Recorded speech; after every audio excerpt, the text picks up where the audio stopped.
especially the smaller labs, because they won't have the human capital to do their science. For PhDs, it's going to be a cascading chain effect to the entire ecosystem. I know we don't read science. Actually, we have a few doctors in here that do. But look at the alarm that they're sounding that this is not normal. Slowdown is happening at some universities and not at others. Some students may be unaware of the issue as national politics is playing in those decisions. Some faculty are grappling with admissions that are paused and then unpaused, while others say they're receiving little information or guidance from leadership. At the University of California, and as a former Stanford football player, it's hard for me to talk about USC.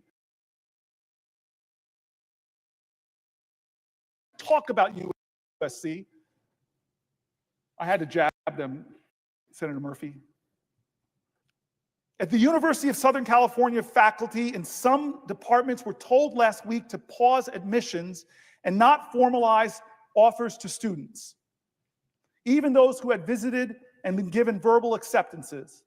The awkward part is that we are already told these applicants that they were provisionally accepted and invited them to an in-person recruitment day. Many have already purchased a flight and made hotel reservations. I mean, that is just cruel. One professor said in a faculty discussion listserv observed by STAT, I know Senator Murphy hangs out in faculty discussion listservs, that pause on admissions in psychology was lifted this week, STAT was told. Jennifer Unger, a professor who runs a doctoral program in health behavioral research in the Department of Population and Public Health Sciences at the University of Southern California Keck School of Medicine, said Wednesday she was still not able to admit the 6 graduate students for her department that had been accepted after a visit day on February 3rd. We had flown them out. We told them, we love you. We want to admit you. And then everything just stopped, Unger said. On the day Donald Trump announced they were cutting indirect costs, USC paused all PhD admissions. I just don't know what to tell them, Unger said to the students. Some of them have their offers and will likely go somewhere else. We've probably lost them. Despite USC's unpausing of all admissions in many departments, Unger said Wednesday she was still not able to admit students. She hoped her portal of admit students would open soon, but said this disruption was coming at a time when her field, public health, was already reeling from the actions of the Trump administration, something affecting potential graduate students as well. It's very stressful for them. This is a major life decision, she said. Adding, they were already worried about their futures. They were asking, quote, do you think we'll be able to get jobs in this environment? Do you think we'll get grants? The dean of the graduate school at USC told STAT late Friday that the universities briefly paused PhD admissions to assess the uncertainties around federal funding, but that the admissions process was now open. Some schools, though, were continuing to accept students or had accepted graduate students before the recent turmoil and said that offers were there intact. We have no knowledge of any disruptions to graduate student admissions in the science fields, Rachel Zentz, Senior Director of Communications, said. In some cases, the pauses in hirings and admissions were implemented ahead of the NIH policy change. Evidence of how quickly the Trump administration's threats to withhold federal research dollars over diversity, equity, and inclusion efforts are shifting the financial footings of universities. On February 6th, faculty at Vanderbilt University were instructed to reduce graduate admissions by half across the board, according to an email obtained by STAT. Reduce graduate admissions by half. On the same day, the faculty at the University of Washington School of Public Health received an email to pause offers to doctoral students, as well as offers of financial support to graduate students. Faculty hiring was also frozen, the email said. This Tuesday, the public health school sent out another email informing the community that some faculty hiring and PhD students would continue, some, but at a greatly diminished level. The school is also planning to take more cost containment measures, including a hiring freeze, a reappointment freeze,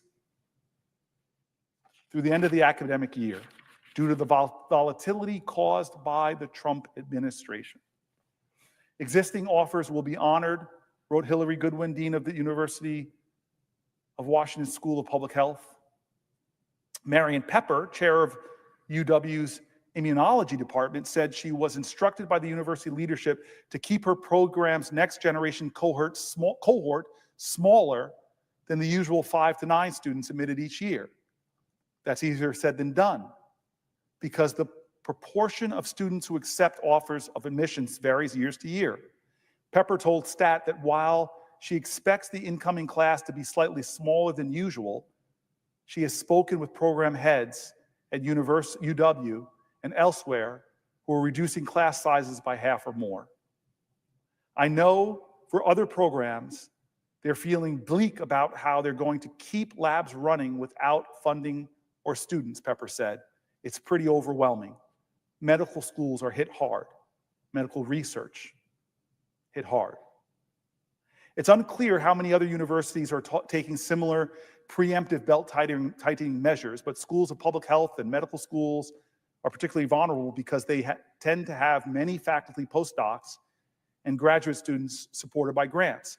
Boston University School of Public Health has also ordered an across-the-board hiring freeze on all new faculty and staff positions, including student workers and postdocs.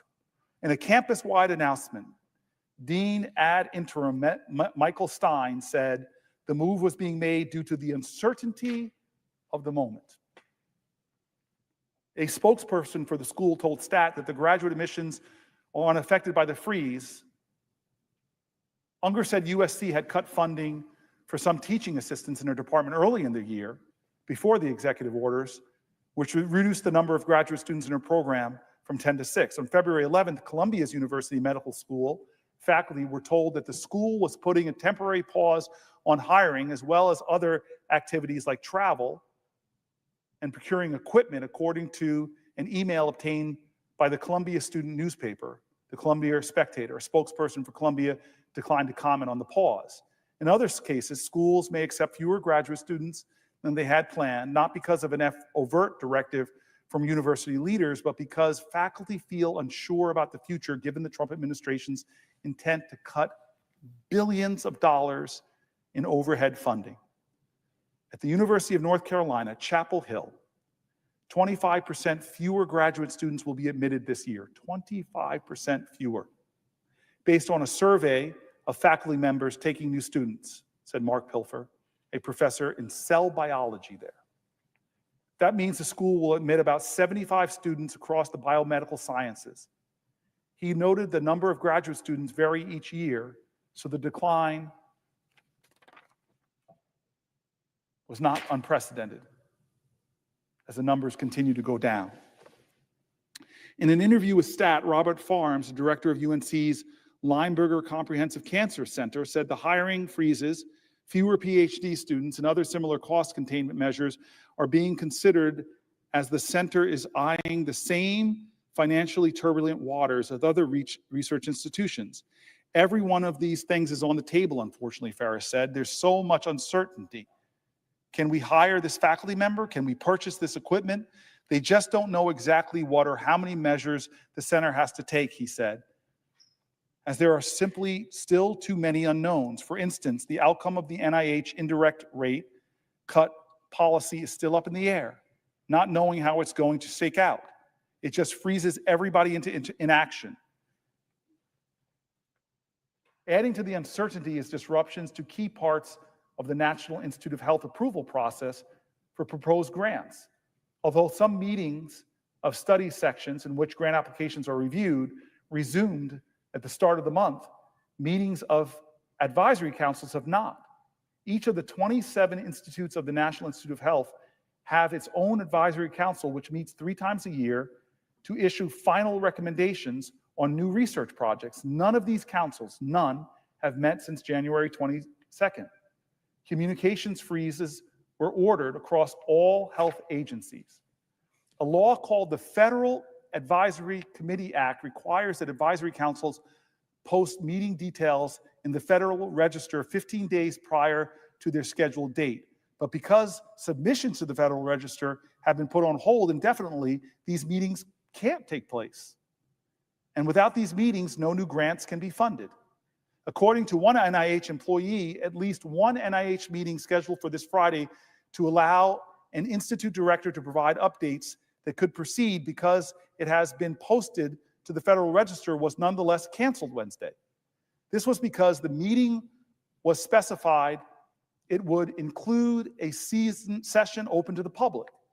But because a ban remains in place on any public communications, meetings with open sessions cannot be held. And they can't update the Federal Registry with a revised agenda stating no open session because the Federal Registry is closed. Principal investigators who had been counting on awards to pay the salaries of new graduate students and postdocs are now left wondering if their labs will be able to make it through the summer, let alone take on new members. Referencing the hold on submissions to the Federal Register, MIT neuroscientist Nancy Kanwisher proposed on social media Wednesday, "So much for the grant I submitted last September, which was supposed to be reviewed last week. Hardly the biggest tragedy on the current scale of things, but it will force me to severely downsize my already small lab." Fears were similar for one computational genomics researcher at a prominent East Coast institution who asked for anonymity for fear of being targeted by the Trump administration. "We have people coming to visit the lab next week, and these are students we haven't made offers to yet because we can't. I don't know what I'm going to tell them." Beyond the immediate harm to young scientists, he worries about the long-term damage to fields like computer science and biomedical engineering, areas where the U.S. has long been the world leader. If we stop training students, we're going to lose the lead very quickly, he said. It's not clear anyone else is going to pick up the ball. We're just going to be worse off and people won't even be aware of it. It's hard to notice when it takes 20 years instead of 10 to get a cure. Cuts within the NIH are also adding to the rapidly constricting pool of places prospective scientists can go and train. Since the 1960s, the NIH has provided opportunities for recent college graduates to spend 1 or 2 years in a full-time research position within one of the institute's labs, which many scientists see as a key tool for recruiting young people into biomedical fields. On February 1st, a notice appeared on the NIH website announcing that all training programs had paused recruitment, pending guidance from Health and Human Services. The NIH post-bac program, which provides recent college graduates with research positions in career advising, and last year admitted roughly 1,600 people, will not be accepting any new applicants for 2025, according to an NIH employee who asked for anonymity for fear, of course, that's my ad, of repercussions. It's a vital link in the training of doctors and biomedical scientists in the country. The NIH employee said, "You can't find a medical school or a biomedical program that doesn't have students from the post-bac program." And it's ended. While the Trump administration may be hoping that the headwinds in creating for academic hiring may push recent graduates or newly minted PhDs into the private industry, it's unlikely to play out that way because of the speed and scale of the disruption. Pharmaceutical firms are not going to suddenly open up more jobs for graduates to adapt to this situation, said Ding. More likely is that people will start looking for opportunities outside the United States or wind up without jobs altogether.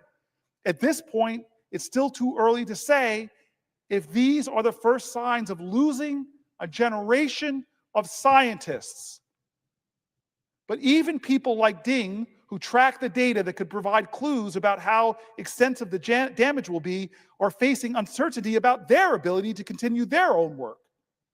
Her plan to hire a postdoc are currently on hold as she waits to find out if a grant she has through the National Science Foundation, which is facing its own dramatic cuts, will come through. I mean, honestly, I'm here because I said at the beginning, some 9 hours ago, that I was going to stand here because what is going on in America is not normal. We've gone through healthcare cuts. We've gone through Social Security being attacked and undermined and slashed, Department of Education. But if those things don't worry you, statements like this should. It's still a little too early to say that these things are the first signs of losing a generation of American scientists. I know this. I've been privileged. I've studied at Oxford University overseas. I've studied at Stanford University in Silicon Valley, and I've studied at Yale. And watched friends get degrees in the sciences in things I couldn't spell. And they had options, not just in America, but the brightest minds on the planet Earth. There's a global competition going on for them. From Canada to Oxford, to countries in Asia. If you're telling me thousands of people right now, 71 days into the Trump administration, are losing opportunities in the sciences to do research in the most important areas of human endeavor, can't get hired, they will go elsewhere. For over a generation, America has led the planet Earth because of this combination between research universities, private sector industry, and government. How do I know this? Because I'm here because of it. The whole computer revolution in America was because incredible computer science researchers at academic institutions were partnering with industry and being funded in many ways by the government, and it helped companies like IBM with their mainframes dominate. My dad was one of IBM's first black people hired as a salesman in the Washington, D.C., Maryland area. My company became, my parents were IBMers. Because when scientific endeavor explodes into new industry, new ideas, new biomedical breakthroughs, it creates a ripple effect through our economy, lifting so many people up. And in 71 days, Donald Trump's actions have led scientific articles like this to talk about a postdoc program which provides bright, recent college graduates, brilliant people, 1,600 of them, to usually get jobs, has been canceled. And this article laments from scientists, not political people, not politicians, that this is a crisis. It's a crisis in America. And we haven't held one hearing on this in Congress. Yet, university after university, I can't be the only senator having this happen. Not just from my state, the universities are coming from New York to California, sounding the alarm that we are going to lose our competitive edge against one of our greatest competitors, China, who is doubling down, as the article said, in research on the sciences. But let me just give you some examples, and then I'll yield for a question. I just want to talk about some New Jersey institutions that have written me out.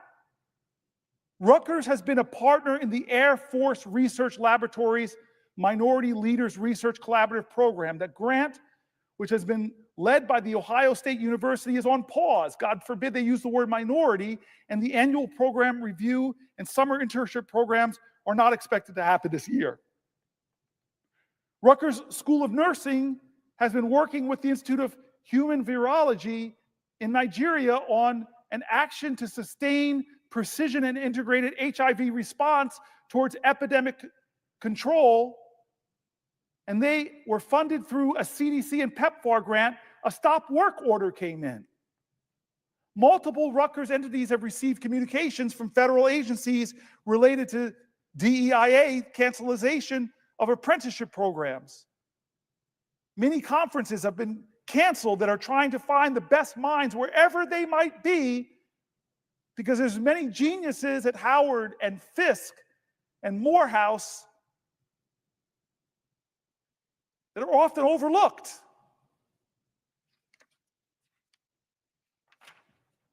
Anika Barber, faculty of the Rutgers Department of Molecular Biology and Biochemistry, writes me this: Rutgers holds an NIH initiative for maximizing student development training grant that supports an additional 5 doctoral students. This grant expires in January 2026, and we put in for a renewal this fall, for which I wrote a letter of support. However, it seems likely that this grant proposal will not even be reviewed. I just completed the first year of funding on my NIH Maximizing Investigations Research Award and put in my progress report for the next years of funding. These are non-competing renewals, which means they don't go through peer review. In the past, they were reviewed by the NIH program officials to ensure that the funds are being managed in accordance with the approval grant and the research findings. However, NIH has been extremely slow to process even these non-competitive renewals. This type of grant requires a plan for enhancing the work.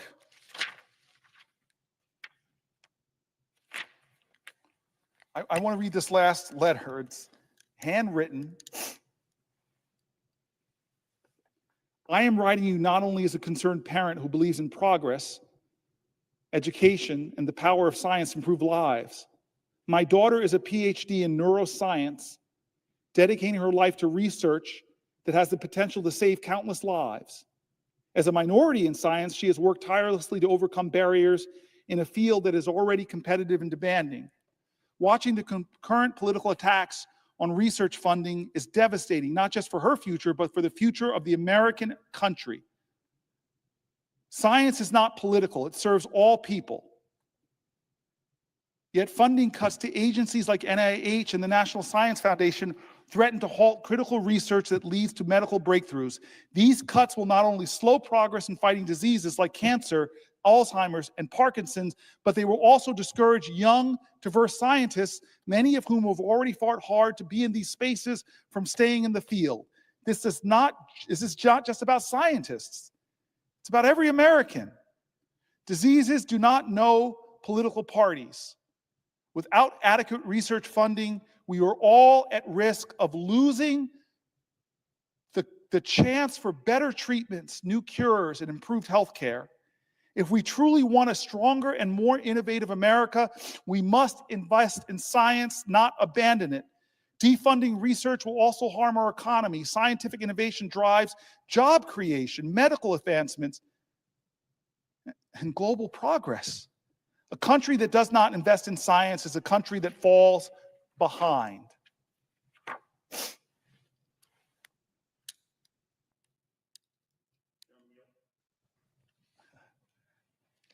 I will yield for a question while retaining the floor. I thank the senator.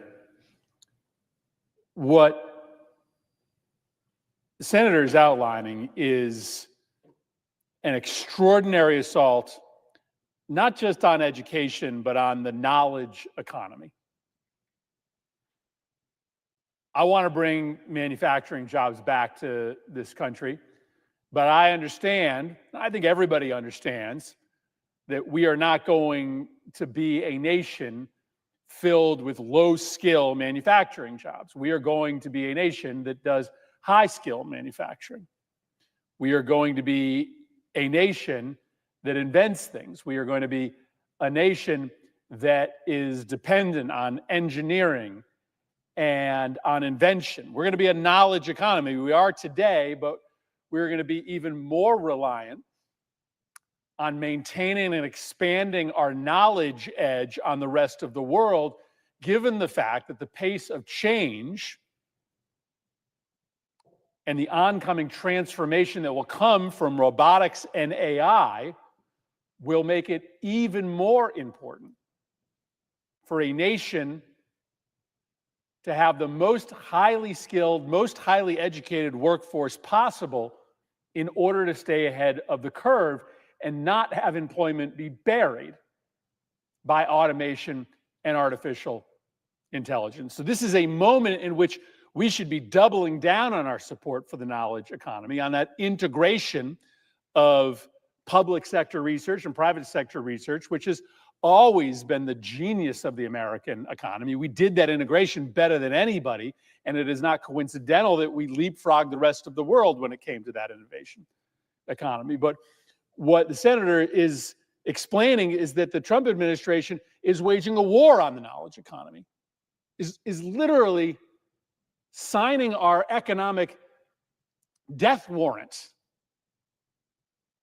by coming after the foundational strength of our nation, which is that public-private sector integration. I just checked in with the University of Connecticut, which is going to lose $165 million because of this illegal change that the Trump administration has implemented, dramatically cutting the amount of research dollars that go to institutions with NIH grants. I'll just read like half their list. They gave me the list of all the research projects that are going to either be eliminated or slowed or diminished. A project for improving physical and cognitive function in aging, a project on improving outcomes for people with autism, problem on understanding neural mechanisms for language and reading, including for people with dyslexia, funding for prevention and care for HIV patients, projects for studying the leading causes of death and disability in the United States, including cancer, obesity, Alzheimer's disease, and substance abuse, projects studying treatments for rare diseases and genetic disorders with specific impacts on health, including sickle cell, mitochondrial disorders, Rett syndrome, and Prader-Willi syndrome, muscle and bone regeneration research, tick-borne diseases. University of Connecticut faces the same crisis as all the other institutions listed in that incredibly long and comprehensive Stat News article. And as you mentioned, researchers are not going to wait around for this crisis to pass. They are going to accept offers from research institutions in other countries, from our European allies to our Asian competitors. We are going to lose our competitive edge when it comes to research. It is worth noting that this change in research funding is illegal. Article 1 vests the spending power of the federal government in Congress. That's plain and simple. And there's lots of good reasons why our founding fathers did that, Senator Booker. They were determined to keep the spending power out of the hands of the executive branch because they had seen how the British king had used the Treasury in order to compel loyalty and to punish opposition. You get money if you're loyal to me. I withhold money from you if you are disloyal to me. And so Congress got the spending power. We decided the exact rate of reimbursement for medical research. We were very specific about it in the statute that we passed, Republicans and Democrats. This cut in funding for institutes of higher education's research that has been implemented by the administration is illegal on its face. Congress said exactly how research funding should be allocated. The president is ignoring that statute and implementing a unilateral cut. It has been enjoined by the federal court. Hopefully, if the courts follow the law, it will be permanently stopped. But it is important to note that it stands in a larger context of the federal government using its spending power, the Trump administration trying to seize control of federal spending in order to do that work that our founding fathers were so worried about. We have seen over the past several weeks the administration march through school after school, trying to cut individual deals with institutions of higher education. We will release your funding only after you sign a bilateral agreement with the administration, lining your institute of higher education's priorities up with the political interests of the administration. This is exactly what our founding fathers were trying to avoid. The executive using the spending power to compel loyalty from individuals and institutions. What they are doing is illegal. And it is beyond me why my Republican colleagues, our Republican colleagues, stand idly by. Well, the spending power vested in Congress by the Constitution is ripped from us.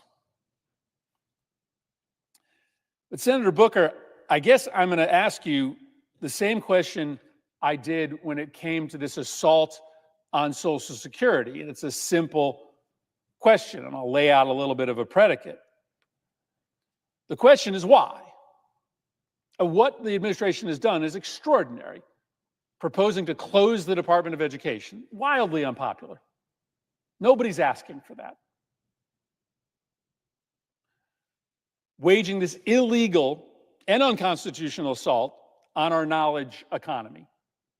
Suspending funding for institutions of higher education research budgets when plainly the statute says they cannot do that. So why engage in this extraordinary action to essentially destroy America's knowledge economy from elementary school all the way up to graduate education?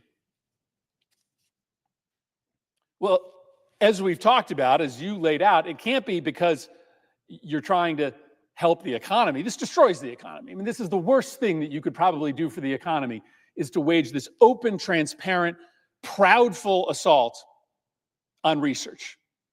Because we will not survive as an economy unless we are the place where cutting-edge research and invention happens. We just won't. And so researchers now who are having all of their offers suspended by major colleges and universities, they're looking elsewhere. Maybe they're hoping that the offer still comes through, but they're dialing up other competitors, many of them outside of the United States. There was a story out of the University of Cambridge in England a couple weeks ago in which their administrators were talking about the bounty that they are receiving as some of the highest class researchers in the world are coming to them because they don't believe that they will have any source of stable funding from the United States. So it can't be about helping us create jobs or supporting our economy. This is no doubt an assault on the economy. One of the complaints that I hear often about elementary and secondary education is that the Department of Education was engaged in micromanagement, right? That it was a federal school board, and we want to get the federal government out of the business of dictating what local schools will do. Well, that's not a credible explanation for what's happening, because in fact, the Trump administration is telegraphing that they are going to actually jump into the micromanagement of our local schools. Nobody has any idea what DEI means. Like, let's just be honest. It means something different to every single official in the Trump administration. It's just a proxy to impose a set of reactionary right-wing values on our schools or on our federal agencies. I asked a question of the nominee to be the alleged last Secretary of Education as to whether or not African-American history could be taught in our high schools any longer. And her answer was essentially, maybe not.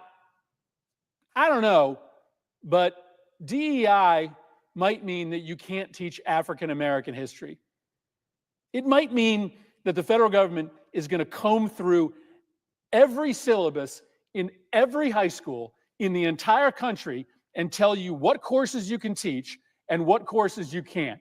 And if there's any words in there that our AI algorithm doesn't like African, can't teach it. That's a level of micromanagement never seen before in the federal government. And so the reason that they are cracking down on the Department of Education or eliminating funding for research is not because they are trying to get the federal government out of the management of our schools, because they're doing exactly the opposite. They're telling you that your school is not going to be able to make decisions on what classes it offers its students. It's going to be Linda McMahon, the former CEO of the World Wrestling Federation, that is going to be in charge of whether your school can teach African American history. Okay? So then what's the reason, Senator Booker? And I'll, just give you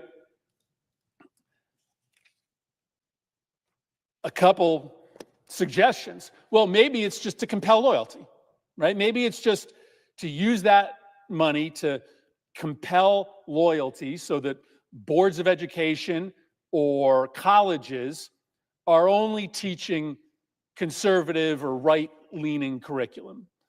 Maybe it's to try to quell protest on campuses so that there isn't an ability for students to robustly protest the policies of the regime.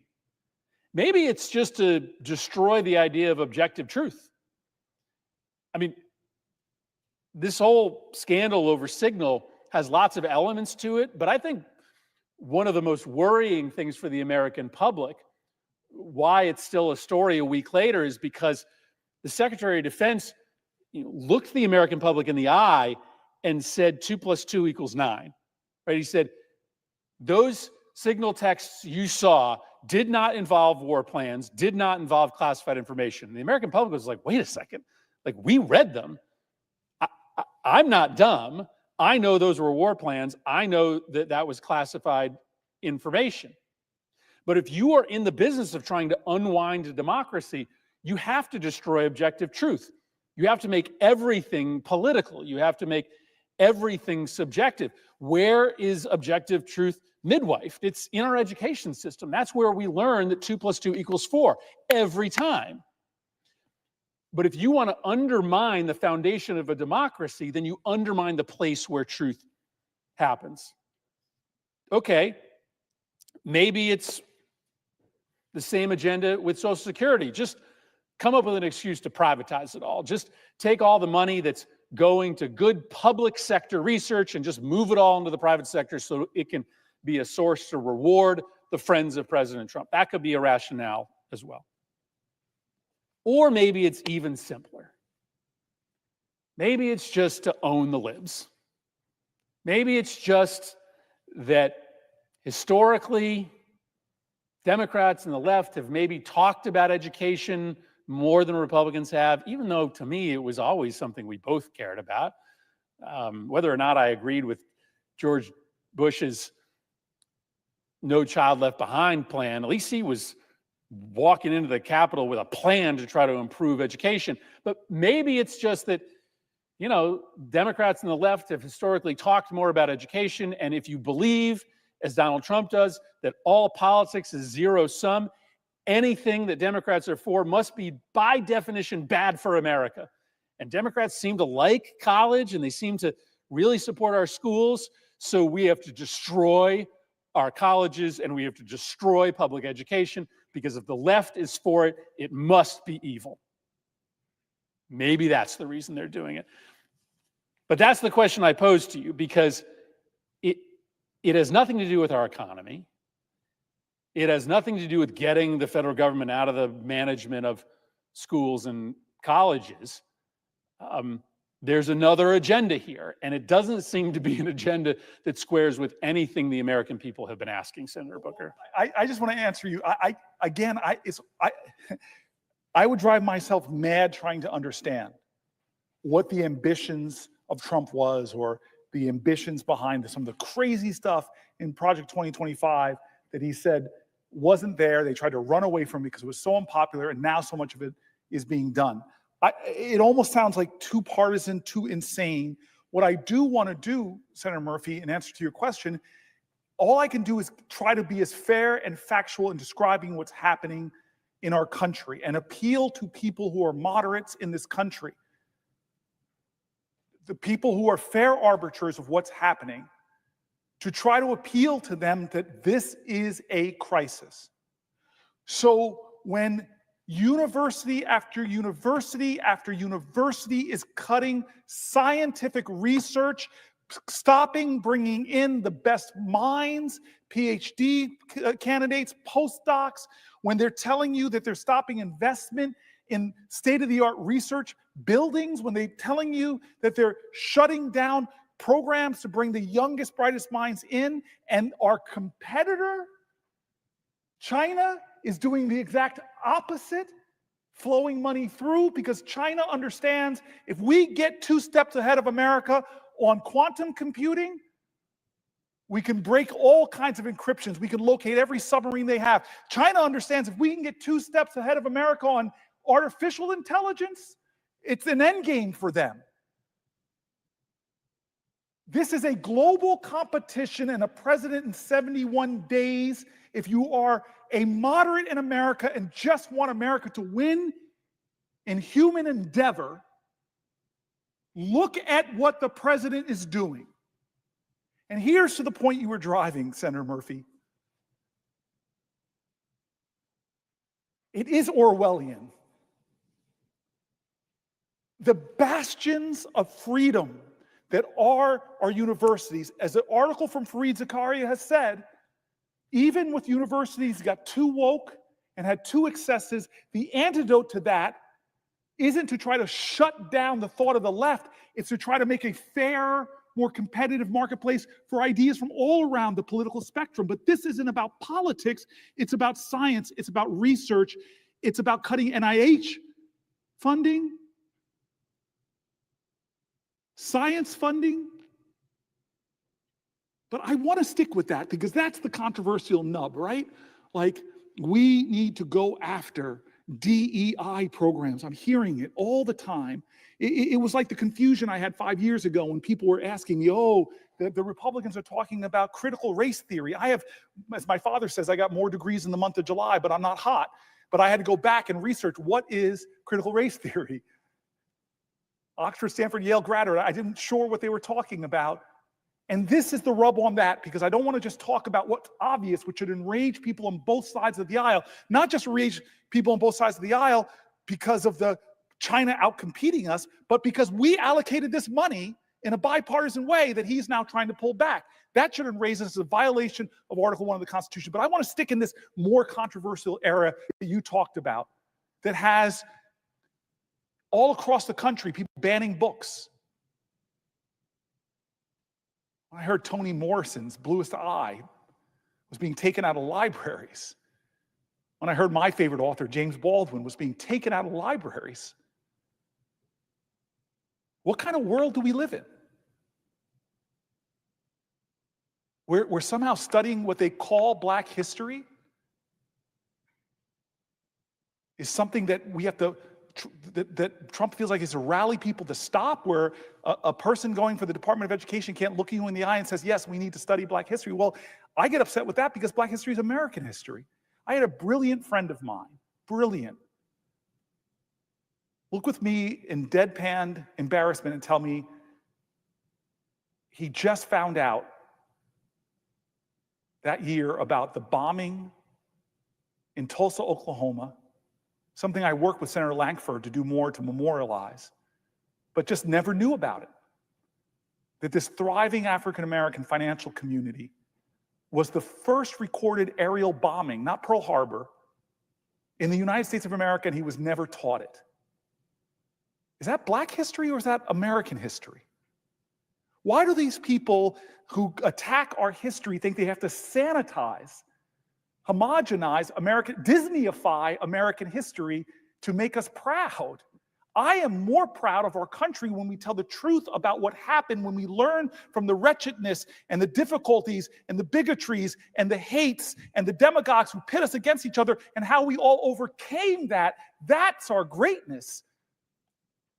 How the genius of inventors that were women or blacks in the most oppressive of times still manifested their genius that transformed humanities. These are stories that should make every American more proud. So yeah, when you have a president now that is making people scrape through programs that they don't even know what they're doing, but if they have the word diversity in it, that's bad? That's insanity. My mom worked for IBM before they used words like DEI, and one of her jobs was to find a bigger pool of highly qualified applicants.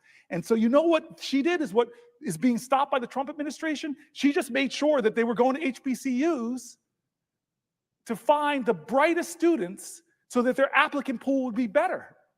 This isn't about preferential treatment for one group over another. It's about trying to create a more competitive pool where we get the best of the best. It's about merit-based. And this president talks about merit, and I watched Senator Whitehouse ask one of the top lawyers in the EPA if he'd ever brought a case, if he ever had a hearing, if he ever did a deposition. No. And he's like, wait a minute, how are you qualified for this job? And that's the conflict in the logic that I'm observing. In one sense, they're exalting the wealthy elites. I have never imagined that I would see a presidential inauguration where billionaires, leaders of tech companies would sit in front of cabinet members, many of whom were billionaires themselves, but that kind of elitism, but yet they call academic excellence, brilliance and achievement in the sciences at these universities the elites that we need to go after. If we start going after our educational institutions and weakening their ability to advance excellence in human endeavor, we are injuring ourselves, and we have models for that. As Fareed Zakaria says, the best model is Mao Zedong and the Cultural Revolutions, where one of the first groups they went after were their universities. But now they're reversing that. And they watched what we did so well that they're doubling down on their funding of universities. They're taking their best scientists and taking away their passports because they don't want them to come here and study. Because they're trying to get ahead of us with DeepSeek and AI. They're trying to get ahead of us in quantum computing. They're trying to get ahead of us in robotics. They're trying to get ahead of us in biomedical engineering. They're trying to get ahead of us in all of these things. And they know the way they do it is to do what America did in the 60s, the 70s, 80s, the 90s, the aughts, the 2010s. To do what they did in all those times, and look at them now. Look at them now. I will yield while still retaining the floor. I take the gentleman's point, my friend's point, right?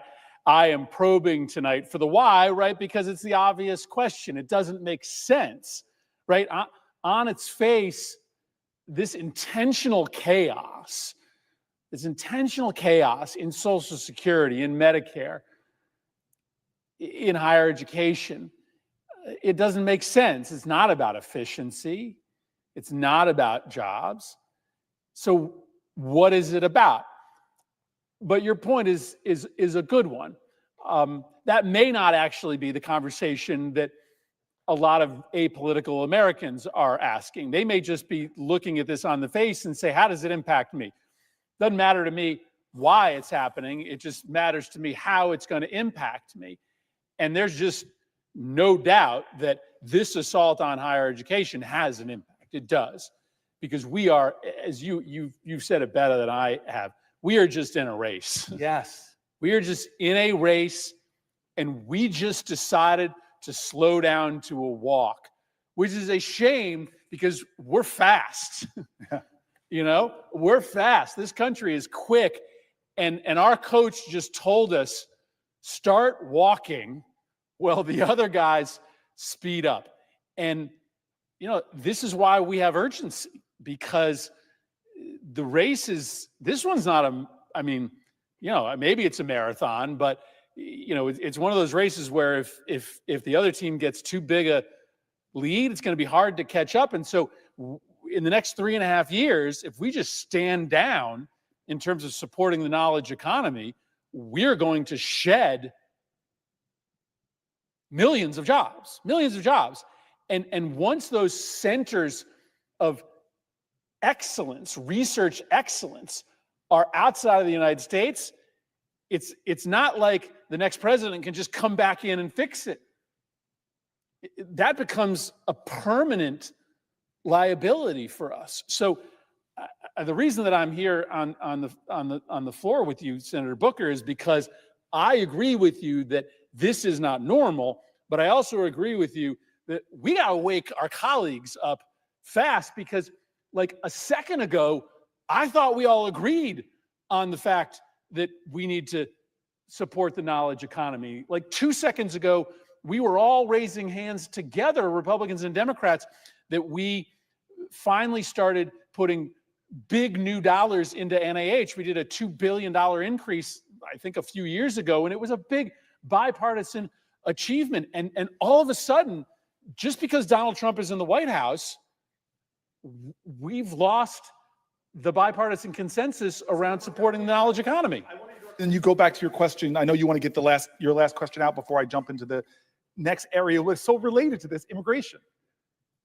I mean, the brightest minds on the planet Earth that are coming here now are terrified to come here, but we'll talk about that. I've made my point. Oh, you made your point. I just wanted to say something to you because you just got me triggered when you said we had some consensus over the last 4 years that we were here. I love how you said just yesterday.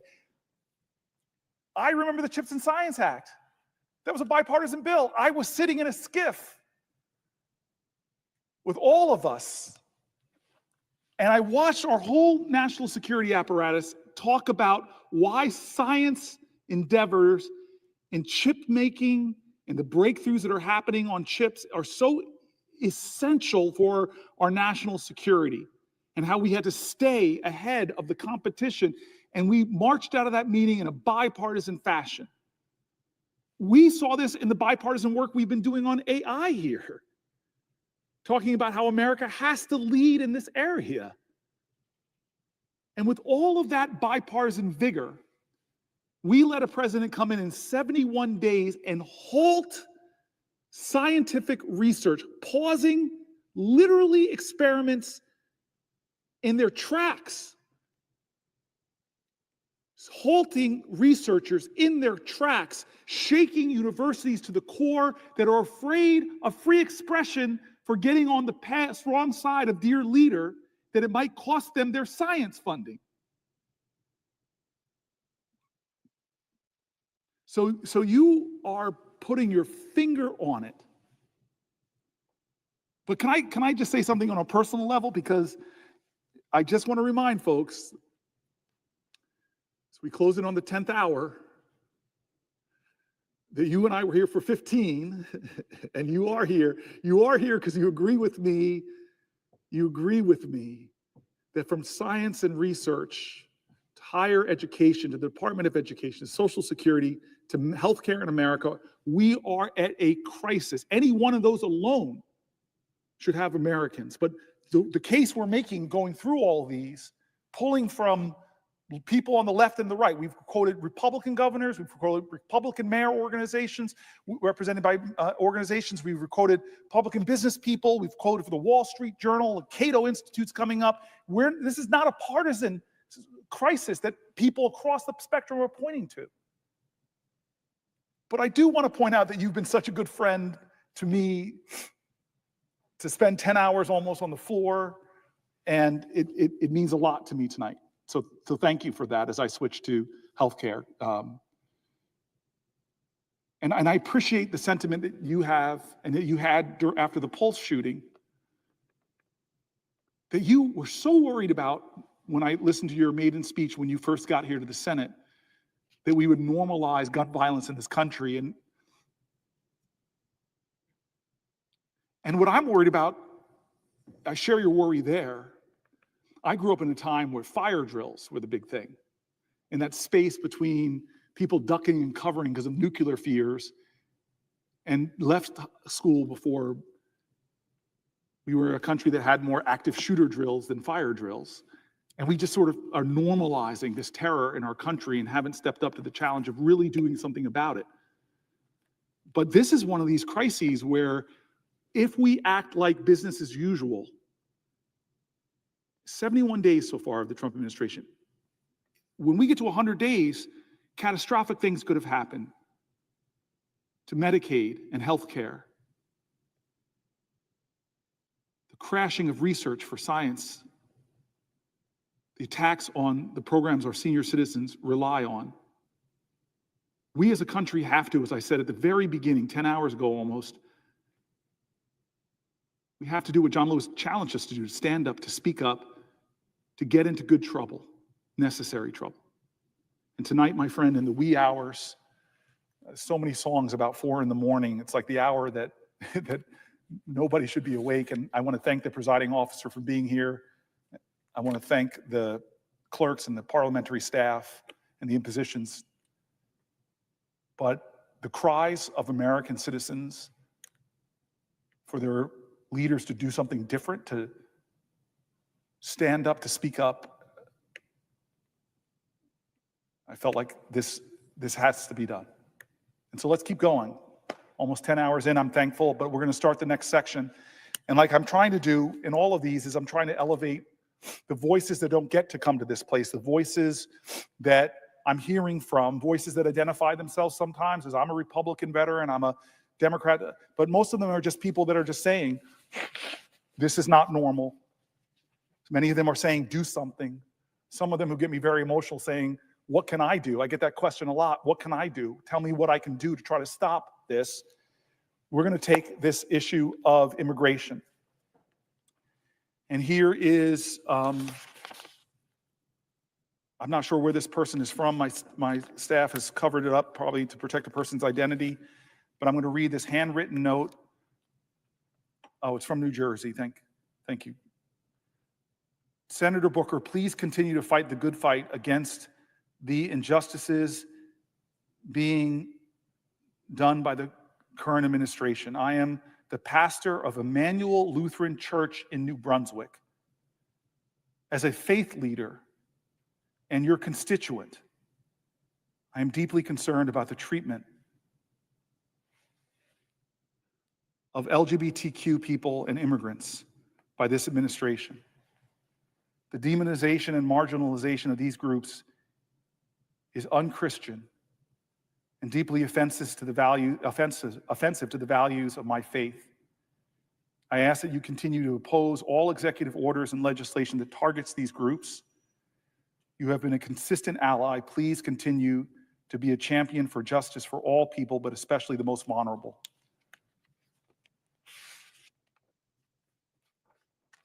Another person. Late yesterday, in fact, court filings from the Trump administration revealed that they mistakenly deported a Maryland father with protected legal status to this horrific prison in El Salvador. Abrego Garcia is married to a United States citizen and has a 5-year-old disabled child who is a U.S. citizen. He has no criminal record in the United States, but despite receiving a legal status called withholding of removal, where a United States immigration judge found that it is more likely than not to face persecution if deported to El Salvador, the Trump administration deported him. Where? To the very country from which he fled gang violence. Here's the story that was written about him in The Atlantic. The Trump administration acknowledged in a court filing Monday that it had grabbed a Maryland father with protected legal status and mistakenly deported him to El Salvador, but said that the U.S. courts lack jurisdiction to order his return from the mega prison where he's now locked up. The case appears to be the first time the Trump administration has admitted to errors when it sent 3 plane loads of Salvadorians and Venezuelan deportees to El Salvador's grim terrorism confinement center on March 15th. Attorneys for several Venezuelan deportees have said that the Trump administration falsely labeled their clients as gang members because of their tattoos. But in Monday's court filing, attorneys for the government admitted that the Salvadorian man, Kilmar Abrego Garcia, was deported accidentally. Although ICE was aware of his protection from removal to El Salvador, Abrego Garcia was removed to El Salvador because of an administrative error, the government told the court. Trump lawyers said the court has no ability to bring him back now that Abrego Garcia is in Salvadorian custody. Simon Sandoval Moschenberg, Abrego Garcia's attorney, said he's never seen a case in which the government knowingly deported someone who had already received protected legal status from an immigration judge. He is asking the court to order the Trump administration to ask for Abrego Garcia's return and, if necessary, to withhold payment to the Salvadorian government, which says it's charging the United States $6 million a year to jail U.S. deportees. The Trump administration told the court to dismiss the request on multiple grounds, including Trump's primacy in foreign affairs. Primacy in foreign affairs. I'm not going to stop now, but I ask anybody who's read the Constitution to understand that the President of the United States is not king. He does not have primacy in foreign affairs. I continue with the article. The claim that the court is powerless to order any relief, Sandoval Moschenberg told me, if that's true, the immigration laws are meaningless, all of them, because the government can do whatever they want, whenever they want, wherever they want, and no court can do anything about it once it's done. Court filings show Abrego Garcia came to the United States at the age of 16 in 2011, fleeing gang threats in his native El Salvador. In 2019, he received a form of protected legal status known as withholding of removal from a U.S. immigration judge who found he would likely be targeted by gangs if he was deported back. Abrego Garcia, who is married to a U.S. citizen and has a 5-year-old disabled child who is also a U.S. citizen, has no criminal record in the United States, according to his attorney. The Trump administration does not claim he has a criminal record, but called him a danger to the community. They called him an active member of MS-13, the Salvadorian gang that Trump has declared a foreign terrorist organization.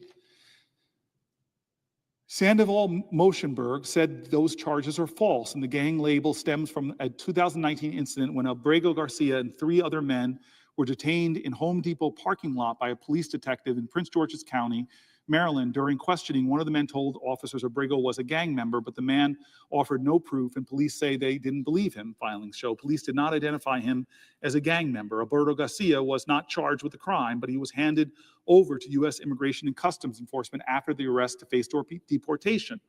In those proceedings, the government claimed that a reliable informant had identified him as a ranking member of MS-13. Abrego Garcia and his family hired an attorney and fought the government's attempt to deport him. He received withholding of removal 6 months later, that protective status. It's not a path to permanent U.S. residency, but it means the government won't deport him back to his home country because it's more likely than not that he'll face harm there. Abrego Garcia has no contact with any law enforcement agency since his release, according to its attorney. He works full-time as a union sheet metal apprentice, has complied with requirements to check in annually with ICE, and cares for his 5-year-old son who has autism and a hearing defect and is unable to communicate verbally. On March 12th, Abrego Garcia had picked up his son after work from the boy's grandmother's house when ICE officers stopped the car, saying his protective status had changed. Officers waited for Abrego's wife to come to the scene and take care of the boy, then drove away with him in handcuffs. Within 2 days, he had been transferred to an ICE staging facility in Texas, along with other detainees the government was preparing to send to El Salvador. Trump had invoked the Alien Enemies Act of 1798, and the government planned to deport 2 plane loads of Venezuelans along with a separate group of Salvadorians. Abrego's family has no contact with him since he was sent to the mega prison in El Salvador known as the CECOT, C-E-C-O-T. His wife spotted her husband in the news photographs released by Salvadorian President Buckle on the morning of March 16th, after a U.S. district judge had told the Trump administration to halt the flights. Oopsie, Buckle wrote on social media, taunting the judge. Abrego Garcia's wife recognized her husband's decorative arm tattoo and scars, according to the court filing. The image showed Salvadorian guards in black ski masks frog marching him into the prison with his head down, shoved down toward the floor. The CCOT is the same prison Department of Homeland Security Kristi Noem visited last week, recording videos for social media while standing in front of a cell packed with silent detainees.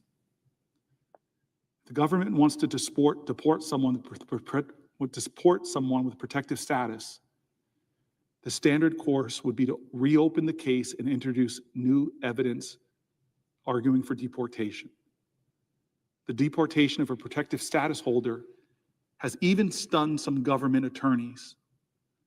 I've been in touch with who are tracking the case, who declined to be named because they weren't authorized to speak to the press. One of those people texted me, "What, period, the period, expletive, period."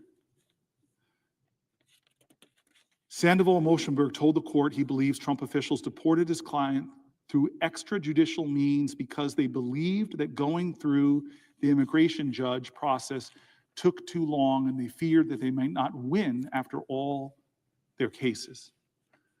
Officials at ICE and the Department of Homeland Security did not respond to a question for a comment. The Monday court filing by the government indicates officials knew Abrego Garcia had legal protections shielding him from deportation to El Salvador. ICE was aware of this grant, withholding the removal at a time of Abrego Garcia's removal from the United States. Reference was made to his status on internal forms. Abrego Garcia was not on the initial manifest of the deportation flight, but was listed as, in quotes, an alternate. The government attorneys explained, as other detainees were removed from the flight for various reasons, Abrego Garcia, in quotes, moved up the list. The flight manifest did not indicate that Abrego Garcia should not be removed. The attorney said through administrative error, Abrego Garcia was removed from the United States to El Salvador. This was an oversight, the government admitted. But despite this, they told the court that Abrego Garcia's deportation was carried out in good faith. I'm going to go into this section now, and I'm going to read things by conservative justices and liberal justices to some of the most conservative Supreme Court justices that say this is outrageous in this nation.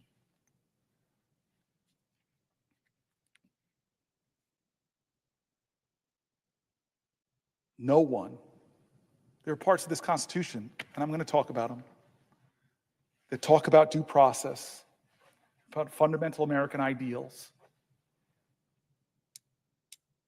But this story and the few others I've heard where Americans that have the status to stay here, that have an American spouse, American children, who will be traumatized by this case, a disabled child, whose working father, who's struggling to take care of one of our children, an American child with an American mother.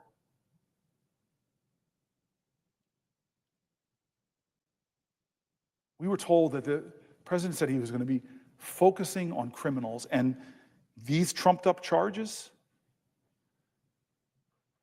where they admit in court they made a mistake, but write such mocking things to judges like whoopsie on social media, this cruelty, this is not who we are.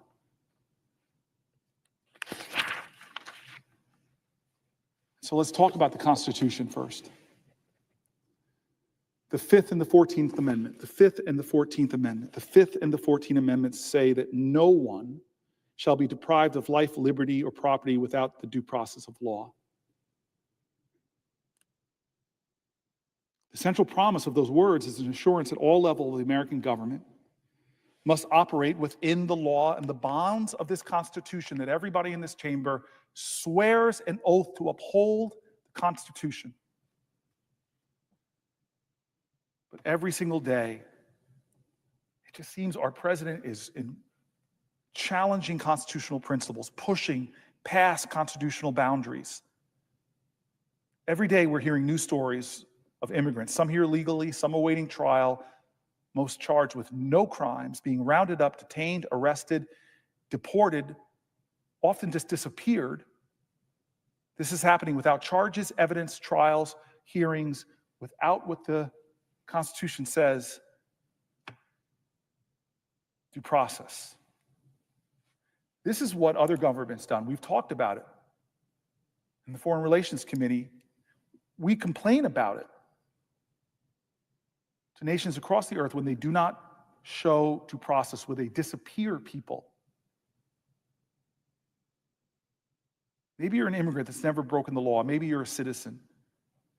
Even if you think the administration's immigration agenda doesn't apply to you, please know that the reckless behavior we're seeing erodes all of our rights. And the American mother and the American child right now, whose husband was unjustly and illegally deported and is right now in an El Salvadorian prison, think about them. Denying due process is a slippery slope. We've seen it in other countries with democratic backsliding. It is a slippery slope. If people can be detained and deported without a hearing, detained and deported without due process, without seeing a judge, nothing will stop from slipping toward deporting others, making mistakes with an American.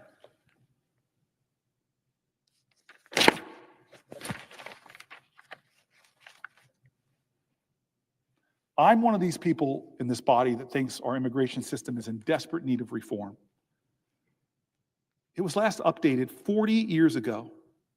40 years ago was the last time we acted to update our immigration laws. The failure to update our laws has resulted in our country's inability to manage unprecedented levels of global migration that are not just affecting our country, but are affecting others. It's an unprecedented influx of applications to enter the United States. It's put pressure and strain on our immigration system. It's slowed down processing times for millions of people trying to immigrate or naturalize legally and made it more difficult to incentivize the world's brightest minds to come here to contribute to our country's long-term success. For millions of Americans, immigration is not a political issue, it's a personal one.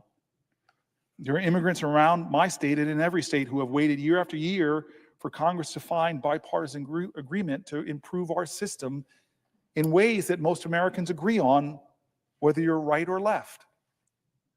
They've been waiting for Congress to fix our outdated immigration laws, to secure our borders, to dedicate the resources necessary for USCIS to fix the outrageously long processing times for immigrations and provide a pathway to legal status for long-term American residents who have followed our laws, contributed to our societies, and some of them know no other country because they came here when they were just months old.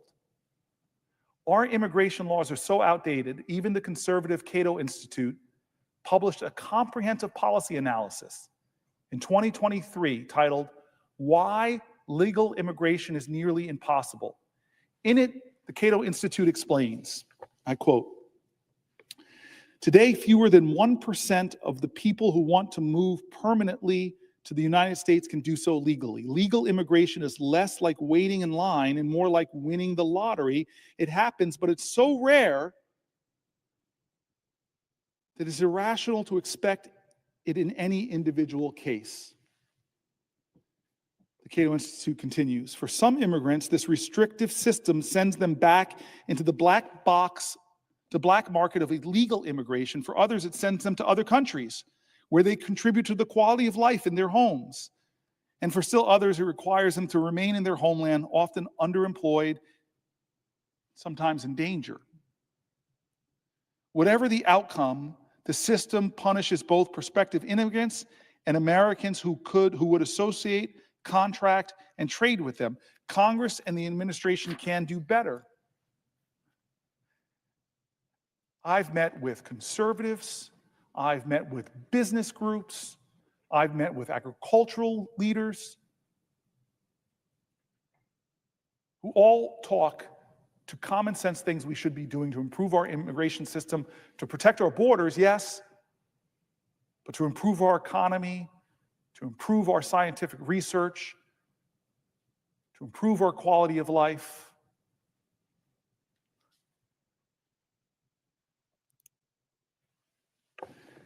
The only way to fix our broken immigration system is for Congress to fix it, to pass comprehensive immigration reform. But instead of a leader, strong leaders who go before Congress taking on the most complex issues, but yet have the courage to stand before Congress and pull them together to do hard things, instead of doing that, the last time we made progress in this body, President Trump actively blocked bipartisan legislation. Now he's imposed policies that aren't just going after criminals, they're dragging in so many others. When President Trump stopped Republicans from voting on the bipartisan bill that was negotiated in the Senate last year, he stopped us from making strides towards the larger fixes we need. The administration's immigration plans are not helping American citizens who are submitting applications so that their spouse or fiancé who is waiting in another country can finally join them in the United States. The administration right now is not helping American citizens who have been waiting for years for a visa for their brother or their sister or their mother or their father. Uniting families is an American value. Americans aren't getting any relief from these extraordinarily long wait times. On the USCIS website, you can check the average processing times for these cases, and most Americans would be shocked, or maybe even horrified, to learn just how long it will take for you as an American citizen to bring a husband or a wife or even a child back to the United States with you. We checked this past weekend, and here are the numbers. For the I-129 fiancé visa, the processing time for 80% of the cases is 8 months to 3 years.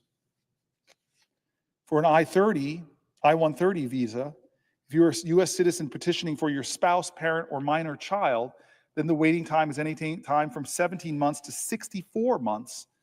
That's an average from anywhere from 1.5 years to over 5 years. For an I-90, if your green card is destroyed in a flood or a fire, 80% of people will be waiting for almost 1.5 years, 17 months, to just get a new copy. These numbers are shocking, and they don't even take into account long wait times for visa appointments at the U.S. consulate or embassies. In India, for example, the average wait time for an appointment is well over 400 days. American citizens, including thousands of my constituents in New Jersey, are so angry. They're waiting far too long for their cases to be prioritized and adjudicated. But when Trump relocates all the resources within our immigration system to conducting the largest mass deportation of people in history, American citizens are paying the price, not just from USCIS processing times. We pay the price because to do this, he is diverting actual law enforcement resources away from solving crimes and stopping terrorism. His actions are actually making us less safe. We pay the price because these policies are eroding constitutional principles, as well as making us less safe by taking law enforcement away from their efforts. This plan is about conditioning Americans to the suspension of due process. First for immigrants. If we let due process erode for immigrants, it erodes for Americans. Let me outline a little bit about how this is happening and why this is a crisis. 2 weeks ago, Trump invoked the Alien Enemies Act. The Alien Enemies Act of 1798 allows the president to detain or deport the natives and citizens of an enemy nation that we are at war with. 1798 Act.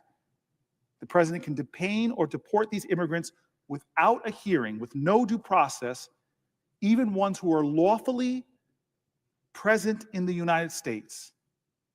The Alien Enemies Act was last used during one of our country's darkest moments, the internment of Japanese, German, and Italian nationals during World War II. But even then, we still ensured that due process was followed. Prior to detention, people subjected to the Alien Enemies Act in the 1940s appeared before the Alien Enemy Hearing Board, where they could at least present evidence that they had no ties to Axis powers. As one circuit court judge recently said of Trump's use of the Alien Enemies Act, there's no regulations And nothing was adopted by agency officials that were administrating this. The people weren't even given notice. They weren't told where they were going. They were given these people on those planes, they were getting those people on the planes on Saturday and had no opportunity to file habeas or any type of action to challenge their removal. The standards of 1940 during World War II were higher than the standards of this president? The following are people that Trump has targeted and removed without criminal charges, without a hearing, without evidence, to a prison rife with human rights abuses in El Salvador. These are the people that he has sent there. A tattoo artist seeking asylum who entered the country legally. An aspiring pop musician with a tattoo of a hummingbird. A 24-year-old who used to teach swim classes for children with developmental disabilities and has a tattoo of an autism awareness ribbon in honor of his brother. A Venezuelan who had fled violence in Venezuela last year and came to the United States to seek asylum. His lawyer wrote on social media, ICE alleged that his tattoos are gang-related. They are absolutely not. Our client worked in the arts in Venezuela. He is gay. LGBTQ, his tattoos are benign. He has no criminal record. Another Venezuelan removed to this El Salvadorian prison is a barber with no criminal history. Another professional is a professional soccer player, has a tattoo with a soccer ball and a rosary closely resembling the logo of his favorite soccer team.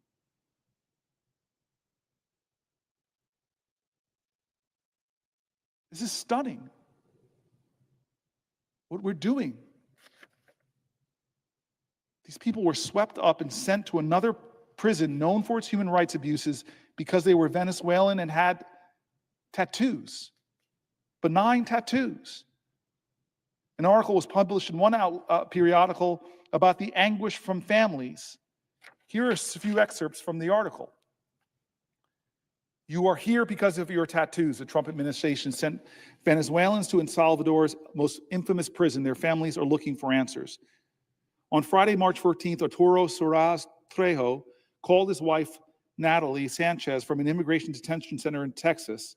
Suarez, a 33-year-old male, native of Caracas, Venezuela, explained that his deportation flight had been delayed. He told his wife he still would be home soon.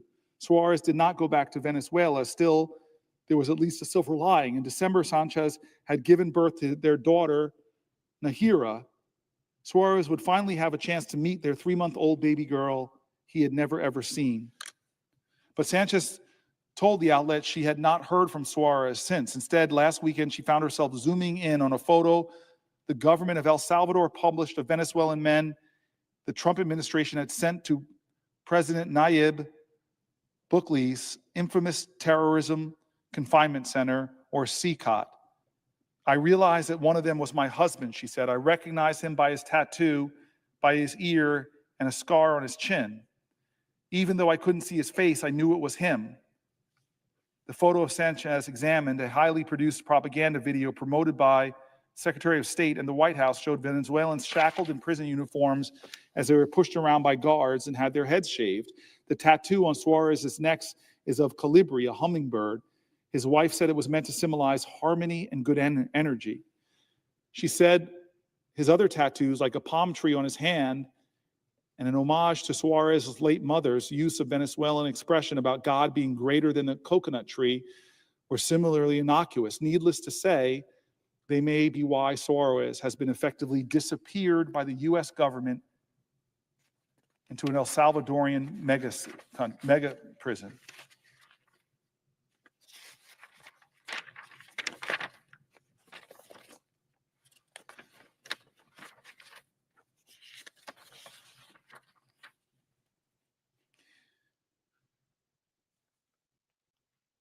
We must keep our country safe. Violent criminals, people with long criminal records who are not citizens, I think every American would agree. They should be deported. Immigrants to this country surprisingly have a much lower rate breaking laws, but if they break laws, I agree. But maybe you're an immigrant that's never broken a law. Maybe you're a naturalized citizen. Maybe you were born here.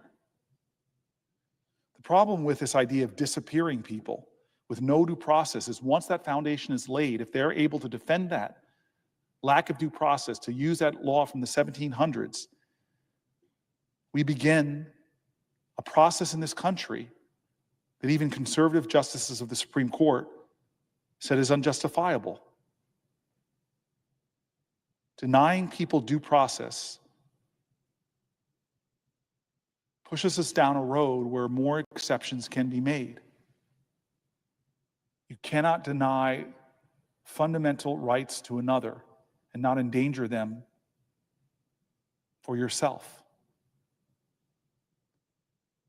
We have created a system now, if Trump is successful, where you can just say, you can just claim, you can just point to someone and say they're from X country or claim that they're part of a gang. And without any due process, without any vetting, without going before any independent arbiter, you are disappeared.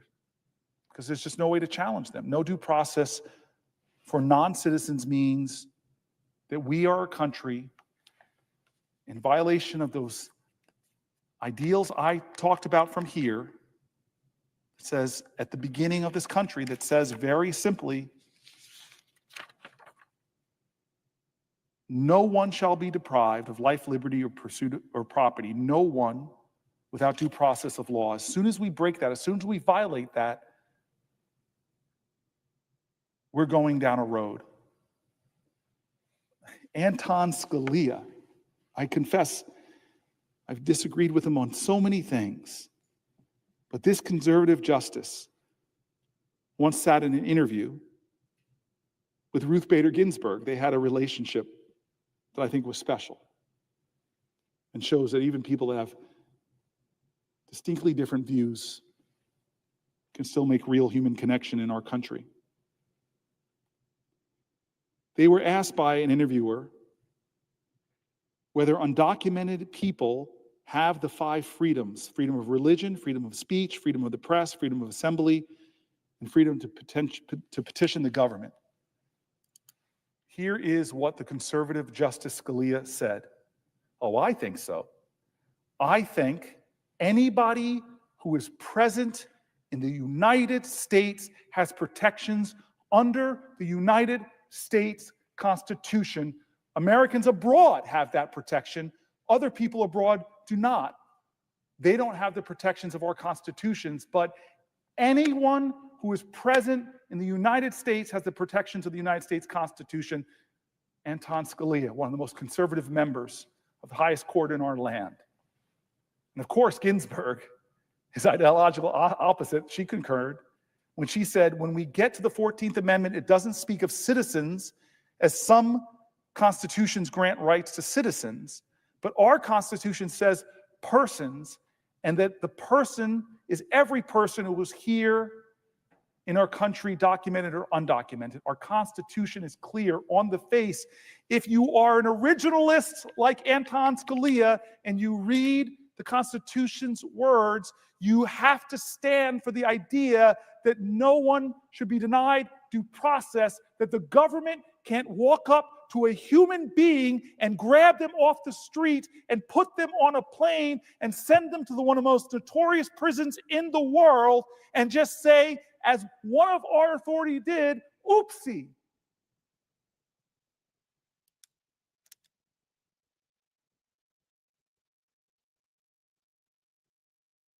Think about that. And that happened to a father of an American child. Think about that. That happened to a husband of an American woman. Think about that. That happened to a man who a judge already said he had the right to stay.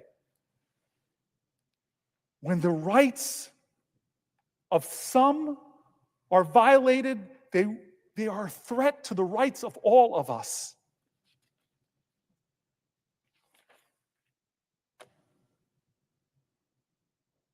In January, ICE agents in New Jersey raided a small business without a warrant and detained a Puerto Rican military veteran, a Boricua, an American citizen, detained him even after he presented his valid ID to those ICE agents. This is one example of so many. Some Americans have already been caught in Trump's immigration dragnet. More will be. An article by Nicole Foy. About a week after President Trump took office, Jonathan Guerrero was sitting at a Philadelphia car wash where he works when immigration agents burst in. The agents didn't say why they were there and didn't show their badges, Guerrero recalled. So the 21-year-old didn't get a chance to explain that although his parents were from Mexico, he was born right there in the city of brotherly love. An agent pointed his gun at Guerrero and handcuffed him. Then they brought in other car wash workers, including Guerrero's father, who's undocumented. When agents began checking IDs, they finally noticed that Guerrero's was a citizen and quickly let him go. I said, look, man, I don't know who these guys are and what they're doing.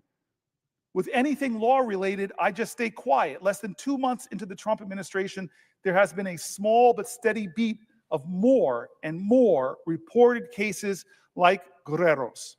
In Utah, agents pulled over and detained a 20-year-old American after he honked at them. In New Mexico, a member of the Muscalera Apache Nation, more than 2 hours from the border, was stopped and questioned by agents who demanded to see their passports. Earlier this month, a Trump voter in Virginia was pulled over and handcuffed by a gun-wielding immigration agent. It's unclear exactly how many citizens have faced the Trump administration's dragnet so far, and while previous administrations have mistakenly held Americans too, there's no firm count on these incidents either. Government doesn't release figures on citizens who have been held by immigration authorities, neither Customs and Border Protection, neither Immigration and Customs Enforcement, which handles interior immigration enforcement. Experts and advocates say what is clear to them, though, is that Trump's aggressive immigration policies, such as arrest quotas for enforcement agents, make it more and more likely that citizens will be caught up in immigration sweeps.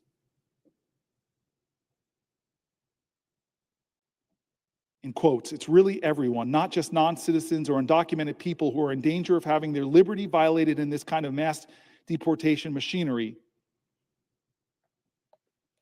Asked about reports of Americans getting caught up in administration's enforcement policies, an ICE spokesman told the outlet in a written statement that agents are allowed to ask for citizens' identification. Any U.S. immigration officer has authority to question without warrant any alien or person believed to be an alien concerning his or her right to be or to remain in the United States. The agency didn't respond to questions about specific cases.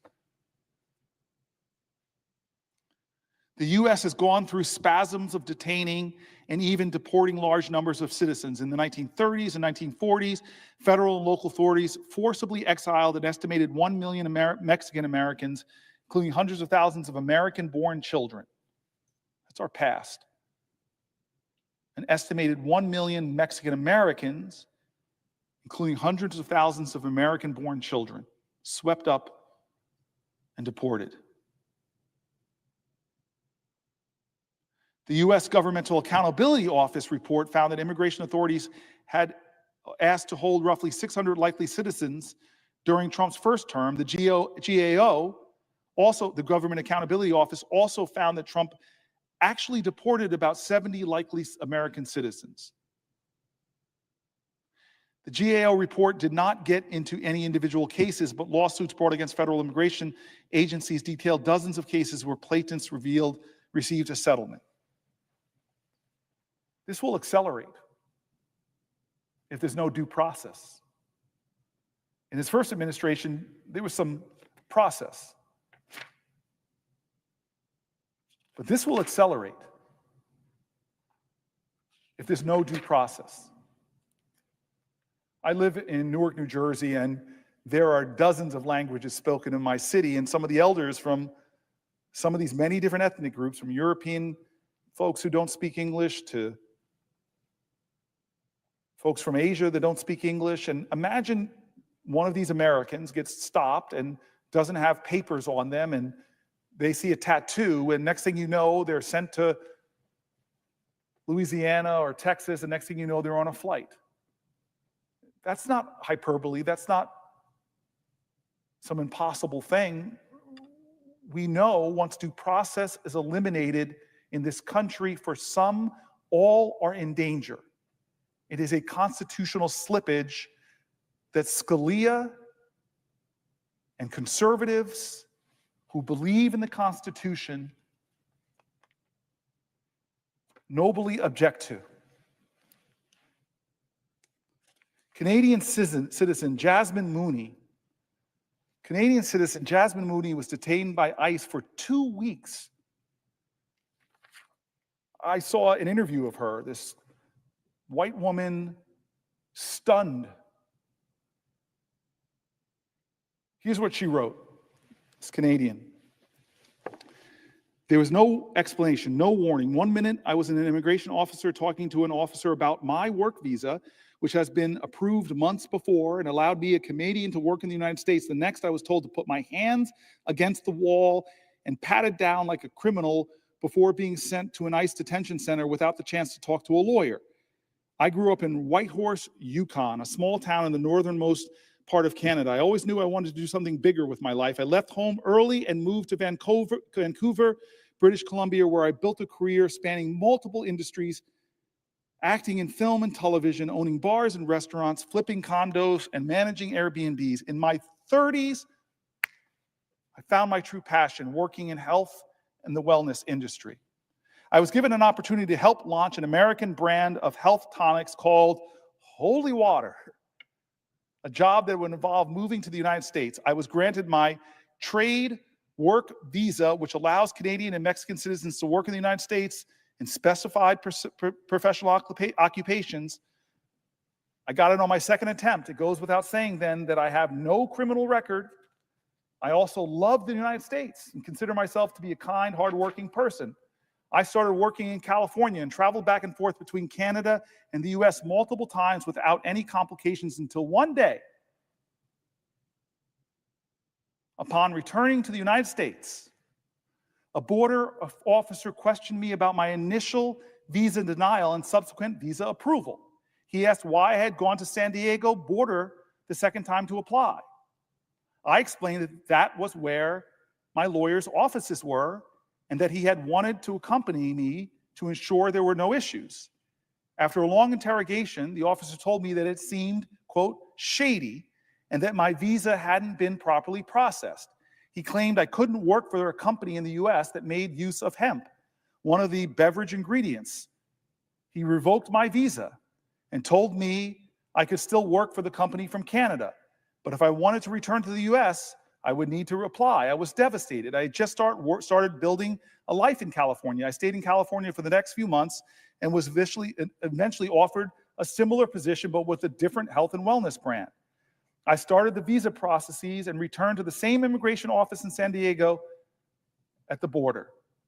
Since they had processed my visa before and I was familiar with it, hours passed with many confused opinions about my case. The officer I spoke to was kind, but told me that due to my previous issues, I needed to apply for my visa through the consulate. I told her I hadn't been aware I needed to apply that way, but I had no problem doing it. Then she said something strange. You didn't do anything wrong. You were not in trouble. You were not a criminal. I remember thinking, why would she say that? Of course I'm not a criminal. Then she told me they had to send me back to Canada. That didn't concern me. I assumed I would simply book a flight home. But as I sat searching for flights, a man approached me and said, come with me. There was no explanation, no nothing. He took me to a room, took my belongings from my hands, and ordered me to put my hands against the wall. A woman immediately began patting me down. The commands came rapid fire, one after another, too fast to process.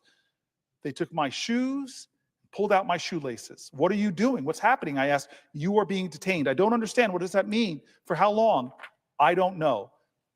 That would be the response to nearly every question I would ask over the next 2 weeks. I don't know. They brought me downstairs for a series of interviews and medical questions. They searched my bags and told me I had to get rid of half my belongings because I couldn't take everything with me. Take everything with me where? I asked. A woman asked me for the name of someone they could contact on my behalf.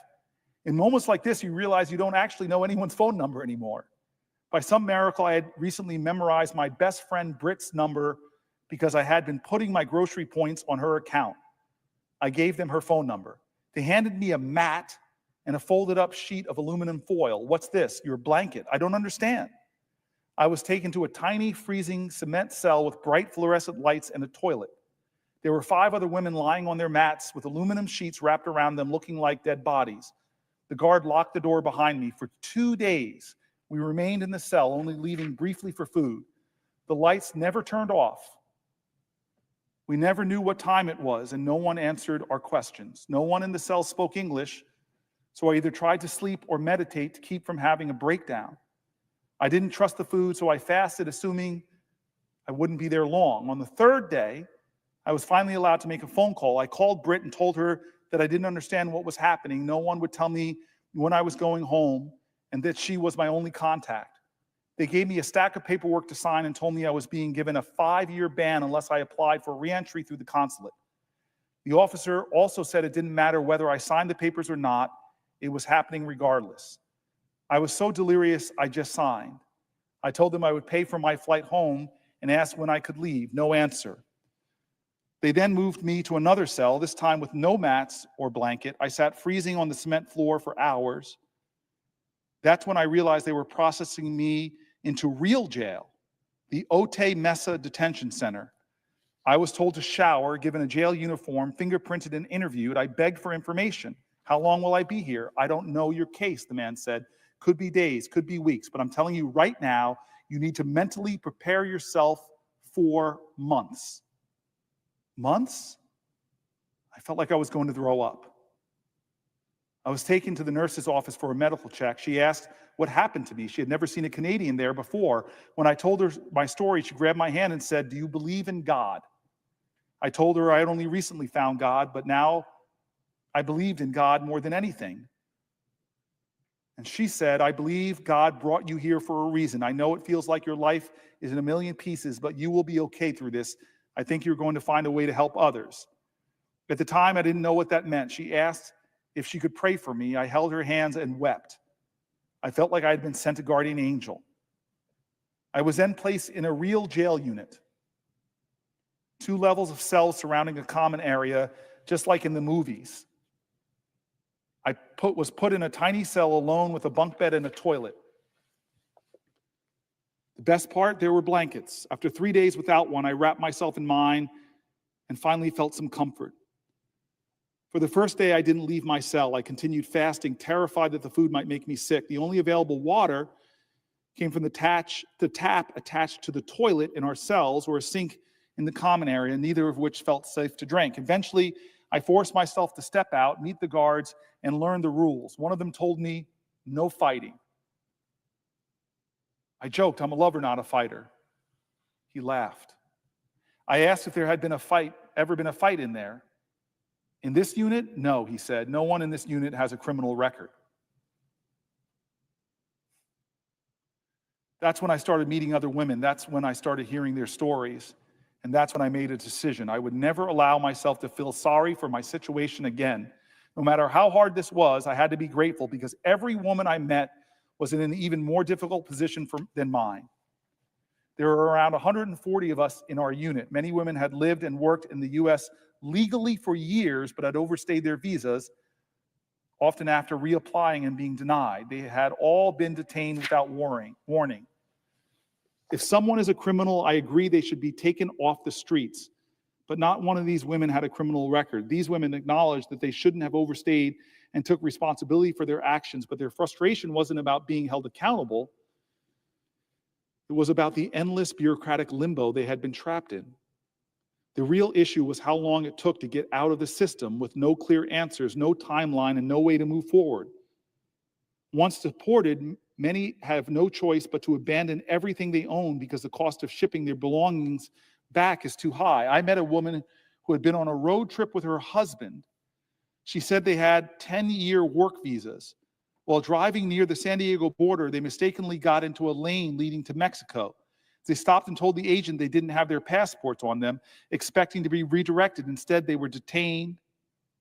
They were both pastors. I met a family of 3 who had been living in the U.S. for 11 years with work authorizations. They paid taxes and were waiting for green cards. Every year, the mother had to undergo a background check, but this time she was told to bring her whole family. When they arrived, they were taken into custody and told their status would now be processed from within the detention center.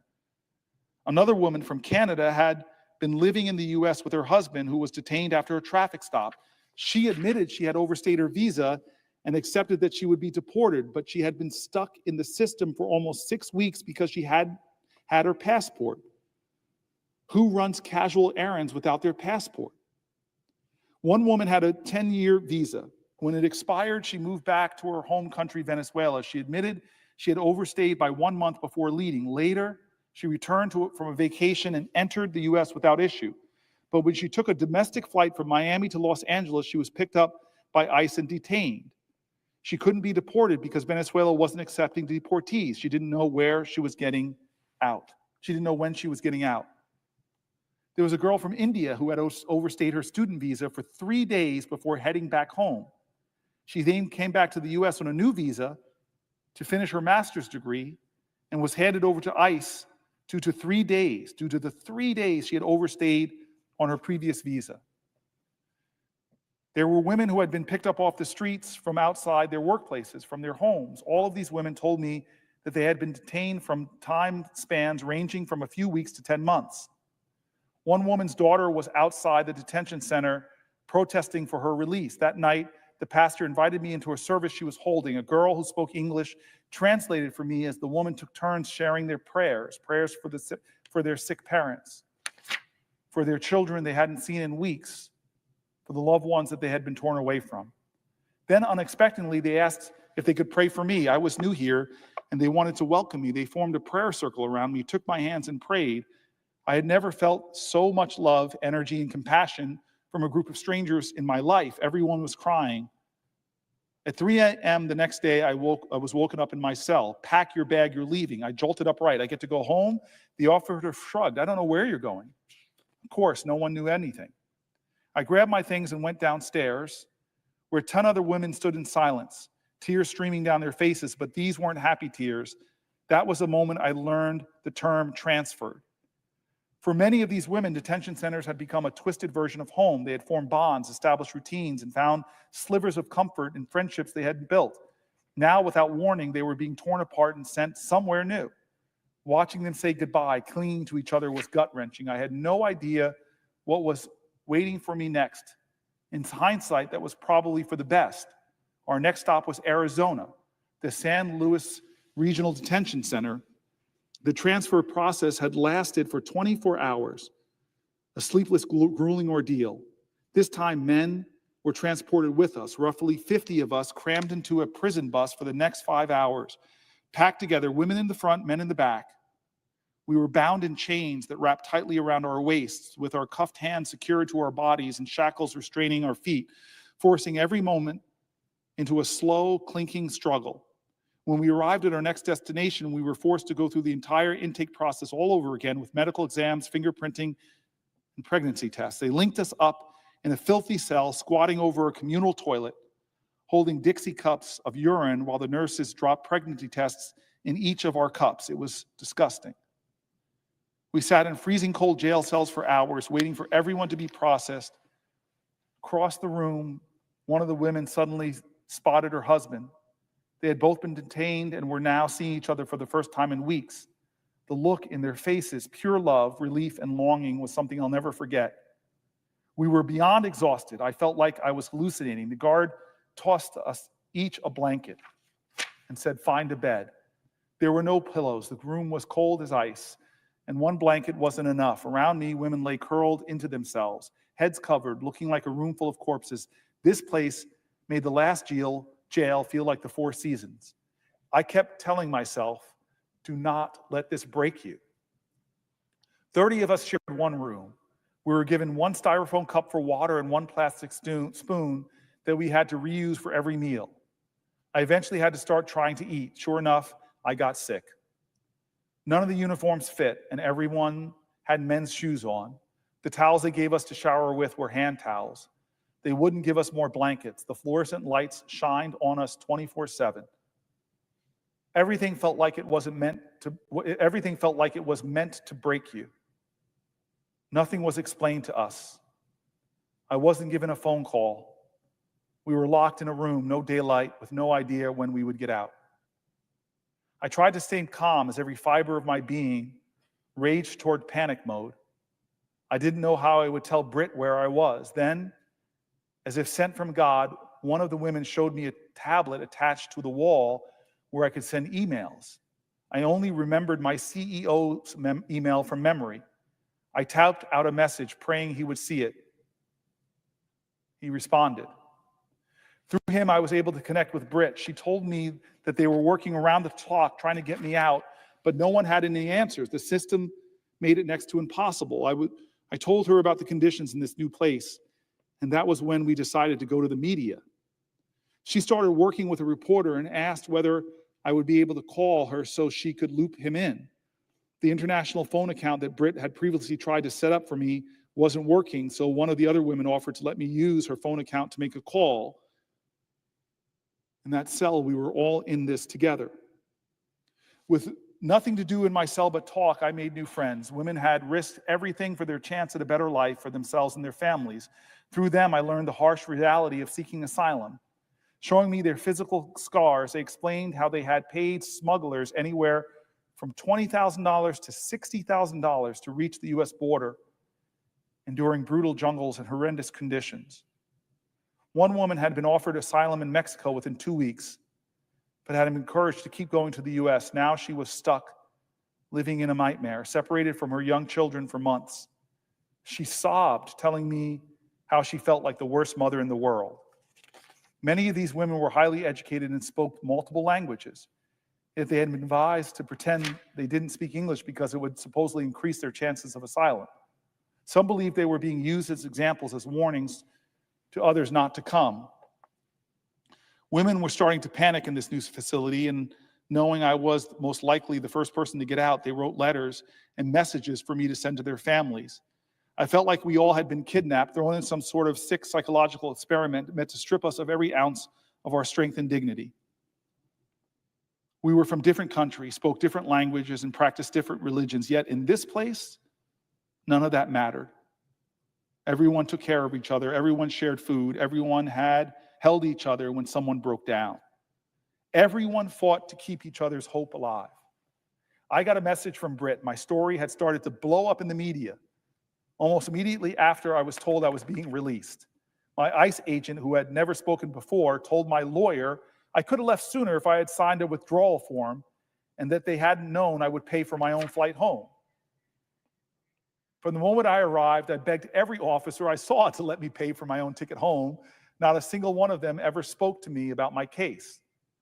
To put things into perspective, I had a Canadian passport, lawyers, resources, media attention, friends, family, and even politicians advocating for me, yet I was still detained for nearly 2 weeks.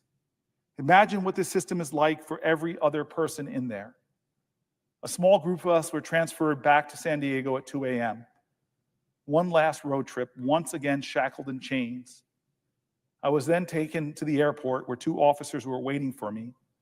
The media was there, so the officers snuck me through a side door, trying to avoid anyone seeing me in my restraints.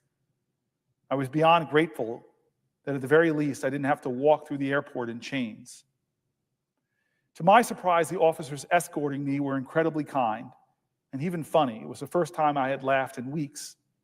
I asked if I could put my shoelaces back on. Yes, one of them said with a grin, but you better not run. Yeah, the other one added, or we'll have to tackle you in the airport. That'll really make headlines. I laughed and then told them I spent a lot of time observing the guards during my detention, and I couldn't believe how often I saw humans treating other humans with such disregard. But don't worry, I joked. You 2 get 5 stars. When I finally landed in Canada, my mom and 2 best friends were waiting for me. So was the media. I spoke to them briefly, numb and delusional from exhaustion. It was surreal listening to my friends recount everything they had done to get me out, working with lawyers, reaching out to the media, making endless calls to detention centers, desperately trying to get through to ICE or anyone who could help. They said the entire system felt rigged, designed to make it nearly impossible for anyone to get out. The reality became clear. ICE detention isn't just a bureaucratic nightmare, it's a business. These facilities are privately owned and run for profit. Companies like Core Civic and Geo Group receive government funding based on the number of people they detain, which is why they lobby for stricter immigration policies. It's a lucrative business. Core Civic made over $560 million from ICE contracts in a single year. In 2024, Geo Group more than $763 million from ICE contracts. The more detainees, the more money they make. It stands to reason that these companies have no incentive to release people quickly. What I had experienced was finally starting to make sense. This is not just my story. It is a story of thousands and thousands of people still strapped in a system that profits from their suffering. I am writing in hopes that someone out there, someone with power to change any of this, can help do something. The strength I witnessed in those women, the love they gave despite their suffering, is what gives me faith. Faith that no matter how flawed the system is, how cruel the circumstances, humanity will always shine through. Even in the darkest places, within the most broken systems, humanity persists. Sometimes it reveals itself in the smallest unexpected acts of kindness, a shared meal, a whispered prayer, a hand reaching out in the dark. We are defined by the love we extend. We are defined by the love we extend. We are defined by the love we extend. We are defined by the love we extend, by the courage we summon, and the truths we are willing to tell. It's the end of the article.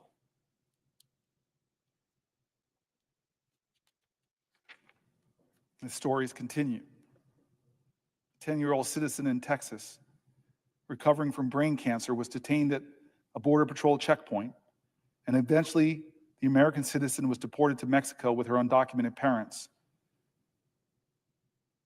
even though they were in need of medical attention for their brain cancer. Here's the article from NBC. U.S. citizen child recovering from brain cancer removed to Mexico with undocumented parents. A family that was deported to Mexico hopes they can find a way to return to the U.S. and ensure their 10-year-old daughter, my fellow American, who is a U.S. citizen, can continue her brain cancer treatment. Immigration authorities removed the girl and 4 of her American siblings from Texas on May 4th. 5 Americans in total. When they deported their undocumented parents, the family's ordeal last month when they were rushing from the Rio Grande City where they live to Houston, where their daughter's specialist doctors are based for emergency medical checkup. The parents had done the trip at least 5 other times in the past, passing through an immigration checkpoint every time without any issues, according to attorney Danny Woodward from Texas Civil Rights Project, a legal advocacy and litigation organization representing the family. In previous occasions, the parents showed letters from their doctors and lawyers to the officers at the checkpoint to get through, but in early February, the letters weren't enough. They were stopped at the checkpoint. They were arrested after the parents were unable to show legal immigration documentation.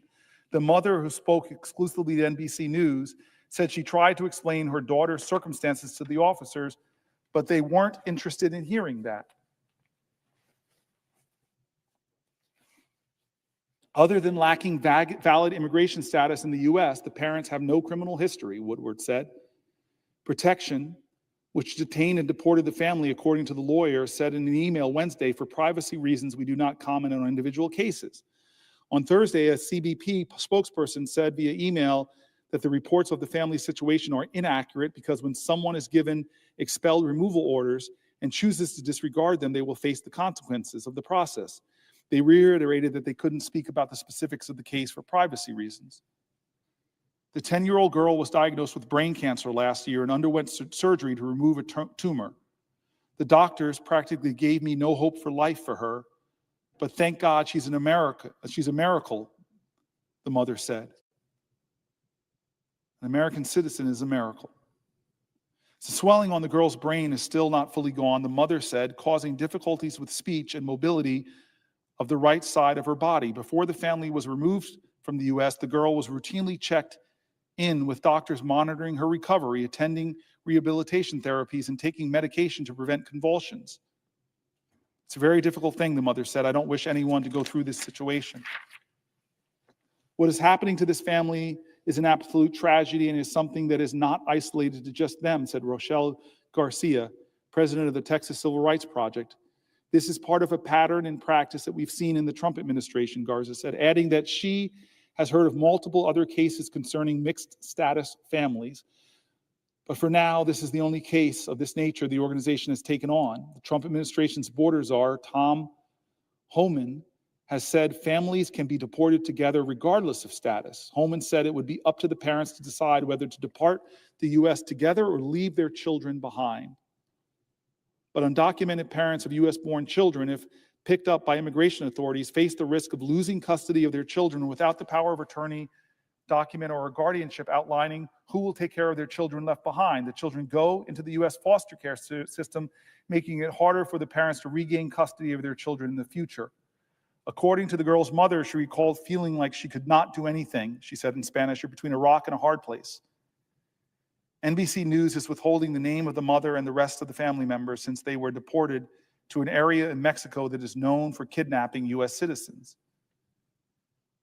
In addition to the parents and their 10-year-old sick American daughter, 4 of their other American children's ages 15, 13, 8, and 6 were also in the car when they were detained.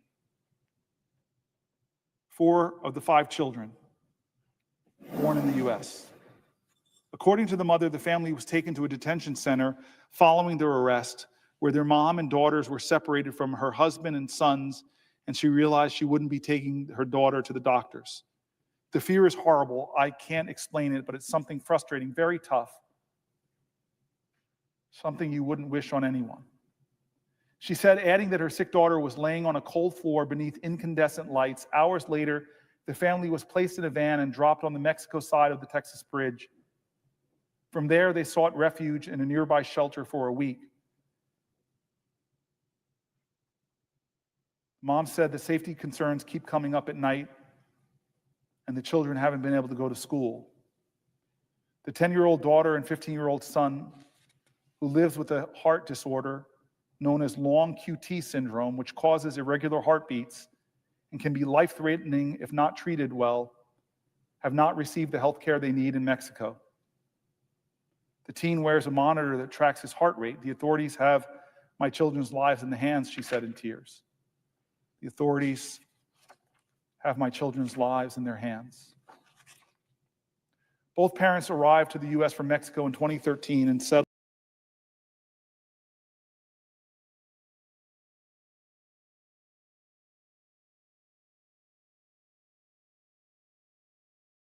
coming up at night, and the children haven't been able to go to school. The 10-year-old daughter and 15-year-old son, who lives with a heart disorder known as long QT syndrome, which causes irregular heartbeats and can be life-threatening if not treated well, have not received the health care they need in Mexico. The teen wears a monitor that tracks his heart rate. The authorities have my children's lives in the hands, she said in tears. The authorities have my children's lives in their hands. Both parents arrived to the U.S. from Mexico in 2013 and settled in Texas, hoping for a better life for their family, the mother said. She and her husband both worked for a string of different jobs to support their 6 children. The couple also has a 17-year-old son that they left behind in Texas following their deportation.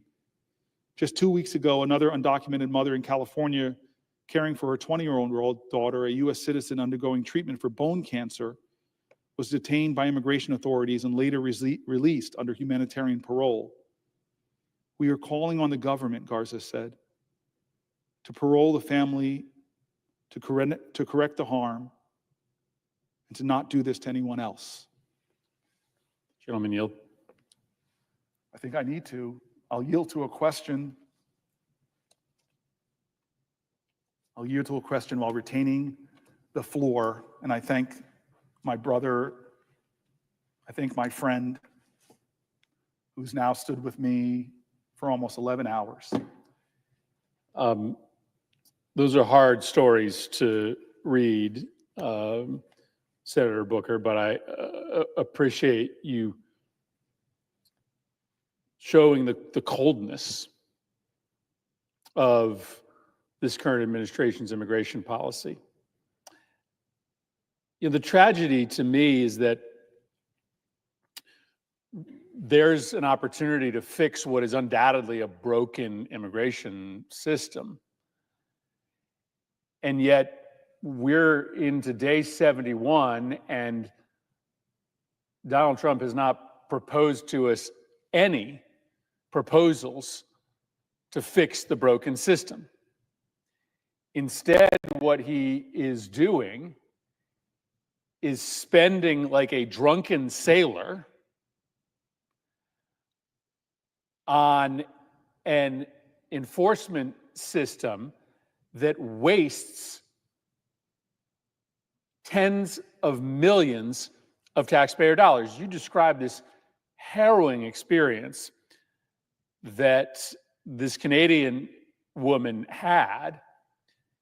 And as I was listening to this 2-week ordeal that she went through, being transported from site to site, being processed and reprocessed, as the top Democrat on the Homeland Security Subcommittee of Appropriations, I'm just cataloging in my brain how much money it cost us.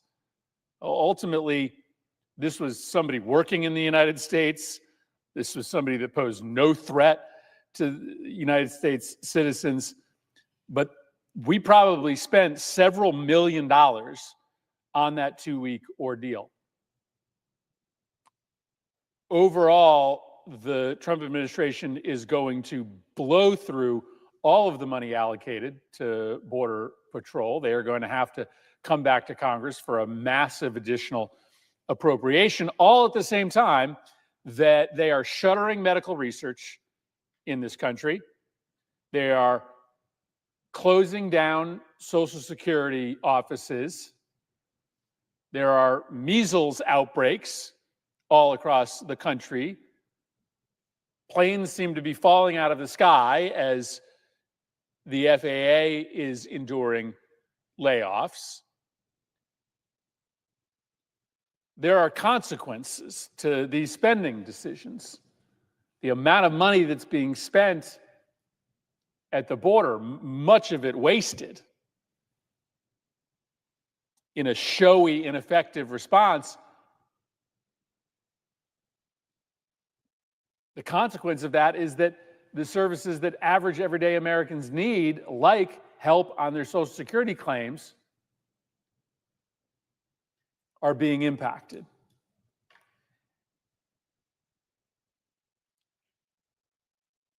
But we need to fix the broken immigration system. And we had an opportunity to do that last year when Republicans and Democrats came together and wrote a bipartisan border security bill that frankly would have allocated tens of billions of additional dollars, that would have fixed our broken asylum system, would have given the president new authorities. And Donald Trump instructed all the Republicans in this chamber to oppose it. In the end, I think 4 senators, including the author, Senator Langford, supported it, but every other Republican here opposed it. And the reason Donald Trump told them to oppose it was that he would fix it when he became president. But we are now in day 72, and there has not been a single proposal from Donald Trump to fix the broken immigration system. Just a whole bunch of spending, essentially money down the drain, because the system itself needs to be reformed. And so it speaks to, my confident belief that Donald Trump does not want to fix our immigration system. He wants to keep this issue open as a soar in our politics. If I was wrong, he would have proposed legislation here to deal with the underlying inefficiency of the system instead of just throwing money at the problem. And so we will see what the result of this campaign is. We were told that immigrants to this country represented a very specific national security threat, that we needed to crack down on immigration, including expelling from this country legitimate asylum seekers, because that was what was necessary to protect the nation. Well, we'll see what the crime data tells us for the first few months of this administration. I have a feeling I already know what the story is. Crime is not going to have gone down. Why? Because, in fact, whether people want to acknowledge this or not, natural-born American citizens commit crimes at rates higher than first-generation immigrants or people born outside of the United States of America.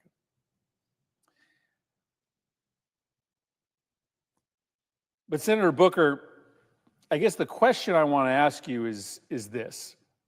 I think you and I agree that Americans, right, left, and center, acknowledge that the immigration system is broken. I mean, they didn't love it when, they saw thousands of people crossing on an average day.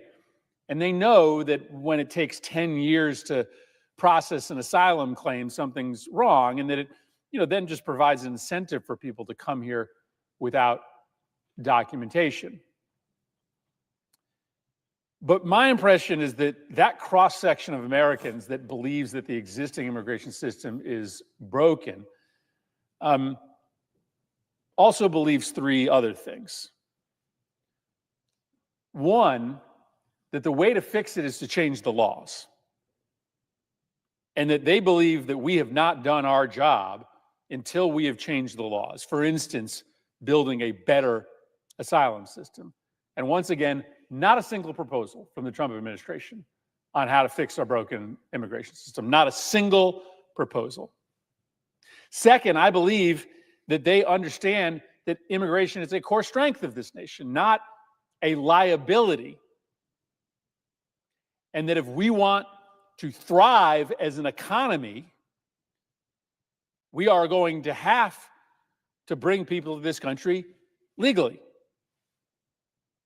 But to turn our backs on immigration as a mechanism to grow economically, that's not in line with what Americans believe, even those that think the existing system is broken.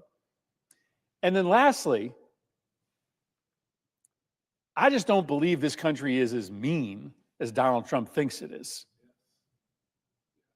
Like, I get it that everybody wants this nation to be a nation of laws, but when an American citizen looks at a child with a medical condition,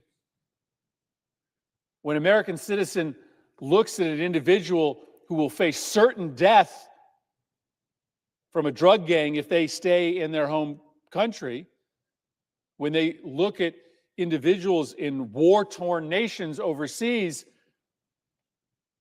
they believe that America is strong enough, is big enough, is generous enough to be able to protect those people from harm.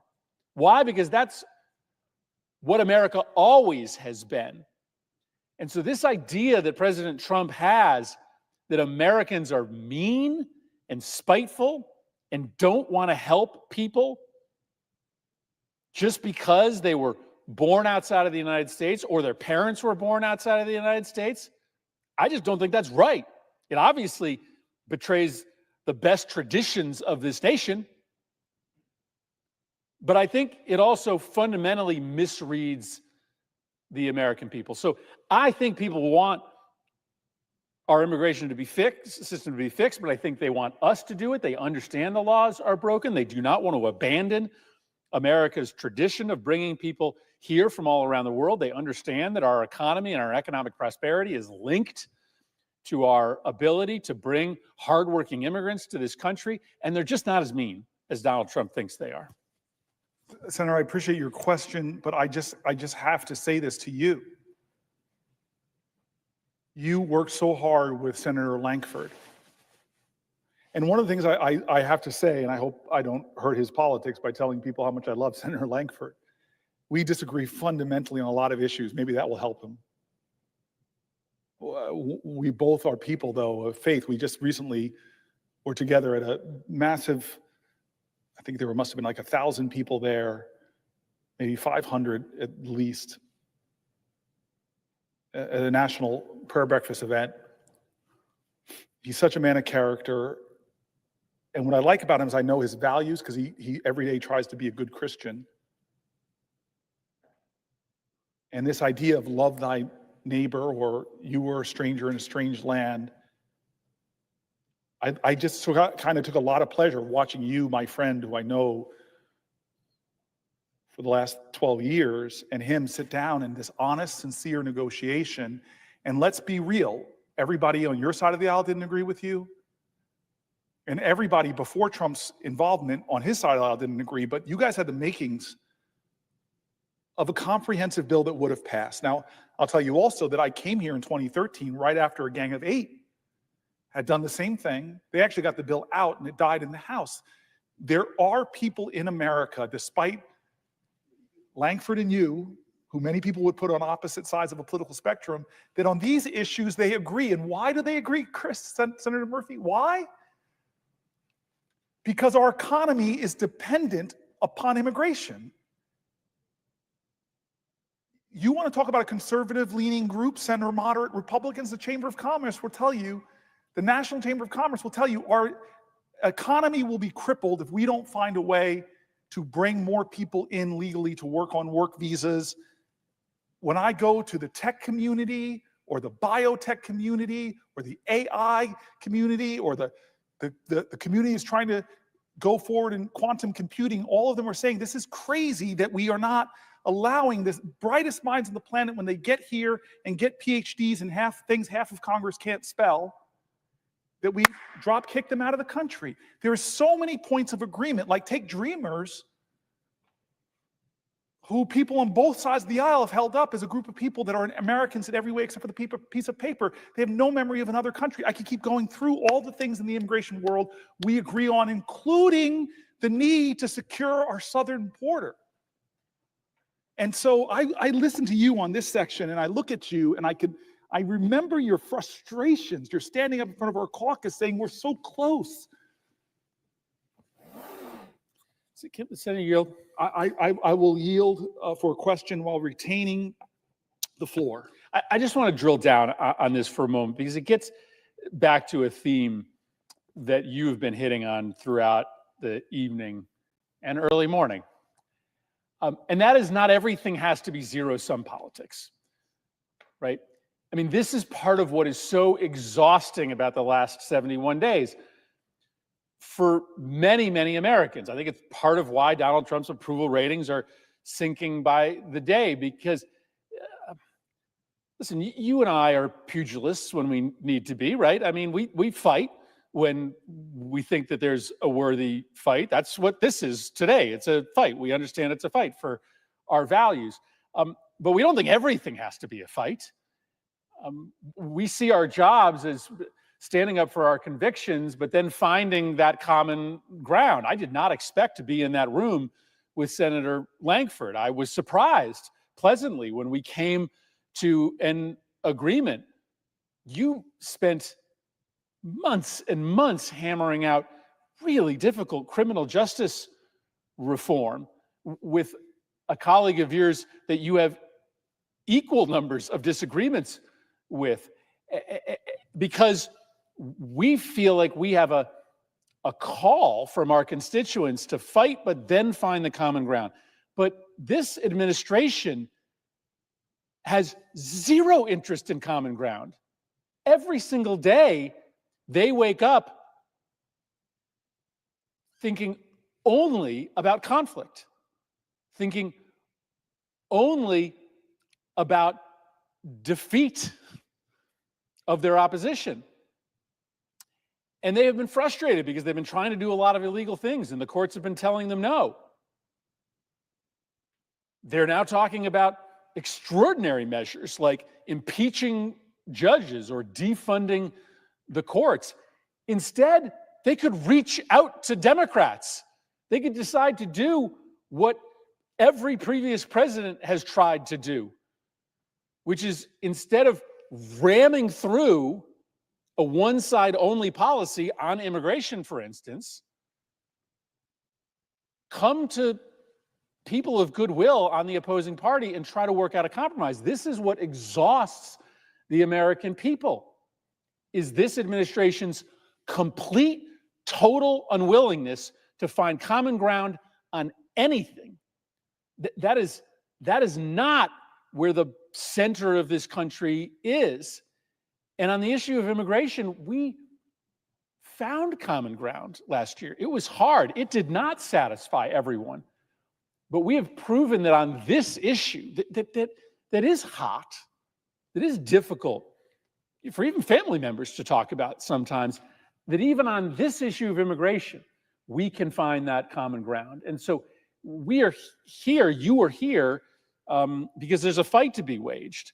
But I think we both wish on a litany of these topics, we were instead sitting down with our colleagues. But that is just not in the DNA of this administration. And that is part of why this president is becoming more and more unpopular by the day, is because they expect any president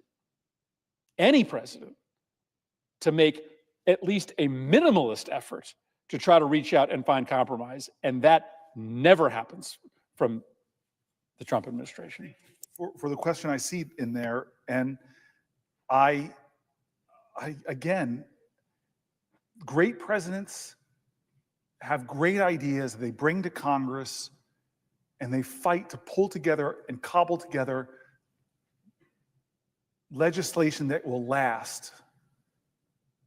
The problem we have right now is this whiplash between Trump's executive orders and Biden's executive orders and Trump's executive orders, and it's not solving the problems. And we've shown that there's enough common ground to do something on them. But I don't want to stick with common ground now, actually, because there's some things in here that are not common ground, like private prisons.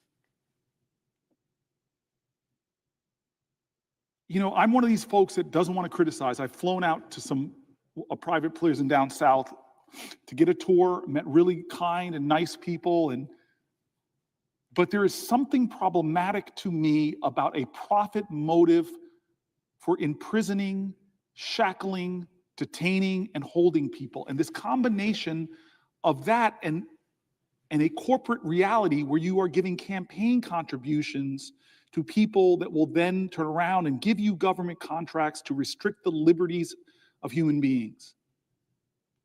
And the story that I read about this woman feeling like they lied to her lawyer and said if she had only said she could pay for her own flight home, but they were keeping her, and every day they were keeping her, they were getting more money from American taxpayers.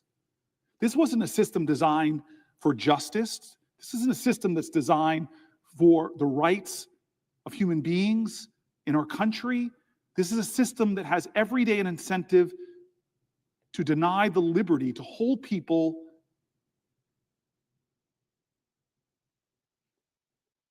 It's wrong. It's wrong. It's broken. And with a president that doesn't care about these things, that is giving greater latitude so that more stories like the Canadian woman's story, it's stunning. I want to keep moving, though. And I just want to talk about children and the way this system is extended to children. Last week, the government canceled a contract to provide legal services to 26,000 unaccompanied immigrant children. Remember what Anton Scalia said about due process in his strict interpretations of the literal writings of our founders. But 26,000 unaccompanied migrant children no longer have legal representation. We started on that idea. We started on the idea the 5th and the 14th Amendment, no one shall be deprived of life, liberty, or property without due process. And our country has now rolled back. Trump got rid of a policy that prevented ICE from arresting kids at schools and people from their places of worship. Now, every day, families face the impossible choice of whether to send a kid to school and risk permanent separation from their families. Here's a story from New Jersey. And I quote, "Recently, when I was home in Newark, New Jersey, a woman in my neighborhood came up to me to tell me a heartbreaking story. One morning, she was on her way to walk to school, the mom of another child's children. I won't make this anonymous. One of my closest friends, she's like a sister to me. She lives in the Ironbound in Newark. And it was very emotional because her neighbors were so terrified that they came to her and asked her to walk their children to school. They're American children.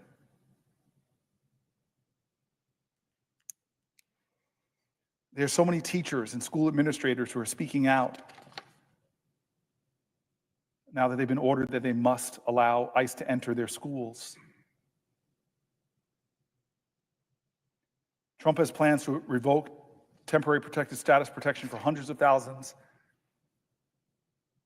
of people from various countries, from Venezuela to Haiti, paving the way for those deportations. We know who they are.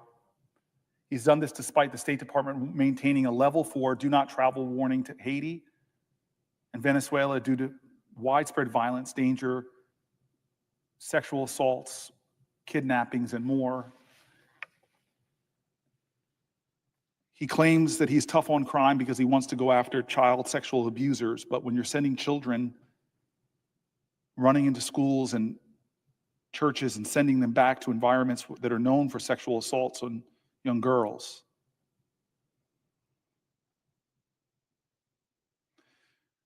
The Department of Justice, Office of Civil Rights, recently dropped its case it had filed against Southwest Key, the nation's largest provider of housing for migrant children, in which the DOJ alleged sexual abuse and neglect perpetrated against undocumented children in federal custody. It was a case that the DOJ brought against this company who houses migrant children because of alleged sexual abuse.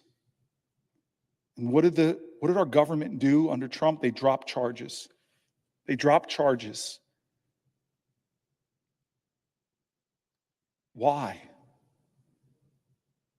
Why? Children being sexually assaulted? It's not worth an investigation? Is it because the administration thinks that pursuing the lawsuit and holding perpetrators accountable will somehow interfere with their immigration agenda? They literally let alleged sex abusers go free with no explanation.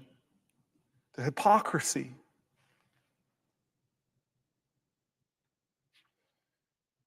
The family detentions are restarted. They failed in the past to meet basic child welfare standards and exposed children to trauma.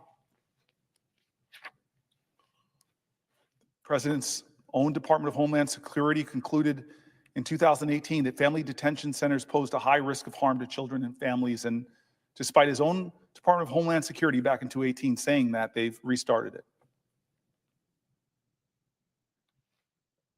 One of the points I want to make is crime.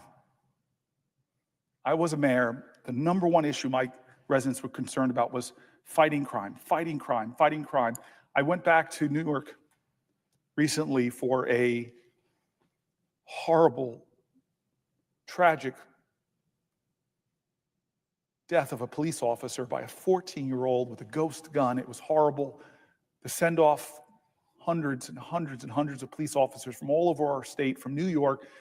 This police officer was murdered by a 14-year-old. I still pray for their family, his mom.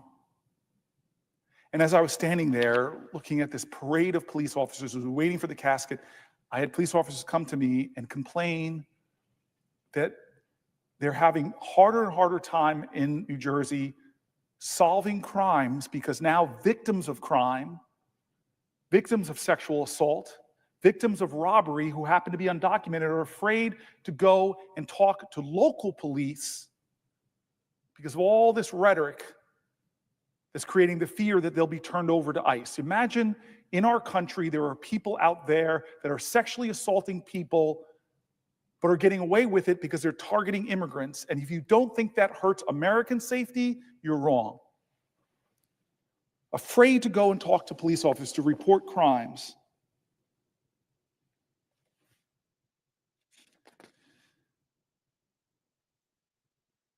They're subverting people's constitutional rights. They're incarcerating people in foreign prisons who have no criminal records. The harms to children. We've talked about all of this, but diverting law enforcement resources away from investigating national security threats, terrorism, drug smuggling, human trafficking, illegal arms exports, financial crimes, and sex crimes, taking law enforcement away from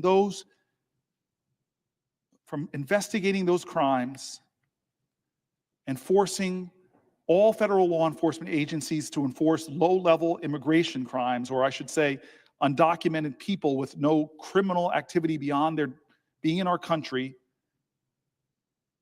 Reuters wrote about this misguided redirection of federal resources. I read their article. Federal agents who usually hunt down child abusers are now cracking down on immigrants who live in the U.S. illegally. Homeland Security investigators who specialize in money laundering are raiding restaurants and other small businesses looking for immigrants who aren't authorized to work. Agents who pursue drug traffickers and tax fraud are being reassigned to enforce immigration law. As U.S. President Donald Trump pledges to deport millions and millions of quote-unquote criminal aliens, thousands of federal law enforcement officers from multiple federal agencies are being enlisted to take on new work as immigration enforcers, pulling crime-fighting resources away from other areas, from drug trafficking and terrorism and sexual abuse and fraud. The account of Trump's push to reorganize federal law enforcement, the most significant since September 11, 2001 terrorist attacks, is based on interviews with more than 20 current and former federal agents, attorneys, and other federal officials. Most had firsthand knowledge of the changes. Nearly all spoke on the condition of anonymity because they were not authorized to discuss. In quotes, I do not recall ever seeing this wide spectrum of a federal government resources all being turned towards immigration enforcement, said Teresa Cardinal Brown, a former Homeland Security officer who has been served in both Republican and Democratic administrations. When you're telling agencies to stop what you're doing and do this now, whatever else they were doing takes a back seat. In response to questions from Reuters, Homeland Security Assistant Secretary Tricia McLaughlin said the U.S. government is mobilizing federal and state law enforcement to find, arrest, and deport illegal aliens. The FBI declined to respond to questions about its staffing. In a statement, the FBI said it is protecting the U.S. from many threats. The Trump administration has offered no comprehensive accounting of the revamp, but it echoes the aftermath of 2001 attacks when Congress created the Department of Homeland Security and pulled together 169,000 federal employees from other agencies and refocused the FBI on battling terrorism. Trump's hardline approach to deporting immigrants has intensified America's already stark partisan divide. The U.S. Senate's #2 Democrat, Dick Durbin, describes the crackdown as wasteful, misguided diversion of resources. It's making Americans less safe by drawing agents and officials away from fighting corporate fraud, terrorism, child sexual exploitation, and other crimes. The focus of immigration is drawing significant resources from other crime-fighting departments, according to the more 20 sources who spoke.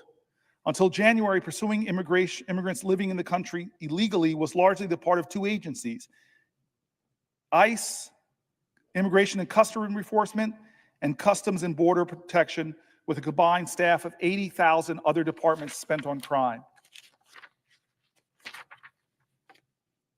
In Detroit, where immigration prosecutions have been rare, the number of people charged with immigration offenses rose from 2 in February to 19 last month. Case managements from the Justice Department show that fewer than 1% of the cases brought by prosecutors by the DEA and ATF over the past decade involved allegations that someone had violated immigration law. Since January, however, DEA agents have been ordered to reopen cases involving arrests up to 5 years old, where prosecutors had declined to bring charges. As Trump and billionaire Elon Musk flash the size of the federal government bureaucracy, jobs that deal with immigration enforcement appear largely exempt. In January 31st email to ICE employees, a human resource official told them they wouldn't be eligible for retirement buyouts offered to some 2.3 million federal workers. All ICE positions are excluded, it said recently in a previously underreported email. Madam President, will the senator yield for a question? Yes, I will yield for a question while retaining the floor. Thank you. Senator, I have been listening to many of your hours of the speech, and you're talking about immigration now, and I have another question about the immigration policy. You know, I think all of us understand that it's absolutely essential that our country secure its borders. And from time to time, the country forgets that. But I think we've had this debate about immigration that's been going on for several years. And I don't know if the senator had an opportunity to address the opportunity we had in the Senate when last year there was a realization on the part of both the Republicans and Democrats that the only way we were going to get a secure border in a sensible, beneficial immigration policy was to work together. I know the senator was watching that very carefully. And we had the terrific work of Senator Langford from Oklahoma, Senator Murphy from Connecticut, and Senator Sinema, of course, from Arizona. And despite the enormous political tension that surrounds the immigration issue, and for understandable reasons, the three of them worked very hard and came together for a tripartisan proposal, in effect. Senator Sinema, of course, being the independent, who always played a constructive role in trying to bring the parties together. What was included in that legislation was a major commitment embraced by Senator Murphy on behalf of the Democrats for border security. There was an acknowledgement we can't just we have to control our borders. It's really that simple. But when you control your borders, you also have the opportunity to have an immigration policy that the Congress and the president think will benefit the American people. And it benefits us, of course, if there's security at the border, but it also benefits us if we have legal immigration that is controlled by the American people. And of course, you know, I've noticed that Elon Musk, who is against immigration, and he's for everything that the President Trump is for, he likes having very highly educated computer people that can help him go from very rich to even richer. So he carves out an exception for people that will be beneficial and helpful to him in his various enterprises. But you know, we've got in Vermont a lot of dairy farms, and we have a tourist industry, and we have a real hard time filling those jobs. So legal immigration can really be helpful and constructive and beneficial to the people of the state of Vermont. And I know talking to my colleagues on both sides of the aisle, many of us in our states have tourist industries and we have agricultural enterprises, just to mention two, where the reality is we don't have the number of people we need to fill those jobs. And, you know, it's not just a matter of paying more, because I do think we have to be very mindful that we want to do every single thing we can to help elevate the wages of American workers, which, by the way, this is a little bit of an aside. Why in the world haven't we raised the minimum wage? I mean, I know, Senator, you're for that, and I certainly am. But it astonishes me that we still have, what, is it $7, $7.50? I mean, it's unbelievable what the minimum wage is. A lot of the states have raised it. Vermont certainly has.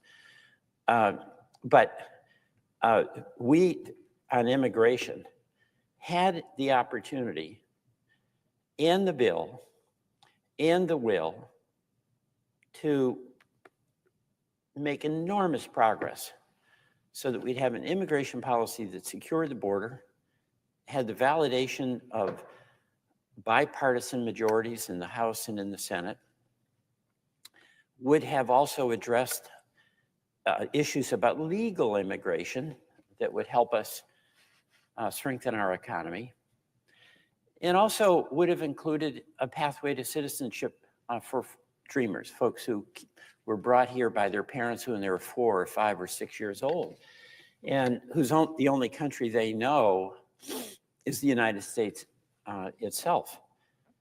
And, you know, my understanding from talking to my colleagues on the other side of the aisle is that there's an enormous amount of respect for many of these dreamers, many of whom have been heroes for us in the military.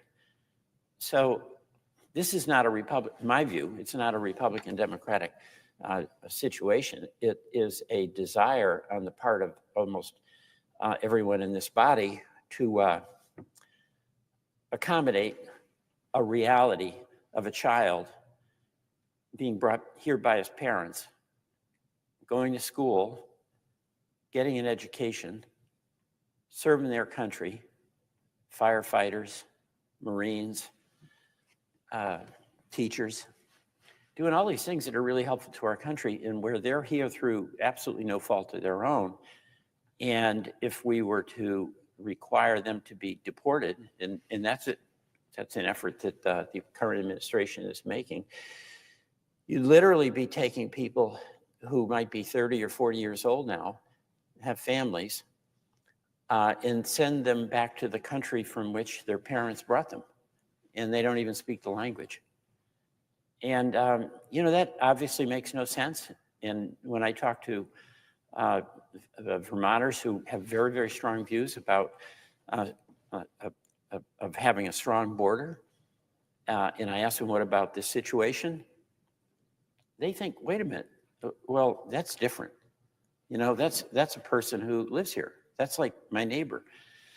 So I was so disappointed when we were on the cusp of being able to get this legislation passed, when then candidate Trump, in his candid way,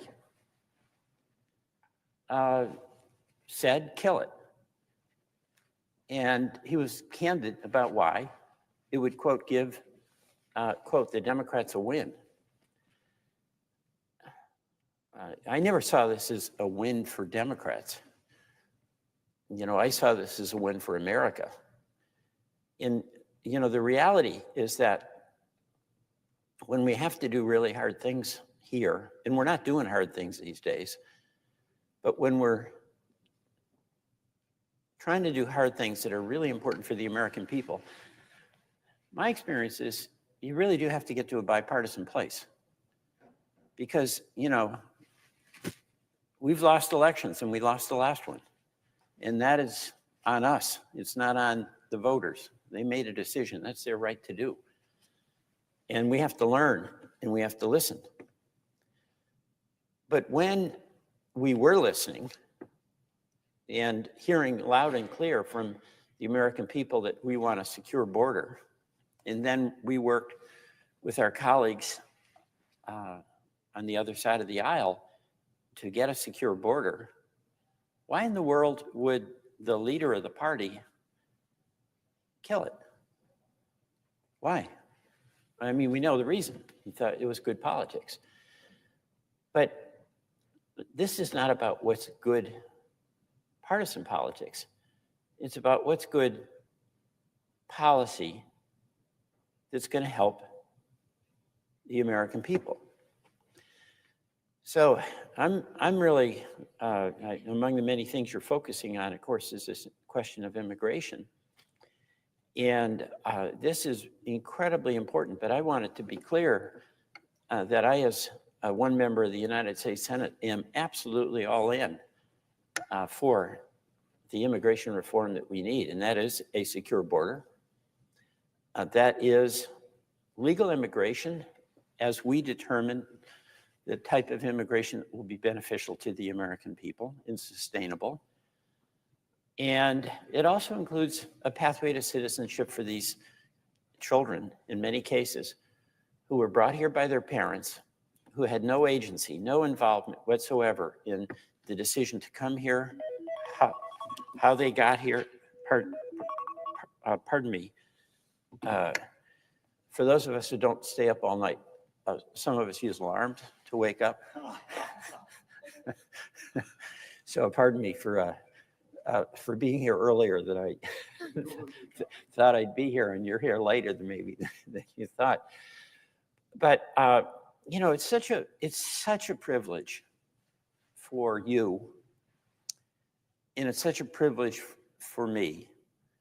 It's such a privilege for the other 98 citizens of this country who serve with us in the United States Senate, that any chance we get to do something that's helpful to the people we represent, don't we want to grab it?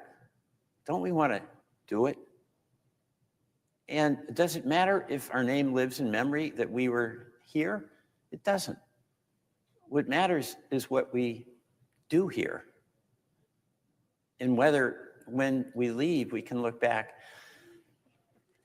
and have the satisfaction of knowing we gave it our best. And I hope, you know, there's enormous pressure on folks in this job from the cross currents of the political world that we live in.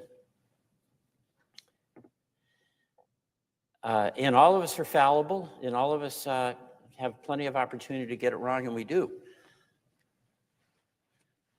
But what I've seen in the people I've admired on both sides of the aisle, and I think of Senator McCain, who Senator Murphy worked with so much, there was a heart and soul to that man.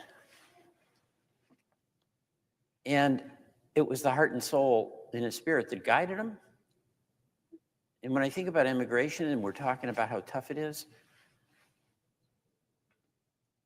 he worked together with the so-called Gang of Eight to come up with a reform that this Senate passed years ago. I was in the House then, and I remember being so excited when I heard that the Senate had actually come up with a proposal that just made sense.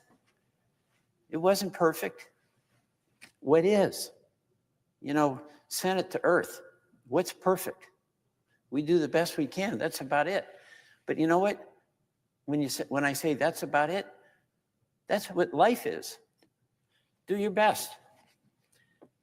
And then move on. And by the way, that's one of the reasons why I think, Senator, the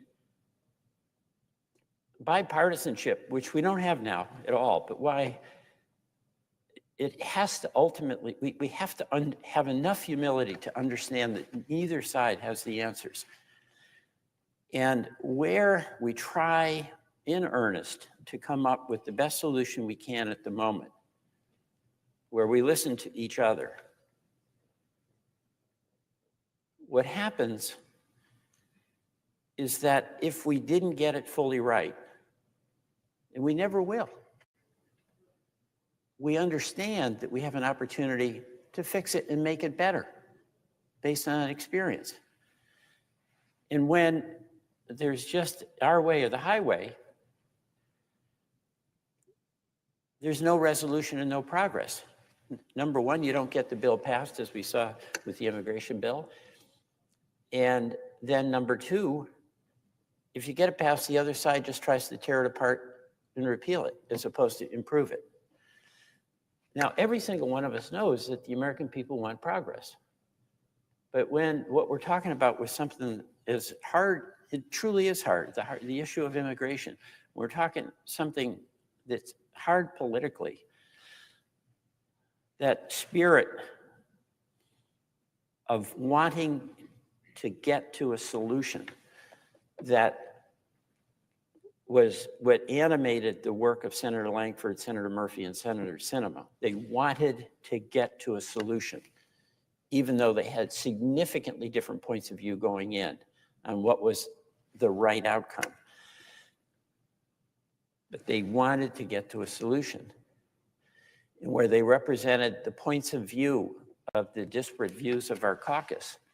And they came up with a compromise that by all accounts would be such a better place for us to be now than what we're in. No progress. We haven't been able to act on that immigration bill since the Senate acted with the leadership of Senator McCain and others. And I was mentioning how excited I was. I was in the House at the time, and I was so excited that this bill came over. And, you know, Vermonters were asking me all the time, Peter, we've got to do something about our borders. We've got to do something to make sure our farmers don't fear having their farms raided and them not being able to milk their cows. It's that essential, right? And I'm talking a lot of pretty conservative people, right? Who politically sometimes agree with me, sometimes don't.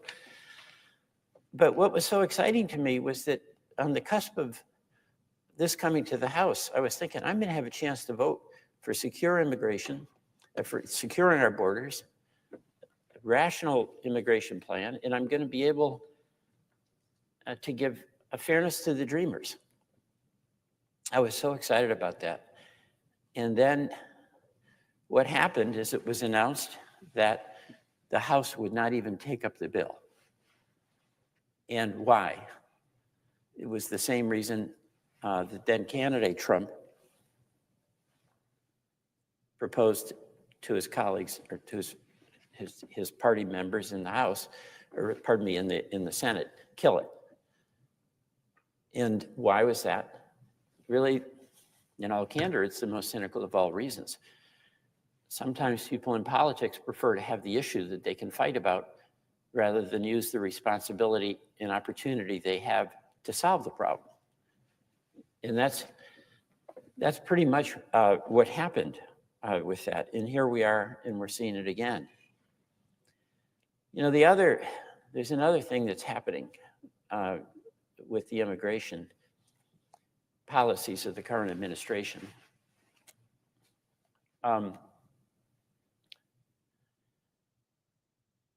There's a lot of cruelty that's part of it. You know, yes, we have to have a secure border.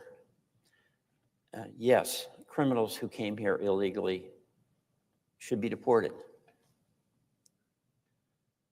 But should the consensus that we have about a secure border, about the legitimacy of deporting criminals who are here illegally, be used to justify a wholesale roundup where the people who are rounded up are almost randomly picked up?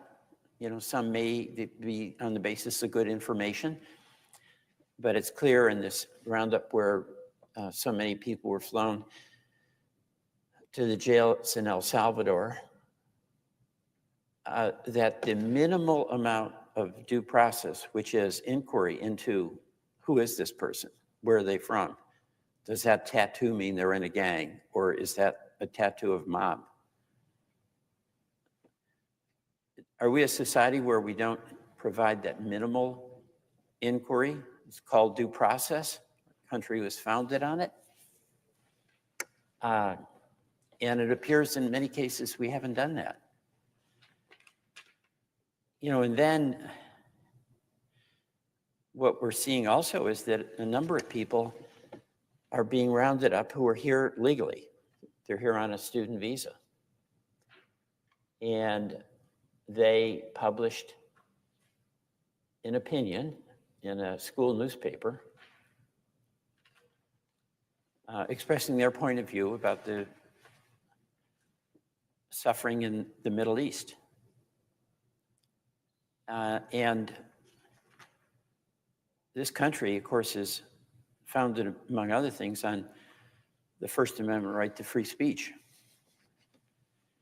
And it's a pretty astonishing thing that people who express that, who are here legally, by the way, legally, I want to emphasize that, are suddenly confronted by people who are essentially wearing masks, put in handcuffs,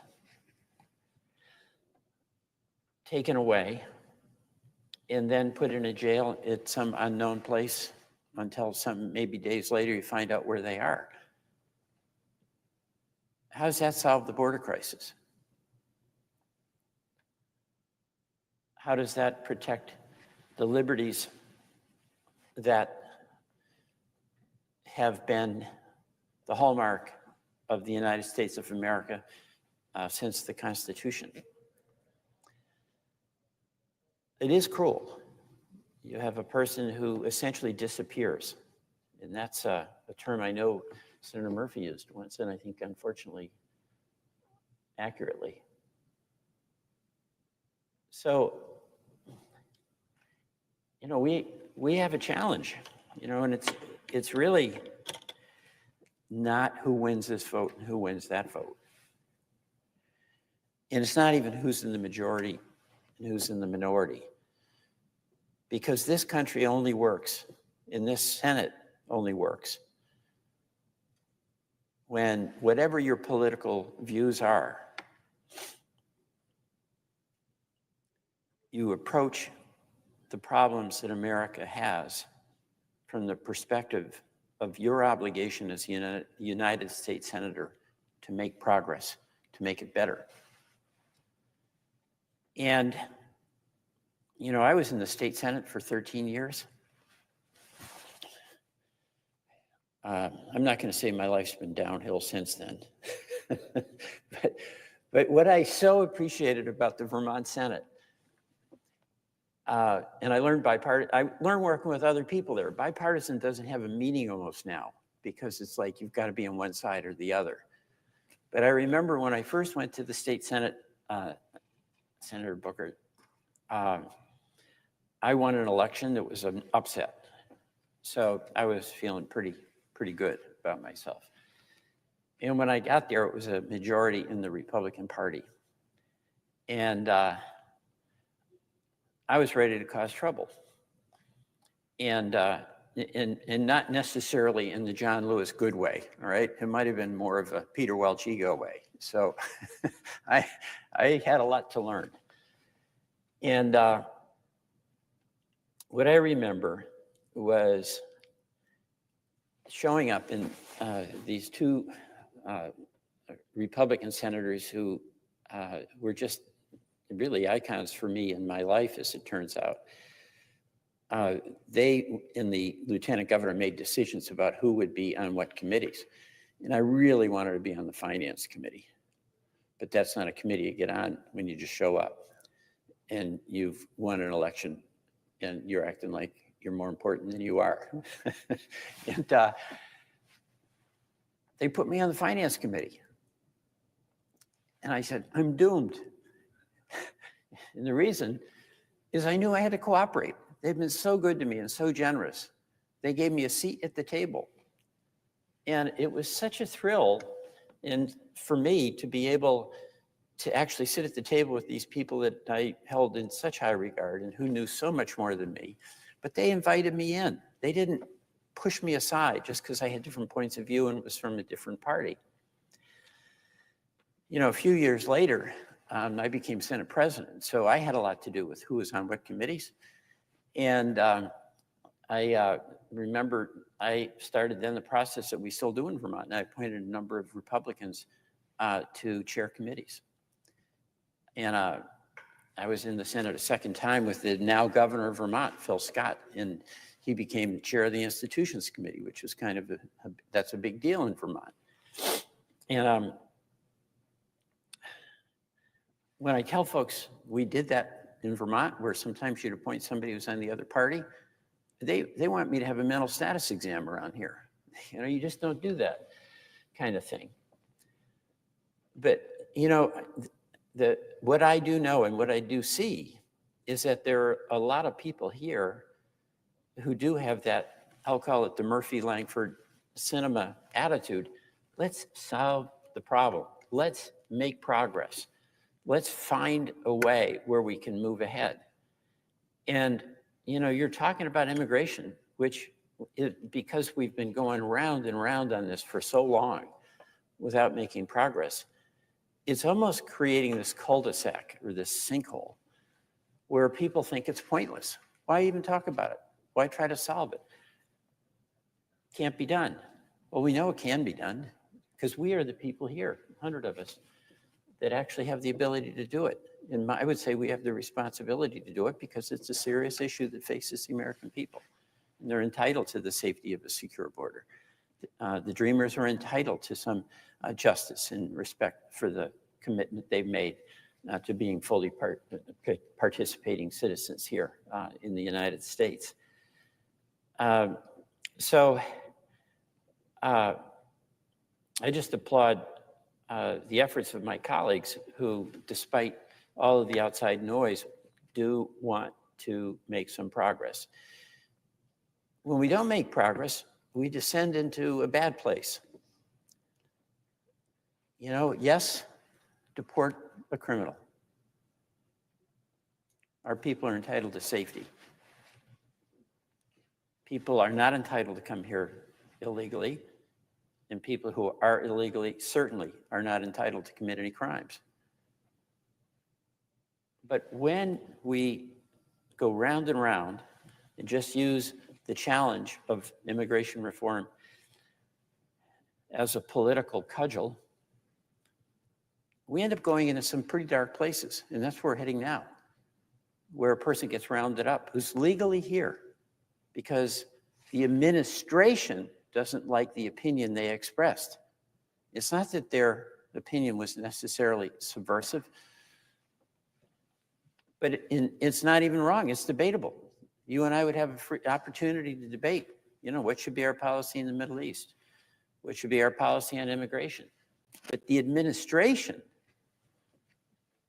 decides that speech I don't like. Arrest that person. Disappear that person. And then we get into debates that are really not about making progress, but mutual recrimination. So I'm, you know, just very delighted that you're focusing a good part of your effort here on the vital question of immigration. You know, I do hope, I haven't been watching everything, but if it's okay, I just want to direct your attention to these tariffs that are happening a little bit. And I know you're gonna have an opportunity to talk about a fair number of things. You already have. But I've never seen anything so dumb and reckless as these tariffs on Canada.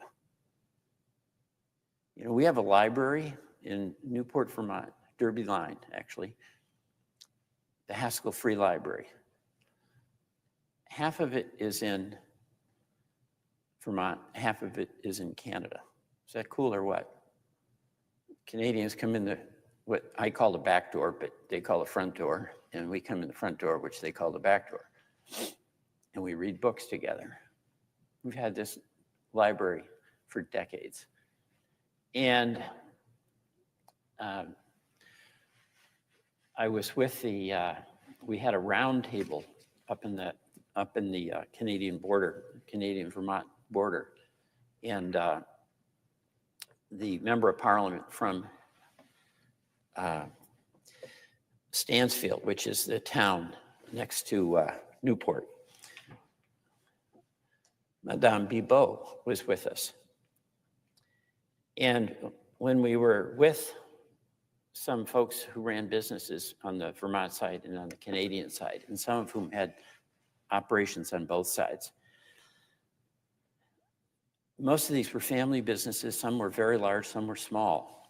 And it ranged from like farmers, and they on the Vermont side who got their a lot of their fertilizer from Canada, and that's true, by the way, all across the northern border. you know, so it can be Minnesota, it can be Idaho.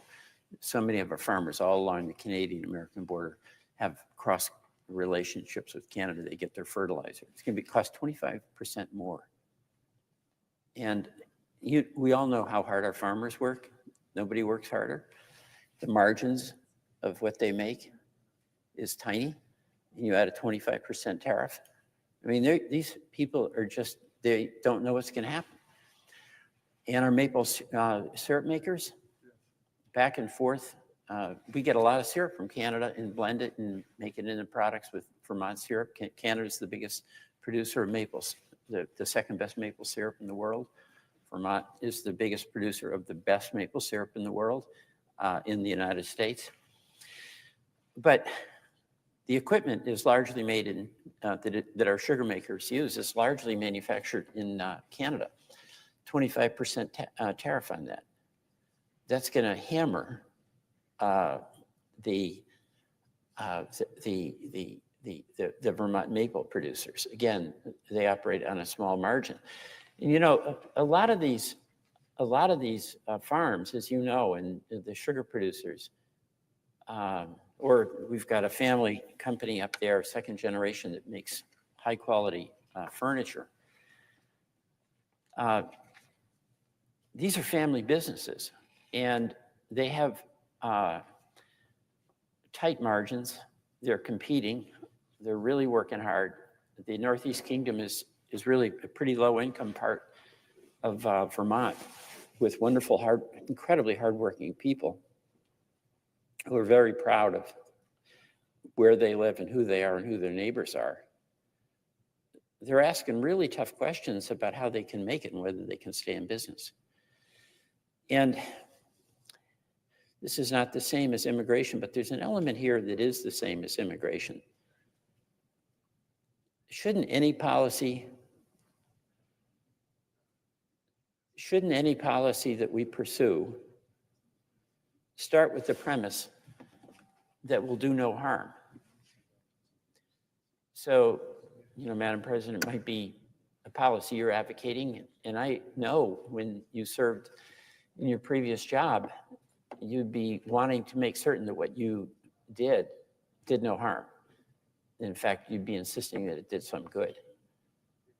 And my question with the tariffs is whether the administration is starting out from the premise that I think all of us should start with. Yeah, we may have an idea. We hope it might work. But we got to make sure it does no harm.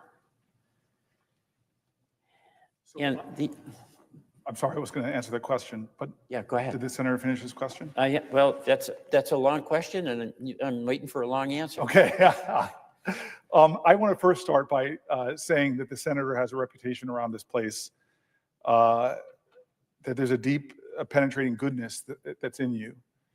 I love to watch my Senate colleagues when the other people are not. It's a habit of mine because I think what you do when no one is watching is really telling. There's a belief I have that someone who is nice to you but not nice to the waiter is not a nice person.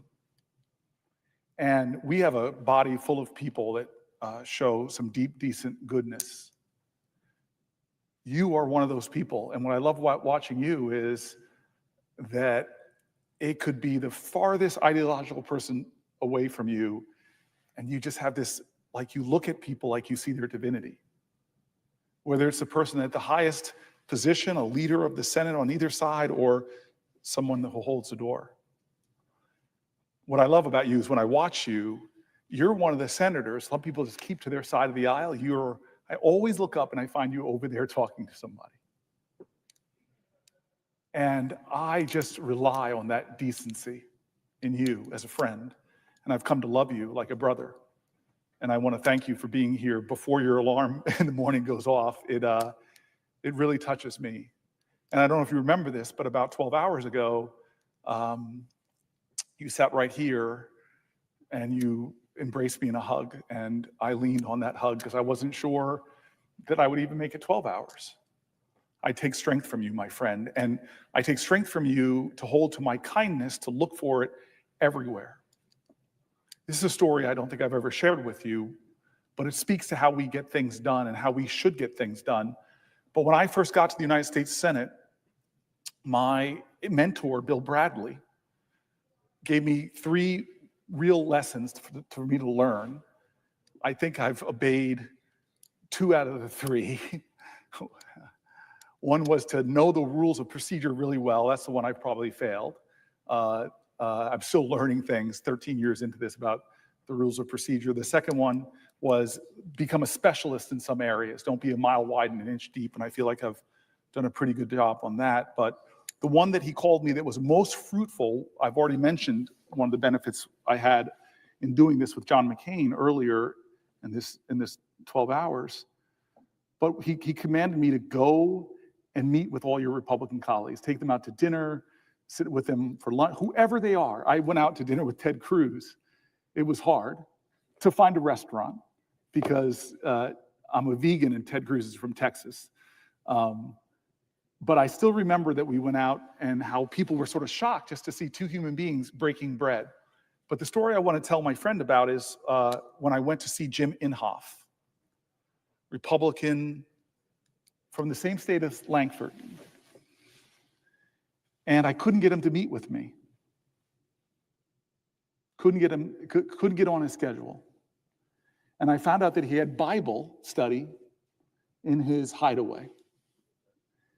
And so I go up to his hideaway for Bible study. Thune was there.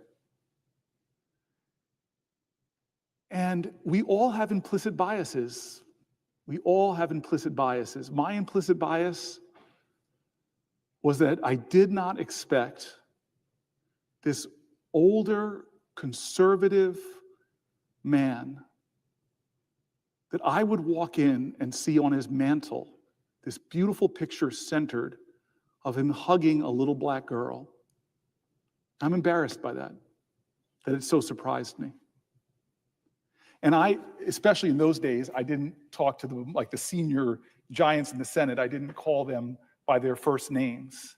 I still have a problem calling Senator Durbin by his first name, for example. He is a lion of the Senate, in my opinion, and one of the kindest people to me since I've been here. But so I go to him, I go to Jim Inhofe, I go, "Mr. Chairman, sir?" And I look at the picture and I go, "Who dat?" And he smiles and chuckles. And then he tells me the most beautiful story of his family adopting this little black girl out of some of the most terrible circumstances. And I was so moved. And thinking about my friend Bill Bradley, I would have never known this incredibly beautiful thing about somebody who ideologically we disagreed on so many things, but knowing this personal moment, it created this thread between us. Not a rope, not a cord, but a thread that connected me to him and had created a deeper affection. So fast forward many months in this body, and there's a big education bill, which Chris Murphy referenced earlier. A big education bill was going through the Senate because No Child Left Behind, we were going back the other way. And Senator Durbin has told me about this. Pendulum sometimes swings and swings back in this place. And it was a deal. Lamar Alexander was in the well of the Senate. He was the manager of the bill, and there was no amendments allowed. No amendments allowed. And of course, I'm sitting back here. This is where I sat. And you talk about egos. My ego think I had this great amendment, and I was frustrated that they were having this rule, no amendments. But I got a great amendment to do something about homeless and foster children that have the worst educational outcomes. And I thought I had a modest amendment to try to make a difference for American children that are in foster care or that were homeless. And I'm frustrated. I'm sitting back here, something that I dream of doing again one day, sitting, and just kind of upset. And then I see walking through those doors, Senator Jim Inhofe, and he walks to the well, kind of talking. And I remember the story he told me about this little black girl and his family. And something tells me to get up, and I walk into the well, down these steps, and I say to him, "Mr. Chairman, sir, I know how much you care for children in tough circumstances. I have an amendment." And I explained my amendment to him, and he looked at me and he gave me the Senate version of no, which is, "I'll think about it." And I got frustrated and I said, "Thank you, sir, for considering it." And I walked back and I sat down right here. And then when I picked my head up, he's marching into our side like, "You do on the other side, like his GPS coordinates were off, marches up to me and just sort of grunts at me, I'm in. And then turns around, starts walking away from me, and I step up, I go, wait, excuse me, what do you mean? He goes, Cory, I'm gonna co-sponsor your amendment. And I was so happy. And now I go over to Senator Grassley.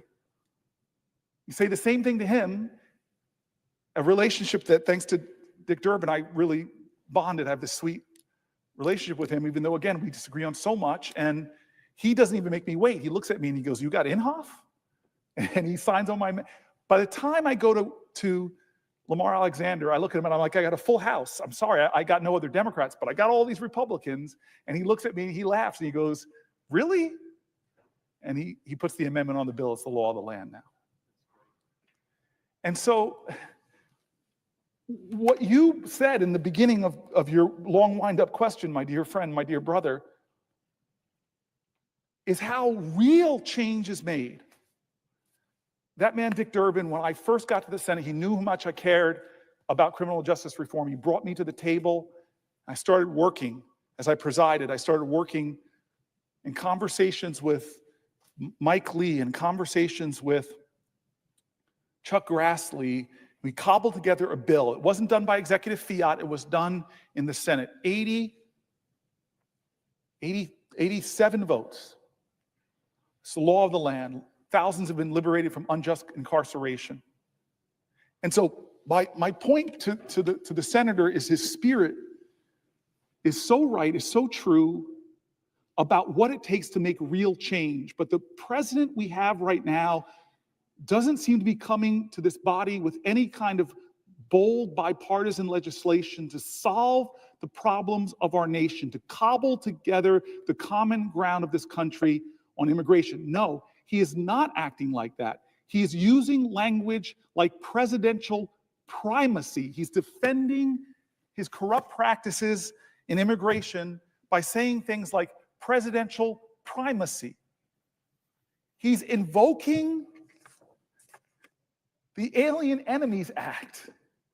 He's evoking the Alien Enemies Act, an act from the 1700s to deny due process, which Anton Scalia, a textualist, says that whether you're born in this country or not, you have due process here. The Constitution states only one thing twice. Both the 5th and the 14th Amendments say that no one, not no citizen, no one shall be deprived of liberty or property without due process of law. And yet this president is disappearing people. And as we documented here, disappearing the wrong people.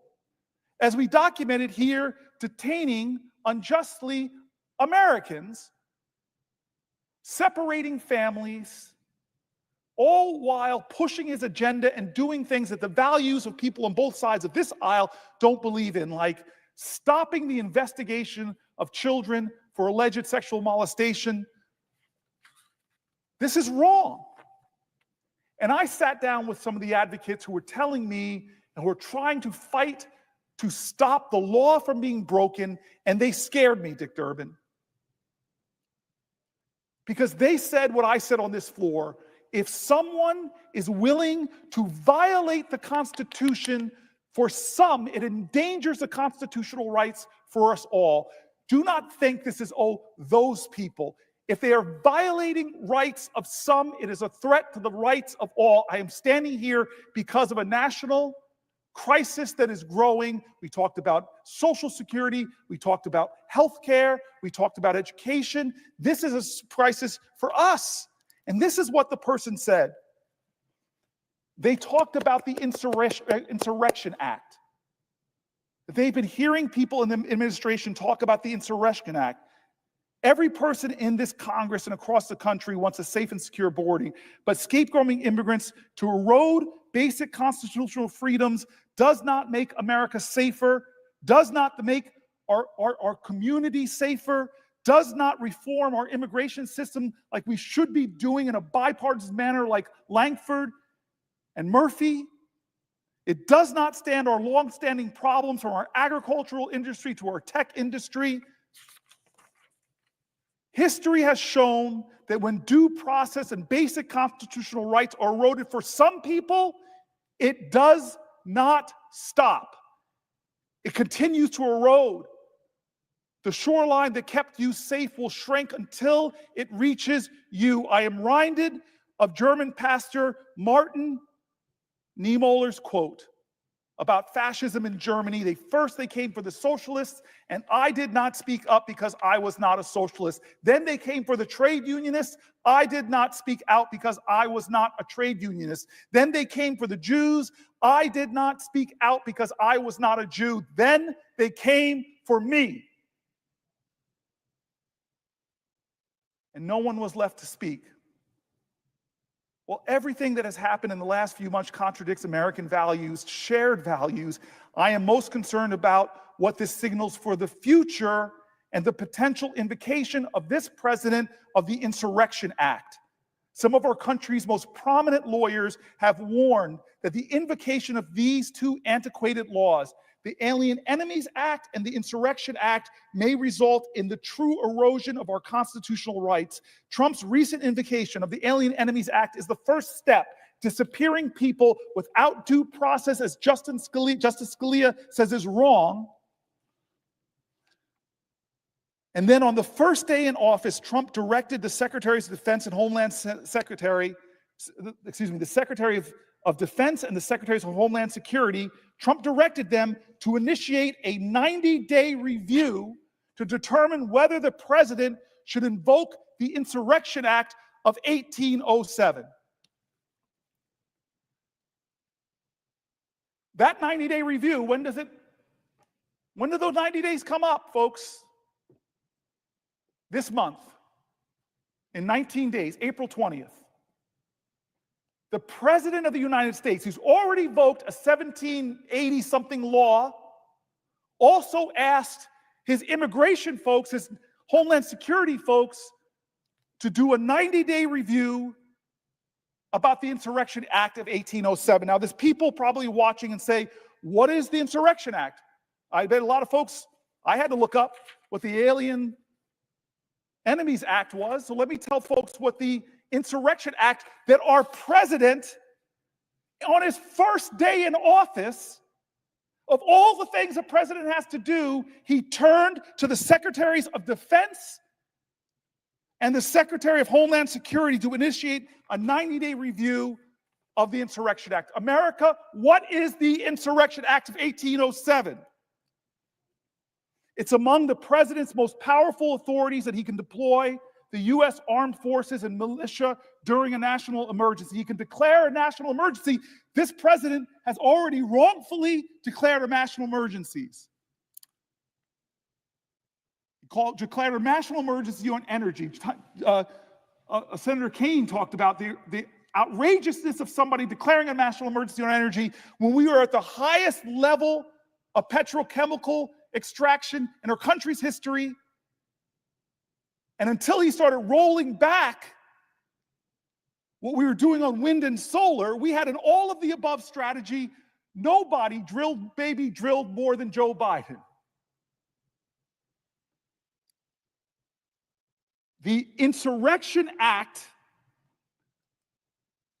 gives the ability of the president to declare a national emergency to suppress insurrections, to quell civil unrest or domestic violence, and enforce the law when he believes it's being instructed. When can the president invoke the Insurrection Act? Well, nothing in the text of the law defines insurrection, rebellion, or domestic violence. Those are the prerequisites for deployment, but they don't define those things. One of Trump's first executive orders, signed the evening he took office on January 20th, was titled, Declaring a National Emergency at the Southern Border of the United States.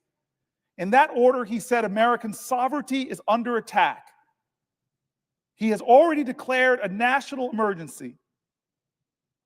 Neither Congress nor the courts played a role in deciding what constitutes an obstruction or a rebellion. If Trump does unlawfully invoke the Insurrection Act, he can conceivably use our military to carry out his deportation agenda within our country's borders.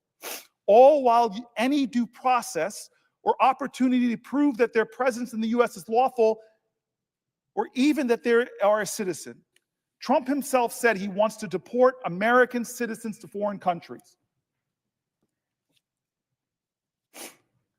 Trump himself has said, I want to deport American citizens to foreign countries. On February 4th, he said, and I quote, I'm just saying, if we had a legal right to do it, I would do it in a heartbeat.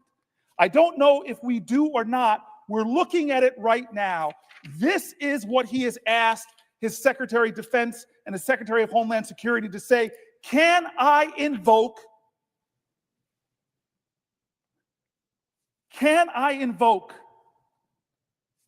the Insurrection Act?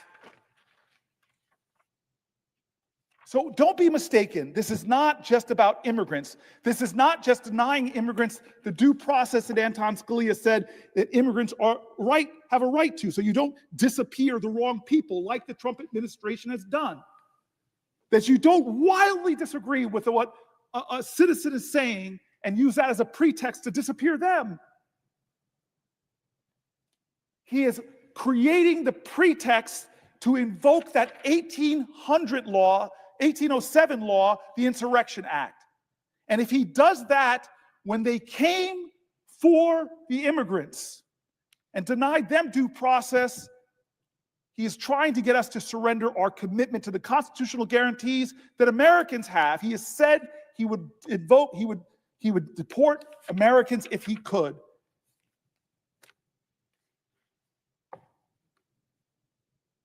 When the president denies due process to some in America, it threatens the due process of all.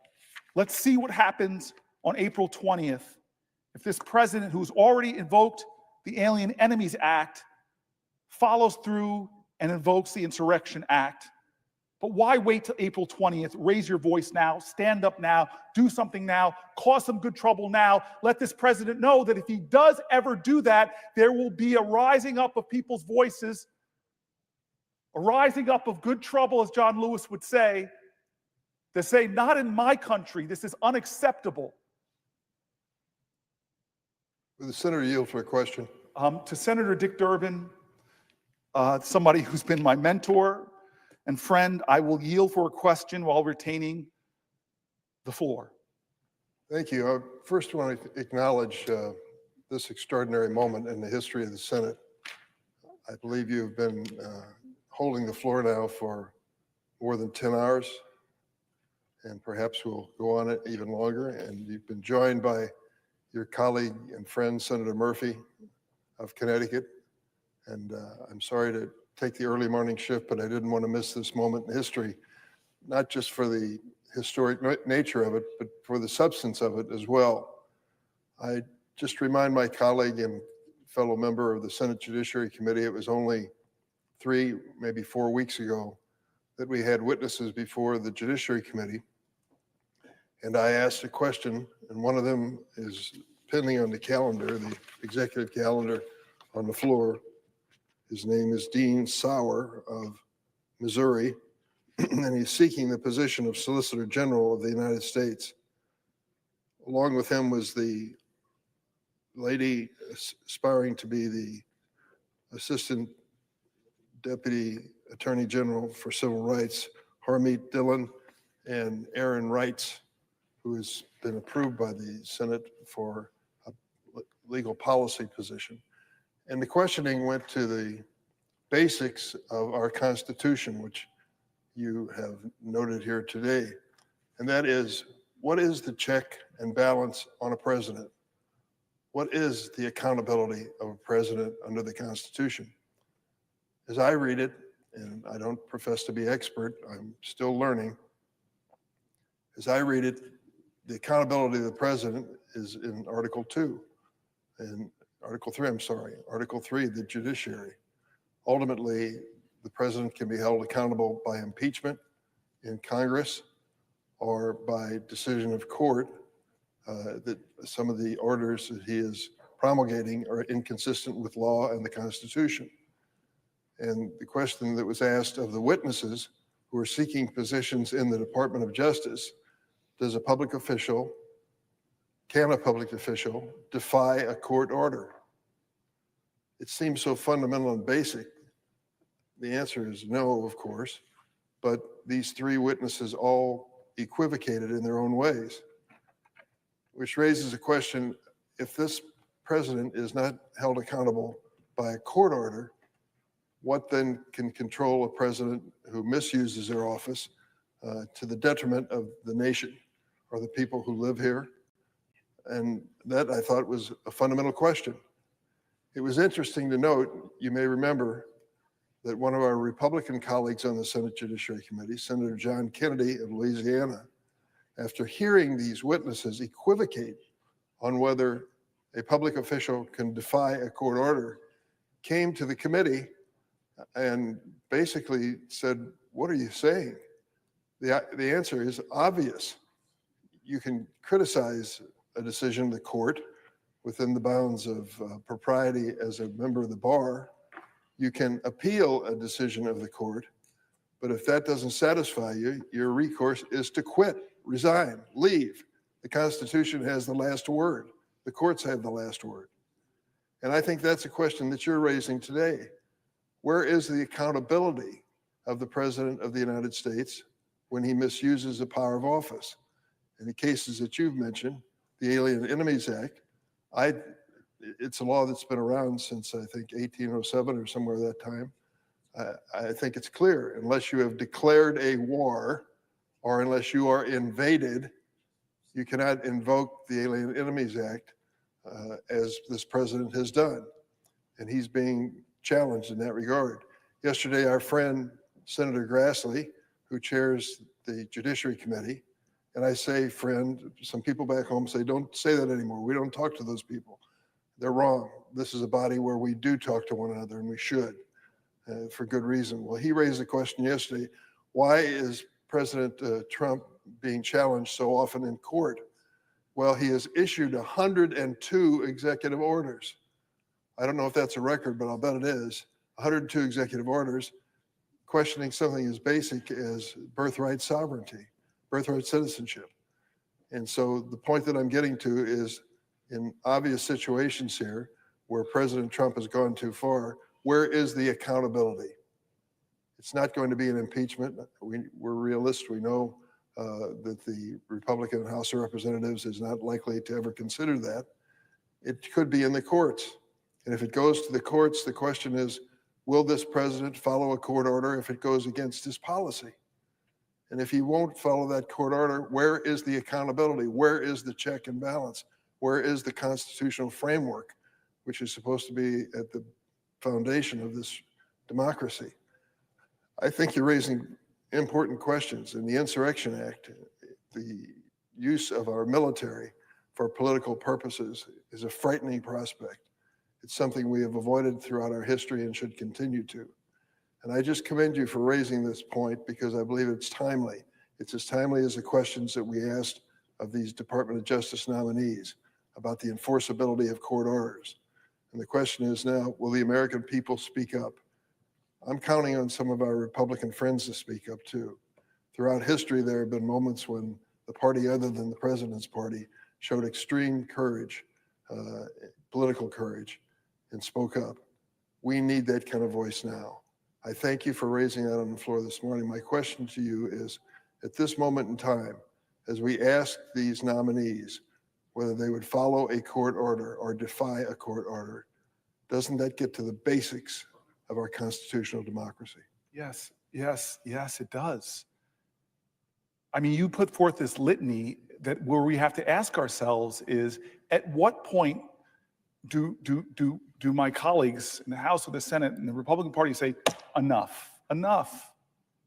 God bless John Kennedy for calling out the absolute absurd. I was in that hearing where you have nominees for some of the highest positions in the administration failing to say that they will abide by a court order.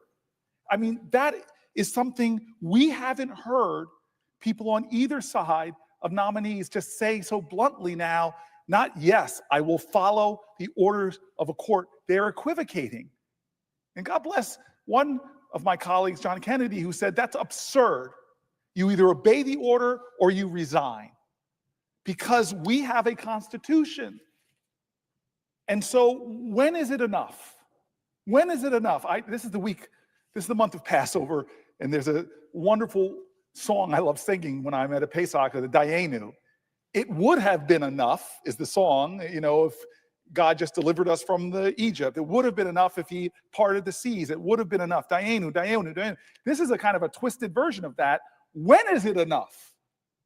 When the President of the United States starts a meme coin on his first day, violating the emoluments clause immediately and enriching himself.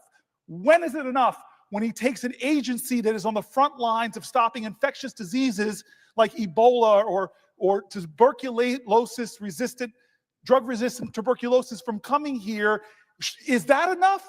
When we created that in Congress and he has no right to stop that agency, would that have been enough? When is it enough for him to issue executive orders that trample on the highest ideals of this land?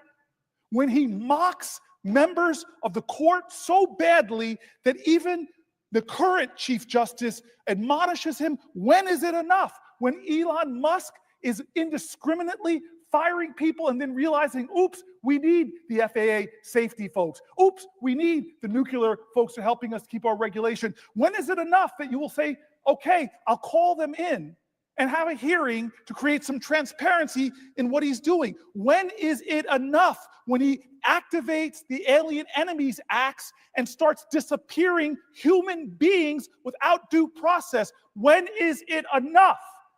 Well, it's enough for me. It's enough for me. 12 hours now I'm standing and I'm still going strong because this president is wrong.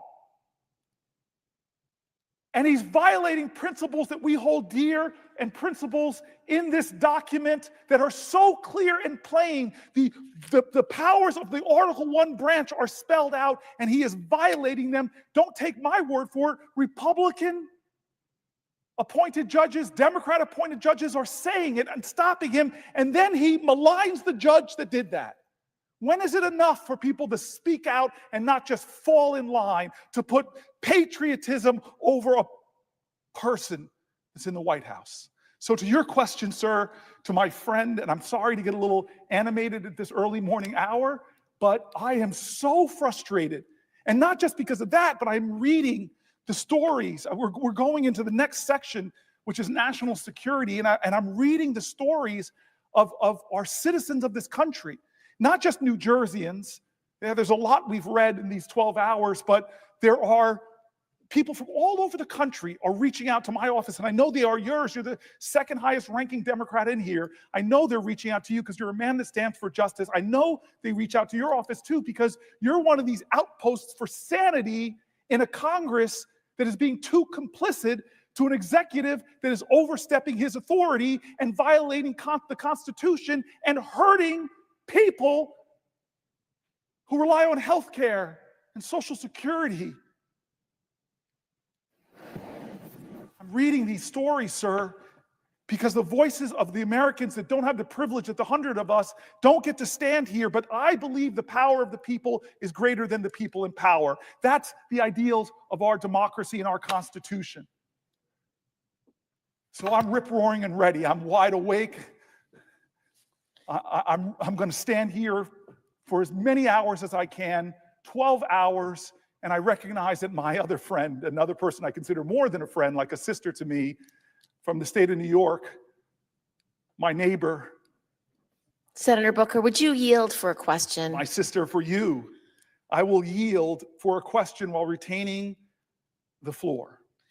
Senator Booker, I've been listening to this debate all night, and I got to say, you're on fire. And you're on fire because the American people are very, very angry about what is happening. They are not happy with what this administration has done. It's contrary to what was promised. It's contrary to what was expected. And I know we're going to talk about national security in a few minutes, but can I ask a question about one of the topics you talked about last night? Because it was exactly what my constituents were talking to me about yesterday. So I was in New York yesterday, and we talked about these cuts to Social Security. I have to say, I was stopped by the gentleman who worked at Amtrak and said, Madam Senator, I just want to thank you for protecting my Social Security. That has never happened to me before. Never happened at Amtrak to be stopped by someone who worked there to thank me for one thing I had done that day. But I'm telling you, Senator Booker, when Elon Musk starts firing people at Social Security and tells the Social Security Administration, you cannot answer the phone, what are our mothers and fathers and grandmothers and grandfathers supposed to do? Many of them are not readily available to be on a computer. Many of them can't ask their question online. And worse, Elon Musk is expecting them to show up in person at a Social Security office. How many of our older Americans are not able to drive anymore or are uncomfortable driving? How many of our older Americans feel uncomfortable getting in the subway to get to a Social Security Administration because there's stairs or because the lighting's not good enough? These are the challenges that our older Americans have. And so I just want to talk about the things you told us last night about the risk to Social Security. Social Security is our seniors' money. It's not the government's money. It's their money. So what happens when you make it hard for a senior to call and make sure their check's on the way, or their check never showed up and they can't find it? For a lot of older Americans, that Social Security check is the only money they have for that month. It pays for food, right? It pays for heating bills. It pays for their medicine. It pays for their rent. It pays for everything they need to survive. And Elon Musk's office doesn't believe anybody should be answering the phones. Who is he to tell America how to run its Social Security Administration when our seniors need those checks? They've crippled the phone service, even though, get this one, can't answer the phone, crippled the phone service. You can only make an appointment on the phone. So how are you supposed to make an appointment if you are going to go in? I mean, that's absurd. They plan to cut 7,000 staff. That's a lot of staff. 7,000 staff, even though the Social Security Administration staffing is already at a 50-year low. So they are lying when they are saying this is about efficiency. They just want the money. And what do they want the money for? Tax cuts for billionaire buddies of Elon Musk. It is an obscenity. It is an absurdity. It is an outrage. And everyone in America should be concerned. Hands off our Social Security, Elon Musk and President Trump. Hands off. They are rallying all across the country to say, hands off my Social Security, hands off my Medicare, hands off my Medicaid. It's an outrage, and I don't think people should stand for it, because your Social Security check is your hard-earned money.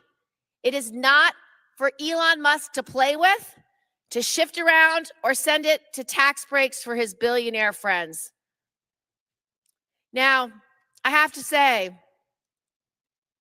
my office has been working closely with one senior. Now, she's a New Yorker with a disability, and she was told that she had to call a specific representative's extension by the end of March. Well, that was yesterday. And if she didn't get this person, her application could be denied. She's called every day, sometimes more than once a day.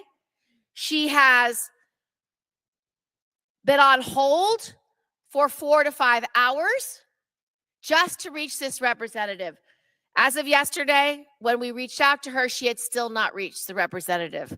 So Americans across the country are panicked. They are stressed. They are worried that they won't get their hard-earned money back, their retirement, to pay for the things that they need.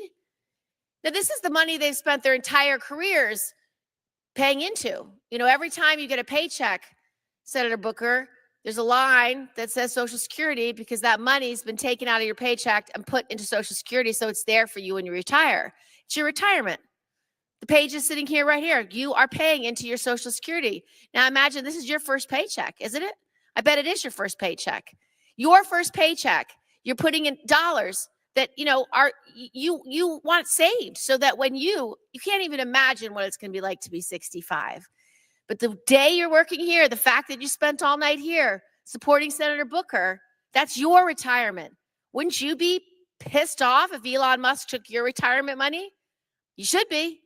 He doesn't have any right to it. And what he's doing is he's doing it by cutting staff.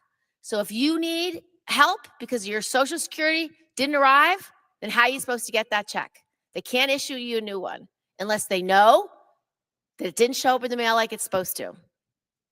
Ultimately, cutting individuals from Social Security doesn't just affect them, it affects the entire economy. So you can imagine if all our seniors are getting this Social Security benefit, you can't go then buy your groceries. You're not going to be able to then go buy whatever you need for your home. Those stores will get less money, and that means there'll be less resources in the economy.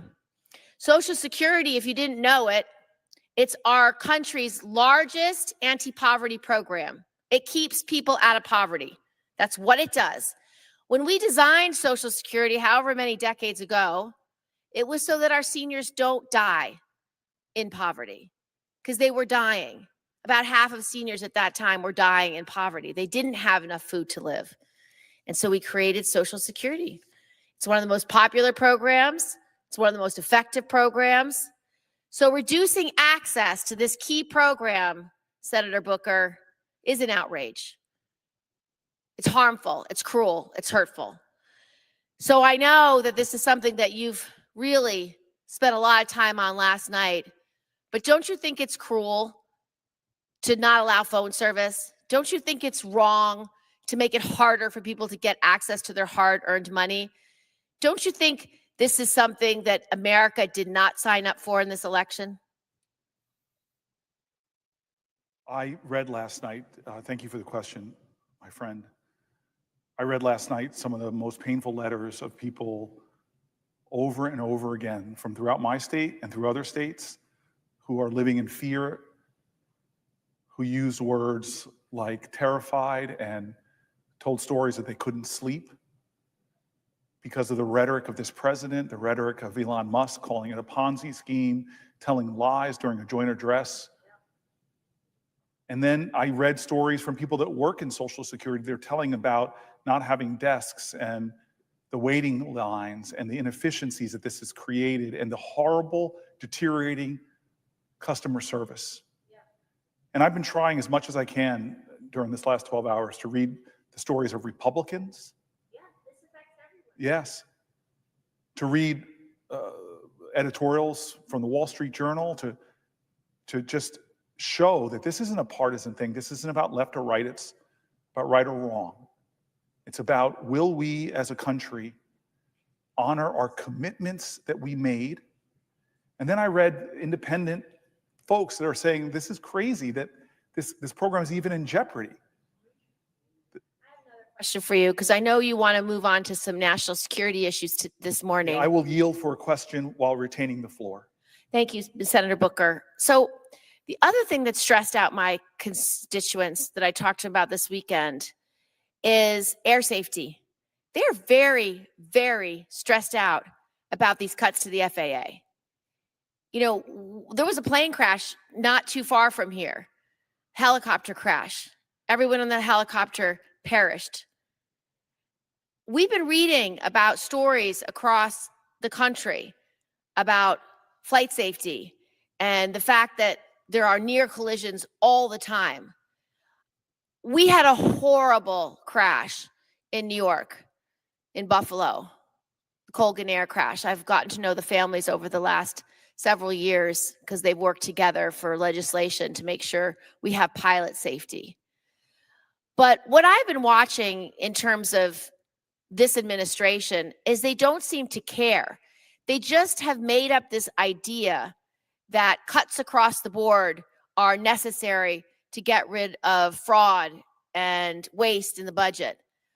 And I agree, we can make government more efficient, but the way you do that is at least learn what each of these agencies do, study what's happening in them and how to make them more efficient. Make sure the right number of personnel are hired. Make sure the right training is offered. Make sure there's no wasteful programs. That's good government. That is not what Elon Musk and his Doge boys are doing. That is nothing like what they are doing. They're just cutting everything because they want to make space for these tax cuts for their billionaire buddies. It's really disgraceful. It's something that I don't quite understand. So over the past 2 months, just the past two months, we've seen horrifying accidents and near misses at airports all across the country. And there was another close call just this past Friday, again at DCA. Many of these accidents have been a result of chronic understaffing and antiquated technologies at the FAA. But instead of fixing those problems, the first thing the Trump administration did when it came to power was fire people. I think he's kind of stuck in the loop of The Apprentice. You're fired, you're fired, you're fired. I don't get it. Like, good government is important, and I support efficiency. That's not what they're doing. It's like they're on a power trip, and they just want to fire everybody across the board. Just fire them all. So while a court forced the FAA to rehire workers, thank God for the courts.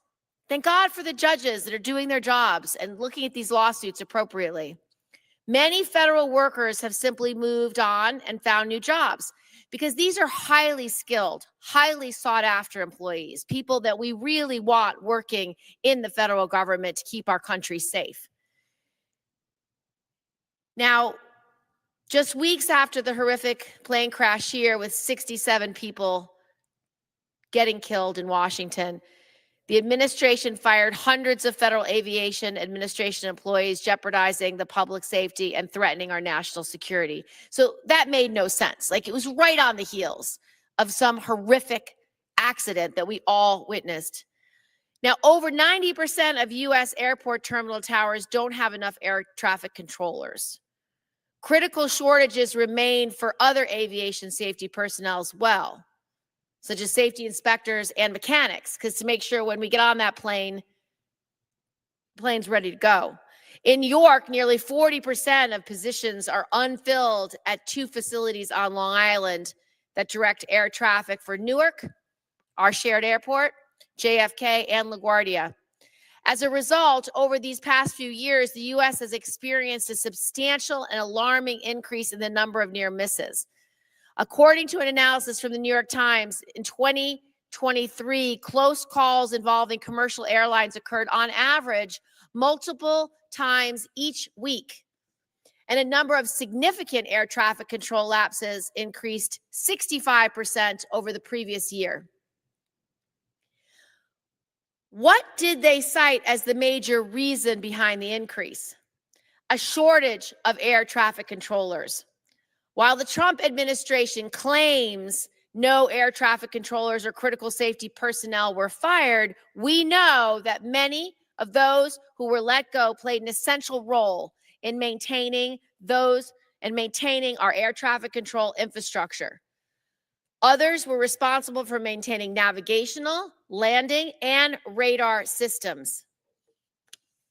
We also know that safety inspectors, systems specialists, maintenance mechanics are among workers who are affected, and at least one of the employees fired worked for FAA's National Defense Program, which protects our airspace from enemy drones, missiles, aircraft, and used as weapons.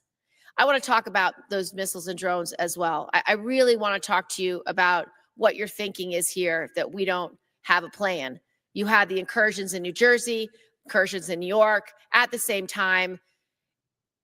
And we don't have assurance that those drones aren't being operated by China or Russia or Iran or another adversary for a nefarious purpose. We have to get to the bottom of this. And that's something that Senator Booker, you and I have been at the forefront on when questioning the administration about what they're doing on this issue. So the question I have is, why did the administration fire these workers and so easily part with them? Who will perform these duties going forward? What risk analysis was performed to ensure this won't make flying less safe? Now, I asked these questions of the Secretary of Transportation in a letter on February 20th, over a month ago. And what was their response? We don't know. They haven't answered my letter. They're not willing to engage the Senate in actually policy and decisions that keep our state safe.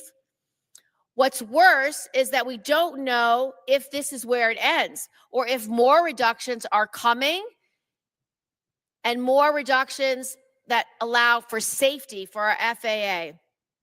Now, DOGE's so-called workforce optimization initiative, it's BS. They don't do the analysis first. They just make the cuts. We need the Secretary and the acting FAA administrator to be responsive to Congress's questions and oversight. The American people deserve to have a federal aviation agency that is dedicated to actually doing the job of protecting us, protecting this country. The Trump administration needs to take immediate steps to address FAA staffing shortages across the entire agency, not just air traffic controllers.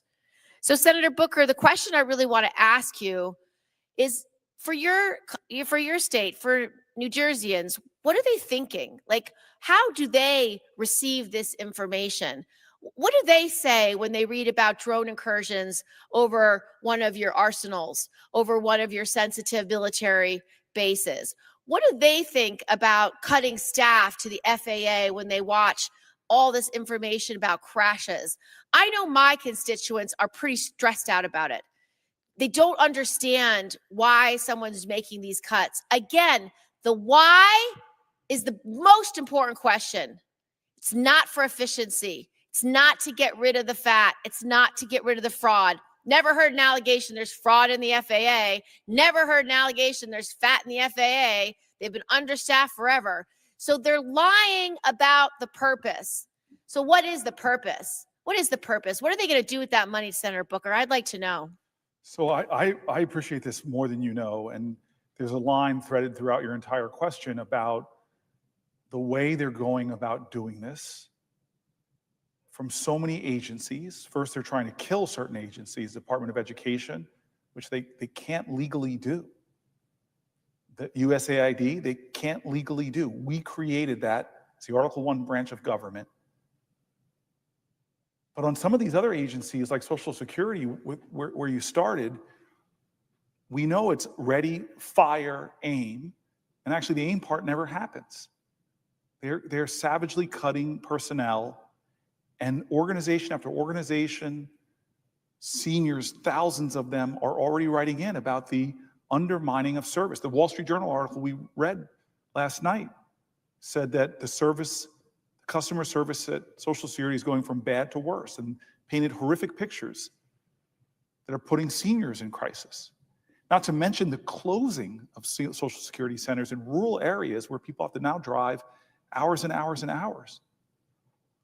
And so the FAA, it was one of the early outrages that they hired people that they then realized they needed and tried to find some way to pull some of them back.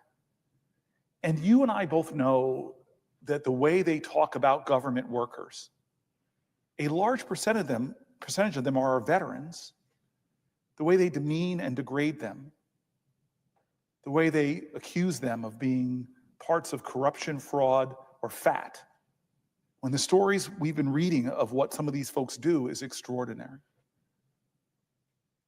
And so your question, though, brings up a lot of national security issues. I'm going to bridge to that because you and I both were really, really incensed that we weren't getting enough information when we had these incursions. And I want to start what I've been doing in other sections. It's just reading, elevating on this floor the voices of people from our country, trying to elevate more of the voices to let people know we see you, we hear you, your outrage, your hurt, your fears. They have value. Start your letters, Senator Booker, if you'd like to entertain another question, if you'll yield. I will yield a question while retaining the floor. Okay. So, because you're going into the national security section, and I want to give you a couple of questions to pepper your answers, because I sit on the special committee on intelligence in the Senate. I also sit on the Armed Services Committee. And so national security is an area where New Yorkers care a deep amount about. And I've been spending the last 15 years focused on how we keep this country safe and what we should be doing. And so I get a lot of questions from New Yorkers about this issue.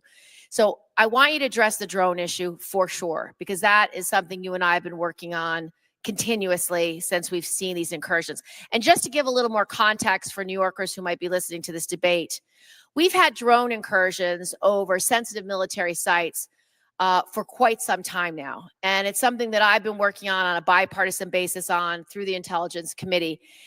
And some of these incursions are every night, over and over again, over sensitive military bases. There was one over Langley.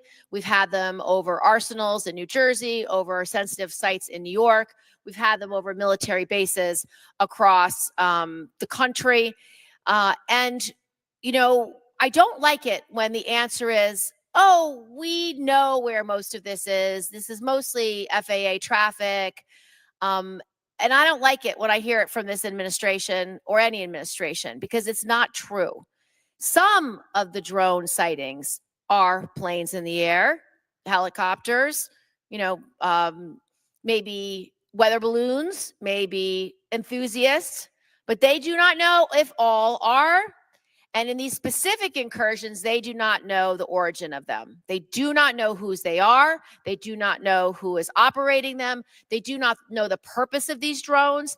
These drones could easily be spying. They could be planning attacks. They could be doing anything nefarious. We have no basis to say it is all known and we are not concerned.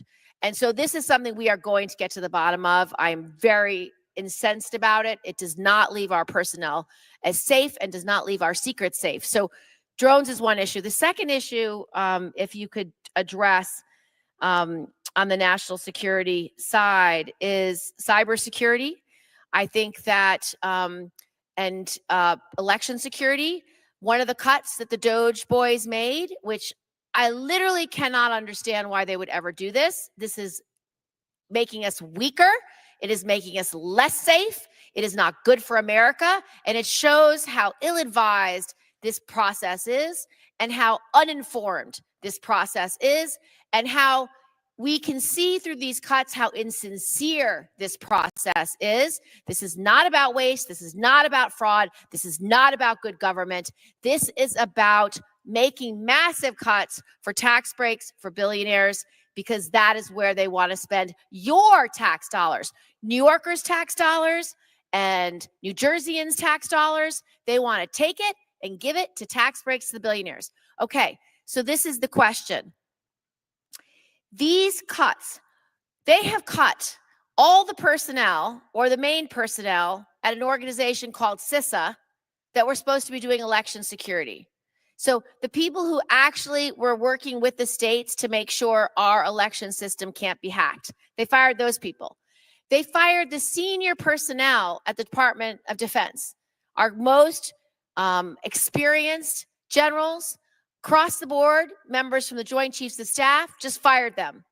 For what reason? I don't know. No substantive reason was ever given. But these are the senior personnel who actually keep us from wars, who have the judgment and the experience to advise the president, to advise Congress, to advise us on how to keep us safe. And then the last group they cut were the lawyers. Do you remember that Shakespeare play, The First Thing We Do is Kill All the Lawyers? Well, the context in which that was given was in order to have a coup. So Shakespeare, hundreds of years ago, said, if you want to have a coup, the first thing you do is kill all the lawyers. Well, they fired all the lawyers, the senior lawyers at the Department of Defense. They fired the generals who actually know how to keep us safe. And then they fired the personnel at CISA who are responsible for election interference. They fired the people at the FBI who are also responsible for election interference. So again, these firings make no sense. I don't think they're making us I don't think they're making us more safe. I think they are making us less safe. When you fire the people who know what they're doing and are dedicated to keeping us safe, doesn't make us safer.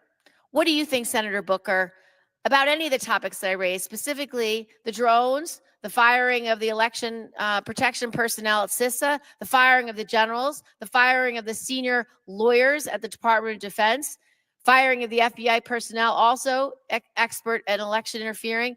These are the smartest, most capable, the most sophisticated senior personnel that are there to help us keep this country safe. I really want to hear what you're hearing for your state and what you're thinking about this reckless approach to national security. I'm so grateful for the questions from my colleague, from my friend. I want folks to know that probably the best dinner I had when I came here was with the senator from New York, who really gave me a quick rundown on how to get things done in this body. I've watched her work on both sides of the aisle relentlessly to get things over the finish line, to help people in our region, from 9/11 folks who were our first responders, to get their health care, to fight, to support the military, empower the military, but to fight against sexual assault in the military. She is one of these phenomenal people. And a lot of her questions we're going to get to, including that question that was obviously painful about national security, is that, like, hey, one of the strategies of Russia, we know this, is to attack elections of other democracies, to try to sow discord, to try to undermine the very voting process. And the Trump administration pulled away a lot of the people in the DOJ and elsewhere that their sole purpose was to fight against foreign election interference. And so how can we have a nation where the president that's in charge of national security is not doing things to address the issues that were in your questions? And I want to start by reading a couple constituent letters. I know we want to step back and talk a little bit about immigration because my colleague and my friend and my partner in leadership in the Senate, Tina Smith, is here. But I want to get into some of these letters because I said over 12 hours ago that we were going to continue to elevate the voices of people out there. And so this is coming from someone from New Jersey. And they're writing, "Dear Senator Booker, I'm writing to express my deep concern regarding the current state of our nation and the lack of response to the looming constitutional crisis. It is becoming increasingly difficult to ignore the actions of a president who routinely lies and makes outrageous proposals such as annexing Greenland, Mexico, and Panama, or even renaming the Gulf of Mexico. Those proposals not only undermine our international standing, but also disrespect the foundations of our country. Furthermore, I'm alarmed by the growing threat to press freedom. Recently, for example, the Associated Press was barred from the White House press room simply for referring to the Gulf of Mexico rather than the Gulf of America, a clear sign that the president's disregard for free speech and free press's role in holding power to account. The president is actively trampling on the Constitution and blatantly ignoring the rule of law, as Senator Gillibrand was saying. He has taken steps to slash vital federal agencies and disaster relief programs, undermining our nation's capacity to respond to crises. His decision to appoint unqualified individuals to high positions for the purpose of following his will is another example of how our democratic systems are being systematically weakened. Additionally, his reckless and irresponsible approach to foreign policy is making the world more dangerous. His insistence on blaming Ukraine for Russia's invasion and ongoing war is not only historically inaccurate, but also deeply damaging to our allies and global stability. Even worse, his administration has entertained so-called, in quotes, peace settlements that exclude Ukraine from the process entirely, effectively allowing Russia to dictate terms without any Ukrainian input. Such actions betray our commitments to sovereignty and democracy and embolden authoritarian regimes worldwide. Domestically, his agenda is destructive. His administration has pursued the withdrawal from USAID, the gutting of critical global humanitarian and development efforts that have long served U.S. interests abroad. At home, he is enabling tech billionaires like Elon Musk to take a chainsaw to government agencies, arbitrarily dismantling institutions that provide essential public services. His attacks on the NIH and its funding jeopardize critical medical research and public health initiatives, undermining scientific progress for purely ideological reasons. Beyond these threats, his treatment of our closest allies is both reckless and embarrassing. His taunting of Canada, whether through inflammatory rhetoric or deliberate policy snubs, weakens our diplomatic ties and disregards the importance of maintaining strong relationships with our neighbors. This petty, short-sighted approach to international relations is isolating the U.S. at a time when global cooperation is more critical than ever. My greatest frustration, however, is the lack of action from our representatives and governors. Too many are cowering in fear of the president's authoritarian tactics. I am troubled by the absence of pushback. I'm troubled by the absence of pushback. We are witnessing the erosion of checks and balances, and the consequences could be dire. I was heartened by Governor Janet Mills of Maine standing up to the president's orders. Unfortunately, his response was a threat to her political future, further evidence of the intimidation tactics being employed. I implore you, Senator Booker, to show some moral courage and take meaningful action to stand up to this growing threat to our democracy. Please let me know how you are responding to this situation and what steps you, Senator Booker, are taking to defend our Constitution and the rule of law. Thank you for your time, and I look forward to hearing from you soon. I hope at this early morning hour at almost 8 o'clock that maybe you are listening, because I hear you, I see you, and I'm standing here because, in part, of letters like yours. This is not normal. These are not normal times. We must begin to do as John Lewis says, get in good trouble, get in necessary trouble. I want to read another constituent. I just want to see where this person's from. I'm not trying to violate the privacy as my staff doesn't want me to do. What's that? We know Wisconsin's getting a lot of love here. I know my colleague, I kept seeing folks from two towns, and one in your state and one in the great state of Pennsylvania. But this person, alas, is from Jersey. I wrote to ask you to do all you can to resolve funding for the National Institute of Health and USAID. I work in information technology at Princeton University, and I've seen firsthand the destructive termination of funds is causing research and education. We are losing the momentum of research and causing deep and lasting loss of educational resources. The NIH and the National Science Foundation provide funds for basic research as well as applied topics. The benefits of this research will be long-lasting, and the cost of disruption will be very high. Similarly, the disruption of USAID is tragic. My daughter works for an organization working with USAID on climate mitigation and adaptation. She has lost job security as a result of the Trump administration's actions.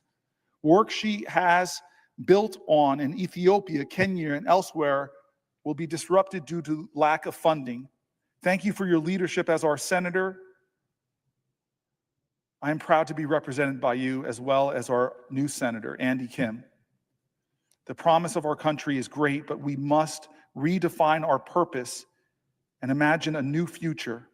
Your experience and knowledge will be critical to our country's success. Let me go with two more and then turn to my colleague. This is a short one. I am writing to express my concerns about the chaos and lawlessness coming out of the White House. USAID must be restored. Please use powers to restore democracy to the United States of America. This is not what democracy looks like. Thank you. Somebody from New Jersey. And one more voice.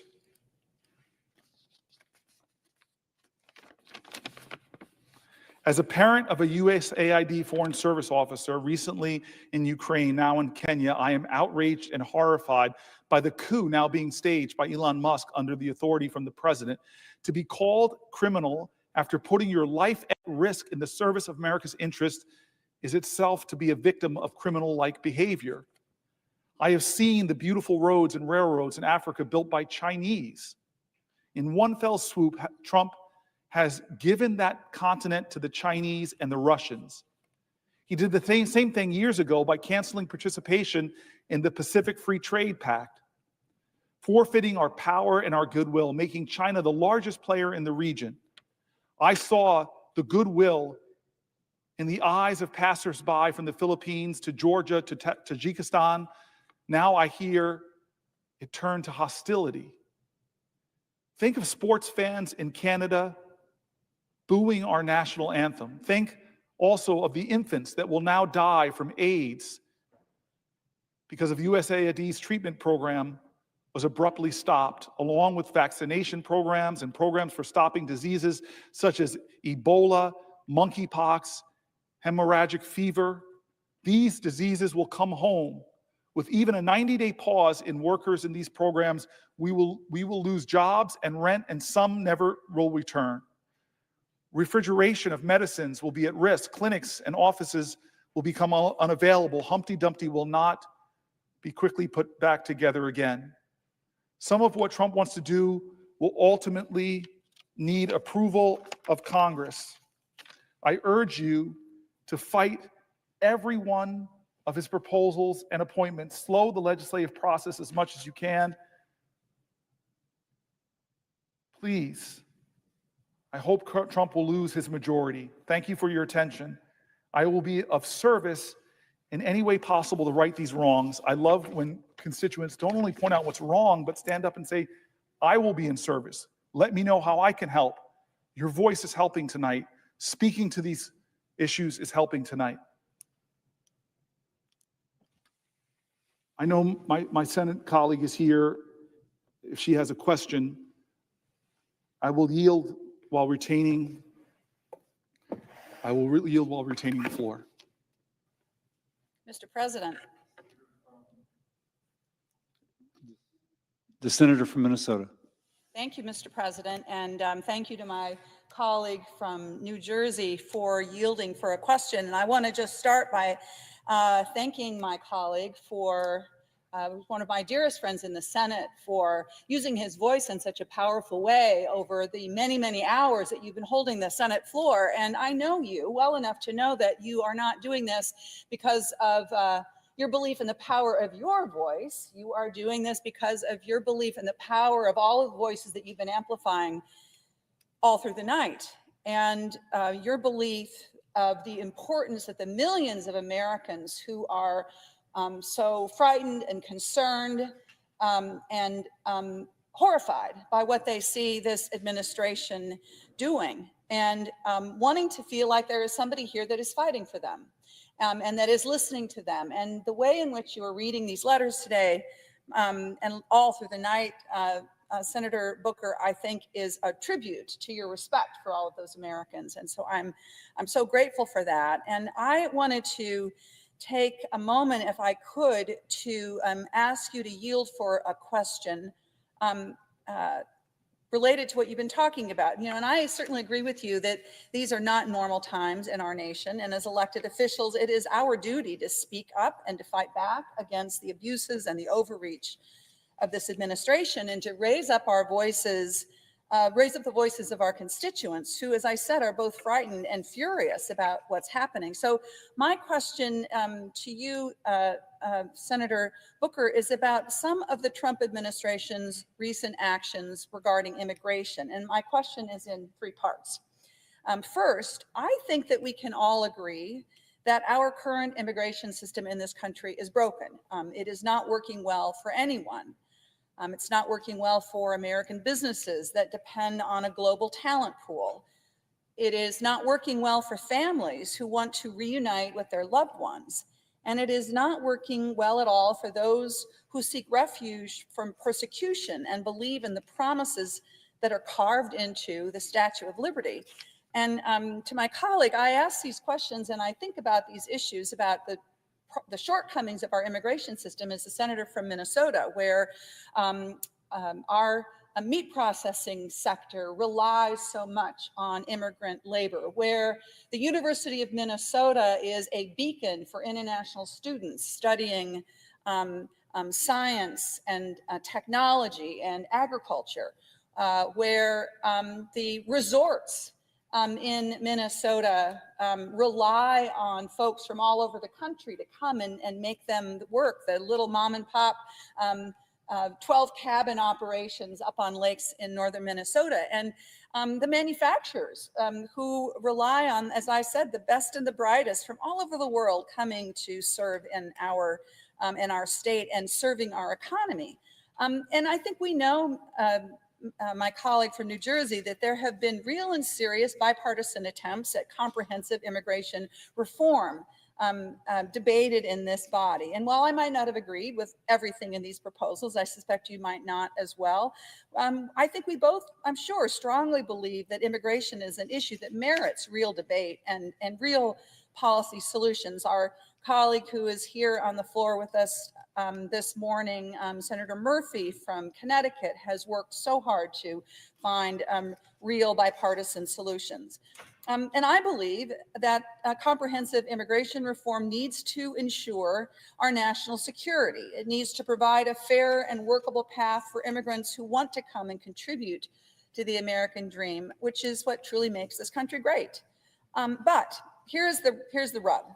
The Trump administration's recent actions show that they are not interested in serious policy reforms that would make Americans safer or make our immigration system work more efficiently and fairly. Instead, what I think we can see, this president has prioritized using our immigration system as a tool to restrict First Amendment freedoms, to subvert due process, and to further weaken America's global standing with our allies and our regional partners as he seeks to emulate the authoritarian regimes that he so openly admires.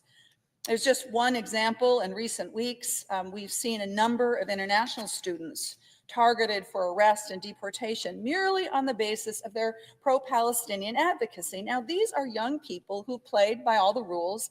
They've entered this country with permission in order to further their educations and have not been accused of or charged of any criminal activity. Their views on the war in Gaza may differ sharply from mine or others, but I believe that the First Amendment guarantees them the right to express those views without facing punishment or reprisal from our government. Nonetheless, the Trump administration has admitted that they are doing exactly that, seeking to punish lawfully present immigrants, in some cases, even green card holders, because of the political views that they've expressed.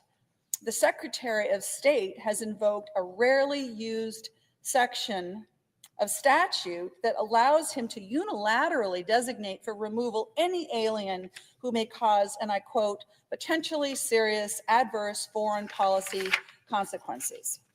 And if that's not enough, many of these arrests have been carried out in a manner that seems calculated to maximize fear and intimidation in immigrant and activist communities.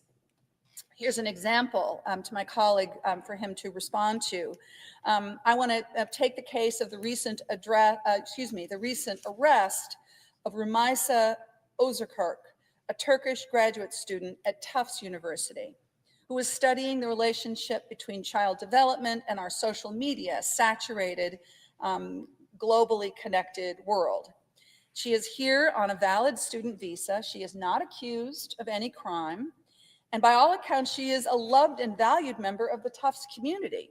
Her only purported offense was being one of 4 co-authors of an op-ed in the student newspaper that urged the administration of Tufts to engage with student calls to divest from businesses with ties to Israel and the IDF.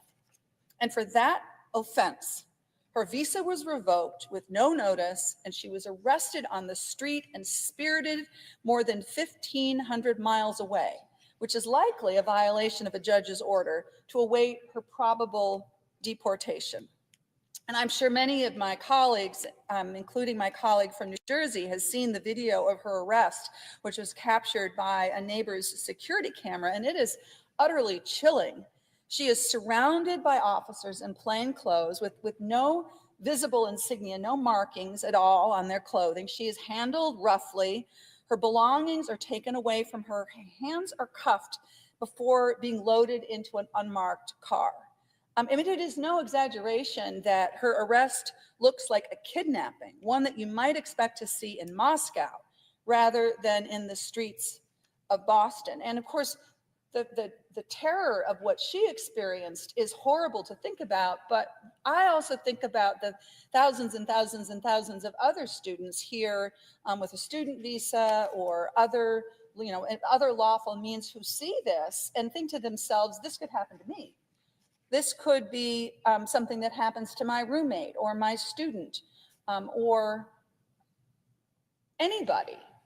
It seems like such a breakdown in the rule of law and the way that our country should operate. So I would like to ask my colleague, does this seem to you, does this seem normal or appropriate for federal law enforcement officers of the United States to conduct routine arrests in plain clothes with unmarked cars and with this overwhelming show of force for individuals who pose no obvious physical threat to those law enforcement?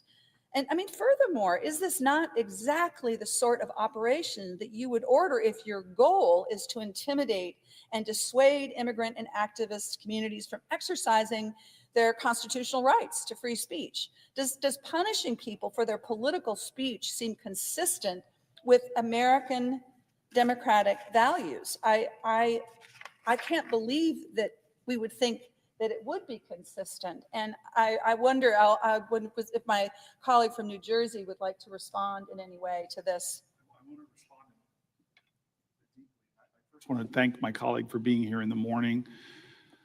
She's one of my colleagues I confided in when I told her sort of I was enough for me. I needed to do something different. And she readily encouraged me to be here on the floor for what is now about 13 hours. And she has encouraged me. She has encouraged my heart, and is just one of my dear friends. And I'm just so grateful to see her this morning. I want to say something before I begin answering her question. In my home county, the one I grew up in, Bergen County, there's a family, the Alexanders, whose son, Idan, is an American who is being held by Hamas. And he is being likely tortured and in trauma and in pain. He's a US citizen, he's an American. I had a friend give me this recently, a young man who was driving me around, this ribbon that I will often use to keep in my pocket and remind me of him and our determination to bring him home. To bring him home, I want his family to know that stays center in my thoughts. And I also feel, because of so many New Jerseyans who are affected by this crisis, who have lost family members in that region, that we must bring peace. And then my friend, Senator Smith, asked this question about, which is a real test, because when you disagree with someone's statements so much, but the very nature of the First Amendment, what makes this document so precious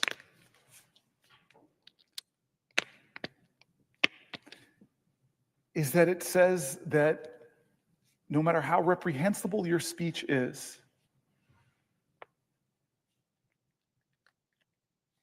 this document says you have the right to say it. I remember the controversy over an NFL player who kneeled.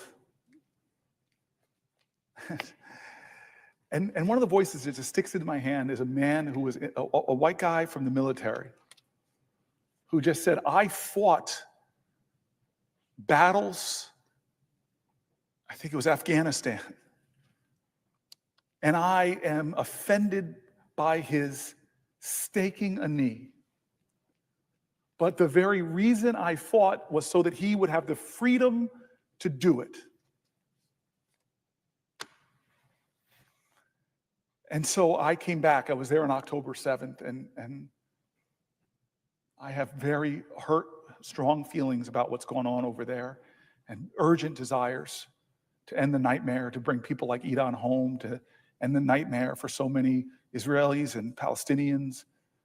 And I find some of the things people are saying so unhelpful to the crisis and to the moral truths that I believe in. But I will fight for people's rights. And so here is a situation where you see video and it just doesn't seem like who we are. If you're revoking somebody's visa, make a phone call, tell them that you have 30 days to leave, but there should be due process.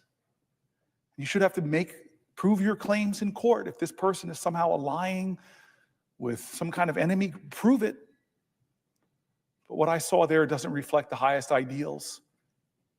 God, if this Constitution was easy, it wouldn't be worth the paper it's written on. And so I love my friend because she wades into some difficult waters, but she's guided by the oath that she took to defend the Constitution. And in these complex and difficult times, she's standing up. And I tell you, when we were in the immigration section last night, or earlier, I should say, we read the most painful stories. My brother over on the other side of me, I've got some of my really dear friends on the floor right now, Senator Murphy, Senator Warnock, Senator Smith. My brother, Senator Warnock, knows that we are a nation that is paying hundreds of millions of dollars over the years of the Trump administration to fund private prisons that are being paid, incentivized to take away people's liberties. We read stories in the immigration section about people that got trapped in those systems that should never be there. Horrible stories, painful voices I've read about folks who were caught up in a system. And I just loved that one article from that Canadian that was for weeks put in a private prison. And suddenly, when she heard the lies of the people who found ways to keep her there, the aha moment that she realized that these people, every day I'm there, they get profit. They're not incentivized by justice, they're incentivized by profit. I read stories, Senator Smith, of people that were sent to that horrible jail in El Salvador that the government admitted they made a mistake. They disappeared someone who has American family members. Story after story I read that just are such a betrayal, not of democratic values, but of American values. Because we all in this body know we need to do more to protect our borders, to keep us safe, to arrest criminals, be they undocumented or documented. That's an urgency we all feel.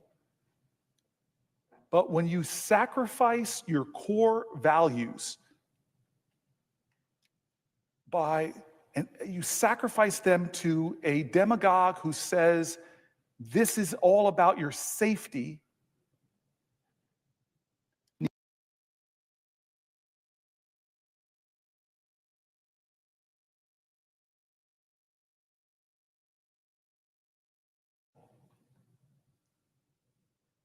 the true leaders on both sides of the aisle that I've heard over the years talk on these issues say, we can do both. We can make our country safe and we can abide by our values. And in a complex world where country after country disappears people, when authoritarian countries disappear their political enemies, their political adversaries, disappear people who say things they politically disagree with, those countries are looking to us.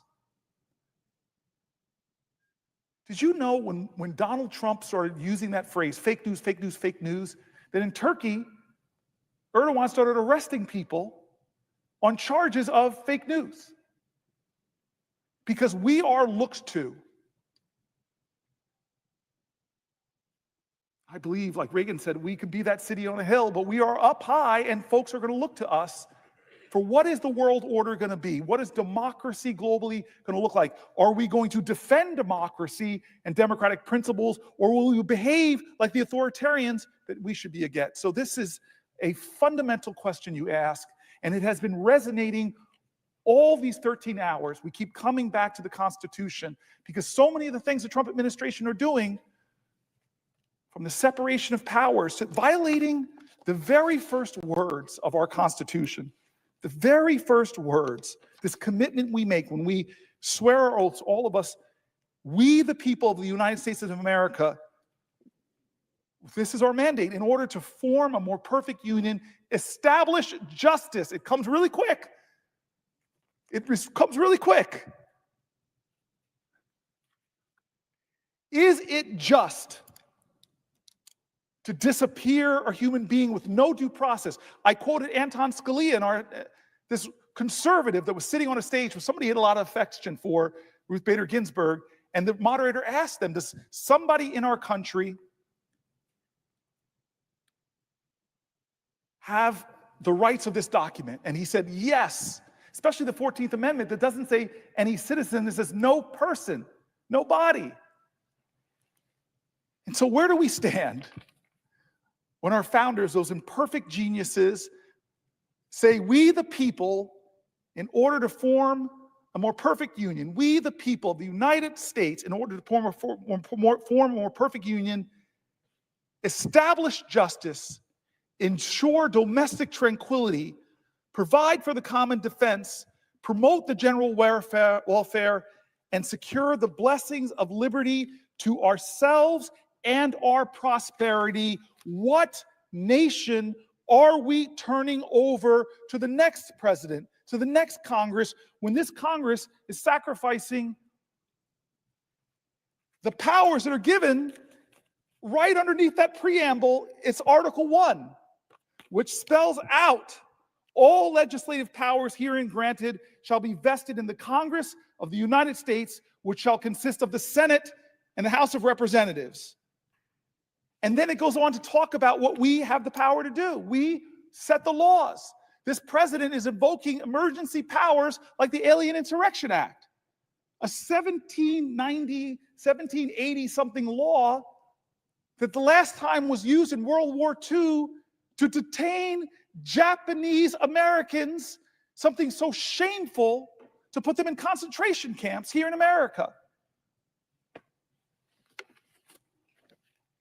He wants to take power from our Congress. And the thing that is killing me, that is actually breaking my heart, Brother Warnock, the thing that's actually breaking my heart is that we're letting them. That we're letting him take our power. If Elon Musk was a Democrat and Joe Biden said, hey, go after the spending power of Congress, all the things that they approved. It's hard to do bipartisan things here.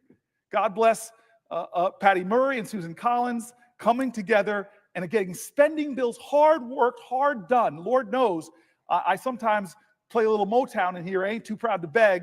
I go to the appropriations leader and say, hey, my New Jerseyans in this county need this, and this county. We work on all this. I fight for programs with Lindsey Graham and USAID, with the now Secretary of State, Marco Rubio, programs that he approved. The Department of Education, I've worked with Republicans to put things in the Department of Education. There are people here that worked in a bipartisan way to try to simplify the FAFSA forms. I could go through all the work we've done that now this body, the Article 1 branch of Constitution, right under the mandate of the United States of America, as Tina Smith is telling us, right after we, the people of the United States, in order to form a more perfect union, establish justice, as the senator, my friend. And so that's why we're here. That's why now the Senate is filling up. It's friends galore. We got Amy Klobuchar now on the floor. That's why we're here. No business as usual. No business as usual. We're not doing the usual order. We're talking about these things. We're making the case. We talked about immigration. We talked about Medicaid. We talked about Medicare. We talked about health care. We talked about medical research. We talked about Social Security. We're marching through. We're marching through. 13 hours. I got more in the tank. And so I thank you for that question. It brings up very emotional things for me, I'll be honest. It brings up pain and frustration and hurt. It brings up me the pain of so many New Jerseyans that have reached out, the Palestinian doctors in my state who've worked with my office to get Palestinian babies into America for care. It brings up the hurt of being there and seeing the worst slaughter of Jews since the Holocaust. So many things are painful, but if we sacrifice our values, it reminds me of the mosque being built, 9/11. It reminds me of all these difficult points, the marchers in Skokie, of the KKK, all these difficult points where the values of this Constitution were tested, where we were being measured. But I have to say, what this president is doing with the Alien Insurrection Act, what this president is doing with no due process, what this president is doing with flushing the Department of Education, with getting rid of the USAID, with attacking thousands of people that serve our veterans, that serve our Social Security, those things should be obvious to this institution, to the Senate, that that's wrong.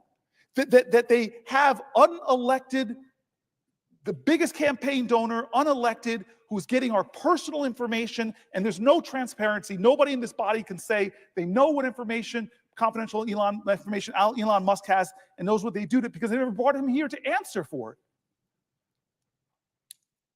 So I thank my colleague for the question, and I know Reverend Warnock is going to ask me one. I just want to take a couple pages into this for a second. The American people alone, our approach to foreign policy practiced by the president, what the president has done is left our allies feeling abandoned, feeling degraded and insulted. He's left our adversaries feeling emboldened, and has done things that has hurt our national security, that has made Americans less safe. In the short time President Trump has been in office for his second term, Americans have already been put in harm's way because of the reckless approach of the administration. It all begins, in fact, with his extremely poor judgment. This administration has prioritized the obsequiousness to Donald Trump over the expertise when it comes to some of the most important national security jobs, and it has sidelined dedicated professionals who've devoted their lives to keeping our country safe. This administration has also demonstrated an inability to distinguish between America's adversaries and America's allies,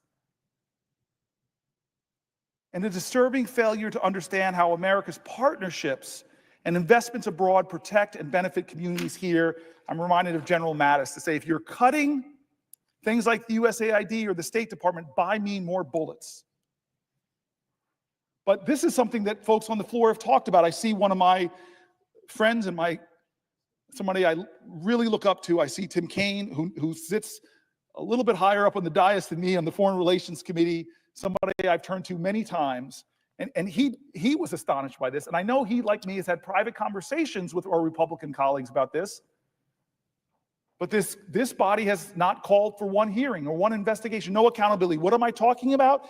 It's when last week we learned Vice President J.D. Vance, Secretary of Defense Pete Hegseth, Secretary of State Marco Rubio, Director of National Intelligence Tulsi Gabbard, Director of the CIA John Ratcliffe, Trump's National Security Advisor Mike Waltz, Special Envoy for the Middle East Steve Witkoff, and several other high-ranking officials in the Trump administration discussed attack plans against the Houthis in Yemen in a group chat over the commercial messaging app Signal.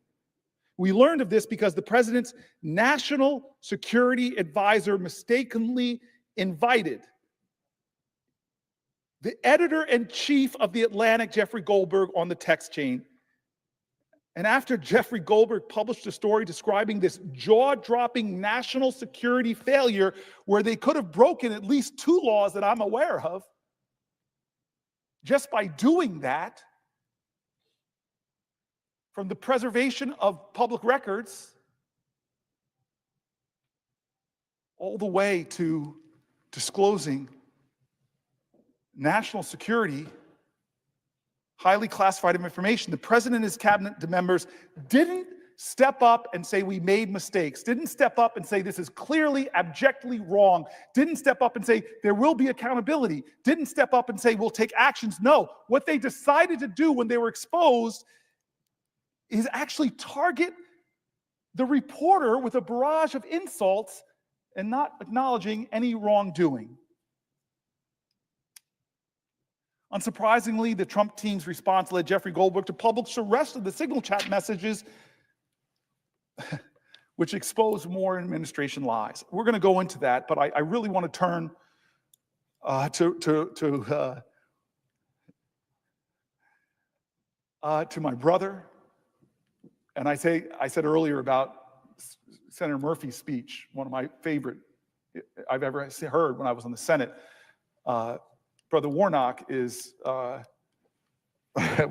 gave a speech that was one of my favorite in the Senate too, when he talked about the difference between January 5th America and then that fateful day, January 6th. He has been a friend of mine for a long time, and I think he might be the only person in this body. I started this talk 13 hours ago by talking about getting into good trouble.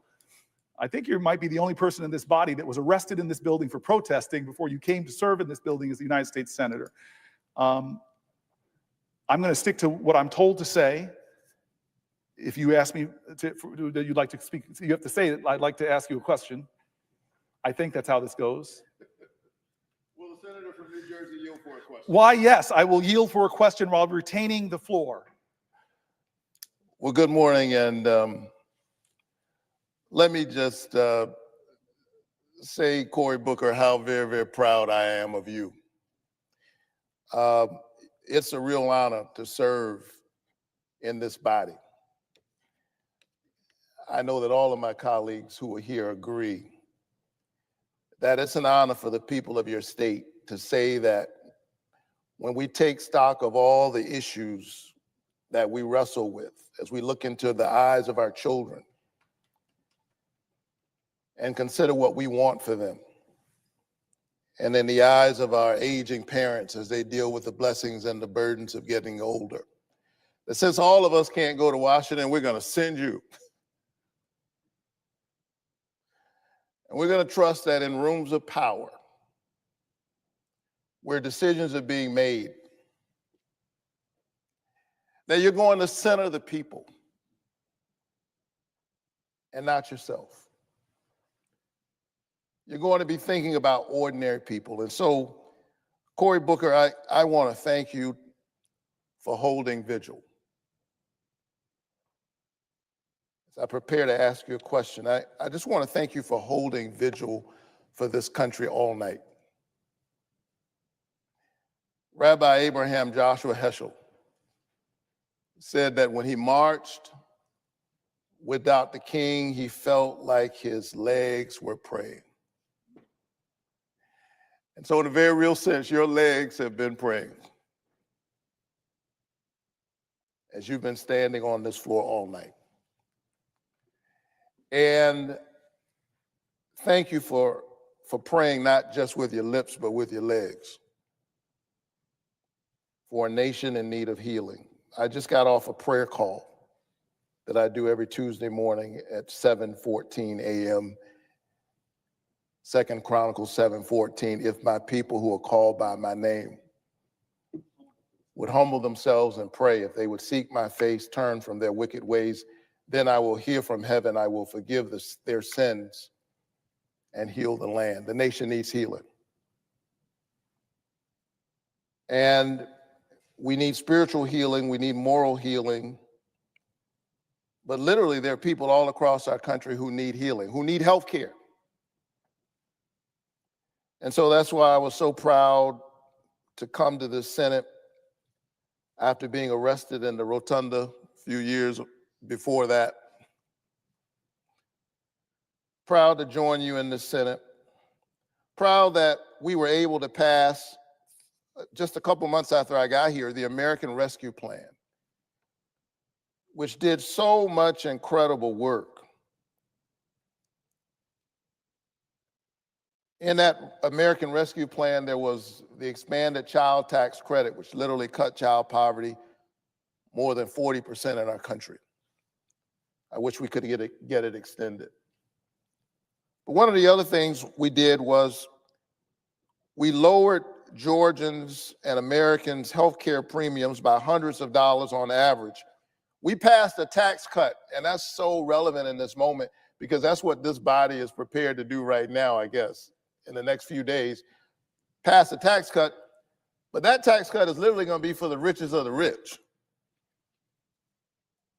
the wealthiest among us. But we passed a tax cut that brought healthcare into reach for tens of thousands of Georgians and millions of Americans in the American Rescue Plan. These tax credits are so critical that the nonpartisan Congressional Budget Office said that the number of Americans without health care would grow by 3.8 million people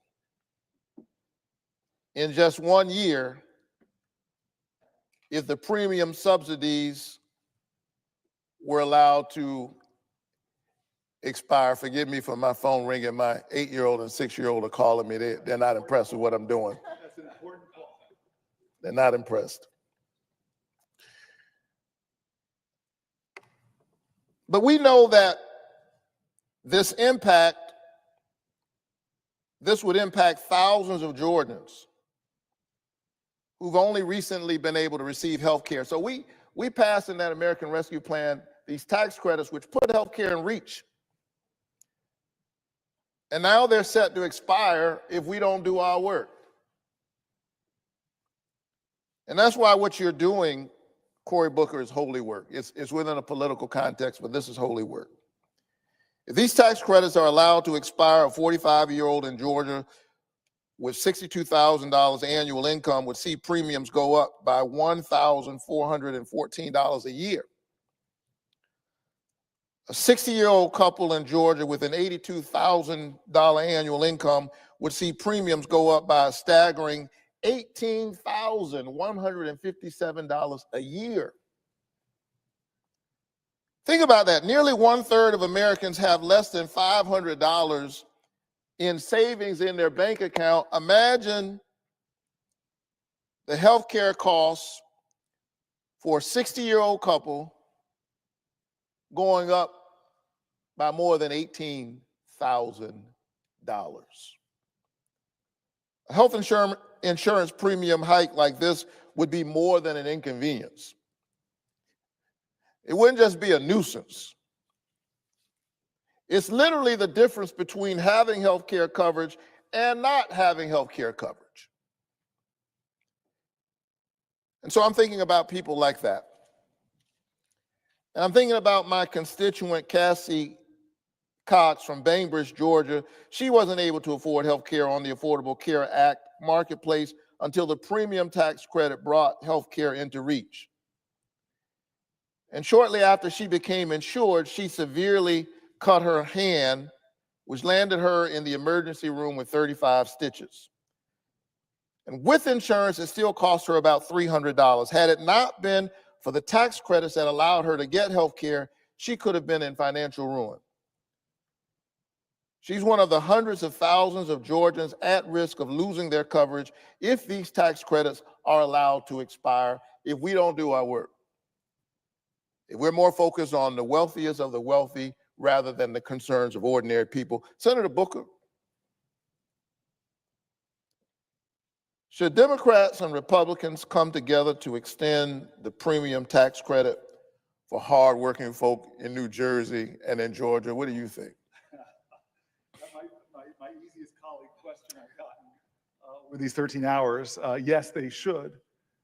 I was talking in the healthcare section about, while there's these big issues that we should be concerned about, $880 billion from Medicaid,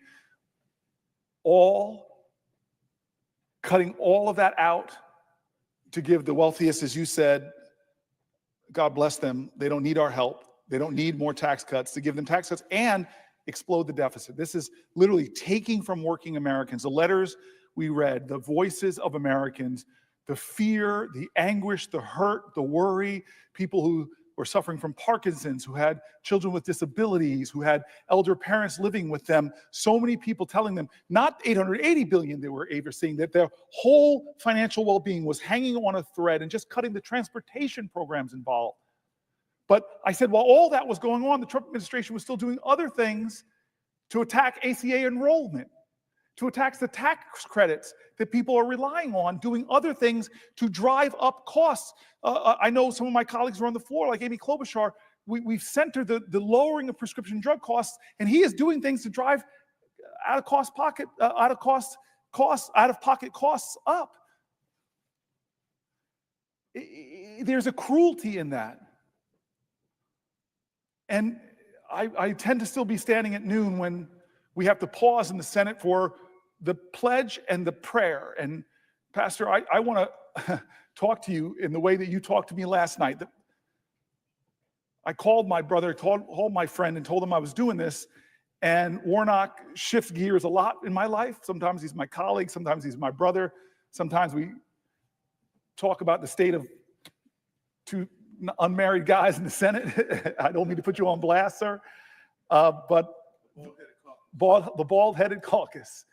But the one time you shift those gears into being my pastor and my friend, we prayed together last night. And most Americans identify in our faith, Christian faith.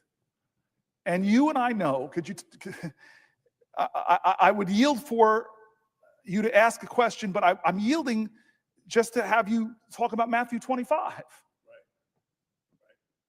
I'm a Matthew 25 Christian. You and I both, that's what we hold in common. And it's a long chapter, but the section we're talking about, yes, in Matthew 25, Jesus says, I was hungry and you fed me. I was thirsty and you gave me something to drink. I was sick. What were you? I was in prison and you came to visit me and someone asked, Lord, when were you sick? When were you in prison? When were you an undocumented immigrant? Yes. Yeah. Another part of that text says, and when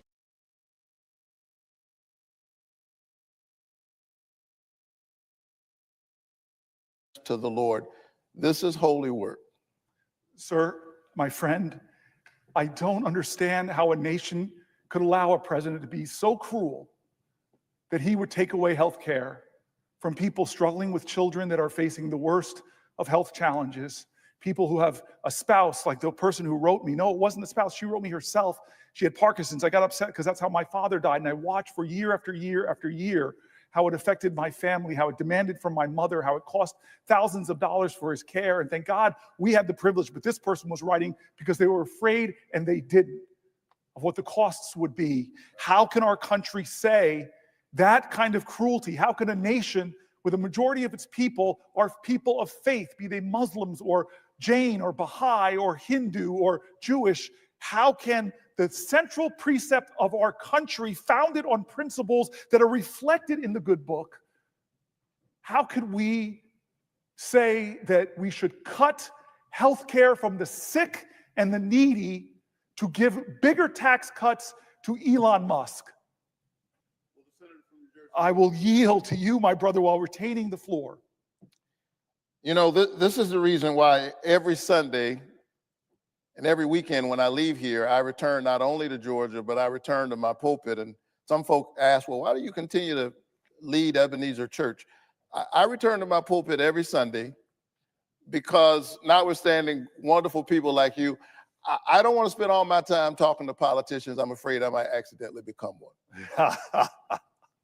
So I want to connect and check in with ordinary folks because I was focused on this healthcare issue long before I came to the Congress.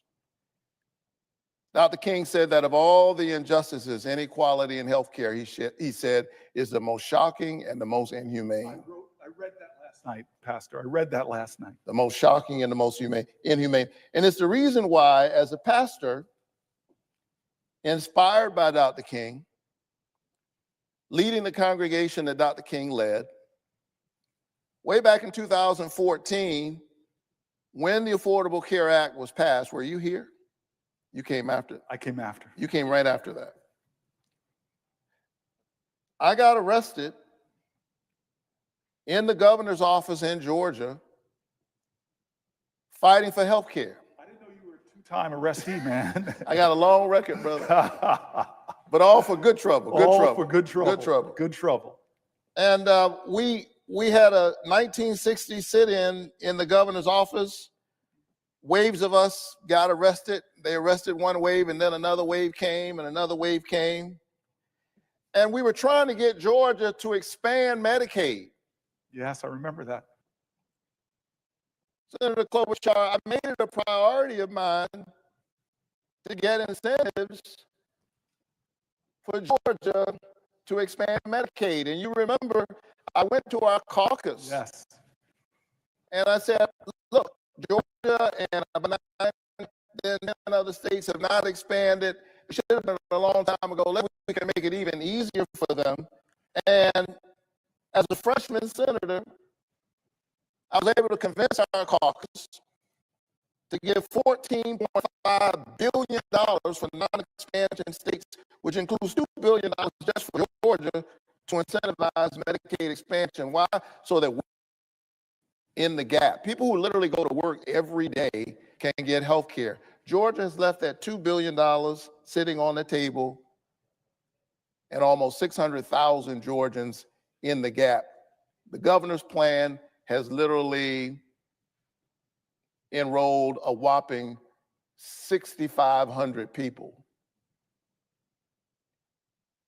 in health care. But we've got nearly 600,000 people in the gap. And this is not theoretical stuff. Every time I talk about this, I have to talk about Heather Payne. Because Heather Payne is a resident of Dalton, Georgia. She spent her career taking care of others. She's a traveling nurse. Heather worked throughout COVID as an ER and labor and delivery nurse, yet often she did not have health care coverage herself because she fell into the health care coverage gap. Sometimes she had health insurance coverage, sometimes she didn't. She made too much money to qualify for Medicaid, but the only coverage options available to her were unaffordable, costing anywhere between $500 and $1,000 a month. And so about 2.5 years ago, Heather Payne, a traveling nurse, noticed that something was wrong in her body. And even though she noticed that something was wrong, Senator Klobuchar, she literally had to wait for months before she could see a doctor to save up the money. And then she finally went and saw a neurologist who said, you know what, you've actually had a series of small strokes. And even after getting that diagnosis, she had to put off serious medical procedures because she cannot work as an ER nurse anymore and is still waiting to get approved for disability so she can get Medicaid coverage. And so this nurse who has spent her whole life healing other people can't get health care. I think it's wrong that in the richest country on earth, we don't want to lower the cost of health care for people who are working hard in our communities every day, literally keeping us healthy. I'm going to ask you another softball question, Senator Booker. Should people like my friend Heather Payne have access to affordable health care? Yes. In the first few months of the Trump administration, it's been clear that this administration is not working for ordinary people. Just to try to stay in the parliamentary zone, I yield for a question while retaining the floor. I yield for another question while retaining the floor. The administration is working for billionaires. They're working for people like Elon Musk. Healthcare is a human right. Healthcare is basic. And while we're speaking about health, we've got to cheer on our federal workers who are keeping us healthy. And there are folks in this administration who say that they want to make them the villains. That's what Russell Vought said, that when they wake up in the morning, we want them to not go to work. Our federal workers, because they are increasingly viewed, he said, as villains. I got news for Russell Vogt. The people who staff our VA hospitals are not villains. The people who keep our food safe and our water clean are not villains. The people who keep our military bases operating are not villains. And so we stand with them in this moment because they are indeed keeping all of us healthy. And so in closing, and nobody believes a Baptist preacher when he says in closing, let me say that, again, you're doing holy work here, brother, by holding this floor. You are literally holding vigil for our nation. We are beset by the politics of fear. The scripture tells us that perfect love casts out all fear. We are witnessing again this ugly game, the politics of us and them. And there are a lot of folk who, because so much of what has been going on in our nation across Republican and Democratic administrations, let's be honest, has not been working for ordinary people. And the gap between the haves and the have-nots has gotten larger and larger. And when people are vulnerable, sometimes they give in to the politics of fear, somebody telling them that they've got all the answers. And so we saw this in this last cycle. We're seeing it in this moment in our country, the politics of us and them. And sadly, hardworking, working class people are waking up this morning and they're discovering that they thought they were in the us. And they're discovering that they're in the them, that the them is larger than they thought. And so we got to hold vigil for each other, for workers, for women, for immigrants, for immigrant families, for our sisters and our brothers, red, yellow, brown, black, and white, for the aging who need Social Security, for the working poor who need Medicaid, for those who are seeking asylum and they just need a dignified path, for those who've been working here for years and they need a dignified path to citizenship. We've got to hold vigil for each other. And so thank you for this work. This is not the end, but the beginning. The struggle continues. Dr. King said that the true measure of a person is not where he stands in moments of comfort and convenience, but where he stands in moments of challenge and controversy. So thank you for praying for this nation with your lips and with your legs. And I'm going to ask you one last question. Do you intend to keep praying? Amen. Hallelujah. Yes, I do. Thank you for that question.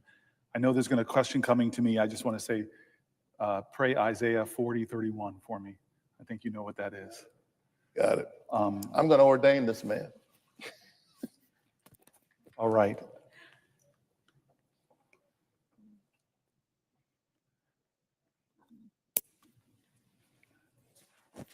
The article I was going to start reading. Senator Booker. I yield for a question while retaining the floor. If the senator has a question, I yield for a question while retaining the floor. So you'll yield for a question. Yes, while retaining the floor, yes. Very good.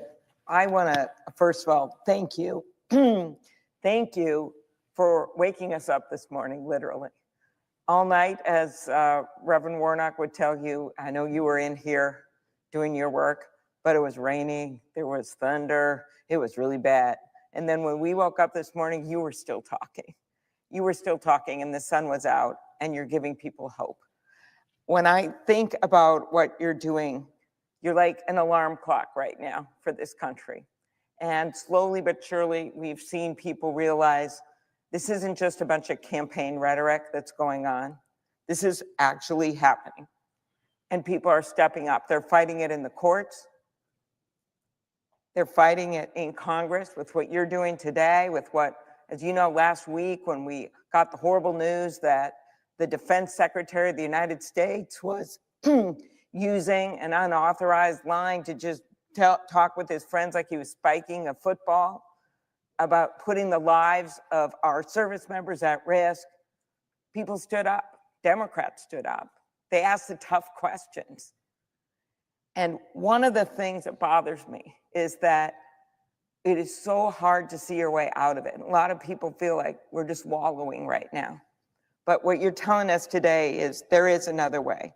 Because if we just wallow, these guys are going to continue to cut kids' cancer treatment. If we just wallow, they're going to cut Medicaid when 1 out of 2 seniors in my state who are in assisted living are on Medicaid. Or they're going to continue to mess around with these tariffs, which really are national sales tax, something like $2,500 for every single family. They are going to continue to be callous. I had someone say to me last night, do they care? Do they care when those US aid workers who devoted their lives to feeding the hungry around the world, when they have to stand outside their building and watch them literally take the name of their life's work off the brick on that building? Do they care? And one of the things that we have done, the Democrats have done, have stood up. And what is coming upon us in these next few weeks is this tax bill that basically will give billionaires tax cuts on the backs of regular people, ransacking the government, firing veterans, messing around with Social Security. I had a guy tell me that he spent 3 days after his wife died, a Minnesota reverend, 3 days just trying to figure out how he gets the death benefit. What thing checks show up at his door. He's trying to do the right thing. He calls, he gets put on hold. He sends an email, no one writes him back. He drives into Brainerd, Minnesota, 30-mile drive. He's like 80 years old. He drives in there, and then they finally help him. Then he gets back, then something else goes wrong. Then he tries to call again. He finally ends up at our door, at our office, and we figure it out for him. There's 70-some million people that's going to happen to. These guys don't get their act together. So it's a real good question, do they care? But when we have this tax bill coming up in front of us in these next few weeks, I think people got to understand what's going on. They have to understand that even in the House budget that came out that'll be the subject of this, it's over $2 trillion tax cuts for people making over $400,000 a year, like Elon Musk, that don't need it. And so there's actually a way to stop it that's in the hands of the Republicans right now. If just 2 or 3 of them stood up on the House floor and did what you did, Senator Booker, who they said no, and if 4 of them in the United States Senate, 4 of them stood up, 4 senators stood up, then we could have the discussion about, okay, let's make government work better, we're all in, but let's not do it on the backs of regular people. Let's not do it on the backs of kids that are in cancer research or veterans who are trying to simply get their well-earned benefits because they put their lives on the line in the battlefield. Or let's not do it on the backs of farmers in Minnesota and Georgia who are simply have these small farms and they're trying to get by, and then suddenly, wham, Donald Trump decides, shock and awe, let's do a tariff and let's get mad at all our allies across the country like Canada. Oh, that's a good idea. Those are the things that they're doing. So my question of you is, how many people need to stand up in the US Senate to make this happen? Because I know Democrats are united. I know we're all standing up, but tell me how many people can stand up on the other side. If they stood up and joined you, what a difference it would make. So I want to thank the senator for the question. And when I think of people who stand in adversity, I still see you standing in a snowstorm and the strength that you've had as you stood up to fight for affordable health care, stood up and fought for affordable prescription drugs, stood up and fought for farmers and for police officers and for communities. You are that kind of person that gives me strength, that I've learned so much from. And you have brought this issue up. What you just said on the floor to let you know this is not performative for her. She has brought this up in our small meetings with Chuck Schumer. She has brought this up in our caucus meetings. I've seen her talk about it in her own state. This question of what will it take? And here's something that pains me to hear, that Elon Musk is calling Republicans up and saying, if you take this stand, I'm going to put $100 million in a primary against you. That they are bullying people who dare to stand up and say, maybe this appointee is not the most qualified person you could find to lead this cabinet position, or maybe it's wrong to cut this agency that we together created in Congress. There are people who are asking those questions, but we have seen them get dragged through X, mob attacked when it comes to their virtual presence, and threatened to be primaried. But we know, because you're somebody that works on both sides of the aisle, that there are really good people of conscience on both sides of the aisle. And as the great pastor said, there are enough sins in this body to go around for all of us. But this is not a partisan moment. It is a moral moment. This is not a left or right moment. It is a right or wrong moment. We have a president that is shredding the very agencies that Americans who are struggling are relying on. Working people that over the last 71 days are finding higher prices, that are finding housing prices going up. Farmers in my state too, it's our fourth largest industry. I've had farmers though come to me as far away as Texas and tell me that they're clawing back these contracts that we've already relied on to buy things already, and now you're putting me in a situation where I might lose my farm. You see veterans who come to our offices. I know they come to your office, Senator Klobuchar. You're a senator from Minnesota, but you are a national figure, so I know they're coming to your office, and they're saying things to me like, "I'm a veteran. I could go do other jobs. I wanted to work on suicide prevention and mental health issues, and I'm being fired." And you said it right. I've heard you say it in private. I've heard you say it in public. I know it irks you, because you're one of these sort of balanced people. Okay, we have a big deficit. That is a real problem. Maybe they're trying to lower the deficit. But they're not. That's the irony. They're not. They're about to explode trillions of dollars, most of which disproportionately will go to the wealthiest people, as you've been pointing out in our private phone calls over and over again, Senator Klobuchar. And so your question to me is spot on. It's spot on. And it's why I am standing here right now at the top of another hour, because of what you are saying relentlessly, persistently, and unyieldingly. Why are we hurting Americans from our farmers? We just talked about rural hospitals here for about 20, 30 minutes and what the threats are to them. We talked about rural social security centers and the threats that are to them. We talked about communities all over our country who are being hurt. And your question, why to give tax breaks that will disproportionately go to the wealthiest Americans who you and I are not those people that demonize wealth. We don't demonize success. I want more people to start businesses. I want more people to dream of moving on up like the Jeffersons. I want more people to have that vision.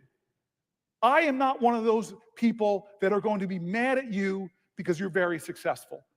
I'm going to be one of those people that says, you don't need more tax cuts.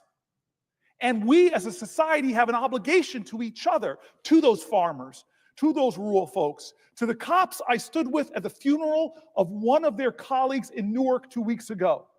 We have an obligation to them to help them get equipment, to protect themselves. This country cannot do something that is so monumentally fiscally irresponsible. Who was the one person in the House that voted, a Republican that voted against it, a guy named Massey? And I watched it. I had to smile and laugh because he said the quiet part out loud. He's sitting there looking at something. I saw him in an interview, and he says, by their own numbers, this doesn't add up. They're adding to our deficit by the trillions. He stayed true to his principles. What happened to all those mighty deficit hawks in the House of Representatives on the Republican side that caved to the pressure of a president? I'm so happy you asked it in the right fashion, as I yield for a question while retaining the floor. Very good. That was perfect. So I think one of the things you talked about was just this deficit and what's happening and what we're seeing with their proposal right now that's going to come right before us.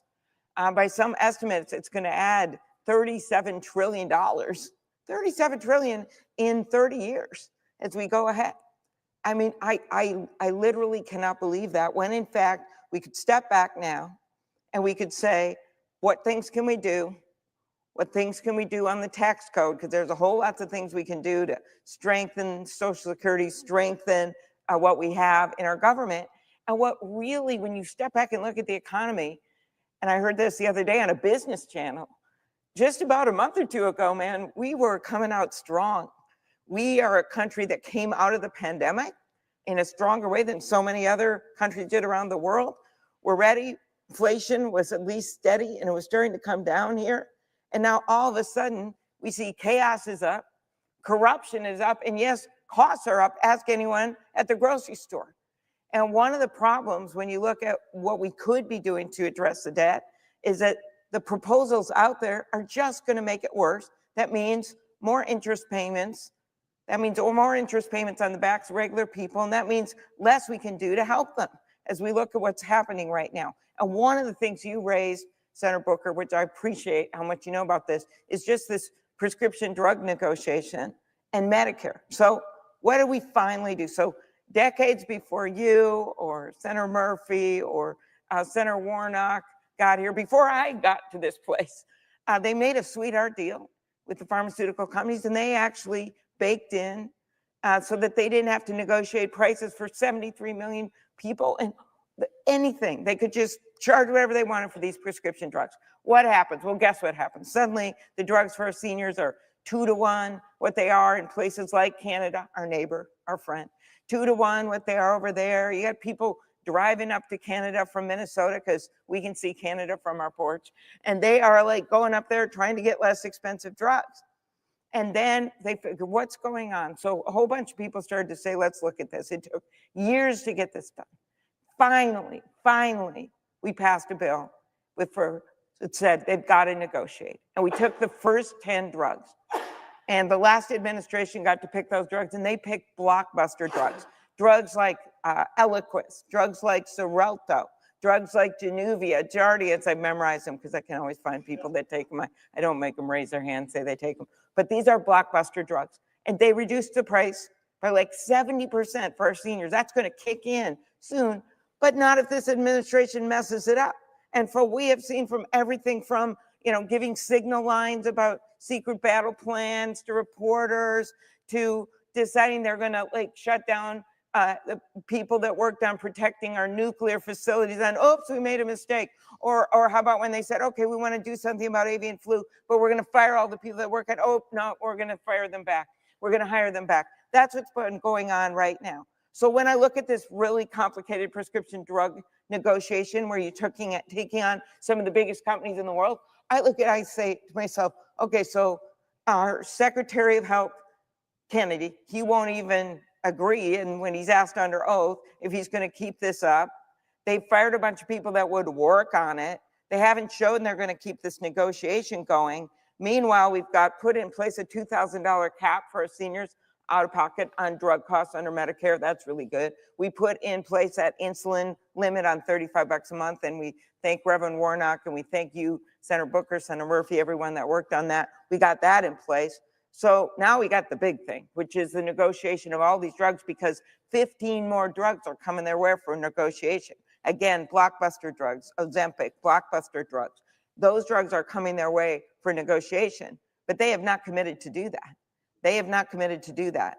And even if they did commit to do it, do they even have the people to negotiate to take on these major companies? So my question of you, Senator Booker, after being up all night, after getting us through the storm of last night and into the bright sunshine of today, after holding the floor all this time, I can't even imagine how much your feet must hurt, but those feet hurting is nothing compared, which is why you're doing it, to how the rest of the people in this country right now feel and how they're hurting. My question is, how can they move forward without trying to save money for the people of this country? Because what I see happening, and there's so many signs, you see it every single day, when they are getting rid of some of these people that work on it, then you're not going to be able to get the Social Security for my friend that I met from Cross Lake, Minnesota, then you're not going to be able to get that stuff done.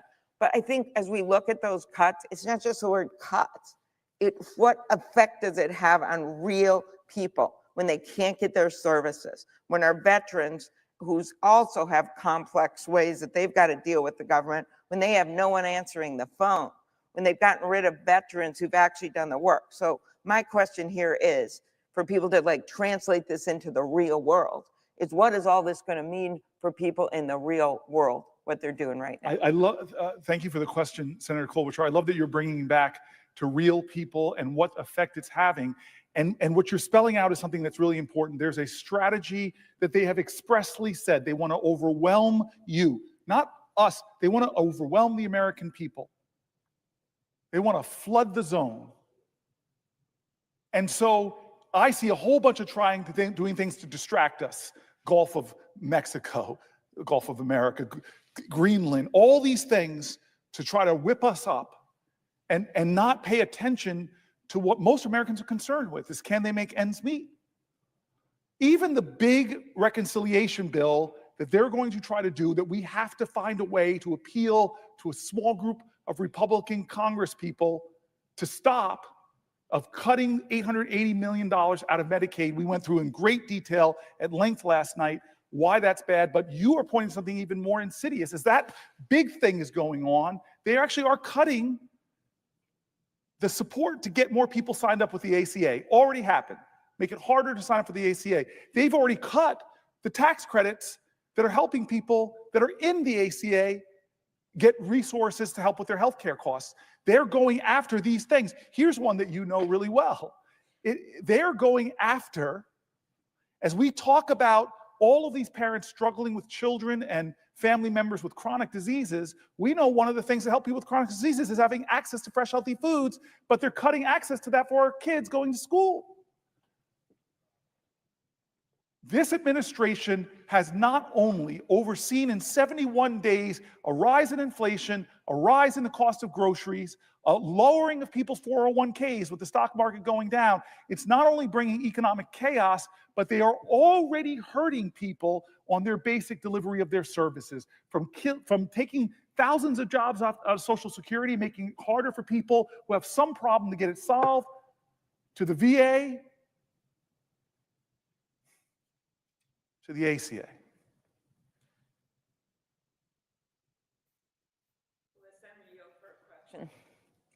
I will definitely yield for a question while retaining the floor.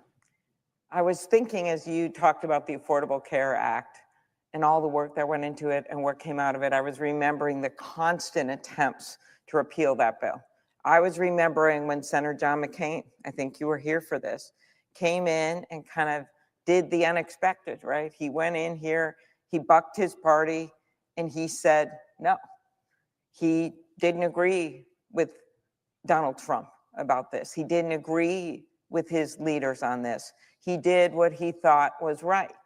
And my issue is that we all have those moments where we have to make decisions about what we think is right. And I think about Donald Trump, and that's just now, just this week, he said he wanted to like violate the Constitution, which he says practically every single hour, but he said that he would try to serve another term, that he would do this, he would do that. He is literally treating this presidency like he's the king. And I guess Elon Musk is thus the court jester at his side, or the White House IT guy. But the point is that he's treating this like a king. And you serve on the Judiciary Committee. You know, you are a student of history. You're also a scholar in terms of understanding this government and how it works. And I think one of the things that's most unsettling for people that they just don't understand is how you could have a president in place that doesn't respect that democracy. I remember when we all gathered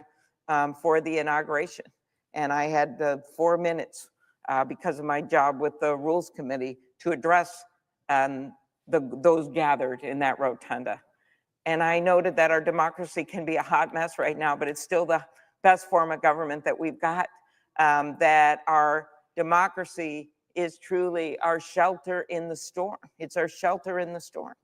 to quote a great songwriter from the state of Minnesota, that the reason that we don't have, I know you may have a few songwriters from there, if the Senator could yield for one question, who is your best songwriter and singer from the state of New Jersey, just to make clear who is. Oh, is that your will question? you yield for a question from me? I will. Yes. I will answer that question by avoiding it, because in New Jersey there are so many great patron saints, from the great Bon Jovi to the great Bruce Springsteen to the incredible Queen Latifah, the chairman of the board from New Jersey, the great Frank Sinatra. So I'm not going to pick. We have so many great singers, rappers like Redman. We are just a thriving state of Count Basie. There's just too many. I would not force you to do that. Of course, it's Prince, I think, from your state. Bob Dylan, but that aside, I'm very impressed, Senator Booker, that after 12 hours now, 13 hours, that you still are able to make sure that you mention every songwriter. But that aside, Bob Dylan once had that great line, "Shelter in the storm." Our democracy is shelter in the storm. And then I noted that day that in some countries, presidential inaugurations, they're held in gilded palaces, not in the United States of America. In the United States of America, it's held in the People's House. That's what you're doing right now, Senator Booker, because the People's House is where the action should be. That's Article 1. And the Constitution specifically says here, we have equal branches of government. And the final thing is that the power in that rotunda that day, and this is where we get into Donald Trump thinking he's king, the power of that rotunda didn't come from the people in there, it came from outside, came from the people. So that's why you see the people standing up right now, our constituents going to these town halls, standing up, breaking the phone lines in the US Senate, sending in the emails with their stories that we are able, that you've heard the senators and you have read on the Senate floor about things that have happened to your constituents. So that's the power from the outside. So the question that I ask of you is just tell me what you think people can do when you've got a president in there that, he thinks he is king, and he thinks that a democracy is just something that he can just shove aside and say whatever he wants and break whatever rule that people depend on, that they depend on to be able to vote, to be able to participate and have their case made. Tell me what you think. What's the answer to that? Thank you, Senator. I'll answer that. And I see Ron Wyden has come to the floor, who's, for both Amy and I, one of the chair people or at this point, ranking members of one of the great committees. To Amy Klobuchar's question, I read a lot of angry letters. People who were demanding of me to do something to stop them, do something different. Stand up, speak up, Senator. I'm afraid. Stand up, speak up, Senator. I'm so angry. Stand up, speak up, Senator. The services for my disabled child are threatened. Stand up, speak up. So it's one of the reasons why I'm doing this, why my staff and I talked about this for so many days, to do something to let our constituents know, to elevate their voices on the floor, to read their letters, to read their statements, not just New Jerseyans, but like you, the hundreds and hundreds of people that are calling us from other states.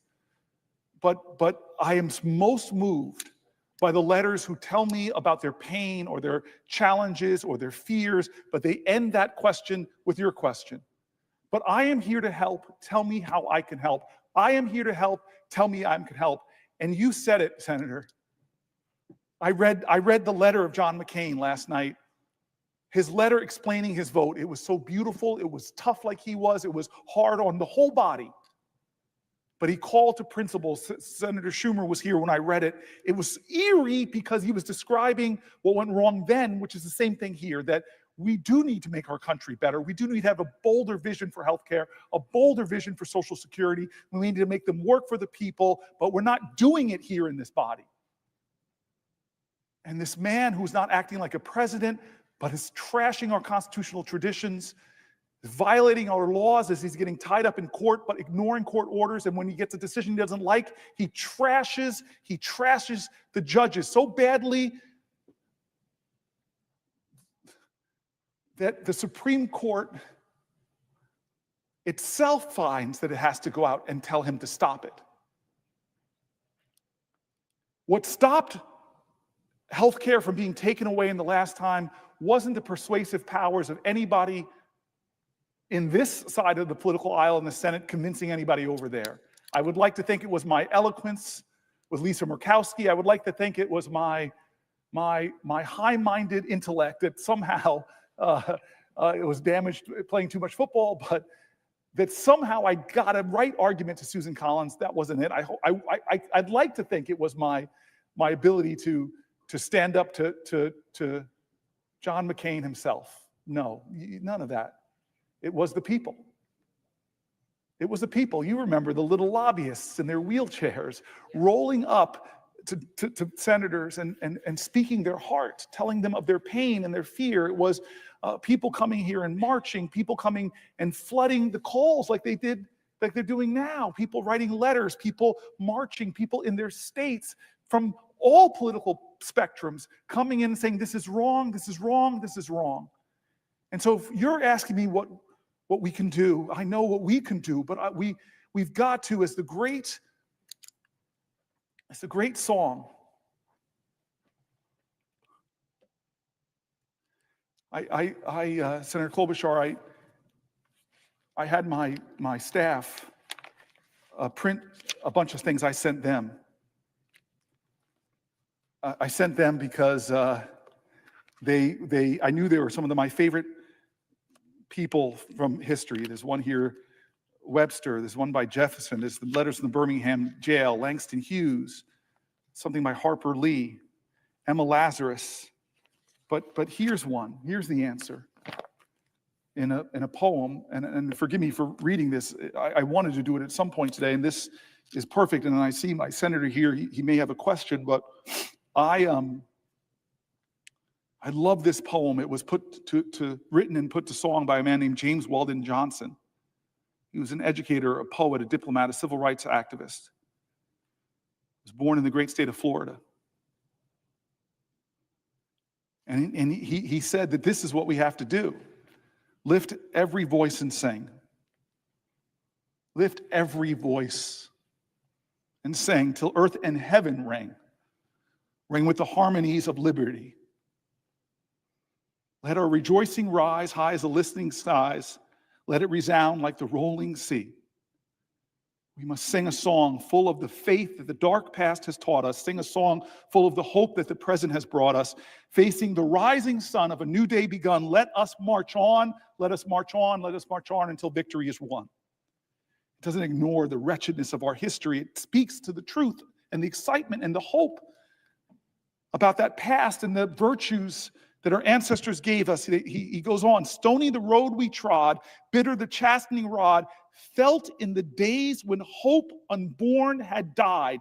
Yet with a steady beat, have not our weary feet come to the place for which our fathers sighed. We have come over a way with the tears, which tears have been watered. We have come treading our path through the blood of the slaughtered, out of the gloomy past, till now we stand at last where the white gleam of the bright stars is cast. The last stanza. God of our weary years, God of our silent tears, thou who hast brought us thus far on the way, thou who hast by thy might led us into the night, keep us forever in the path we pray, lest our feet stray from the places, our God, where we met thee, lest our hearts, drunk with the wine of the world, we forget thee. Shadow beneath thy hand, may we forever stand true to our God and true to this native land. What can we do is do like our ancestors did. What can we do? Do like the people who never gave up, who even when this country that they loved didn't love them back, they kept fighting and kept pushing. And we know that, Senator Klobuchar, because we've witnessed that. In my time in the Senate with you, we've seen the most amazing, shocking moments within the Bergefell case at the Supreme Court, recognizing the humanity, the dignity, and the equal rights of LGBTQ Americans to have love and marry. We've seen fights in this time that we've been here, where we've seen victories on health care that made such a difference in people's lives. We've seen the fights while we've been here, some of the most painful moments where we've seen the arc of the moral universe bent, not by the people here, not by the people in this body. You think we got suffrage because a bunch of men on the Senate floor said, okay, guys, come on, put your hands in here. Ready, give women the right to vote on 3. Ready, break. That's not how it happened. It's not how it happened. It happened because the power of the people is greater than the people in power. You think we got civil rights because one day Strom Thurmond, after filibustering for 24 hours, you think we got civil rights because he came to the floor one day and said, I've seen the light. Let those Negro people have the right to vote. No, we got civil rights because people marched for it, sweat for it, and John Lewis bled for it. And so I'm scared too. But fear is a necessary precondition to courage. I am angry too. But my mom told me, never let your anger consume you. Channel it, fuel it, so it can help your love be greater and stronger. Amy Klobuchar, that's what this moment needs. And our job in this body is to be truth tellers. Our job, just as you said so brilliantly, is to elevate the voices of the people of the country, because you're right, Amy Klobuchar. This is the people's house. It's Article 1 of the Constitution, and it's under assault. Article 1 is under assault. Our spending powers, our budgetary powers, the power to establish agencies like the Department of Education and USAID, it's under assault by a president that doesn't respect this document. And how do we stop them? I'm sorry to say, we hold powerful positions, we are elected by great states, but we're in the minority right now, and you spelled it out at the beginning of your questions to me. It will take 3 people of conscience on that side. It will take 4 here. I'm going back to my book because there's somebody that you know. I don't know if my staff put it in at the last moment. Yes, they did. Margaret Chase Stevens, who you know. Margaret Chase Smith, excuse me. A U.S. Senator from Maine, a Republican. When a demagogue had rose in the land, exploiting people's fear, deporting Jews who were not citizens of this country because they were accusing them of being communists, at a time that this body was being twisted and contorted to the will of a demagogue, where nobody had the courage to stand up. It was a woman from the Republican Party that stood, I don't know, somewhere in this body. Her feet might have been tired, her heart might have been hurt, she might have been afraid of the consequences to stand up to people preaching the Red Scare. But this woman in this body, rare thing in those years, this woman in this body who are founders, those imperfect geniuses that wrote this Constitution, the woman in this body who wasn't imagined by our founders, thank God they called upon us to make a more perfect union. And generations of activists finally made it real that women could serve in this body. She had the courage, the audacity to call her own party to task. I read her words. She said, I don't believe that the Republican Party is any sense a party of fear, but I do believe that the Republican Party has made an alliance with the 4 horsemen of fear. The fear of communists, the fear of labor unions, the fear of the future, the fear of progress. I think it's high time that we remembered that we have sworn to uphold and defend the Constitution, she continues. I think it's time that we remembered that the Constitution, as amended, speaks not only of the freedom of speech, but also the freedom of trial by jury. This great senator, this great Republican said, whether it is criminal prosecutions in a court or character prosecution in the Senate, there is little political distinction when the life of a person has been ruined. Those of us who shout the loudest about Americanism, in making character assassinations all too frequently, those who, by our own words and acts, ignore some of the basic principles of what it means to be an American. The right to criticize without thinking the president is going to drag you from the Oval Office for criticizing him. The right to hold unpopular beliefs. That if you have beliefs that I find contemptible, it doesn't mean that I can disappear you from a city street. She goes on, the right to protest, that just for assembling and speaking up, that's not a right. To cut hundreds of millions of dollars to that university's science funding, the right to independent thought. The exercise of these rights should not cost one single American citizen his reputation or his right to a livelihood, nor should he be in danger of losing his reputation or livelihood merely because he happens to know someone who holds unpopular beliefs, like a law firm that represents suing the president and now has their very firm, their very livelihoods, the legal secretaries and others come after them. Margaret Chase Smith goes on to call her party to be a woman of conscience, to stand up and say, I quote, "The American people are sick and tired of being afraid to speak their minds, lest they be politically smeared as communists or fascists by their opponents. Freedom of speech," she says, "is not what it used to be in America. It has been so abused by some that it is not exercised by others. So dear God, if I stand up in this body and say it is wrong to put Pete Hegseth in the cabinet as Secretary of Defense because he's unqualified, look at a Signal chat to see how unqualified he is." Margaret Chase Smith continues, "As a Republicans, I say to my colleagues on this side of the aisle that the Republican Party faces challenges today that is not unlike the challenges it faced by Lincoln back in the day. The Republican Party so successfully met that challenge that it emerged from the Civil War as the champion of a united nation. In addition to being the party which unrelentingly fought loose spending and loose programs. I doubt if the Republican Party could do so simply because I do not believe the American people will uphold any political party that puts political exploitation above the national interests. Surely we Republicans are not so desperate for victory. I do not want to see the Republican Party win that way.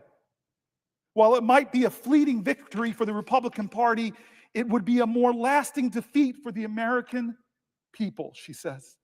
"Surely it would ultimately be suicide for the Republican Party and the two-party system itself that has protected American leaders' liberties from the dictatorship of a one-party system." You ask me, Amy Klobuchar, what do we need to do? We need to call to the conscience of our comrades in the People's Branch and say, how could you go along with a reconciliation that will put trillions of dollars of debt on our children and our children's children? How could you go along with cutting $800 billion from Medicaid only to give tax cuts to the wealthiest, to disproportionately go to the wealthiest? How can you in good conscience, if you're a fiscal hawk, if you're a Christian conservative, how could you hurt the weak to benefit the rich and powerful? That is the answer to your question. The people of the United States of America, all of us, have to stand up and say, no, not on my watch. I'm a Republican, I'm a veteran, I'm a police officer, I'm a firefighter, I'm a teacher. Not in America. We won't allow this. We won't allow this. We won't allow this. Will the senator yield, the senator from New Jersey yield for question? I will yield for a question while retaining the floor. I thank my colleague, and I have been listening to this, and a Herculean presentation for hours and hours, and your remarks reflect the urgency of our times, Senator Booker, and I thank you for it. Let me frame the question this way. I hold open to all town hall meetings in every county in my state each year. I've had more than 1,100 of them. And since Donald Trump took office, what we have seen in these town hall meetings is fear and terror. And I might add, record turnouts. You know, I was in a small town in Central Oregon recently, Sisters. We had almost 1,400, people here. And what people asked about, and you've touched on this morning, is of course Medicaid and Social Security, because these are programs involving healthcare and retirement that are really the connective tissue between the government and our people. And these programs make it possible for people to pay for essentials. They're not going to fancy places. They're buying groceries, they're paying rent, they're buying medicine. We had one separate town hall meeting, I say to my colleague, just with federal employees whose goal is to get out in the woods and help prevent fire in Oregon. I organized this meeting. They too are terrified. They've dedicated their lives to trying to help. Now, we serve the American people. And I'm telling you, I've seen service in action over the last few hours with your reflecting the urgency of our times. Our salaries are paid for by taxpayers. And I'm particularly troubled by the fact that we're getting all these reports that many senators are saying, I'm not going to do town hall meetings. They're on the other side of the aisle. As I said, I've had 1,100 of them, 10 of them so far this year. Seems to me that's refusing to answer to constituents. And you've been here all night, and you're setting a very clear example about what it means to push back against authoritarianism. So just like I have town hall meetings, my question to my friend from New Jersey is, what are you hearing from home? Pretty straightforward question, but it sure as heck is what the times are all about, because people are saying, what are you doing back there? What's important to you? And I talk about town meetings. I had a town hall, I say to my friend during the speech that was made on the floor of the House, I had 30,000 people participating. That's a lot for my small state.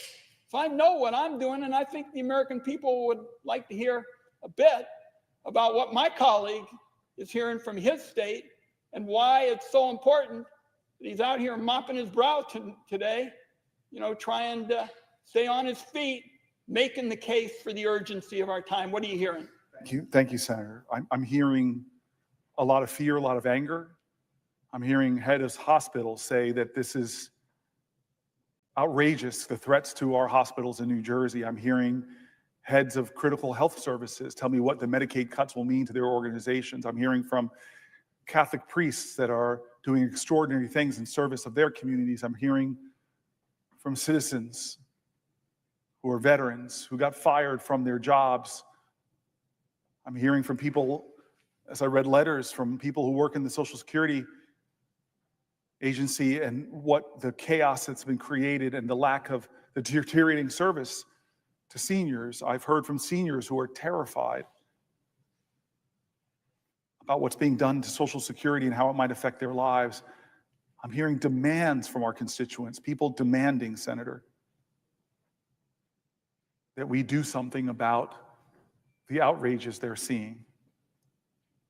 And I think that when I hear New Jerseyans by larger and larger numbers, and I'll be back in my state. I know we were planning meetings and a town hall and a lot more this weekend. But I have to say, now more than ever, we need more of it. We need more of it. And one of the reasons I'm here is because I want to elevate those voices of my constituents. I want to tell the stories that my constituents are writing in about, and lift their voices and tell them that they're seen, they're heard. I've been going through section by section, as you pointed out, Social Security, section on healthcare, section on education and the Department of Education and the work that it does. I've been going point by point through. This is the agenda. I didn't know how much of I can get through. But we laid it out. We have binders for each one of these issues. Immigration, we went through. We have housing, the environment, farmers and food, veterans, the corruption that's been normalized by this president, the rule of law, public safety, all of the ways that we know that there is a crisis in our country, and we as a nation need to be more attuned to it and doing more to meet this crisis, to rise up and defend our country, defend our well-being. And all while things are happening that you know. You're the chairman of the Finance Committee. And you have these insights. We've talked about them, about what's about to happen in this reconciliation process. I mean, that's one of the most stunning things. It's almost immediate on this floor. I think we're going to see about the tariffs tomorrow and see how far the president will go. But we do know whatever it is, it's going to affect prices that are going to continue to go up for Americans as inflation has continued to go up for Americans. As the stock markets continue to go down, as people's 401ks have lost so much money, the uncertainty I'm hearing from businesses in New Jersey, the chaos that they feel about the economy, the consumer confidence in this country has gone way down. If you ask the question, are you better off than you were 71 days ago? Not many Americans would say that they're better off. Their costs are higher, their groceries are higher. They're soon to see everything from car prices to food go higher. Their retirement security is under attack. Their health care is under attack. They're losing their Department of Education. They're less safe from infectious diseases abroad. There's so many things that we have to talk to and try to stop. And you're our leader on the Finance Committee, and you know that the tax thing they're trying to run through this now, I'm trying to get my head wrapped around these wacky parliamentary things that even the podcasts I listen to in the morning to inform me say they even spoke about this years and years ago, but they said, oh, this is too crazy, we can't do this. To try to tell the American people somehow that the trillions of dollars of tax cuts that we're going to give disproportionately to the wealthiest people of all, oh, there's nothing to see here that has a zero impact on the budget, so we can do it through reconciliation. That is the biggest hocus pocus, manufactured artifice that I've ever seen to obscure the truth in America.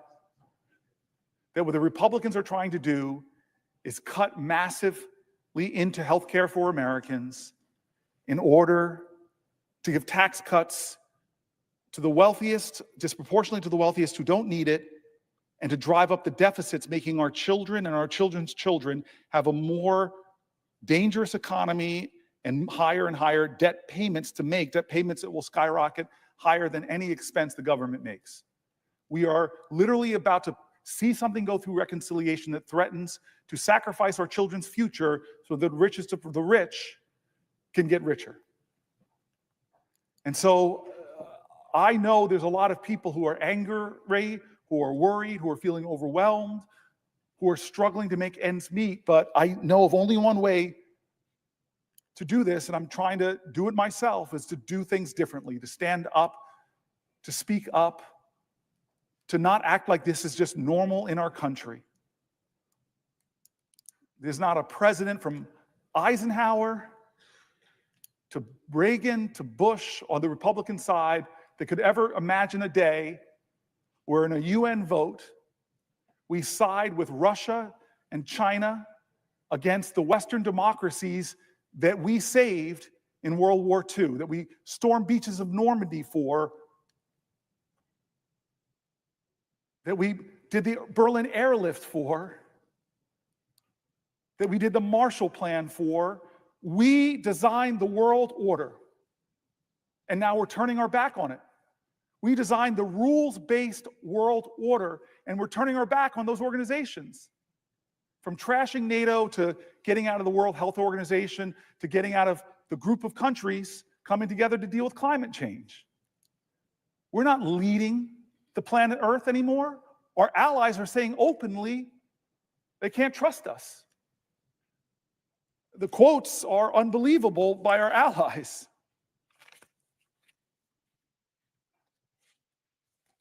Generations of Americans all know one thing: Russia is our adversary. This principle was reinforced after Russia's brutal, unprovoked invasion of Ukraine in February of 2022. The American public knows a lot about Putin and his cronies and what they've done to the brave people of Ukraine. Russia has abducted over 19,000 children, taking them from their families and homeland. Russia has targeted civilians, bombing hospitals and schools, including a strike on a children's hospital during the supposed ceasefire negotiations just a few weeks ago. Russian forces have raped and assaulted Ukrainian civilians, and Russia has tortured prisoners of war One would think, given all the horrors inflicted by Russia, that the United States would continue to treat Russia as the adversary and the pariah that other Western democracies treat it. But that's not what Trump has done. He's done the opposite.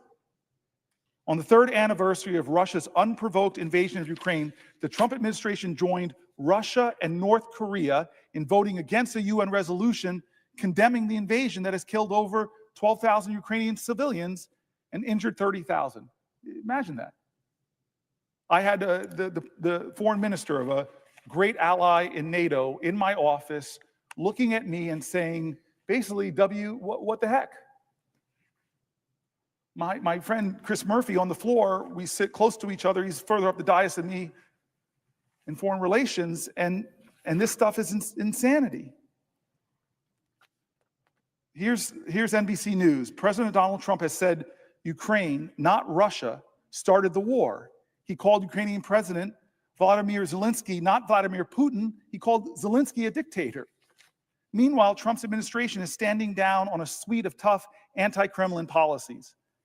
In just over a month, Trump has executed a startling realignment of American foreign policy, effectively throwing U.S. support behind Moscow and rejecting the tight alliance with Kyiv, cultivated by former President Joe Biden. The extraordinary pivot has upended decades of hawkish foreign policy towards Russia that provided a rare area of bipartisan consensus in an increasingly divided nation. Trump's recent moves have drawn international attention, unsettling U.S. alliances, and thrilling conservative populists who favor a turn away from Zelensky. The new posture was put in stark relief on Friday during a tense Oval Office meeting. We all remember this. Between Trump and Zelensky, the leaders clashed in front of the press, raising questions about the future of American support for Kyiv.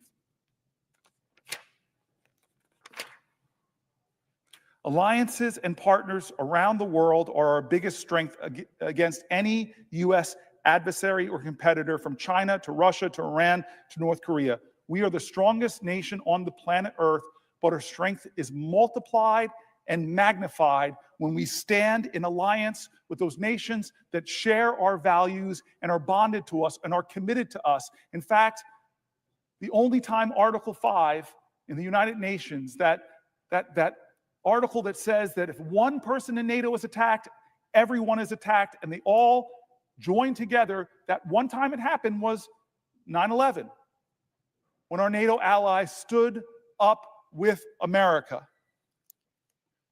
And so look at NATO. It's been the bedrock of the international order for 80 years. It was created in 1949 by 12 countries, including the United States, to provide collective security, and in many ways to provide collective security against the Soviet Union. Since then, 20 more countries have joined NATO through 10 rounds of enlargement, bringing the total number of NATO countries to 32. The most recent additions were Sweden in 2024 and Finland in 2023, who applied to join NATO in 2022 after Russia invaded Ukraine, because those countries are realizing that the authoritarian dictator that Putin is, who threatens his smaller neighbors, those other nations have realized they should be standing with NATO. That we have a principle of collective defense, as I said, enshrined in Article 5 of the North Atlantic Treaty. Collective defense means an attack on one ally is considered an attack against all allies. A strong NATO has made America safer and stronger and more prosperous. My colleagues on both sides of the aisle have recognized this. I've been in this body for 12 years. I've been told by people who I've learned from about foreign policy when I came here as a mayor and leaned on people like Chris Coons and leaned on people like Chris Murphy, leaned on people like John McCain, leaned on people like Lindsey Graham, leaned on people like Senator Rubio. He helped pass a law that enshrined congressional action before the president can withdraw from NATO. That law passed with overwhelming bipartisan support. 87 senators voted yes. Senator Rubio, now Secretary of State, said, and I quote, "NATO serves as an essential military alliance that protects shared natural interests and enhances America's international presence. Any decision to leave the alliance should be rigorously debated and considered by the US Congress with the input of the American people. 2 weeks ago, though, on March 19th in 2025, in response to news that the Pentagon may give up the role of supreme allied commander in Europe, a position held by an American general since the NATO alliance was formed in 1949, Republican Senator Wicker and Representative Rogers signaled their oppositions in an extraordinarily joint statement warning to Donald Trump that change would, quote, risk undermining American deterrence around the globe. I want to read some of the comments of NATO partners about the damage that has been done in just the last 71 days of Trump's leadership in upending the world order that has helped to keep America strong and stronger and safer and more prosperous. The EU's top diplomat said the free world needs a new leader. Think about that. Think about that. The EU's top diplomat has said in response to Donald Trump that now the free world needs a new leader. Every president of my lifetime was seen as the leader of the free world, and now the rest of the free world, its top diplomat is saying it's time for that to change. The new German chancellor said, my absolute priority will be to strengthen Europe as quickly as possible so that step by step we can really achieve independence from the USA. He went on to say, I never thought I would have to say something like this on a television program, but after Donald Trump's statements, it is clear that the Americans, at least this part of the Americans, this administration, are largely indifferent to the fate of Europe. Our ancestors saved Europe. Our ancestors stormed beaches in Normandy, paratrooped into Europe, liberated concentration camps. Our ancestors sacrificed blood and treasure for Europe. It turned Germany from one of history's worst despotic states into a global economic power and a democracy. We were there at the Berlin airlift. We were there for the Marshall Plan. And now Europe is saying it is clear that the Americas, at least that part of the Americas, this administration, are largely indifferent to the fate of Europe. That is not true. That is not true. And as long as I have breath in my body and blood in my veins, I will join with the other people on both sides of the aisle. God bless you, Roger Wicker, for standing with the understanding that America is the strongest nation in the world, but our strength is multiplied and magnified when we stand with our allies from Germany to Japan, from Australia to Iceland, that when our country stands up, we don't bully our neighbors like Canada, we don't threaten our allies like Iceland, like Greenland, we don't threaten smaller, weaker nations like Panama, we don't upend the world order. Donald Trump does not speak for me. He does not speak for the traditions of this body. He doesn't speak for the people that are buried, Americans that are buried in fields in Germany and in France and all over Europe. Here is former Secretary of Defense Lloyd Austin's speech to NATO and the Atlantic Council. On April 4th, 1949, 12 democracies came together in the wake of 2 world wars and the dawn of a new Cold War, and they all remembered, as President Truman put it then, the sickening blow of unprovoked aggression. That's what Truman said. They were coming together against the sickening blow of unprovoked aggression. You hear that, Putin? And so they vowed to stand together for their collective defense and to safeguard freedom and democracy across Europe and North America. They made a solemn commitment declaring that an armed attack against one ally would be considered an attack against all. Now, that commitment was enshrined in Article 5 of the North Atlantic Treaty. It was the foundation of NATO, and it still is. And on that bedrock, we have built the strongest and most successful defense alliance in all of human history, and I'll say one of the most prosperous blocs of democratic countries. Throughout the Cold War, NATO deterred Soviet aggression against Western Europe and prevented a Third World War. In the 1990s, NATO used air power to stop ethnic cleansing in Bosnia and Herzegovina and in Kosovo. And the day after September 11th, 2001, when Al-Qaeda terrorists attacked our country, including slamming a plane into the Pentagon not far from here, NATO invoked Article 5 for the first and only time in history.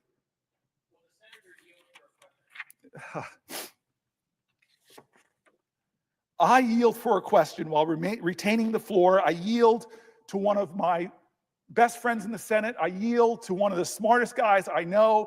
I yield to the guy who handed me the chairmanship of the committee that oversaw world public health and Africa, and still reminds me that he knows more Swahili than I'll ever know. I yield to the guy who, when he speaks up in the Senate, people on both sides of the aisle listen. I yield to my friend who has real friendships, who when I came to and said, we are seeing the worst famines on the planet Earth, that Joe Biden didn't put enough money into the world feeding programs, he went to another appropriator over there, another friend of ours, Lindsey Graham, and together we got billions of dollars of more that saved hundreds of thousands of lives. You are a prince of a man.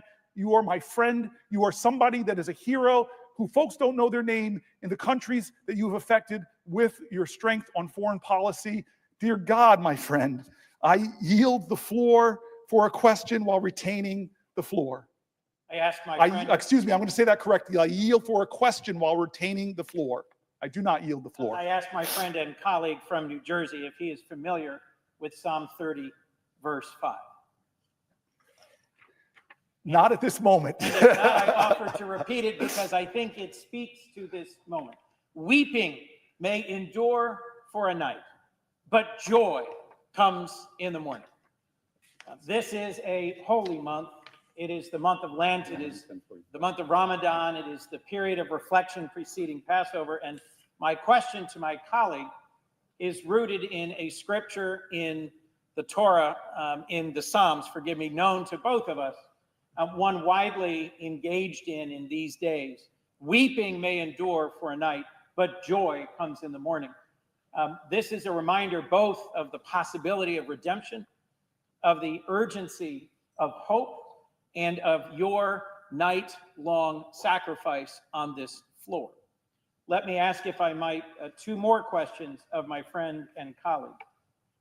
To my colleague from New Jersey, are you familiar with a front page story on the Washington Post entitled, "Trump's USAID Cuts Cripple American Response to Myanmar Earthquake," an article running today in the Washington Post? I have not read the paper to this day, but I had suspected that that might be the case, given that my colleague from New Jersey has dedicated his night to standing tall and fighting hard to make sure that the people of the United States know what is going on. And I'll share with you just for a moment that it hurt my heart to watch the national evening news last night and see a Chinese humanitarian emergency response team celebrated as they pulled survivors out of the earthquake rubble in Myanmar. It did not hurt my heart that there are Chinese nationals providing emergency relief, but it hurt my heart that exactly those people who are the very best in the world at responding to humanitarian crises, exactly those people had just received termination letters, and their work with USAID had just been suspended.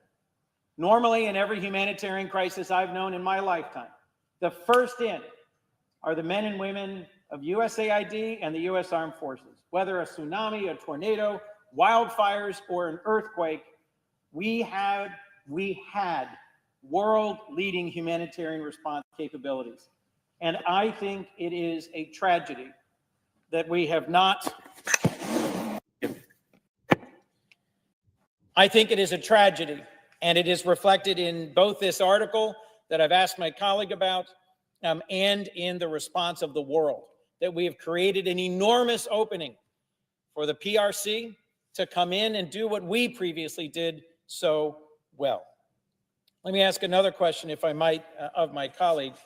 Are you familiar with what has just happened to food banks all over our nation in terms of an announcement about impending deliveries of badly needed surplus food? This, I suspect, will be the focus of your future comments on agriculture, but I mention it as something that has impacted my state, and I suspect yours as well. First of all, I want to stay disciplined. When you ask me a question, to yield for a question, I want to say I yield for a question while retaining the floor. And I want to say to the colleague, I'm familiar with some of this, but if as a part of a question to me and not anything resembling a colloquy, I will yield for a question while retaining the floor if you have another question. To my colleague, are you familiar with an article, USDA halts millions of dollars worth of deliveries to food banks? I'm pretty sure I am. I am. I will simply then ask my colleague a question. Therefore, if you were going to ask me a question, I yield for a question while retaining the floor. To my colleague, I ask the question, are you familiar with the cuts that have been imposed to the U.S. Department of Agriculture, suspending hundreds of millions of meals to Americans in need, and the justification for that being offered?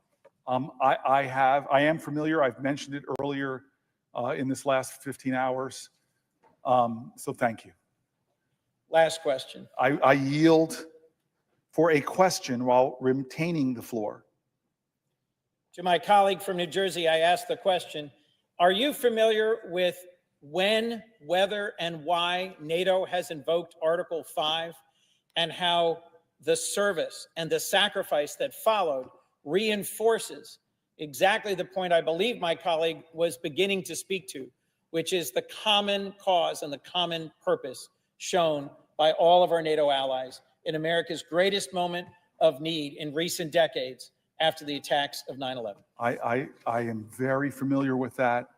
It haunts me that when America was in crisis, I live 11 miles from ground zero.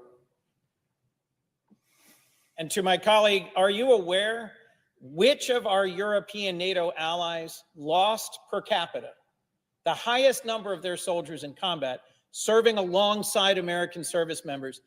A nation I visited, a nation whose service members I visited, a nation that is today aggrieved by comments made recently. Are you familiar with our trusted ally, Denmark? Yes, I am. That country that has shed more blood than any of our allies side by side, fighting with America, is Canada. Is Canada. Denmark. Oh, it's Denmark. Denmark lost per capita, I believe. Excuse me. Let me simply ask of my colleague one more question. Thank you very much. I yield for a question while retaining the floor. Is my colleague aware that broadly distributed across our NATO allies is service and sacrifice, including the loss of their troops in combat, and that every single loss in combat was a loss of great service and sacrifice by our NATO allies? Yes, I am familiar, and I'm grateful for you making those points as we threaten Greenland and Denmark and try to bully them in a way that, with a rhetoric that fashions more after the behavior of Vladimir Putin's threatening before the Ukrainian invasion, as opposed to what allies do, who are grateful for shared sacrifice, who are grateful for shared honor, who are grateful for shared prosperity. What is happening right now to me is shameful. How we're treating our allies is unacceptable.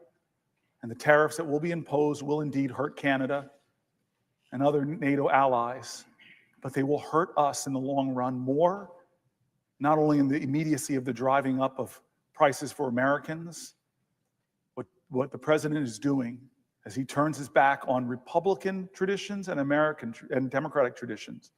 It's going to hurt us more as a nation in the long run, as other countries look to other places for leadership of the free world. Will my colleague yield for another question? I yield for a question while retaining the floor. Is my colleague familiar with the testimony of General Jim Mattis, a decorated 4-star Marine Corps general who served as Secretary of Defense in the previous Trump administration, who testified about what the consequences would be if we were to defund development and diplomacy. I hope that the colleague of mine, who again has been a mentor, a friend on all things foreign policy, my belief is that he's referring to when General Mattis sat before the United States Senate and said very pointedly, if you cut the foreign aid, if you cut organizations like USAID, if you cut the programs of the State Department, then buy me more bullets. Will my colleague yield for a final question? I yield for a question while retaining the floor. Does my colleague have an opinion about whether it strengthens or harms America in our national security to have an earned reputation as a nation of compassion, a nation that comes to the aid of those suffering through humanitarian disasters, a nation of compassion that provides health care and access for retirement and decency, a nation that cares for the least of these on the margins of the world, and that has a just and inclusive society at home? Does my colleague have an opinion about whether it strengthens or weakens our nation at home and abroad to earn a reputation for compassion and reliability, or instead to deserve a reputation for unreliability and cruelty?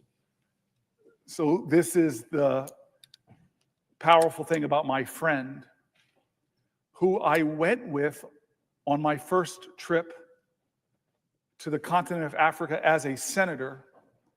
And I remember flying in to Zimbabwe. The leader of that country had passed away.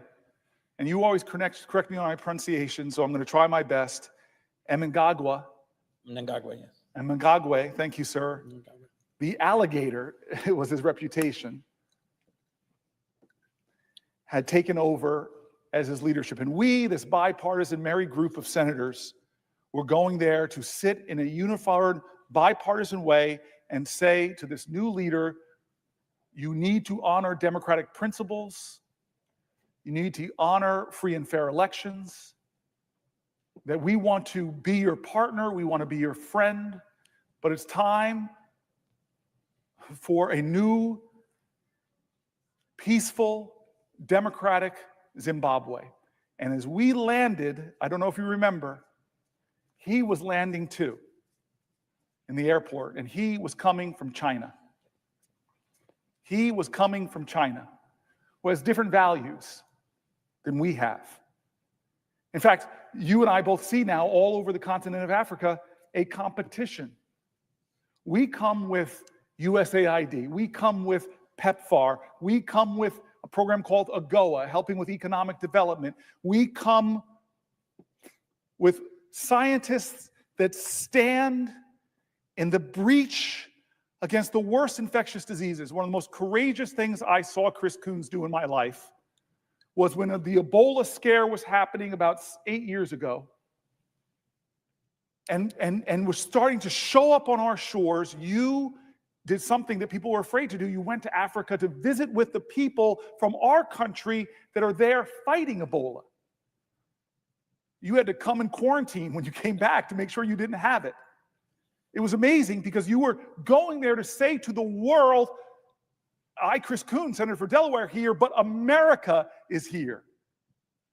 America knows that an infectious disease anywhere is a threat to public health everywhere. America knows that when it comes to the globe, Martin Luther King was right in his spiritual proclamation in the letters from the Birmingham jail that we are all caught in an inescapable network of mutuality, tied in a common garment of destiny, that injustice anywhere is a threat to justice everywhere. I have been to where you've been, from Kenya and Tanzania, to traveling with you to Ouagadougou. You used to make me smile when I used to say the capital of Burkina Faso. Ouagadougou, my friend. There's a word I learned from a language, the Bantu language. It basically roughly translates into this: I am because we are. I am because we are. America has learned the power of soft power. General Mattis knew much cheaper investment, much more success. String of successes that we've had in the last 25 years have been with our soft power, not with our 20-year wars in places like Iraq and Afghanistan. General Mattis knew that. He gave wisdom. He said, do not cut the State Department. Do not cut USAID. They are making an invaluable contribution to fighting terrorism, to fighting instability, to spreading democracy, to fighting infectious diseases, where we go and stand. But now we're shrinking, we're retreating, we're pulling back, we're cutting aid. And when crises are happening like we're seeing in Myanmar right now, we don't even have the personnel to be there to help people. But you know who does? China. And they show up and they leverage influence. You and I know this in the continent of Africa. They're here, take our money, be in debt to us now, and we have control. By the way, we want a military port here, like they have right next to us in Djibouti. The Chinese are playing a long game, and Trump is playing into their hands and weakening our nation, not just against infectious diseases, not just against the global fight against climate change, not just against the economic opportunities that we're missing out on in the continent of Africa. And guess what? If you don't know this, by 2050, 1 out of every 4 people on the planet Earth will live on the continent of Africa. 1 of every 3 working age people on the planet Earth will be on the continent of Africa. China's playing the long game. Not only critical rare earth minerals, but the economic power of the most populous continent on the planet. And what are we doing with Trump? We're doing Michael Jackson. We're moonwalking away from that continent, saying, China, go ahead. I love you, Chris Coons. I am the ranking member of this subcommittee inspired by you, Chris Coons.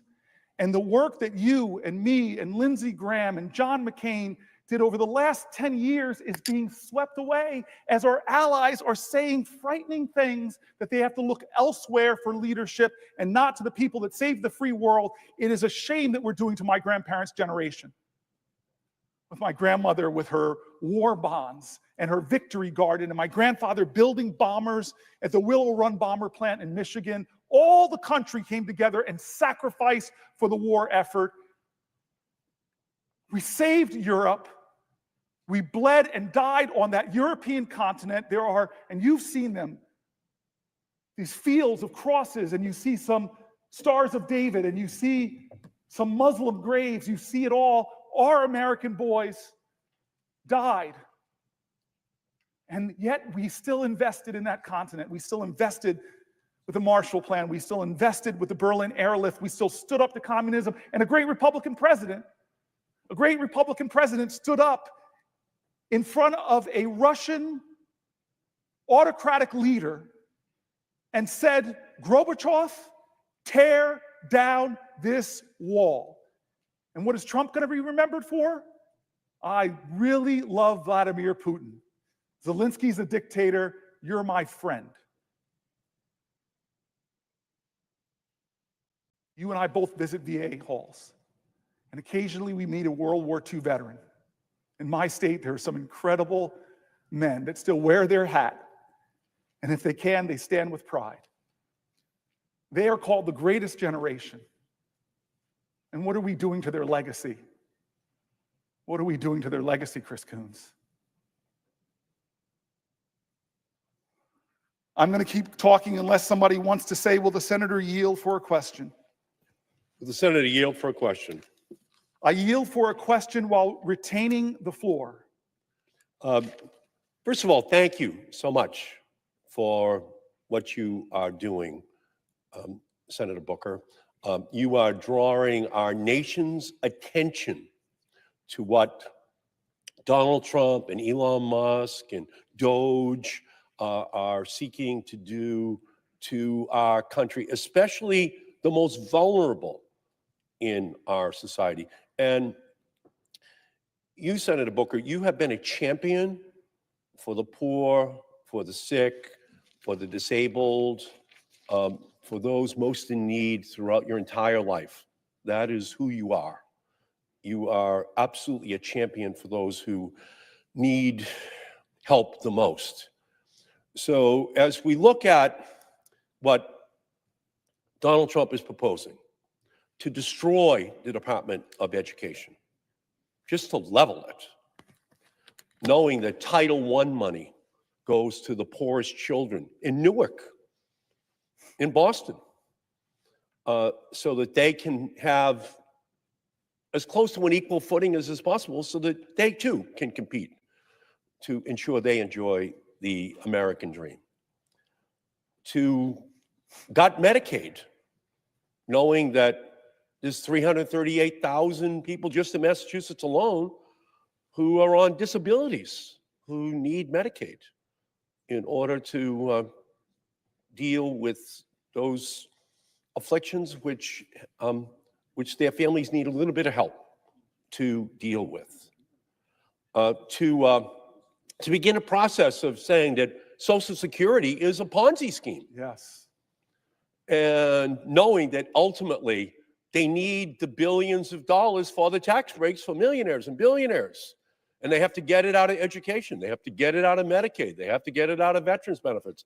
They have to get it out of Social Security. We know what the plot is. The plot is to get $2 trillion out of the programs that affect ordinary people in order to have tax breaks for the wealthiest people in our nation. And most of it will come out of healthcare.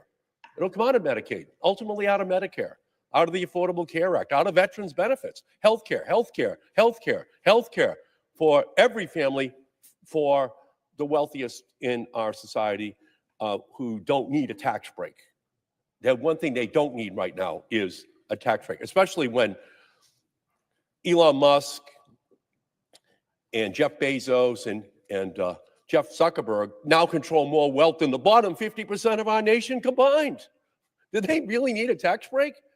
I mean, I know the president put him right behind him at his inauguration, but oh my God, the cabinet sits behind billionaires? The founding fathers are spinning in their graves, thinking about how they've inverted what is supposed to be the way in which our government, our country works. So I thank you for your incredible leadership. You are putting the spotlight on what is going wrong in this country right now, this oligarchy seeking to take over our nation. So I thank the senator for what he is doing. It is just so consistent with his whole life, what he stands for on the floor of the Senate today, a conscience for the nation. So can the senator tell the Senate today, the nation, what this could mean if we continue down this path of Donald Trump and Elon Musk and Doge for those families who need help the most in our society? I so appreciate the senator, and I want to tell folks, when I wrote my book, I thought I knew this man here, but I did a lot about environmental justice in my book. I did about a lot of these toxic chemicals out there that are threatening our people. And I came to the Senate one day, so humbled, because I told him I knew you as my colleague. We both got here around the same time, but I had no idea of the kind of things you did in the United States House of Representatives, how many bills that made a difference for people's lives in Boston and in Newark and Camden and Passaic. You are one of the people that, after a few years here, I discovered in 2015, writing my book, how amazing your career is. And now, having served in the Senate about the same amount of time, I am so grateful for you. And you have been so consistent in why you came here, not forgetting the people you've been fighting for your whole career. And so your question is right aligned with that point. It was said earlier about this humanity's biggest fight, humanity's biggest consistent theme, us versus them or just us. I don't like when we pit one group in this country against another group. It's not us versus the billionaires or us versus the Republicans. It's understanding what is best for we the people. How can we create a more perfect union? And I will tell you this right now. We are a union in trouble compared to our global peers.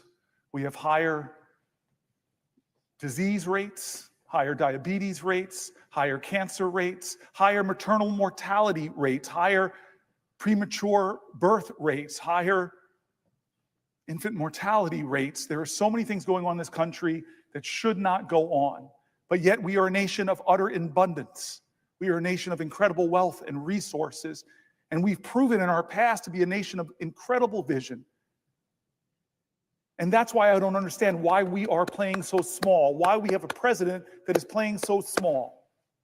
It's not coming here like presidents of the past and saying, we together, from Reagan to Clinton to Obama, there's a big challenge, America. We together are going to get into the room and do sausage making, Republicans and Democrats, and we're going to find a way to write great legislation. Whatever you want to say about Joe Biden, he was a big president because he didn't try to do things by executive fiat, or as a quote of Donald Trump's I put here, the primacy of the executive, ignoring our Constitution. You know how many bipartisan bills were hammered out here? I see another dear friend of mine, Mark Warner. You know how many bipartisan bills Mark Warner was at the table for? My senior senator who's chairman of Intelligence. We did bipartisan infrastructure act when Trump in his first term had infrastructure week every other week. We did a chips and science bill. He's trying to claw back the money, but we together, I still remember that skiff, that classified skiff where the whole Senate was there and our national security team and Gina Raimondo put forward the crisis in our country, the vulnerabilities, and we came out of that room, we got into our rooms, and we hammered out a great chips and science bill. Decades went by in this body with doing nothing on gun violence. Decades, and courageous people on the Republican side, friends of mine that surprised me, that stood up like Senator Cornyn and said, we're going to do something. I've got my lines, you've got your lines, but let's find the space in the middle. And we did programs, and if you come to New Jersey, the community violence intervention money is lowering murder rates in places like Newark by over 50%, helping to get it done along with our great law enforcement officers. And the incredible thing about that now is Trump is trying to claw back that money, violating the separation of powers, because we decide how we're spending money in America, not the executive. Read the Constitution. And so you and I both know that a big president would come to here and say, let's do some legislation. But John McCain, and I read it in the middle of the night, but John McCain, it's really important, John McCain, I won't read it, but I will tell it, voted against the health care last time, the taking away of health care for millions of Americans, and said that's because of the dysfunction of this body that we don't come together and do something bigger and bolder to provide better health care, to bring the ideas from both sides and expand the opportunities for Americans and replace the imperfections of the Affordable Care Act with smarter and better things. Not Donald Trump. He's repeating why the mistakes, but not with the ACA, which affects tens of millions of Americans, with Medicaid, that affects 70 to 100 million Americans. Why? You ask why? Well, we know why. There's two things that this will achieve. Two things. One, as you said it, it is because he wants to not just renew the Trump tax cuts, but expand them that have disproportionate benefits to the wealthiest. And I wish the wealthiest in the country, names that we know, people like Elon Musk would say, I don't want a tax cut. I wish he would say the truth. I don't need a tax cut. But no, that's one of the reasons. He wants to renew a program that gave disproportionate money, but that's not the only reason. There's a cruelty in what he's doing. It's so offensive. He seems to have no respect for people with disabilities. He made fun of a journalist with a disability once. He seems to have no respect for people who are working hard and struggling but still can't make ends meet. No respect for people that are afraid of his language, of his threats. They think that what he's doing to Social Security might mean they don't have it, that what he's saying to Medicare and Medicaid are lies, because he's got more registered lies than any president of my lifetime. They don't think they can trust this president not to hurt them because he already is.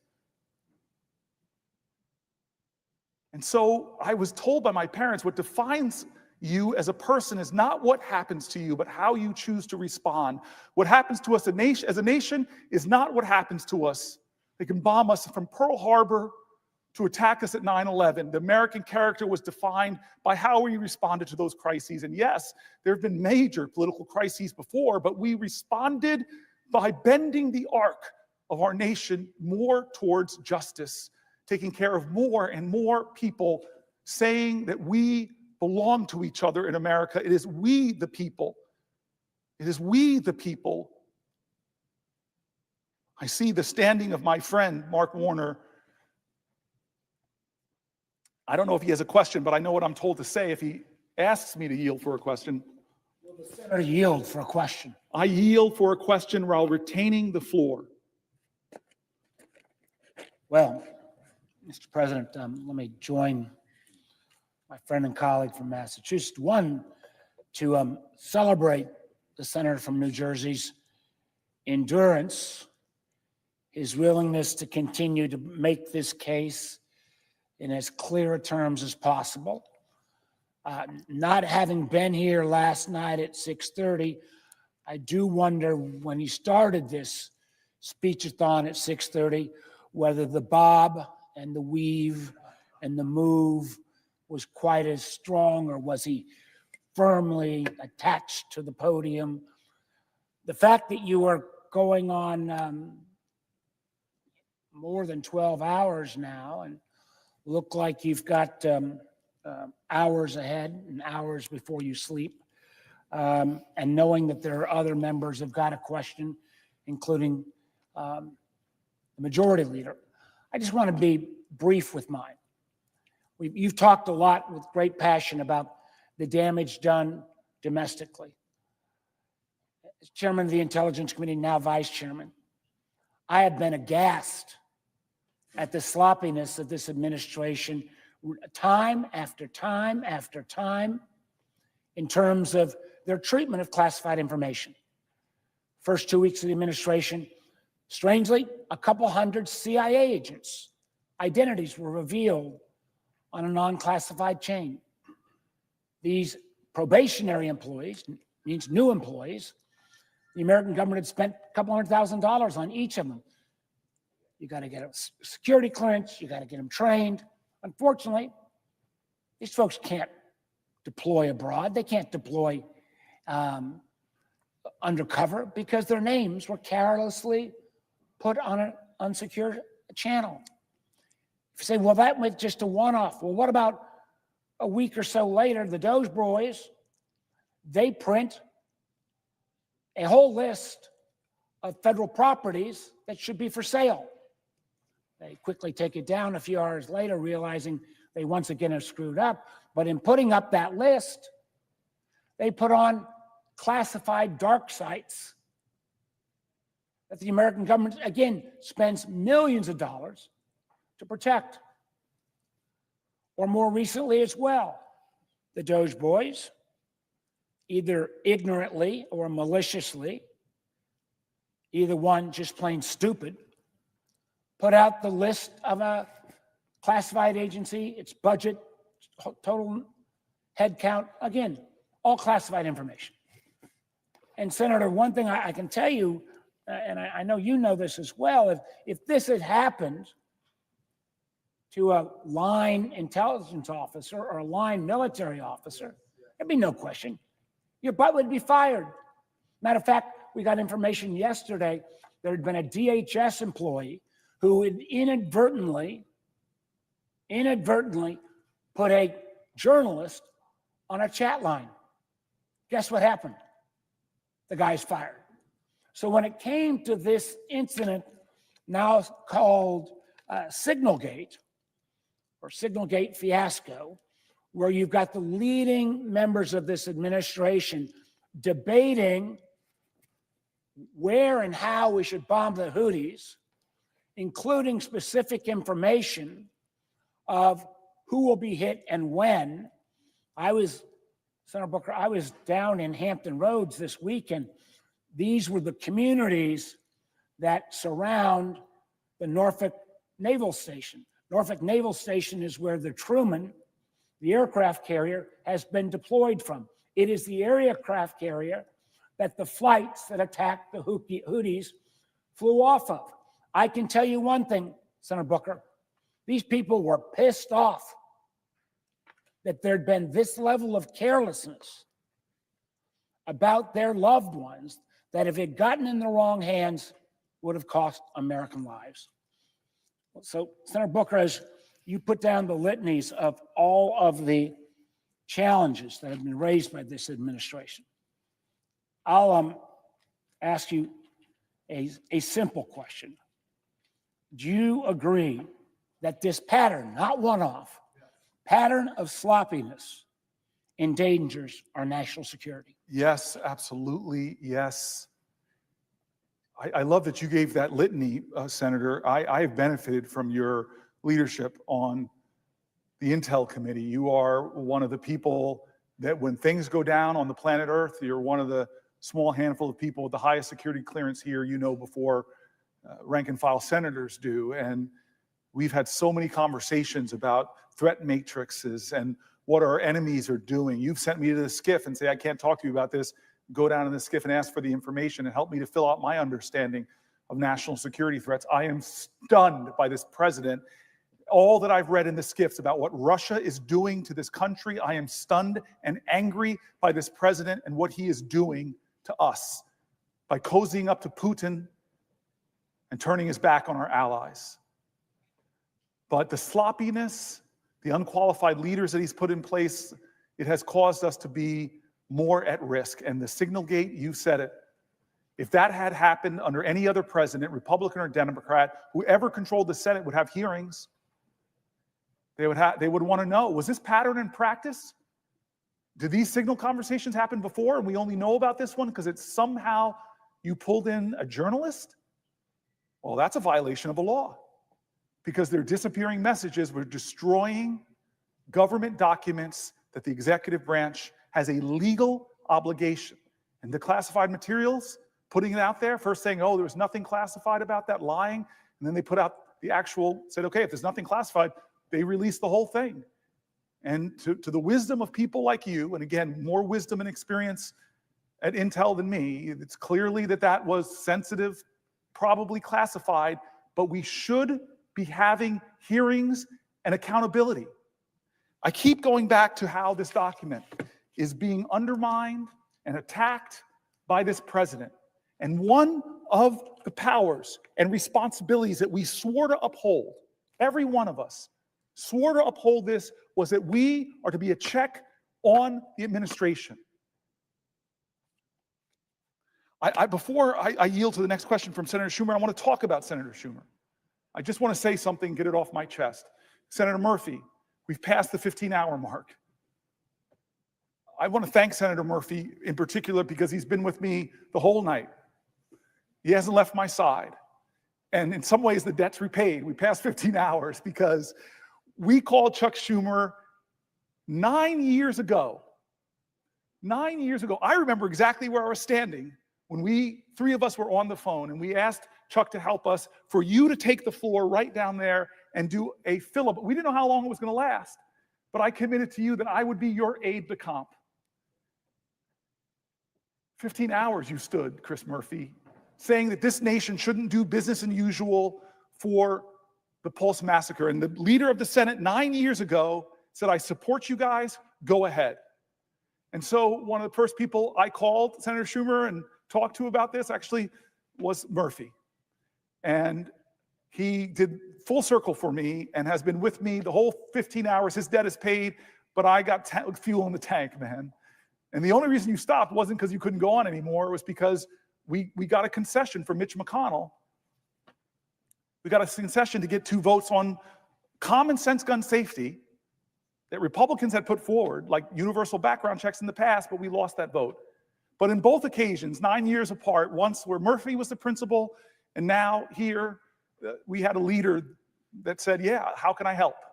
And so I want to thank Senator Schumer before I suspect he might ask me to yield for a question for being a friend, a partner, and one of the first people I turned to with this idea and that encouraged me to go for it, Cory. And so thank you, Chuck Schumer. Would the senator yield for a question? I yield for a question while retaining the floor. And I have two questions, frankly, one on Medicaid cuts, which we talked about last night, and one on tariffs. But first, let me say before I get to this question, your strength, your fortitude, your clarity has just been nothing short of amazing. And all of America is paying attention to what you're saying. All of America needs to know there's so many problems, the disastrous actions of this administration in terms of how they're helping only the billionaires and hurting average families. You have brought that forth with such clarity. People from one end of America to the other admire you. Our whole caucus is behind you, and we admire your stamina, your strength, your passion, your intelligence. The list of adjectives could go on. My question first relates to the Medicaid cuts. As we talked about last night, I visited three Republican districts, one in Staten Island, one right on the border of two Republican districts in Long Island yesterday, to talk about Medicaid cuts. I went to nursing homes, and it was clear that the Medicaid cuts that are proposed in this proposal, $880 billion in the House, would be devastating. On Staten Island, the nursing home we visited, they love it, Silver Lake Nursing Home, would close. 300 people would lose their jobs, hundreds would be thrown out, and most of them said their children can't take care of them. It's their needs are more advanced. And even some who said their children might be able to take care of them didn't have room in the house, etc. So it's affecting, Staten Island's a middle class, voted for Trump. But we made a plea to their congresswoman to not vote for any bill that had these Medicaid cuts and the tax breaks for billionaires. And a lot of the people there were, it was bipartisan, there were both parties there. We estimated that about 18,000 people total would lose their jobs with these Medicaid cuts, creating a recession on Staten Island. We estimated the harm that would have caused.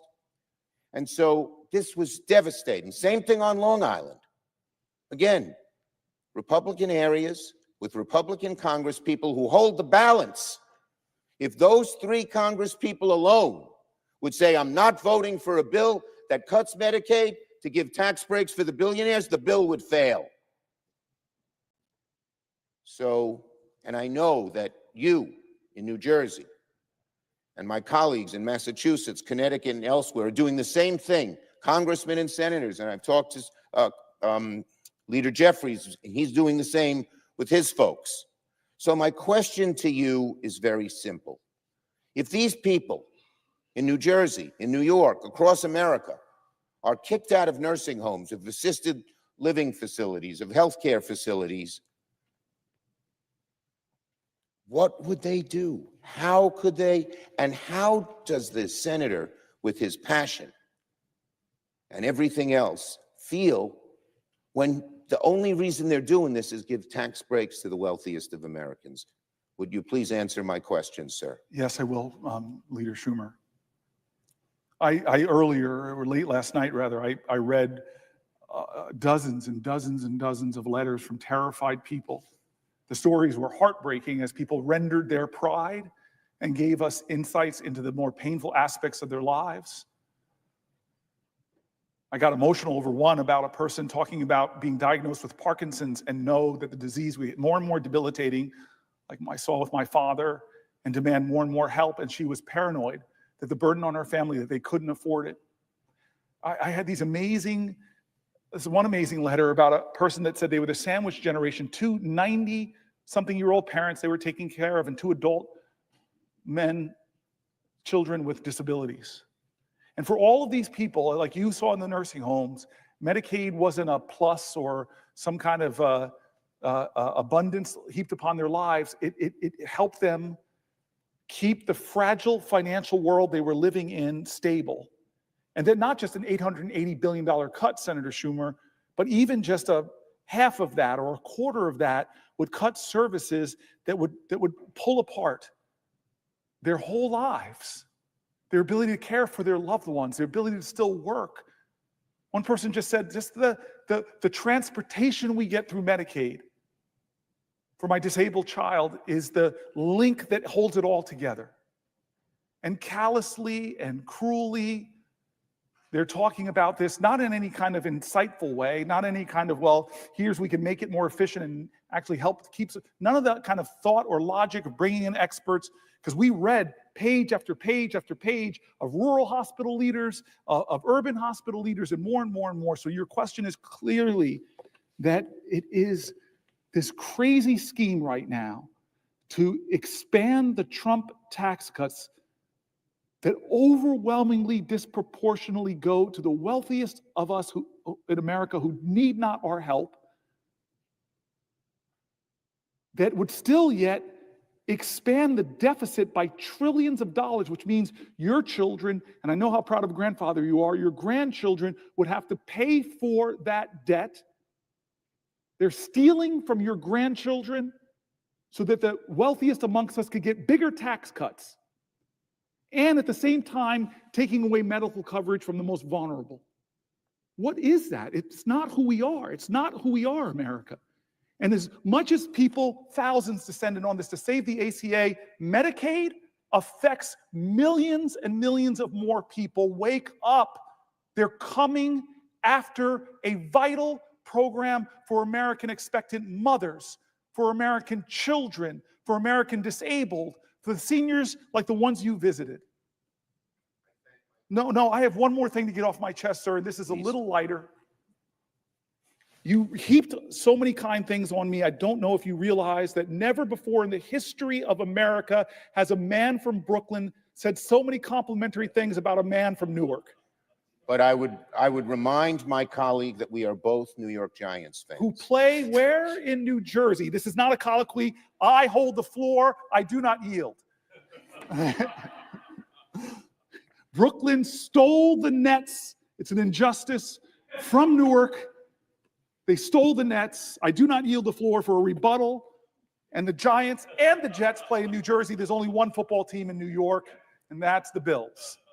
I do not yield, but I do love and respect. But when I got the floor, I don't have to yield. This is the one time in my life I get the last word with my much more senior, much wiser friend and senator who's my colleague. I do have another question on an unrelated subject. On a different on an subject. Unrelated subject. Okay, unrelated. But I will say, as long as he gives me that commitment, I yield for a question while retaining the floor. First, let me say before I ask my question, go Bills. Second, given the 15 hours which you've shown such amazing strength of an all-American athlete who could probably, given what you've shown tonight, be a star on our Giants. But so I will not even try to rebut where the Giants are. But I will ask you this question, second. And just going back to before I get to tariffs, one of the leading hospitals in New York told me if there were only a 20% cut of Medicaid, less deep than they showed, that they would close. They're the only cancer care place in the Bronx, 1.3 million people. And they give great care. They're the only one. They would close. So the devastation of these cuts, the American people should realize, is just enormous from one end of the country to the other. In middle-class communities and upper middle-class communities like Long Island, middle class like Staten Island, poor communities like the Bronx. But on tariffs, let me ask a question. So here we are, right on the edge of April 2nd. Today's April Fool's Day, but the tariffs that the president is proposing, unfortunately, are not part of an April Fool's trick. They're real and they're devastating. And my question to my colleague, with these tariffs, which is estimated would cost the American family $6,000 more on average, would raise costs on everything across the board, and would throw devastation into our economy. Look at the stock market. It goes down when Trump's serious about tariffs, and it goes up when he says, well, maybe he's not so serious. and with the chaos that is caused, so businesses which love certainty, small businesses, medium-sized businesses, large businesses need certainty. So my questions are these. Does the great senator and great Giants fan from New Jersey agree that prices could go way up, all the way up to as much as $6,000? And does he agree that the chaos from Trump's tariffs is discombobulating the economy in very serious ways? And again, does he agree that the reason that they seem to be doing this, they count the revenues? This guy Navarro seems to have no sense of reality, and yet he seems to be in charge. And they count the revenues to help them get more tax cuts for the wealthy. Almost everything they do, including tariffs, it seems to me, is aimed at getting those tax cuts for the wealthy, which, God bless the wealthy, as I've heard you say last night when we spoke. We're not against people who make a lot of money. God bless them, but they don't need a tax break. No, they don't. They should realize the beauty of America helped them become or stay billionaires. The money we invested in education, in roads, in schools, and helping kids get food makes a better workforce. So my question to my colleague on these tariffs, A, does he agree that it could raise the price on an average family thousands of dollars? It's estimated $6,000. Does he agree that the chaos caused by Trump's on again, off again, this country, this much, that much, this product, that product, is hurting the economy and hurting business people do their jobs? And does he agree that it seems the motivation is tax breaks for the wealthiest people? So Could you please answer my question? I will, yield Leader back to Schumer. him. I will. So you and I both know that in 72 days now, it's the next day, the 72 days that Trump has been in office, he has caused havoc on the American economy, especially given the economy he inherited. Inflation is up. Prices are up. Consumer confidence is down. The stock market and people's 401ks and retirement plans are down.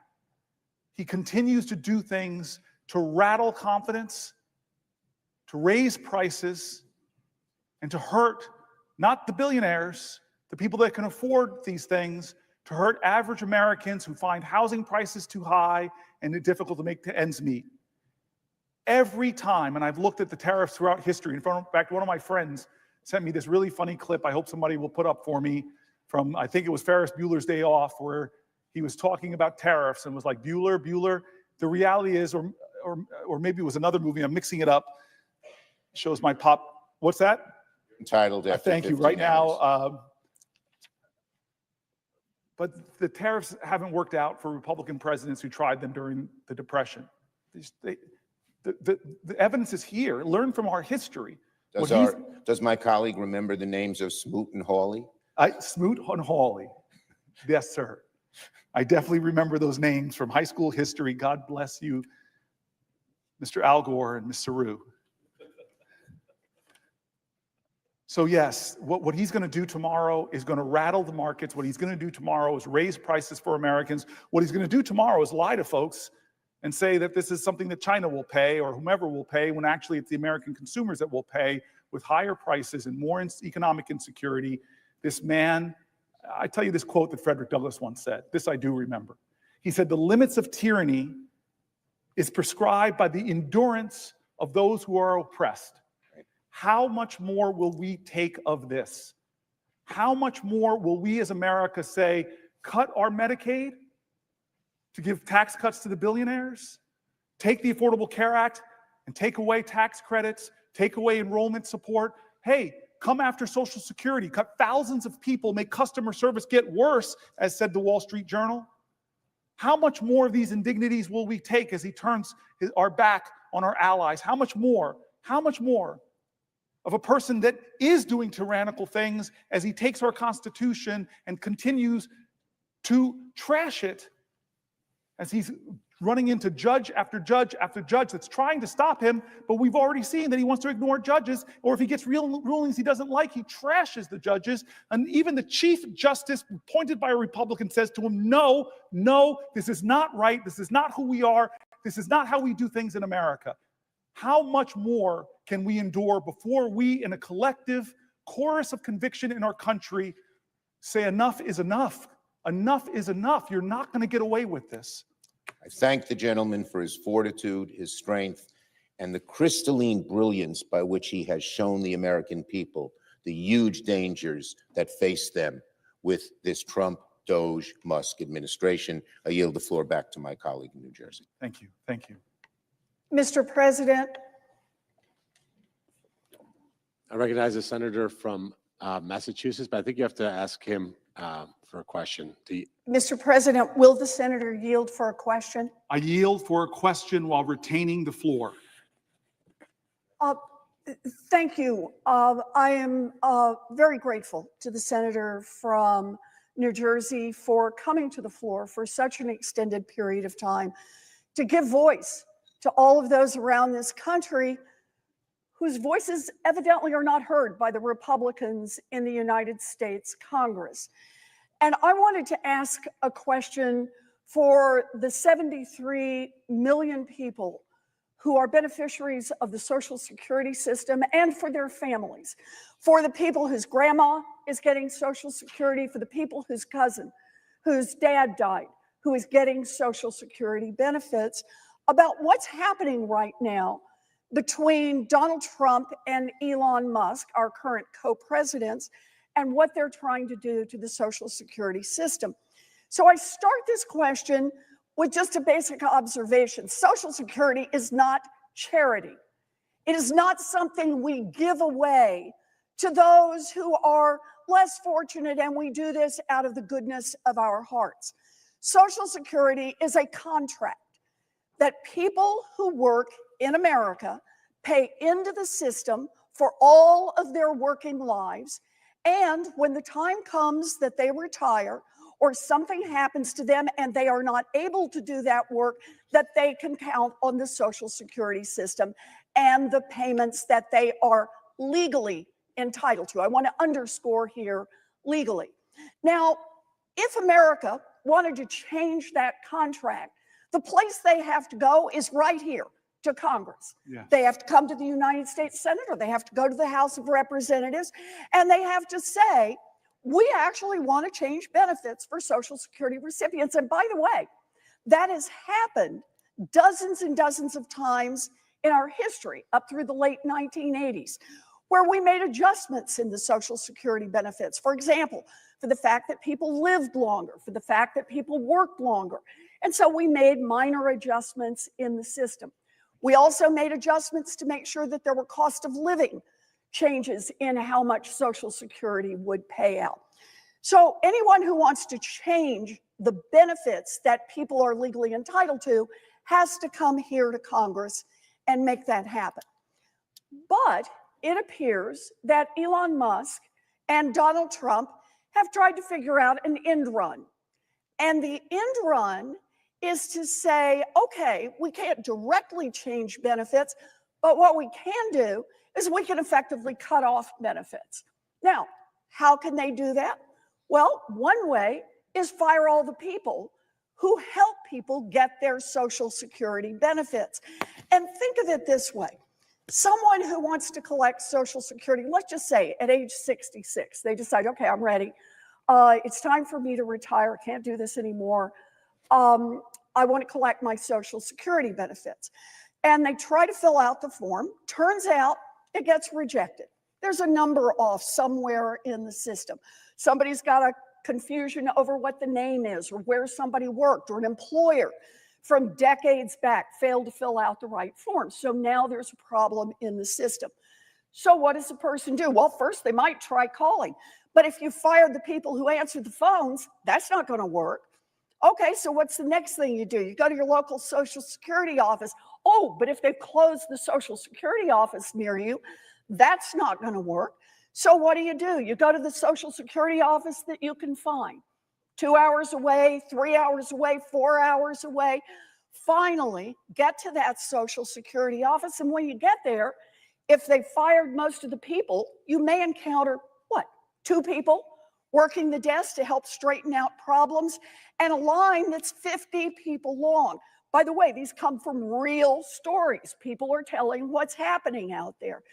So by the time the day is over, our example here hasn't even made it to the front of the line. So doesn't get the question answered, doesn't get the problem resolved.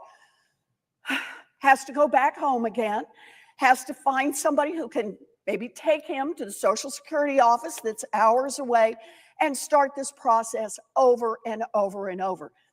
If this person, let's just say, for example, takes 3 months to get this problem ultimately resolved by the Social Security Administration, they don't get the money. That money is lost. It just simply is gone. They do not get the money they are legally entitled to, and they have no right to go back and collect it, even pointing out that it was Social Security's error. So failure to correct these errors, or to give people an opportunity to correct these errors, is effectively the same as having cut their benefits. And you do that for 1% of the people, drive up your error rate. You do that for 5% of the people. You do that for 10% of the folks who are getting Social Security. And man, those cuts really start to add up. They really start to add up for the people whose benefits are cut. They really start to add up for Donald Trump and for Elon Musk. But let's look at another possibility here, and that is just simply delay.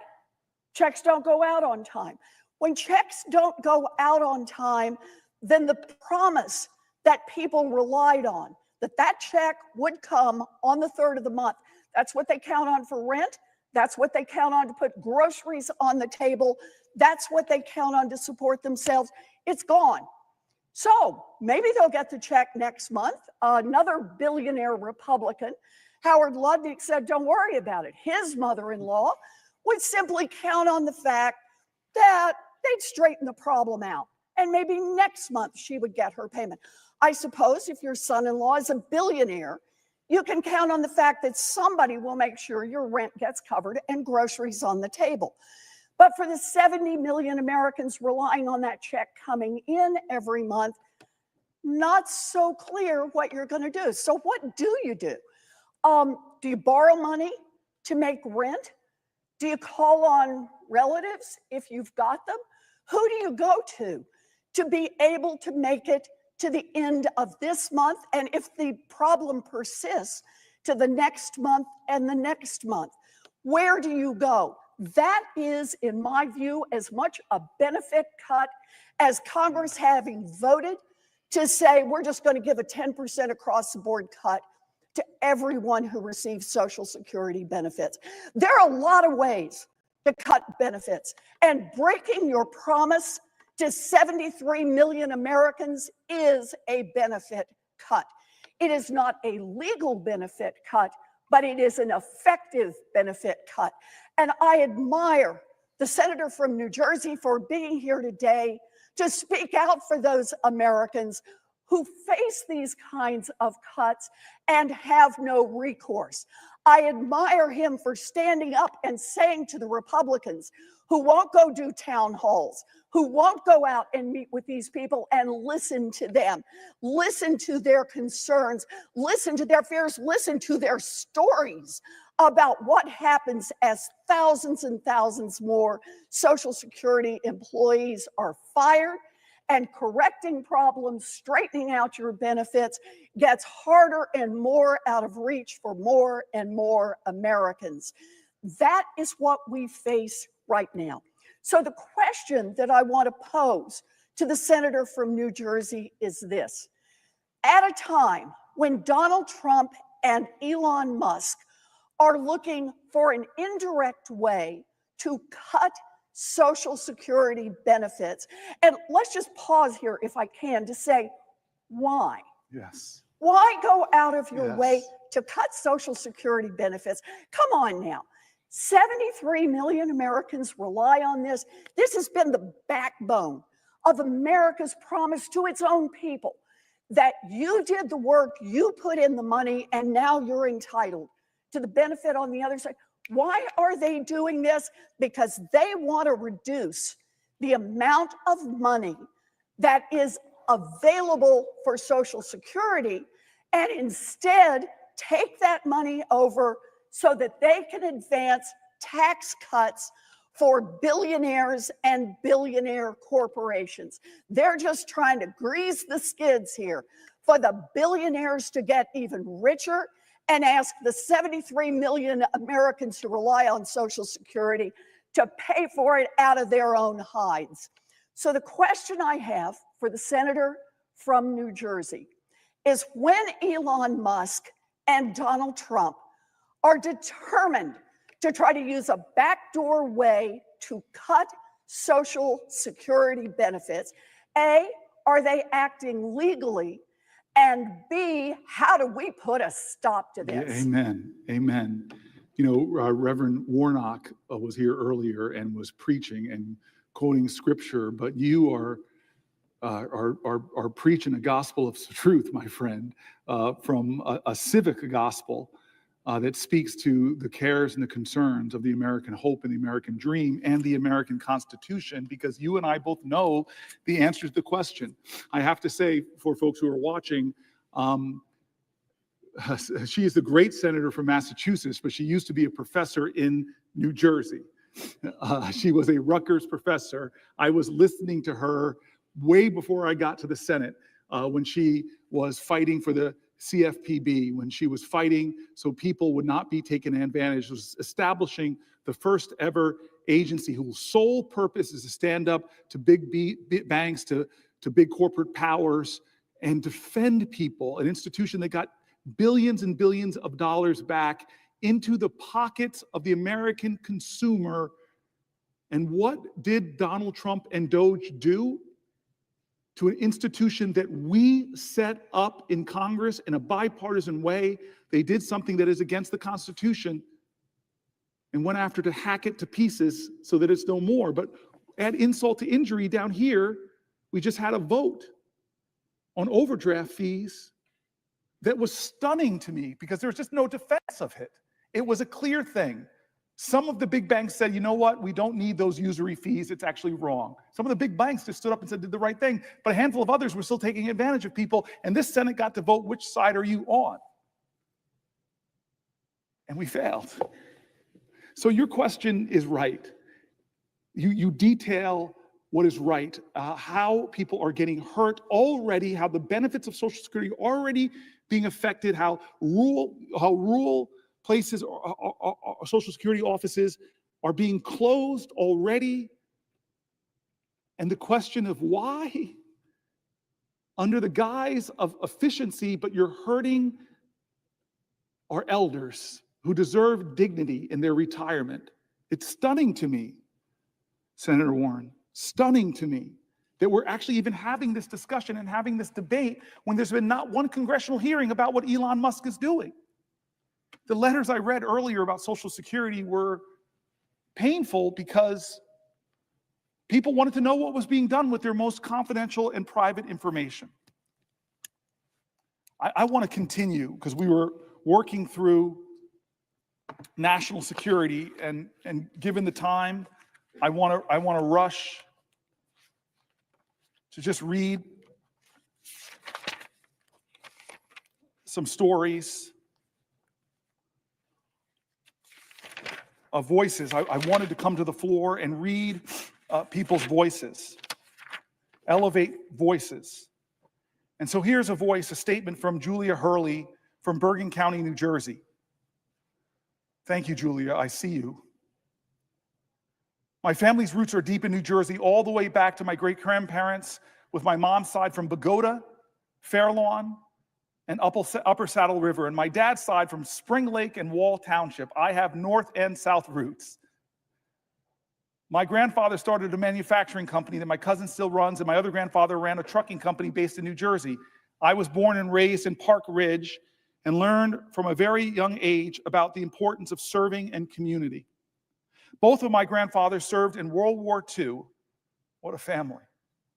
My family was always involved in charity and our churches, and ever since I can remember, I wanted to help people doing my first fundraiser for homeless people in Bergen County when I was maybe 8 or 9. The passion for service took an international bent after I went abroad for the first time during an exchange trip to Germany with Park Ridge Junior Senior High School in 2001 and fell in love with travel. Shortly after that, September 11th happened. 7 people from my little town were killed in the towers, and we could see the smoke from ground zero from a hill in the next town over. For those of you who don't know, Park Ridge is very close to where I grew up, and my childhood best friend died in the towers. This was when I learned how my little suburban bubble could be impacted by things worlds away. I became obsessed with trying to help and wanting to drive a career that would be in service to my country and people elsewhere so that we would be more inclined, so those people would be more inclined to work with us than against us.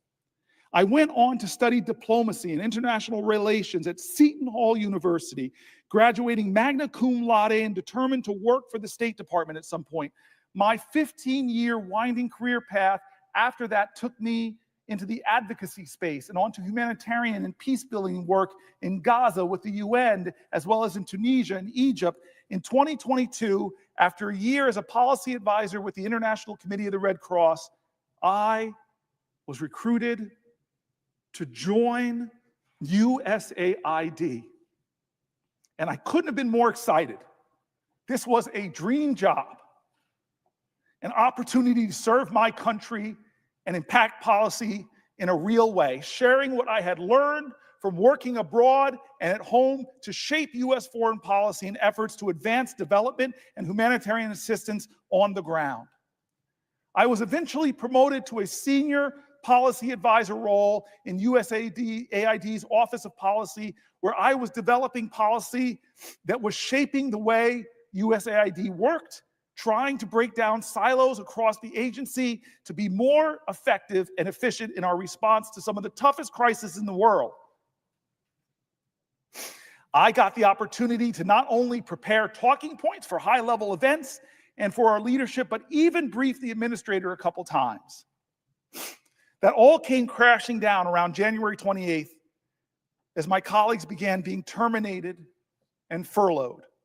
I went into the Trump administration like any other bureaucrat, ready to engage and help because I want every administration to succeed and lean on us as experts to help advance American policy.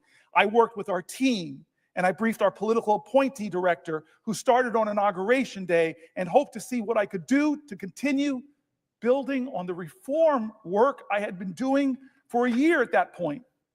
Instead, everything quickly unraveled. Elon Musk called USAID a criminal organization that should die, he said. And the President of the United States deemed us radical left lunatics. I was terrified, afraid of what people might do when 2 of the most powerful men in the world were saying things like that. Our jobs were then in question, and the USAID offices were quickly closed, with our belongings still in them. We were left not knowing what our fate would be for weeks. As DOGE dismantled USAID, I watched in horror as the programs shut down. The people we served suffered. And friends and colleagues from the agency and our partner organizations lost their livelihoods and their mission-driven careers. On March 14th, I was finally terminated. I've been heartbroken since, shifting between deep depressions and rage. Because of the sledgehammer approach that DOGE took, the entire foreign assistance architecture was broken. Organizations I would have gone on to work for are going bankrupt, cutting staff, and definitely not hiring. I spent 15 years building up this career that I loved beyond words. Every time I would leave my late father while he was dying in a hospital in 2012, he would tell me to go save the world.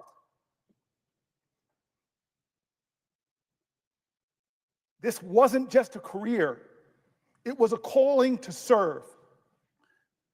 I have no idea what I will do next. In some ways, I feel lucky because I got married last May. God bless you. And am on my husband's health insurance, thank God. But he also works for the government, and he could be riffed with a moment's notice. I also have a supportive family who will help me if it really gets bad. But the uncertainty has probably been one of the most painful parts of all of this. Not knowing what will come next and just fearing it will be worse than the day before. All we wanted to do was serve. I want to say thank you to Julia Hurley from Bergen County, my home county in New Jersey. Thank you for your voice. Thank you for laying your pain plain and your anger, making it real in my heart as I know it's in yours. I stand for you today. Personal statement from Catherine Baker from Neptune, New Jersey. I have been furloughed from my job at USAID implementing partner since February 14th, 2025. I have 13 years experience supporting USAID contractors in business development and recruitment efforts, mostly in conflict and post-conflict settings. The following is how I got here today. I was born in Neptune and raised there until I went to college. My father is a lifelong Neptune resident whose Jersey roots date all the way back to the early 1700s. Wow. When my Scottish ancestors came here in search of religious freedom and economic opportunity to help build much of what is Gloucester and Mercer counties. My mother is an immigrant born in Coro, Venezuela, to refugees escaping fascism bombs and economic ruin in Spain and Sicily. Every summer, my mom and I traveled to Venezuela to see her mother, my aunts and uncles, and countless cousins. Coro, the capital of Venezuela's state, responsible for most of oil refining, sits on the Caribbean coast and is about 15 minutes plane ride from Aruba, surrounded by sand dunes. Our family friends lived in homes with dirt floors, corrugated aluminum roofs, and a hose out back you would use to shower while fending off the chickens that roamed freely. Coro is a city in constant drought. We would get water every other day, and you'd use a trash bin filled with water and a ladle to shower on your non-water days. Coro, as you could imagine, couldn't be more different from Neptune, New Jersey. I went to St. James Elementary and Red Bank Catholic High School in Red Bank from kindergarten through 12th grade. If 13 years of Catholic school teaches you anything, it's the importance of taking care of one another, especially those that are suffering from poverty, famine, and disease. I remember being given small cartons when we were tasked with filling with spare change so that we could ship them off to some faraway place where we were told stories of children just like us who were facing unimaginable hardships. I was so moved by the notion that a child, not so different from myself, didn't have enough to eat or had lost their parents in a conflict I couldn't begin to understand. My senior year at RBC, I took a class called Globalization and Social Justice. The class was taught by a longtime family friend, Mary Logan, herself a former nun. Miss Logan taught us about the Rwandan genocide and had us watch Hotel Rwanda as a class. She made sure we knew the reasons why this happened, understood how dehumanization and hatred can lead to mass torture and executions, and critiqued the international response to the genocide that led to nearly 1 million deaths in 100 days. That year, Miss Logan took us to Keene University to see Nick Kristof speak about Darfur and made sure we knew the signs of genocide when we saw it. How can we let this happen again, we asked her. I wore my Save Darfur green rubber bracelet and t-shirt everywhere I went. What could I, a kid living at the Jersey Shore, do to help? During this period of enlightenment led by Miss Logan, the Mary Knoll Missionaries funded school in Kibera, Kenya, that we were supporting was threatened by electoral violence in December of 2007. We received letters from the nuns there. We were Miss Logan's personal friends. We received letters from nuns there who were Miss Logan's personal friends about how the fires nearly reached the school and the children who were already living in Africa's largest slum stood poised to lose the little they had, including their lives. Upon returning from Christmas break, Mary Knoll Affiliates Club sprang into action. We raised awareness and funds and proudly sent money from bake sales and door knocking to our friends in Kenya. We received media attention from WCBS in New York, and our story got picked up by other channels and newspapers. I was amazed that my efforts in Monmouth County were having such meaningful and real impact on a crisis happening thousands of miles away. I was passionate about this work. I was seemingly good at it, or as good as an 18-year-old could be. Could I actually turn this into a career? Could I help even more people across the world?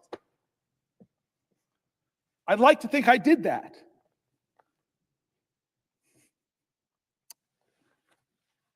I'd like to think I did that. And I'm crying as I write this because I wonder if I ever will do it again. The past 10 years, I've focused on conflict prevention, stabilization, preventing, countering violent extremism, and citizen security in conflict or post-conflict areas. Not only did I conduct desk research and analyze problem sets from behind a desk, but I got to travel to those countries and meet with local governments, civil society organizations, and advocacy groups to hear from them about the issues and discuss solutions. I spoke with survivors of the devastating 2004 tsunami in Sri Lanka and Tamils whose fathers and brothers disappeared during the Civil War and are likely burned in unmarked graves somewhere on the island. I worked closely with a woman my age whose families fled Kosovo to the United States during the war when we were about 9 years old and returned as soon as she could to her home country to promote continued peace between Albanians and Serbs. My recent trips to Kosovo were so illuminating, not because of the pain or struggle of these people, but because of the respect and admiration and gratitude they had towards the United States of America. Anyone who has been to Pristina knows of the Bill Clinton and Bob Dole statues. I didn't know about that. As well as the Hillary Boutique. A few years ago, when I was negotiating an employment offer with a Ghanaian candidate for a USAID-funded Preventing Violent Extremism program, I couldn't meet his salary expectations. He said to me, "That's okay. I will take whatever you can give me. If the United States will make sacrifices for the people of Ghana in support of this program, I'm willing to make a sacrifice too with a pay cut." He proudly accepted the offer. The recognition of these funds could be spent elsewhere was not lost on him. Generosity and kindness are always more greatly appreciated by those who have less. All but one of my company's USAID contracts, which totaled nearly $400 million, were terminated almost overnight by DOGE. Over 80% of our Virginian-based office was laid off or furloughed. I bought my first condo last year, a milestone we all strive for, but too few people my age are able to achieve. I applied to 60 jobs in 1 month, all of which I'm qualified for. I have received 2 interview requests. This after being a sought-after professional in my industry with a strong network cultivated through years of hard work. This has ruined me. My mortgage payment isn't what makes me cry, though. It's our local staff and partners that come to mind every night as I say my prayers. My colleague, a Sudanese refugee living in Kampala, working on a terminated USAID peace-building program from Sudan, texts me every week to ask how I'm doing. He called me to make me smile because he knew I was crying. He now calls me Sad Eyes, and has made it his mission to never see tears fall from these lashes again. I obviously lie to him and say mission accomplished, but it will never be true. Not only is the United States not stronger, not safer, not more prosperous, but the beacon of our democracy grows dim across the globe. Without leadership, other countries hostile to the United States will step in and innocent people will continue dying. When I close my eyes, the specter of very real people from my travels and projects appear, and I hear the echoes of suffering they shared with me. Suffering they were sure to know was alleviated, however temporarily, by the United States of America through USAID. And wherever they could, they would thank me. Whatever they could, they would thank me and America. They would thank me and America for it.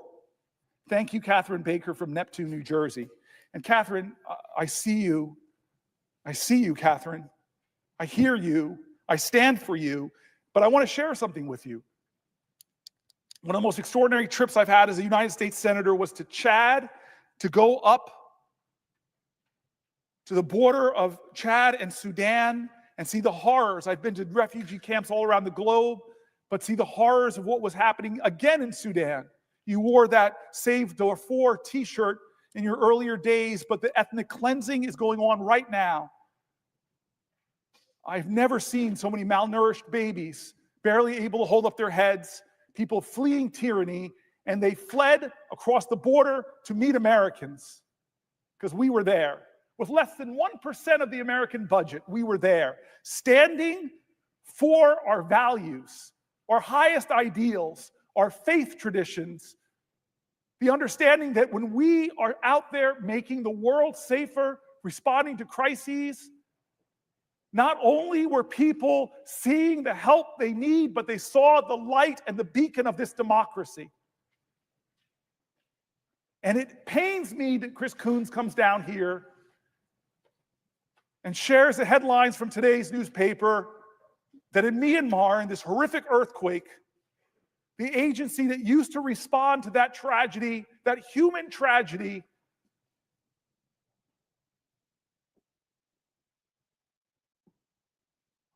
doesn't have the resources. America's not there. It's a void. And then Chris Coons says in the article I'm surely to read today or tomorrow, whenever I can't stand anymore, he says, who fills that vacuum? Who showed up?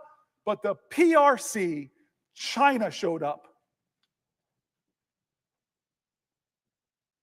Less than 1% of our budget, less than 1% of our budget, and people like the folks I read whose whole life, all they wanted to do was to be the light of the American torch of freedom and hope to the world, and they had the rug pulled out from under them. But here's what's worse, because we've had, Chris Murphy, we've had meetings with some of the people behind the scenes that are savagely cutting. And the stories are horrible. People in dangerous places that we sent there having their emails cut, having their phones turned off, pregnant women who don't know how they're going to get out of those areas. And James Mattis, as we discussed, said, if you cut these kind of programs, buy me more bullets, because there'll be more instability. There'll be more political democracies being overthrown. There'll be more terrorism. There'll be more violence. And we are old enough as a nation in 250 years to know that if we don't meet these terrors abroad, they will visit us at home. As Chuck Schumer said, I was there watching the towers come down. And in the Sahel, before I do this in Africa, that's the threat. In Togo, in Ghana, in Benin, the northern parts of the country, they're fighting terrorism. Oh, God, yes, I will. I yield for a question while retaining the floor. Chris Murphy. We have a few more colleagues who are going to join us before the top of the hour. But I just wanted you to round this out and ask you the question this way. Often when we talk about the withdrawal of USAID from the world, the withdrawal of the United States from international bodies like the WHO, the beneficiary is China. But I think you were hinting, as you talked about the African continent, that the threat is much broader than that, because USAID is not just doing counter-China programming, it's also doing counter-extremism programming. In Lebanon, for instance, it's doing the primary work to push back against Hezbollah's political influence there. It's doing work to counter Russian influence around its periphery. And so isn't it the case, Senator Booker, that as USAID is pulled off the playing field for reasons we still don't understand, that it is all of our adversaries, state adversaries and non-state adversaries, who are tragically celebrating at this opening that we have given them to gain additional influence? Senator Murphy, that is correct. You've been one of the most articulate voices for this decision. I shouldn't even call it decision, this reckless trashing of USAID, this vilification of the proud men and women that stand in Ebola outbreak, that stand against terrorism, that stand against hardships and ethnic cleansing, that stand against malnutrition. You're so good at pointing out that those are American interests, and that not to do that makes this a more dangerous and unsafe world. A world where countries like ours want to lob missiles into Yemen post facto of crises. So I hear you, Chris Murphy, and I answer your question with a simple understanding that what you're saying is right. And I'm going to tell you that I've got so many other to read, but we are way behind the schedule of where we wanted to be at this point. We're way behind at about 16 hours and 24 minutes. And so to obey my staff, as senators are told to do, I want to move quickly to just the housing issues. Oh, I'm sorry, unless, of course. So I want to move quickly to housing and start really with the theme of affordable housing. Again, we keep returning to the economy and how the Trump administration is making things worse in every area, especially for people struggling.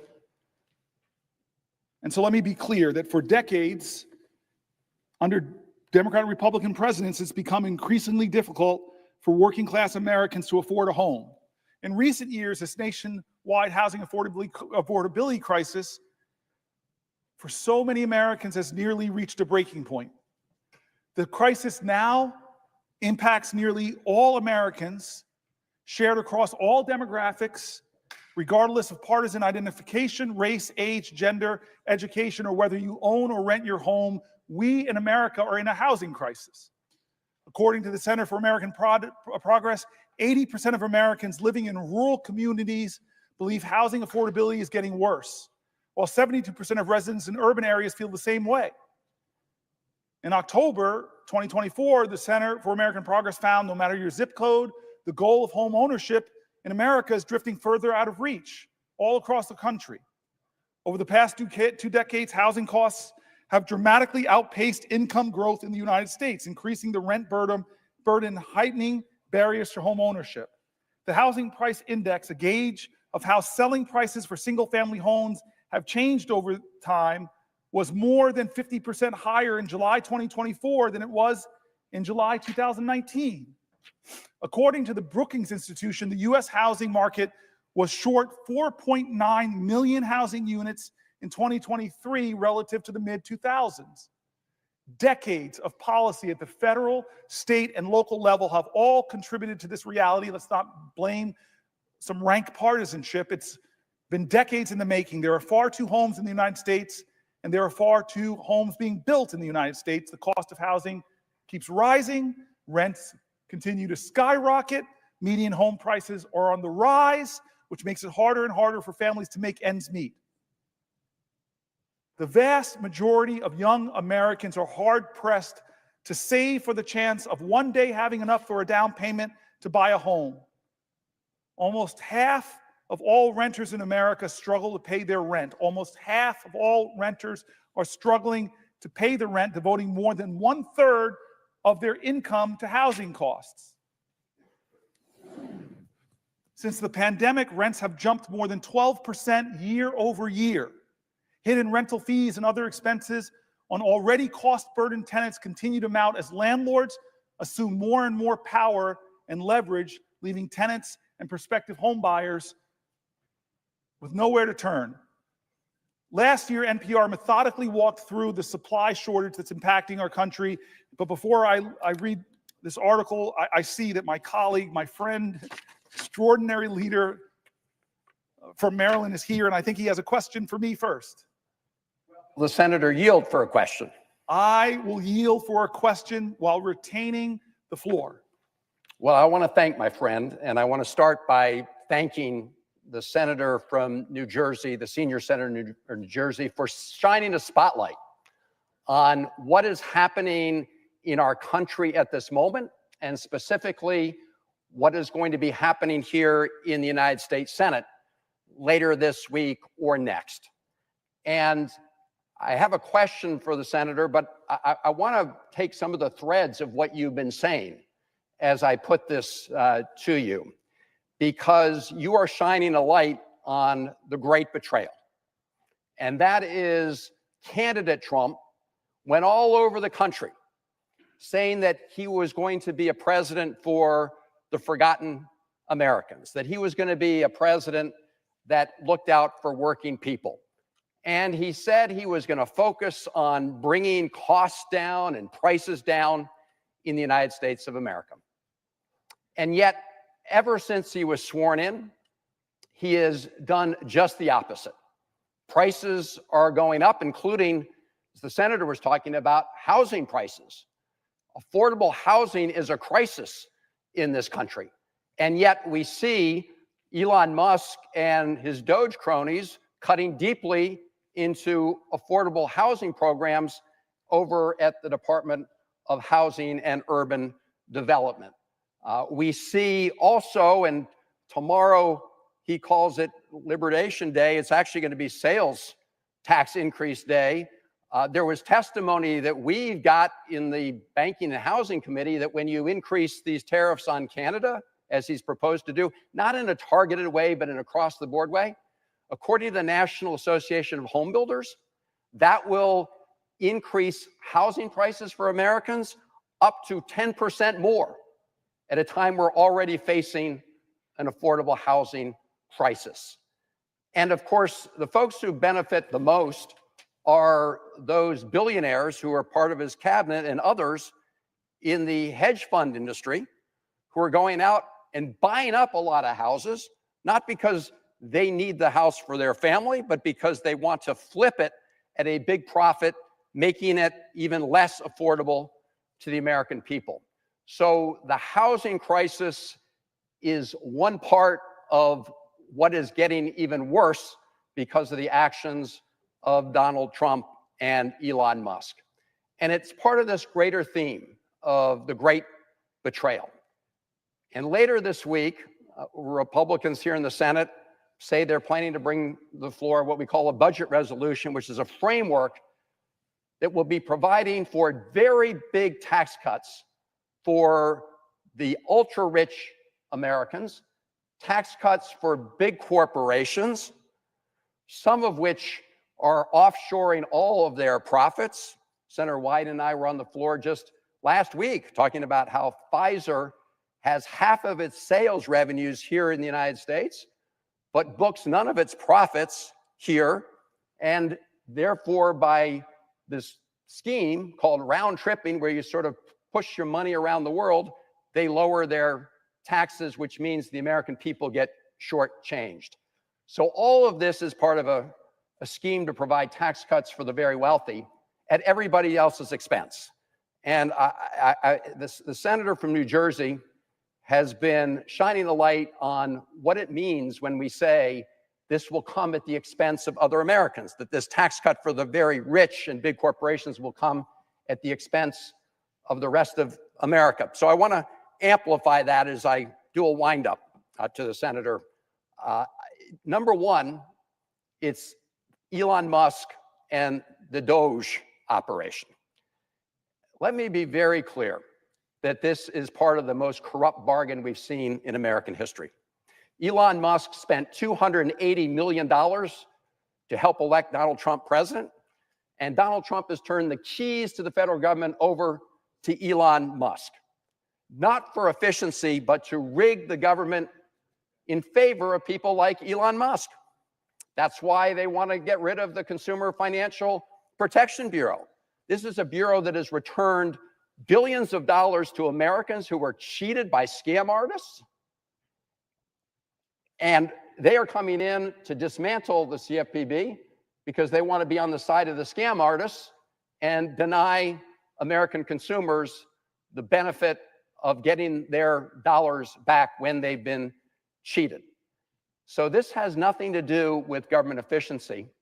It has to do both with rigging the government for people like Elon Musk and trying to lay the groundwork, claiming lots of cuts that they will then use to pay for, they say, tax cuts for the very rich.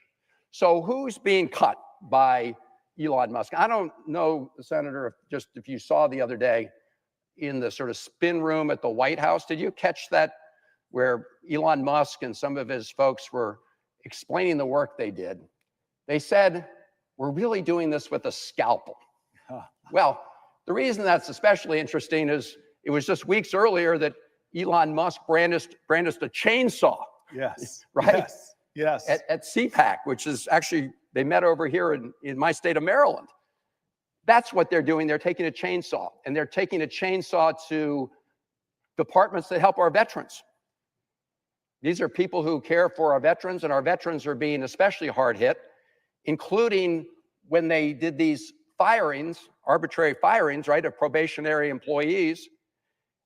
And veterans were saying, why are we being hit so hard? And the White House spokesperson said, and I'm quoting, perhaps they're not fit to have a job at the moment.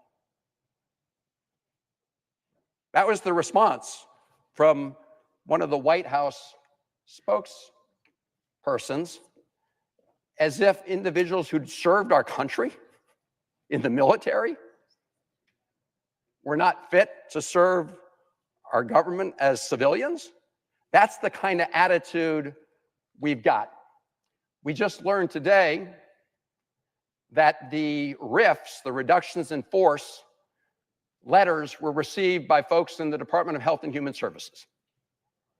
So these are people who help with the public health of all Americans. And they do important work at FDA, the Food and Drug Administration, right? They make sure that the foods that we eat and the medicines we take are safe, and that they do what they say they're going to do in the case of medicines. They do work at NIH, the National Institutes of Health, to develop cures and treatments for diseases that hit every American family, and they're cutting there. They're cutting in these places not for government efficiency, but to create what they believe is the space for tax cuts for the very rich. We talked about what they're doing over the Department of Health, the Department of Housing and Urban Development. At the Social Security Administration, which, by the way, has its headquarters in my state of Maryland, we have thousands of workers who are there to deliver hard-earned benefits to the American people. And the reality is that the Social Security Administration operates incredibly efficiently. You know, the former commissioner for Social Security, Martin O'Malley, reminds us that Allstate Insurance Company operates at an 11% overhead. Liberty Mutual operates at a 23% overhead. The Social Security Administration, 0.5% overhead. The Social Security Administration workforce is now at a very low level in terms of personnel compared to what it was years ago, and yet they're serving a record number of Americans, 73 million Americans, and they've never missed a payment. Never missed a payment. So this talk about going after Social Security and they're going to somehow make it more efficient, and of course Elon Musk called it a Ponzi scheme, when the senator and I know it's not a Ponzi scheme, it's a promise to the American people. So First, they discontinued telephone service as if all the seniors could somehow just connect, you know, with by Wi-Fi or whatever it may be. A lot of people, of course, rely on telephones, so they cut that. They said, well, if you have trouble, go to one of the local regional Social Security offices. Well, they're cutting regional Social Security offices, lots of them. And then when you go there and you don't find many people there, well, you know, whoops, we just cut 7,000 people from Social Security. So a benefit isn't meaningless if you can't actually access the benefit. And what they're doing is making it harder for Americans to get those benefits. So when we hear about the Musk Doge operation, make no mistake, not about efficiency. It's about trying to put together some kind of savings that they then want to use to at least partially pay for tax cuts for the very rich. Another way they're doing that, we've heard a lot about that, and the senator's spoken about it, is cutting Medicaid and food nutrition programs. In fact, I think we recall a number of weeks ago, we had a couple of amendments here on the floor of the Senate saying, okay, if you're going to do these tax cuts, at least don't cut Medicaid or Medicare or food and nutrition programs. Every Republican senator voted against those amendments. In other words, not to protect those programs, meaning they're fair game for big cuts to pay for tax cuts for the very wealthy. So that's another area where they're very focused, which is cutting important programs that benefit millions and millions of Americans. There's another way they're doing it, and Senator from New Jersey, and again, thank you for shining a light on all this, has talked about it, which is these across-the-board tariffs, right? So I think all of us know that strategically targeted tariffs, they can be useful at certain points in time to protect strategic American industries. I'm for those. But across-the-board tariffs, and across-the-board tariffs on a friend and ally like Canada or Mexico, all that is a tax increase on the American people. Let's be clear. So these are the areas where Donald Trump, having said that he was going to be there for working people, is doing the opposite, right? These across-the-board tariff cuts are going to increase costs and prices for the American people. Cutting Medicaid and food nutrition programs is going to hurt the very people that Donald Trump on the campaign trail said he was fighting for. And the Doge Musk operation is taking a chainsaw to important services and important consumer protections that benefit all Americans in order to claim that they're providing some savings for tax cuts for the rich. So it wasn't that long ago that just down the hall here, Donald Trump was sworn in as president. And I remember what he said. He said, this is going to be a golden age for America. And who was sitting right behind him? Elon Musk, the richest person in the world, and other billionaires in the Trump cabinet, including one who just said not that long ago that Americans on Social Security wouldn't miss one of their Social Security checks. Only the fraudsters would notice that. Say that to the 73 million people who get Social Security. But that's the attitude of the billionaires in this Trump cabinet, the people he's really looking out for. And so when he says a golden age for America, that's who he means. He means Elon Musk and the billionaires, Elon Musk who's rigging the government for the billionaires, and all the others in the cabinet who don't think Americans would miss a Social Security payment that they earned. So my question to you, and I want to, again, thank the senator from New Jersey. I know it's been a long day's journey into the night, but it's important that we address these issues in the courts, and the courts are upholding the rule of law, that we address these issues and fight them in Congress, and that we do so in communities across the country, and people need to understand what's happening. So the core issue here, is it not, my friend, that Donald Trump really is betraying the people he said he was going to fight for. And at the end of the day, and we're going to see that later this week in the Senate, the goal is to provide these big tax breaks to wealthy people at the expense of everybody else in America. That is the big betrayal.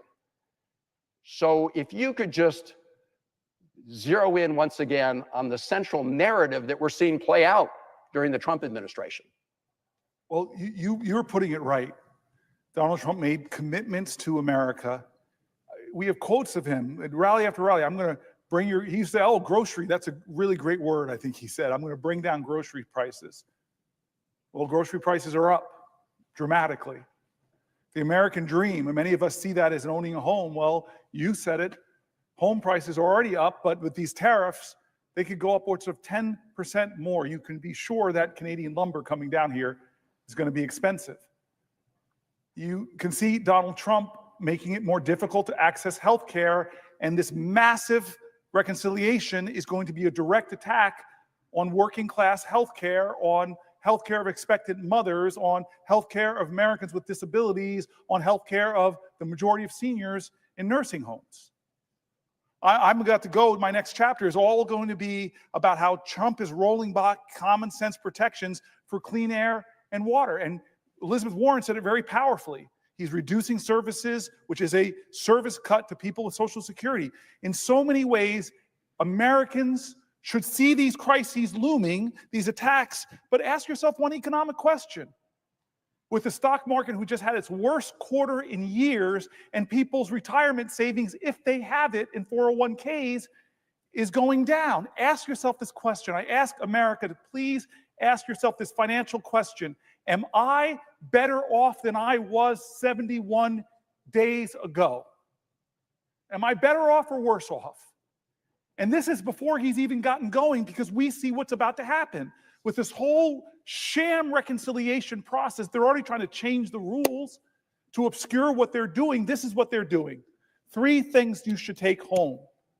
Are we going to let them again, like they did with the ACA, with the Affordable Care Act, come after health care for 70+ million Americans by doing their proposed $880 billion cuts?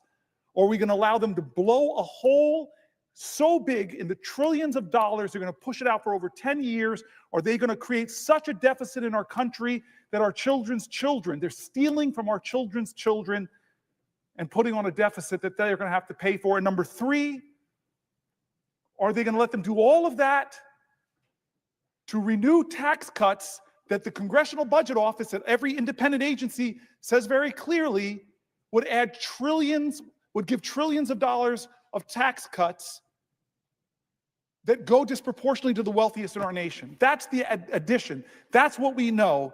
And it doesn't account for the things that he's doing to our allies. It doesn't account for how he's turning his back on NATO. It doesn't account for how he's praising Putin and calling Zelensky a dictator. It doesn't account for how he's giving advantage to China around the world, from the region in Southeast Asia all the way to Africa. It doesn't account for how he's already made it harder to enroll for the Affordable Care Act. It doesn't account for all the other things he's doing that we wake up and hear every day, not to mention trying to threaten Greenland, trying to threaten Panama, trying to change the name of the Gulf of Mexico. All these things he didn't tell us he was going to do, didn't promise. He promised to lower your grocery prices, they're higher. He promised, I'll be a better steward of the economy. It's worse than we inherited. Over and over, he's breaking promises and doing outrageous things like disappearing people off of American streets, violating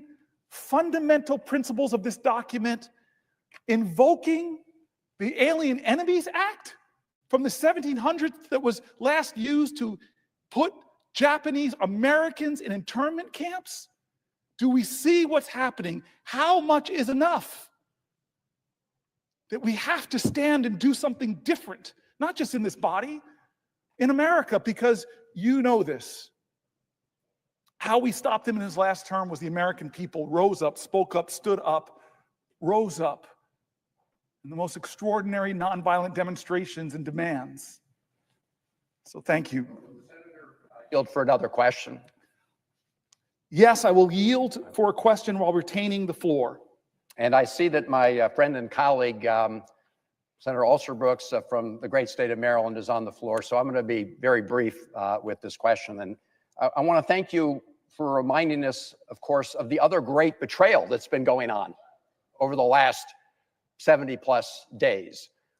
There's the betrayal against the American people and working people here at home, but then there's the betrayal of our allies, like the Ukrainians, who Donald Trump is throwing under the bus as we speak, and other close partners and allies around the world.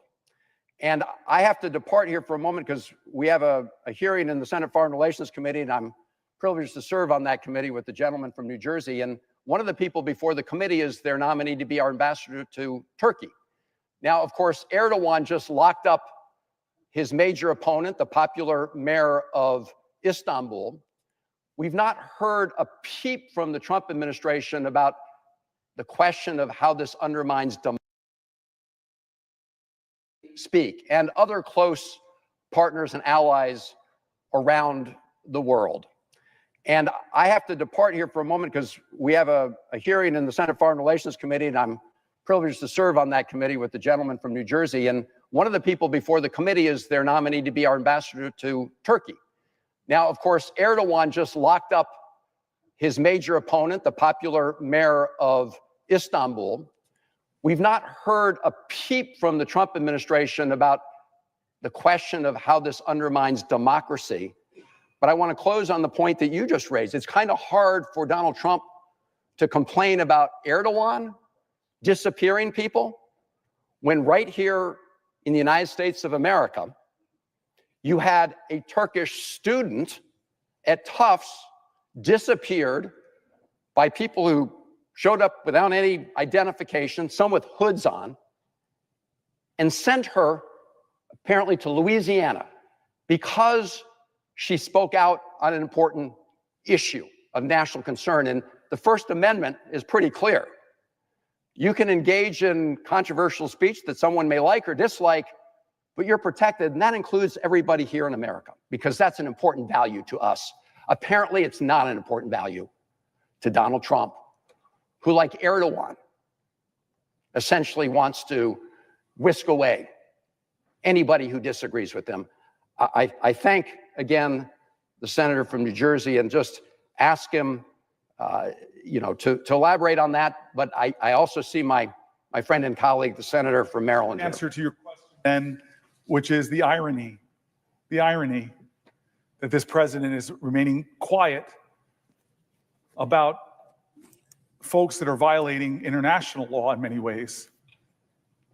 So I think it's absurd, and you're right, it's another betrayal. Will the senator yield for a question? I yield for a question while retaining the floor. First, I'd like to commend my colleague. I want to thank you, first of all, for your spiritual obedience. I want to thank you so much as well for your commitment and your dedication, and want to thank you as well for your courageous leadership. I want to thank you also, Senator Booker, for your recognition of the times that we are living in. These are times that we will recount, our children will recount, and I think all of those of good conscience who watch during this time and say nothing will also be held to account. As the senator has eloquently remarked, these are not normal times. We're watching an administration that is drunk with vengeance, hatred, and surrounded by incompetent people who are taking callous actions, who are inhumane, and because of their incompetence are making costly mistakes that will harm the American people and denigrate the hardworking people of this country by proposing tax cuts. And these tax cuts are not designed to help the average American person. They are designed to help billionaires. And they're doing so by firing thousands of middle-class workers and more. What we are seeing before our eyes is not only unconscionable, we know as well that it is deeply immoral, that it is inhumane, it is wicked. We are seeing with glee the actions of people who are so happy to tear down, but I am watching and waiting to see what it is they intend to build in this country. And in your remarks over these hours, you have made that plain for the American people to see. You've uplifted the stories of everyday people. And what we recognize as we hear about the firings and we hear about the devastation and chaos is we're not talking about numbers. We're talking about humans, about people. These are our friends. These are our family members. These are our neighbors. These are our church friends. These are our colleagues who this administration has harmed. And so my question today centers around the topic of housing. We have a housing crisis in this country. That's no secret. And in fact, we recognize that through the actions of this administration, what is harmful will be exacerbated. Maryland is nearly 100,000 housing units short. And as you know, it is both about an affordability and a supply problem. We need to make home ownership, which is part of the American dream, and how the average American builds wealth in this country accessible to more Americans. I think about my parents, Mr. Senator, who married at 21 and 22 years old. And at the time that they married, although my father was a car salesman and selling newspapers and my mother was a receptionist, 5 years into their marriage, they could afford to buy a home. This is no longer the expectation of the average American family. My own 19-year-old daughter doesn't have the realistic hope that she can follow even her grandparents. This problem affects red states and it affects blue states, which is the theme that you have hit on in all of these hours of speaking. When this president acts against the interest of the middle class, we recognize that he is not just harming Democrats as he intends, but unfortunately, his actions harm everyday Americans. It affects those who voted for him. It affects those who didn't vote for him, and it affects those who did not vote at all. He's harming Republicans too. He's harming Americans. And so this administration is slashing funding and personnel at the very agencies that are tasked with addressing this crisis. He is illegally firing HUD employees. And this administration has stalled millions of dollars in previously allocated funding intended to help those who need affordable housing. And again, his actions are so indiscriminate, so immoral, so callous, so heartless, that he is impacting the very people who supported him, as well as those who didn't. This administration has effectively ended enforcement of the Fair Housing Act, one of the most important American civil rights laws. This administration is considering privatizing the Federal Housing Finance Agency, which guarantees over half of the U.S. mortgage market. And to make matters worse, this administration is proposing sweeping tariffs on our allies, driving up the cost of home construction. And let's be clear, absolutely none of this will help to build homes. None of this will make home ownership more accessible to Marylanders or Americans. And in fact, we understand that it is not the intention of this administration to do so. It's for the billionaires to be able to afford their tax cuts. And so I've heard from people all across my state, blue areas, red areas, purple areas, every area, who are concerned about this. And so I have a question for you. And I want to thank you as I ask the question for sacrificing your own body today to bring attention to this. What are you seeing in the state of New Jersey about how this administration's unconscionable actions are making housing less affordable and home ownership less accessible? The Senator, I want to thank her for the question. I want to thank her for being my colleague, but more important than even being my friend, she is a spiritual sister of mine and was very kind to me when I was telling her that I was going to do this, and gave me so much encouragement and prayer, and I just love you and I'm grateful. And you read a litany of things. I had a whole section, a whole binder that my staff told me to skip and go to this one about all the things, going in deep and depth to all the things the Trump administration is doing to make housing more unaffordable, more inaccessible, more expensive, more discrimination in housing, which we know is still a problem, more challenges, more pain heaped upon rural areas and more complications and problems for building affordable housing in all areas. It is so frustrating to me that this is a problem. We cannot lay the crisis of housing at one administration in the United States. We need to have bold visions and ideas to address this. I am so excited about this next generation of Americans that are rising up with bold visions. I want to give a shout out to Ezra Klein. His book is a must-read, Abundance. This is a vision of doing great things again, of building housing, of redeeming the American dream. But to have a president that is dead set on, for the next 4 years, to do the kind of things that you made a litany of, and now tomorrow is going to bring tariffs that are going to raise the price even more of housing, is outrageous. Where are his promises to make this country more affordable and more accessible? And you heard the data that I read about, we have so many millions of Americans, close to the majority of renters now spend more than a third of their income on rent, which is a very definition our government has of housing insecurity. So it should anger people in this country. Even if you own your home, have paid off your mortgage, you should be angry about what they're doing to the American dream, and that there's no bold ideas coming from this administration to help. In fact, they're hurting. They're hurting. So thank you very much to my colleague. Thank you for giving me strength as you did in prayer. And I just thank you for the question that should anger people, that should inspire people, that should activate people, that should engage people, that should demand from us that we take our country away from those who want to do so much harm. I want to start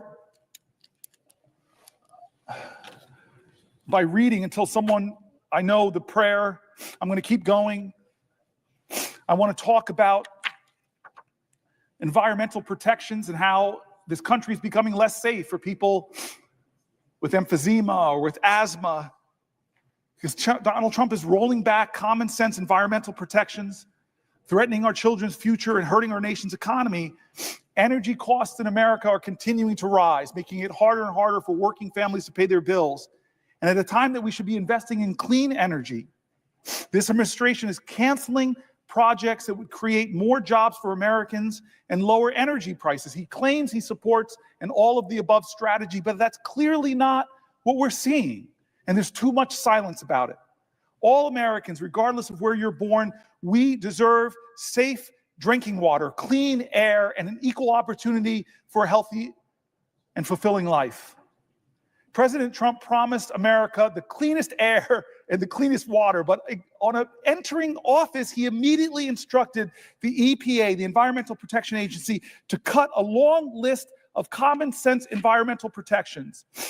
This administration is rolling back efforts to reduce emissions from power plants. He's letting polluters pollute our air more. That affects the health of Americans. It drives up the aggravating the rates of asthma and emphysema, weakening rules that keep our rivers and our water systems clean as well.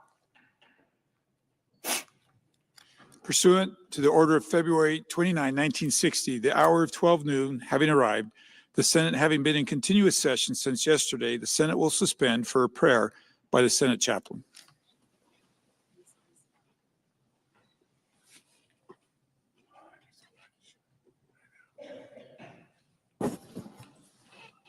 Let us pray. Lord of hosts, you have done great things for us, filling our hearts with determination to do your will. You protect us from unseen dangers, supply us with wisdom, and direct our steps. Today, we are grateful for the efforts of the floor staff, the Capitol Police, the stenographers, the pages, and all those who have worked through the night. We pray you give them the strength they need for this day.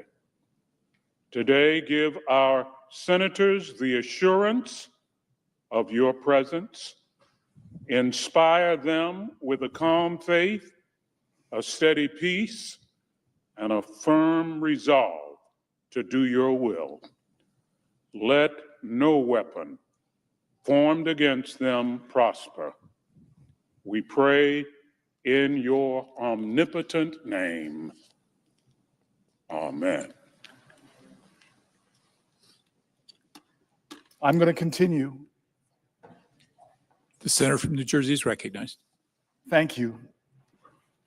I'm going to continue until one of my colleagues asks me a question.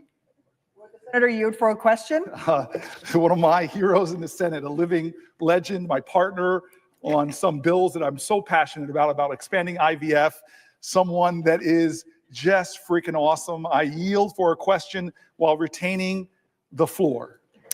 Thank you, Senator Booker, for taking this important stand and for doing so much to make it clear how much pain Donald Trump and Elon Musk are inflicting on the American people in every sector of our society. I'm going to be asking you a question about what you've heard from agricultural businesses in your state about the damage that this administration is doing and the jobs that either have been or will be lost as a result. But I thought I would give you some background on what I'm hearing as well. I want to focus this body's attention on our nation's farmers and ranchers who seem to be getting punched day after day, week after week by the Trump-Musk oligarchy.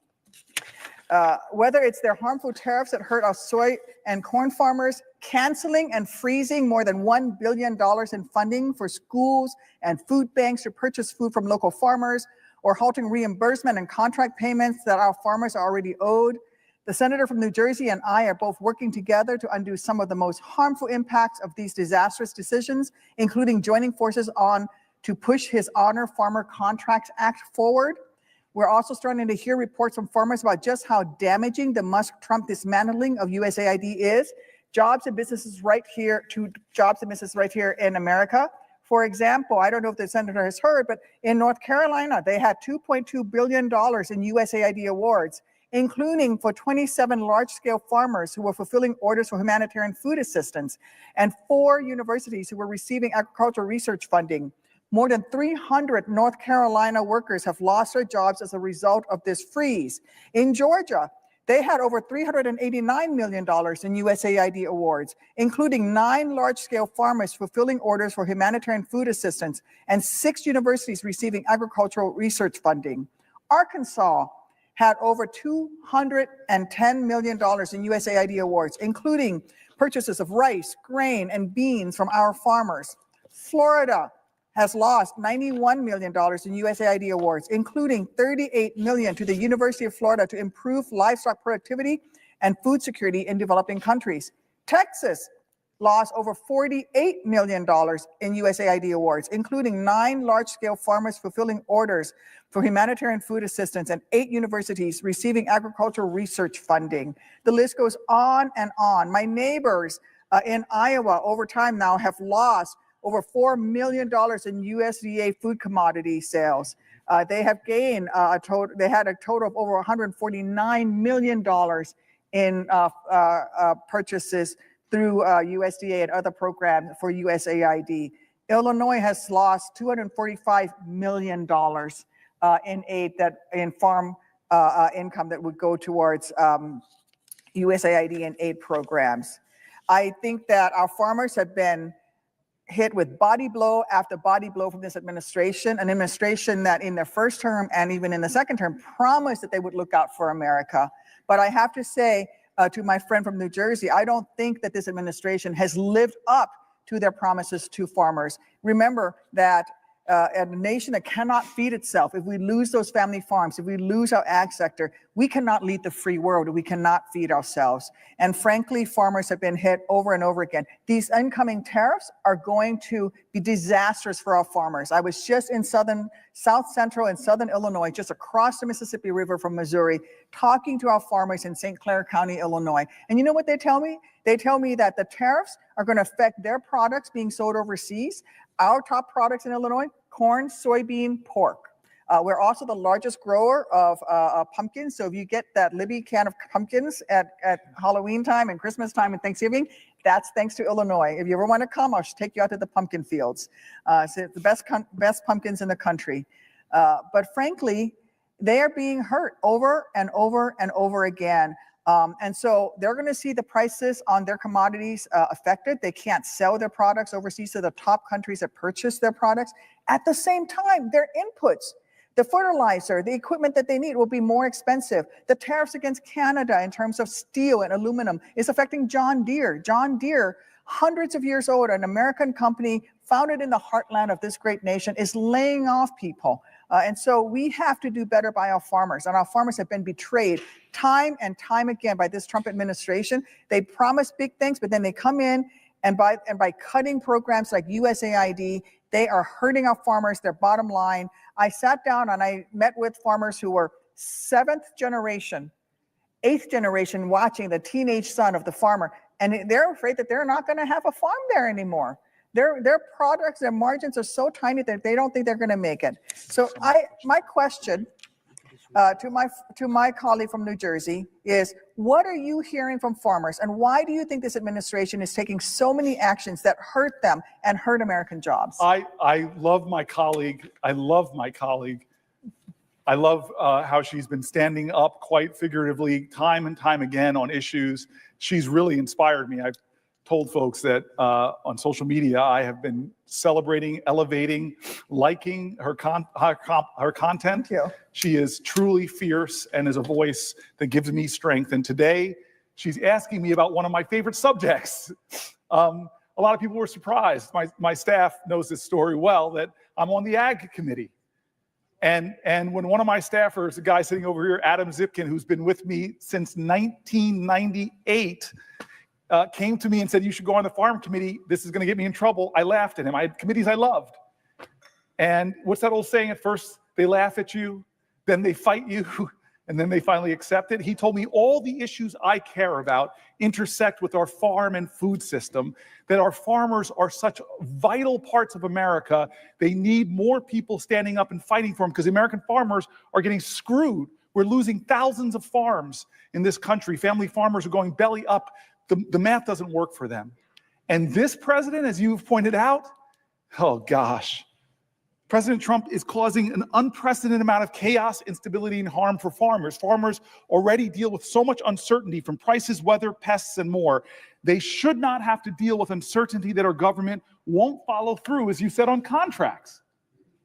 On contracts. I've had farmers from New Jersey to Texas coming to my office about this president freezing contracts that we approved in a bipartisan manner, putting them in financial crisis.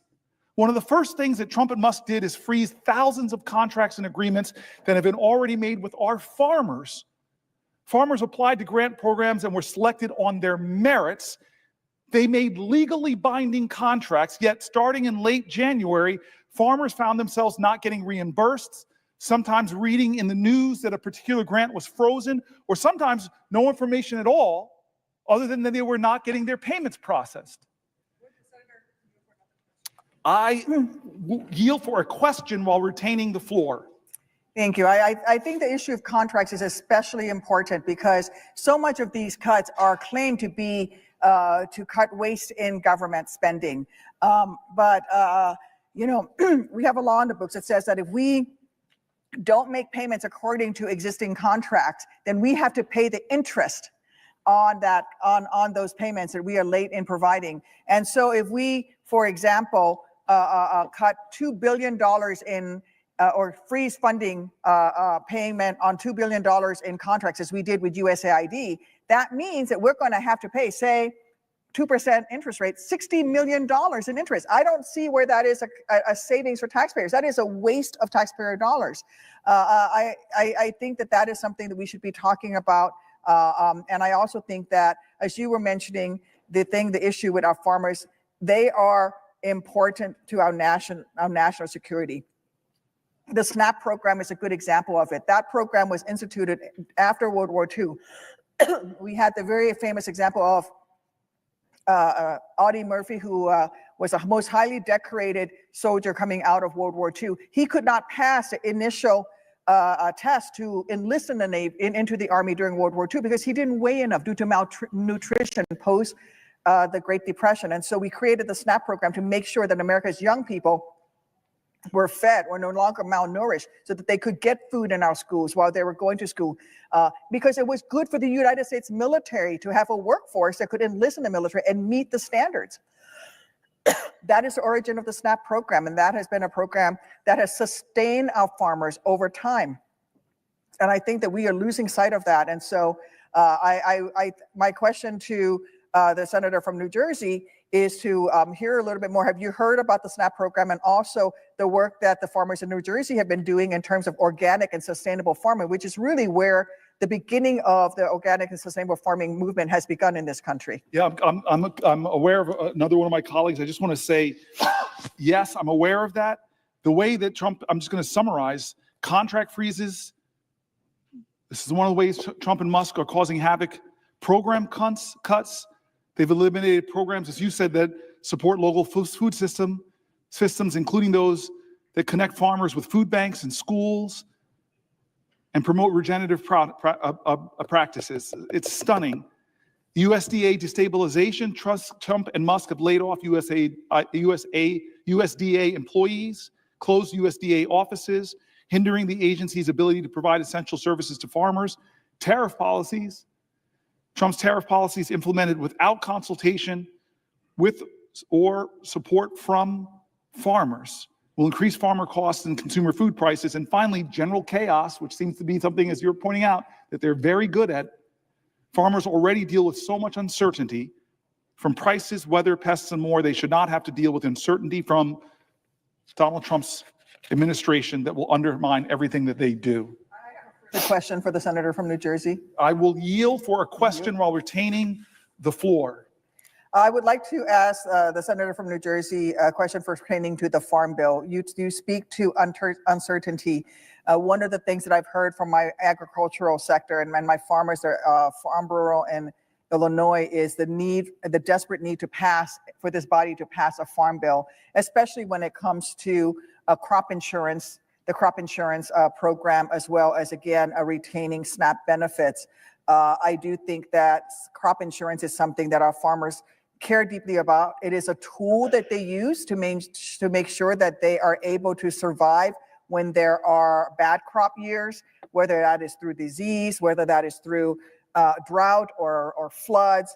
Our farmers certainly, this is a program for them to sustain themselves and be able to look out for themselves. So it is a personal responsibility on the part of farmers. It is especially important for young farmers who are just starting out. Those margins are so tiny. And when you take away the commodity program and the USAID, when you take away SNAP program, and then you don't provide them with crop insurance, you're going to lose those family farms. And what's going to happen? Large agribusinesses are going to take over, and they don't have the well-being of the American people at their heart. And so, I would love to hear from the senator from New Jersey would you agree that what we should be doing right now is not attacking farmers and cutting commodity programs and cutting and freezing funding for USAID that it provides a market for farm products, but instead we should be working on passing a farm bill? Yeah, I love you. I love you for bringing these things to point, because by the way, with Adam Zipkin, we did a farm tour and we were in Southern Illinois meeting with Republican farmers. This is now before the pandemic. And you see that we have so much common cause as they're trying desperately to hold on to their farms. And so the crop insurance program, we need to reimagine it so it's more accessible to independent family farmers, not just big agribusinesses. We need to be visionary about our farm bill to create a food system that the farmers want, that help them to be better stewards of the land. The oversubscribed programs for regenerative farming and cover crops and environmental practices, they want those things to preserve their soil, reduce their dependence on chemicals. They want those things. They want a farm bill that works for them, and we should be delivering that in a bipartisan way. So you are right on point. But do you hear that from the White House? Not at all. Not at all.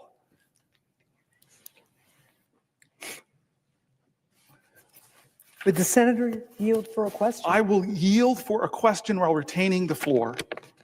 Well, Senator Booker, I have a question for you about Medicaid and Medicaid expansion, but I want to start with a little bit of background. Please.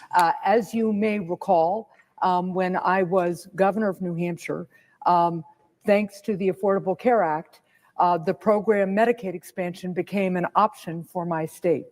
And I worked with people of both political parties to make sure that the people of New Hampshire could actually get the benefit of Medicaid expansion. Expanded Medicaid meant that for the first time, working adults who couldn't earn enough money to actually buy insurance themselves, but who were working and single could actually get health care coverage. Medicaid expansion meant that people with mental illness who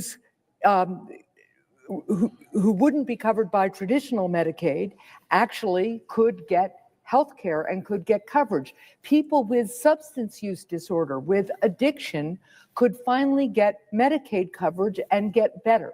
And we worked across party lines, took a few tries, but we got Medicaid expansion done in New Hampshire. And today, Medicaid covers more than 180,000 people in my state, including more than 90,000 children, more than 15,000 people with disabilities, and nearly 10,000 seniors. And here's another number that people don't always think about. It covers 10,000 people who are getting addiction treatment. My state, as you know, has been very, very hard hit by the fentanyl crisis.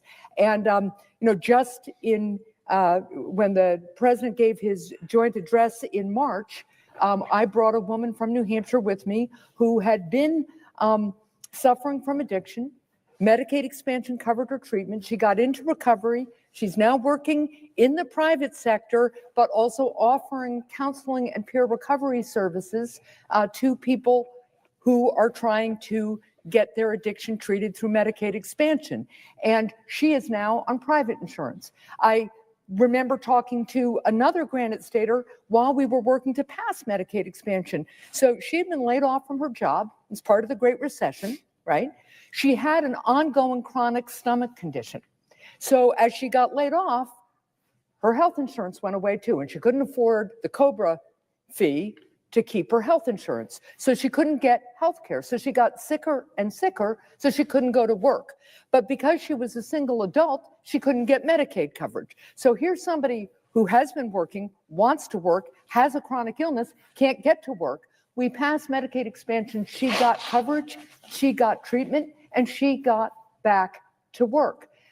The other great benefit of Medicaid expansion covering people with addiction in New Hampshire has been that as people have gotten better, as more and more physicians have learned to integrate addiction care into primary care, we have a lot more people in recovery. And like many of our states, we also have a workforce shortage. What's been happening now? New Hampshire is a leader in recovery-friendly workplaces so that people who got this Medicaid expansion coverage, got their addiction treated, got better, can go to work in the private sector and get private insurance. That's some of the benefit of Medicaid expansion.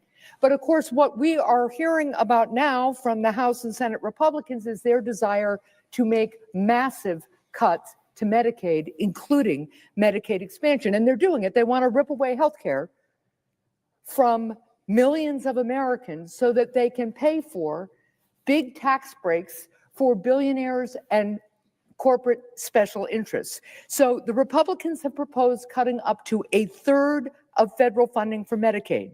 If those cuts go into effect, that could mean 30,000 children in my state will lose their health care coverage. That means 1 in 5 seniors in New Hampshire could lose their nursing home care. And all told, that could mean 60,000 people cut off from Medicaid, including, for instance, a young man whose parents I just met at the airport, actually, who has autism and Medicaid pays for his health care, right? But he could be cut off too. So if Republicans continue with this plan, I am really, really concerned about what is going to happen to millions of Americans who currently get their health care through Medicaid. So Senator Booker, can you address the ways in which Medicaid helps provide health care for Americans and the disastrous impact it would have if Republicans proceed with their plan to take coverage away from up to 25 million Americans just so that they can pay for big tax breaks, by the way, for people who are already billionaires? So before I answer the senator's question, I just want anybody who's watching to know that I'll put it bluntly, this is one of the baddest ass human beings serving here in the Senate. You have been a governor of a state with all the challenges. You are beloved. I've spent a lot of time in New Hampshire, folks. It's after New Jersey. It's one of my favorite new states. No disrespect to New Mexico over here on my right. But I love your state. I love the people of your state, and they love you. You are an extraordinary governor. You are a trailblazer, a glass ceiling breaker, a name taker. You are a badass. And to have served with you as my colleague, you have the kind of leadership in the Senate that is needed more of. Somebody that stands in the middle and draws people together to common sense and pragmatism. I started on healthcare, some 16 so hours ago. And I read, you would be proud of me, because she's one of these voices that comes to me and says, hey, Cory, let's bring people together. I know that the presiding officer, who's new here, but he has the same spirit of trying to bring people together. And this might be the third time I've seen him in the chair over the last hours, 17 hours. Thank you, sir. But you whisper in my ear all the time, like we've got to find a way to do this together. We've got to find a way to put more indivisible into this one nation under God. And so I hope that you would be proud, because I told my staff, who prepared with days preparing all these sections from farming to environment, all the ways that Donald Trump is betraying his promises, betraying America, driving up costs, wrecking our economy, endangering us globally and here at home, and turning us back on a lot of our values, all while disrespecting this document more than any president I've seen. But I wanted to make sure, I told the instructions to my staff, pull from all the Republicans you can. We want to use the Wall Street Journal. We want to use the Cato Institute. We want to bring this together, because what we're standing up here is not to talk about left or right. We're talking about what is right or wrong. I do not want to talk about this being a Democratic moment. It is a moral moment. And you are the perfect senator to be asking these questions about healthcare to me, because of what you stand for. You, when you got elected as governor twice, I think, when you got elected to the Senate here, you had to get votes from Democrats, independents, or Republicans, or you can't win in New Hampshire. I've been in your state. I've met the people. And God, you have a very participatory democracy up there. People feel like if you're not going north to south house parties, you have to engage directly with the people. They don't care what party you ascribe to. They want to feel you, see you. They don't care how much you know until they know how much you care. That's why I think you're such a badass leader. And so you would have been proud of me when I did the healthcare section, because I read from Republican governors and Democratic governors. 40 states expanded Medicaid, and all of these governors, all of these voices said exactly what you're intimating here is, do not let Donald Trump cut $880 billion out of Medicaid. It will crush rural hospitals. Yep. It'll crush level 1 trauma care centers. It'll crush organizations that deal with beautiful disabled children. It'll crush people who are struggling for health care. It'll crush nursing homes. It'll hurt red counties and blue counties. It will hurt America. Republican voices were saying that. And to have a bipartisan senator who embodies the spirit this place should ascribe to more to say these things is affirming the truth. Why? Why are they rushing to cut $880 billion, which voice after voice that I read said it would do so much damage to people's lives, so much damage to healthcare providers, so much damage to hospitals? Why? The only two things that will result from that is that they'll extend the Trump tax cuts, where the disproportionate benefits went to the wealthiest among us, who are doing better than they've ever done in this country. They don't need it. Taking money from struggling folks and giving it to them is not the answer.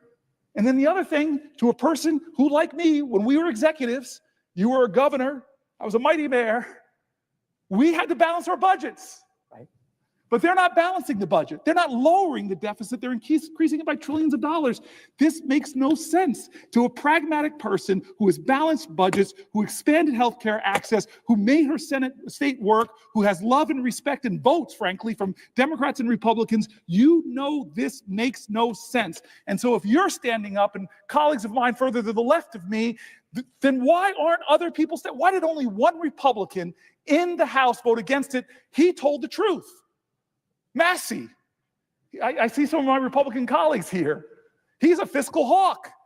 He told the truth. This budget is going to explode the American national debt, stealing from future generations. I can't vote for this. He was not bullied like other people in the House into doing what dear leader Donald Trump says.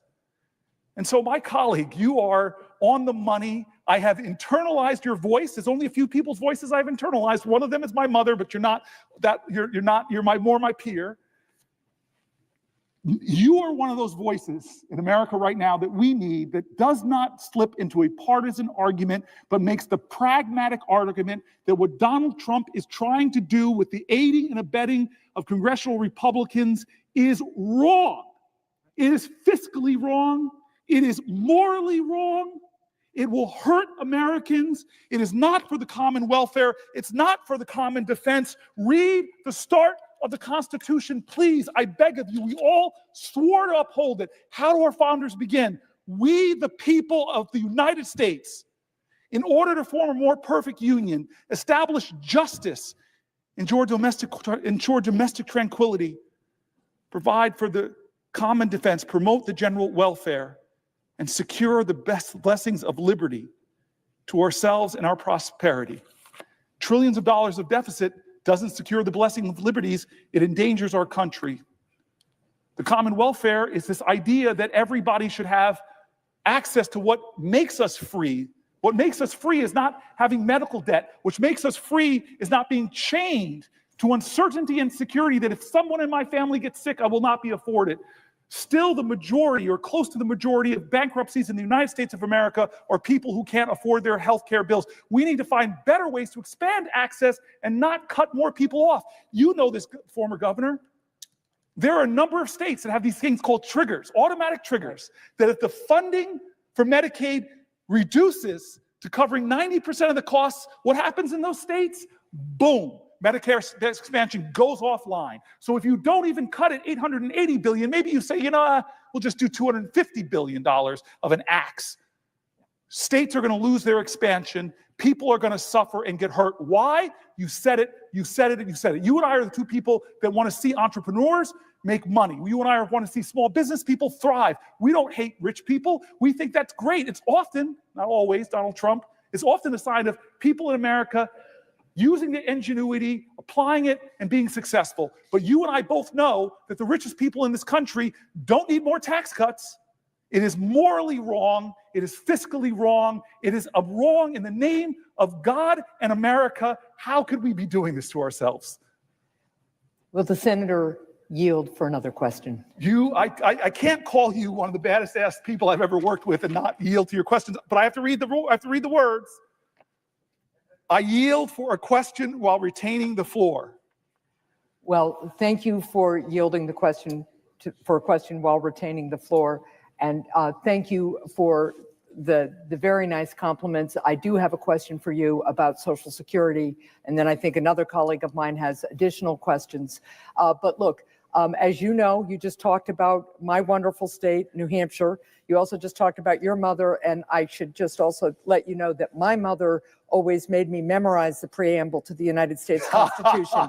So as I listened to you read it, I Shots thought, fired Mom, on the Senate floor. Where's the I parliamentarian? hope my mom is watching. Rule right 19 now. her. But here's my question, and just by way of background. As you know, New Hampshire is a small state. It's a very rural state. And recently, the Trump-Musk forces have announced that they want to close a Social Security office in Littleton, New Hampshire. Now, Littleton, New Hampshire, that Social Security office, which takes applications and provides technical assistance for people who need Social Security or need Medicare or who have questions about their current coverage, right?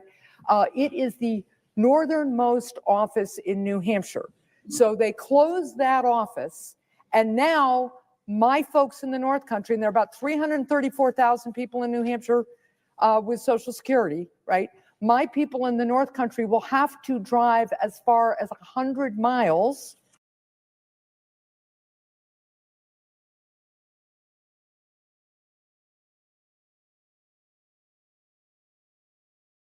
and $1,000 a month. And so about 2.5 years ago, Heather Payne, a traveling nurse, noticed that something was wrong in her body.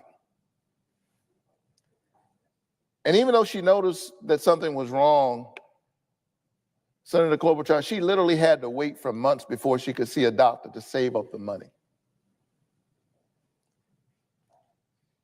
And then she finally went and saw a neurologist who said, you know what, you've actually had a series of small strokes.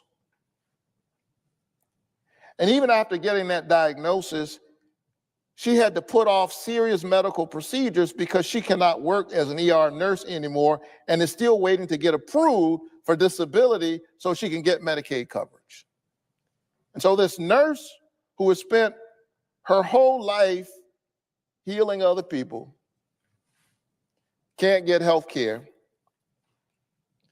I think it's wrong that in the richest country on earth, we don't want to lower the cost of health care for people who are working hard in our communities every day, literally keeping us healthy. I'm going to ask you another softball question, Senator Booker. Should people like my friend Heather Payne have access to affordable health care? Yes. In the first few months of the Trump administration, it's been clear that this administration is not working for ordinary people. Just to try to stay in the parliamentary zone, I yield for a question while retaining the floor. I yield for another question while retaining the floor. The administration is working for billionaires. They're working for people like Elon Musk. Healthcare is a human right.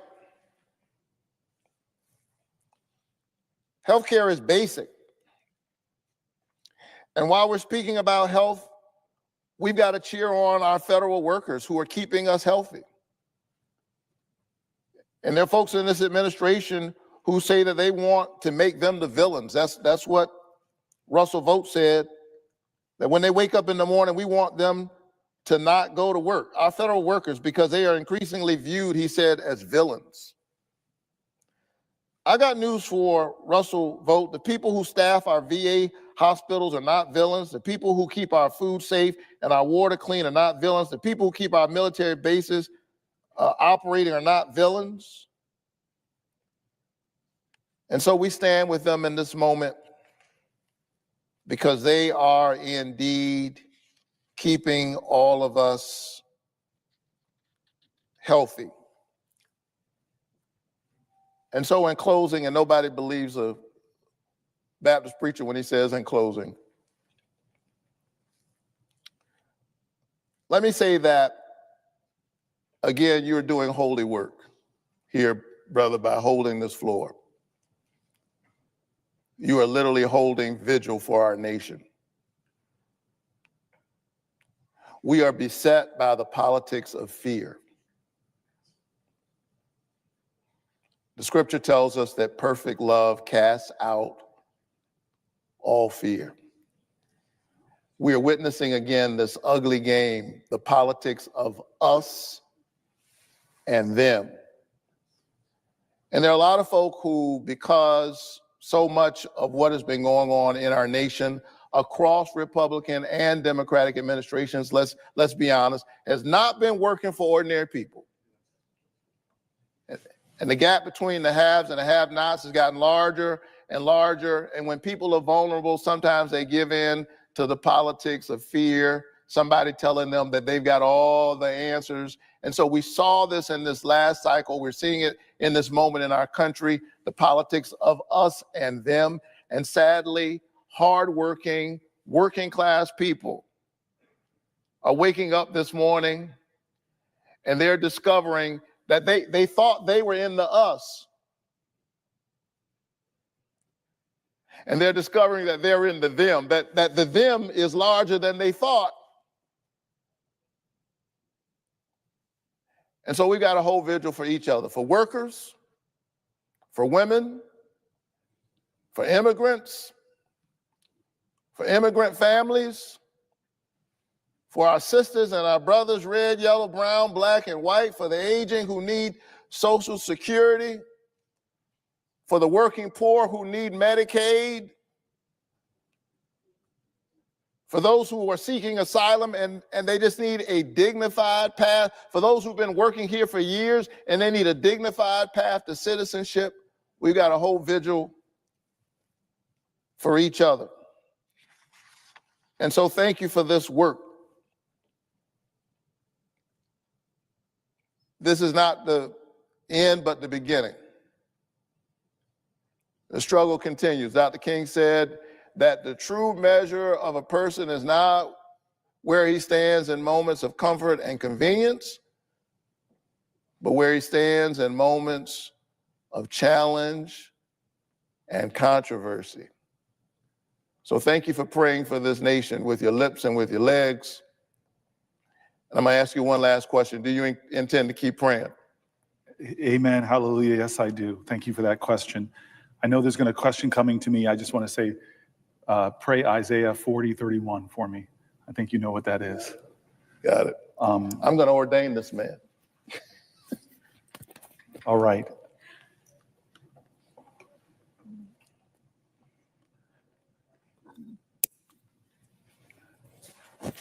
The article I was going to start reading.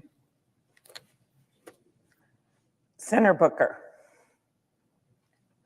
I yield for a question while retaining the floor. If the senator has a question, I yield for a question while retaining the floor. So you'll yield for a question? Yes, while retaining the floor, yes. Very good.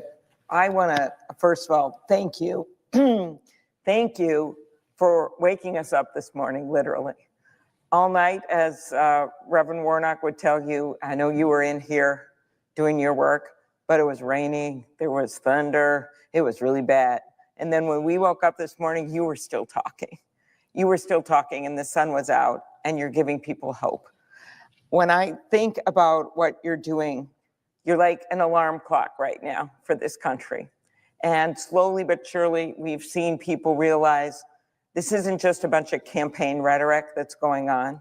This is actually happening. And people are stepping up. They're fighting it in the courts.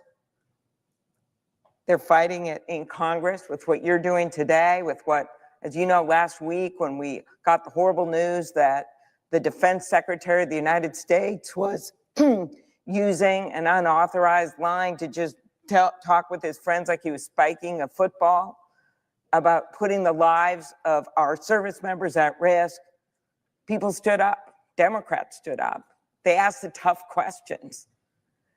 And one of the things that bothers me is that it is so hard to see your way out of it. A lot of people feel like we're just wallowing right now. But what you're telling us today is there is another way. Because if we just wallow, these guys are going to continue to cut kids' cancer treatment. If we just wallow, they're going to cut Medicaid when 1 out of 2 seniors in my state who are in assisted living are on Medicaid. Or they're going to continue to mess around with these tariffs, which really are national sales tax, something like $2,500 for every single family. They are going to continue to be callous. I had someone say to me last night, do they care? Do they care when those U.S. aid workers who devoted their lives to feeding the hungry around the world, when they have to stand outside their building and watch them literally take the name of their life's work off the brick on that building? Do they care? And one of the things that we have done, the Democrats have done, have stood up. And what is coming upon us in these next few weeks is this tax bill that basically will give billionaires tax cuts on the backs of regular people, ransacking the government, firing veterans, messing around with Social Security. I had a guy tell me that he spent 3 days after his wife died in Minnesota, Reverend, 3 days just trying to figure out how he gets the death benefit. What thing checks show up at his door. He's trying to do the right thing. He calls, he gets put on hold. He sends an email, no one writes him back. He drives into Brainerd, Minnesota, 30-mile drive. He's like 80 years old. He drives in there, and then they finally help him. Then he gets back, then something else goes wrong. Then he tries to call again. Finally ends up at our door, at our office, and we figure it out for him. There's 70-some million people that's going to happen to. These guys don't get their act together. So it's a real good question, do they care? But when we have this tax bill coming up in front of us in these next few weeks, I think people got to understand what's going on. They have to understand that even in the House budget that came out, that'll be the subject of this, it's over $2 trillion tax cuts for people making over $400,000 a year, like Elon Musk, that don't need it. And so there's actually a way to stop it that's in the hands of the Republicans right now. If just 2 or 3 of them stood up on the House floor and did what you did, Senator Booker, who they said no, and if 4 of them in the United States Senate, 4 of them stood up, 4 senators stood up, then we could have the discussion about, okay, let's make government work better, we're all in, but let's not do it on the backs of regular people. Let's not do it on the backs of kids that are in cancer research or veterans who are trying to simply get their well-earned benefits because they put their lives on the line in the battlefield. Or let's not do it on the backs of farmers in Minnesota and Georgia who are simply have these small farms and they're trying to get by, and then suddenly, wham, Donald Trump decides, shock and awe, let's do a tariff and let's get mad at all our allies across the country like Canada. Oh, that's a good idea. Those are the things that they're doing. So my question of you is, how many people need to stand up in the U.S. Senate to make this happen? Because I know Democrats are united. I know we're all standing up. But tell me how many people can stand up on the other side. If they stood up and joined you, what a difference it would make. So I want to thank the senator for the question. And when I think of people who stand in adversity, I still see you standing in a snowstorm and the strength that you've had as you stood up to fight for affordable health care, stood up and fought for affordable prescription drugs, stood up and fought for farmers and for police officers and for communities. You are that kind of person that gives me strength that I've learned so much from. And you have brought this issue up. What you just said on the floor to let you know this is not performative for her. She has brought this up in our small meetings with Chuck Schumer. She has brought this up in our caucus meetings. I've seen her talk about it in her own state. This question of what will it take? And here's something that pains me to hear. That Elon Musk is calling Republicans up and saying, if you take this stand, I'm going to put $100 million in a primary against you. That they are bullying people who dare to stand up and say, maybe this appointee is not the most qualified person you could find to lead this cabinet position, or maybe it's wrong to cut this agency that we together created in Congress. There are people who are asking those questions, but we have seen them get dragged through X, mob attacked when it comes to their virtual presence, and threatened to be primaried. But we know, because you're somebody that works on both sides of the aisle, that there are really good people of conscience on both sides of the aisle. And as the great pastor said, there are enough sins in this body to go around for all of us. But this is not a partisan moment. It is a moral moment. This is not a left or right moment. It is a right or wrong moment. We have a president that is shredding the very agencies that Americans who are struggling are relying on, working people that over the last 71 days are finding higher prices, that are finding housing prices going up. Farmers in my state too, it's our 4th largest industry. I've had farmers though come to me as far away as Texas and tell me that they're clawing back these contracts that we've already relied on to buy things already, and now you're putting me in a situation where I might lose my farm. You see veterans who come to our offices. I know they come to your office, Senator Klobuchar. You're a senator from Minnesota, but you are a national figure, so I know they're coming to your office, and they're saying things to me like, "I'm a veteran. I could go do other jobs. I wanted to work on suicide prevention and mental health issues, and I'm being fired." And you said it right. I've heard you say it in private. I've heard you say it in public. I know it irks you because you're one of these sort of balanced people. Okay, we have a big deficit. That is a real problem. Maybe they're trying to lower the deficit, but they're not. That's the irony. They're not. They're about to explode trillions of dollars, most of which disproportionately will go to the wealthiest people, as you've been pointing out in our private phone calls over and over again, Senator Klobuchar. And so your question to me is spot on. It's spot on. And it's why I am standing here right now at the top of another hour, because of what you are saying relentlessly, persistently, and unyieldingly. Why are we hurting Americans from our farmers? We just talked about rural hospitals here for about 20, 30 minutes and what the threats are to them. We talked about rural social security centers and the threats that are to them. We talked about communities all over our country who are being hurt. And your question, why to give tax breaks that will disproportionately go to the wealthiest Americans who you and I are not those people that demonize wealth. We don't demonize success. I want more people to start businesses. I want more people to dream of moving on up like the Jeffersons. I want more people to have that vision. I am not one of those people that are going to be mad at you because you're very successful. I'm going to be one of those people that says, you don't need more tax cuts. And we as a society have an obligation to each other, to those farmers, to those rural folks, to the cops I stood with at the funeral of one of their colleagues in Newark 2 weeks ago. We have an obligation to them to help them get equipment, to protect themselves. This country cannot do something that is so monumentally fiscally irresponsible. Who was the one person in the House that voted, a Republican that voted against it, a guy named Massey? And I watched it. I had to smile and laugh because he said the quiet part out loud. He's sitting there looking at something. I saw him in an interview and he says, by their own numbers, this doesn't add up. They're adding to our deficit by the trillions. He stayed true to his principles. What happened to all those mighty deficit hawks in the House of Representatives on the Republican side that caved to the pressure of a president?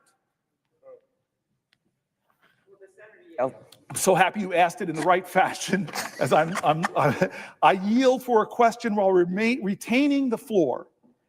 Very good. That was perfect. So I think one of the things you talked about was just this deficit and what's happening and what we're seeing with their proposal right now that's going to come right before us. By some estimates, it's going to add $37 trillion, $37 trillion in 30 years as we go ahead. I mean, I literally cannot believe that, when in fact we could step back now and we could say, what things can we do? What things can we do on the tax code? Because there's a whole lot of things we can do to strengthen Social Security, strengthen what we have in our government.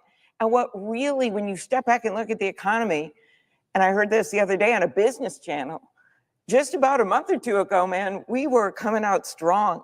We are a country that came out of the pandemic in a stronger way than so many other countries did around the world. We're ready. Inflation was at least steady and it was starting to come down here. And now all of a sudden we see chaos is up, corruption is up, and yes, costs are up. Ask anyone at the grocery store.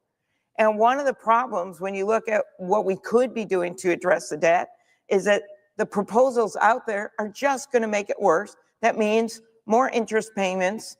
That means more interest payments on the backs of regular people. And that means less we can do to help them as we look at what's happening right now. And one of the things you raised, Senator Booker, which I appreciate how much you know about this, is just this prescription drug negotiation and Medicare. So what do we finally do? So decades before you or Senator Murphy or Senator Warnock got here, before I got to this place, they made a sweetheart deal with the pharmaceutical companies, and they actually baked in so that they didn't have to negotiate prices for 73 million people and anything. They could just charge whatever they wanted for these prescription drugs. What happens? Well, guess what happens? Suddenly, the drugs for our seniors are 2 to 1 what they are in places like Canada, our neighbor, our friend.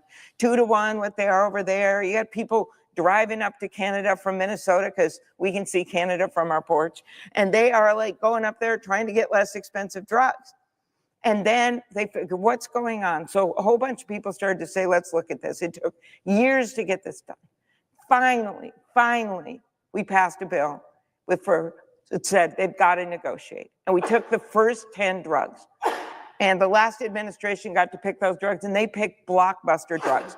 Drugs like Eliquis, drugs like Xarelto, drugs like Januvia, Jardiance, I memorized them because I can always find people that take them. I don't make them raise their hand, say they take them.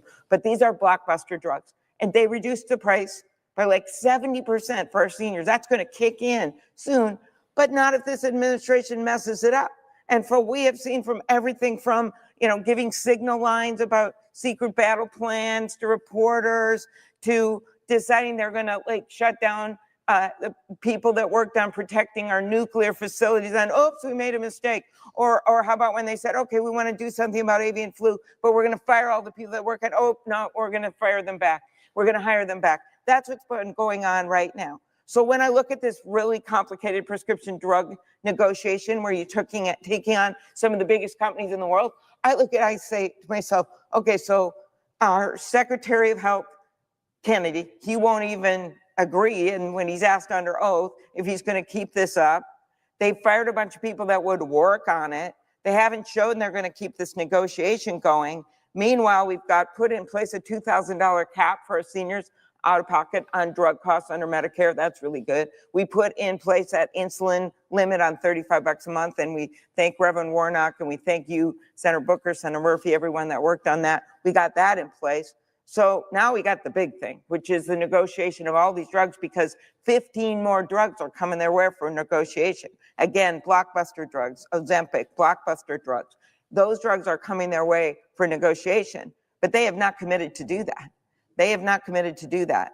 And even if they did commit to do it, do they even have the people to negotiate to take on these major companies? So my question of you, Senator Booker, after being up all night, after getting us through the storm of last night and into the bright sunshine of today, after holding the floor all this time, I can't even imagine how much your feet must hurt, but those feet hurting is nothing compared, which is why you're doing it, to how the rest of the people in this country right now feel and how they're hurting.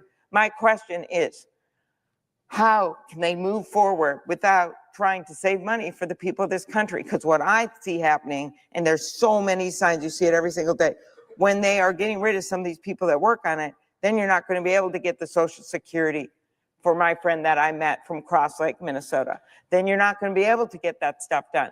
But I think as we look at those cuts, it's not just the word cuts. What effect does it have on real people when they can't get their services? When our veterans, who also have complex ways that they've got to deal with the government, when they have no one answering the phone, when they've gotten rid of veterans who've actually done the work. So my question here is, for people to translate this into the real world, is what is all this going to mean for people in the real world, what they're doing right now? I love, thank you for the question, Senator Klobuchar. I love that you're bringing back to real people and what effect it's having. And what you're spelling out is something that's really important. There's a strategy that they have expressly said they want to overwhelm you, not us. They want to overwhelm the American people. They want to flood the zone. And so I see a whole bunch of doing things to distract us. Gulf of Mexico, Gulf of America, Greenland, all these things to try to whip us up and not pay attention to what most Americans are concerned with, is can they make ends meet?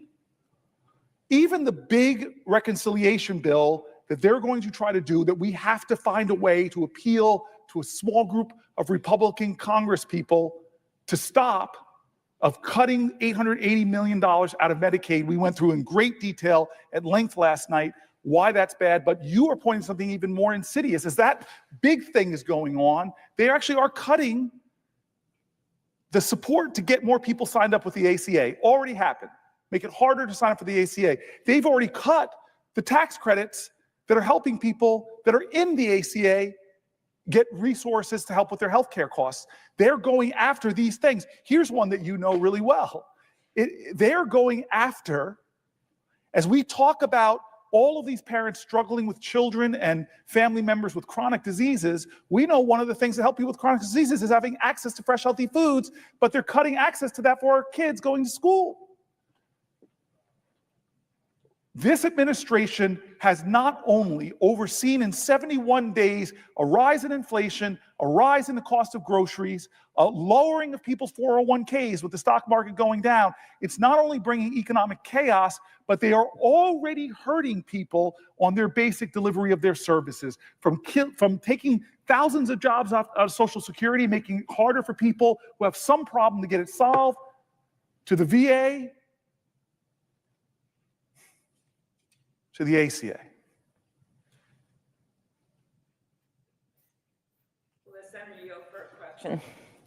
I will definitely yield for a question while retaining the floor. I was thinking as you talked about the Affordable Care Act and all the work that went into it and what came out of it, I was remembering the constant attempts to repeal that bill. I was remembering when Senator John McCain, I think you were here for this, came in and kind of did the unexpected, right? He went in here, he bucked his party, and he said no. He didn't agree with Donald Trump about this. He didn't agree with his leaders on this. He did what he thought was right.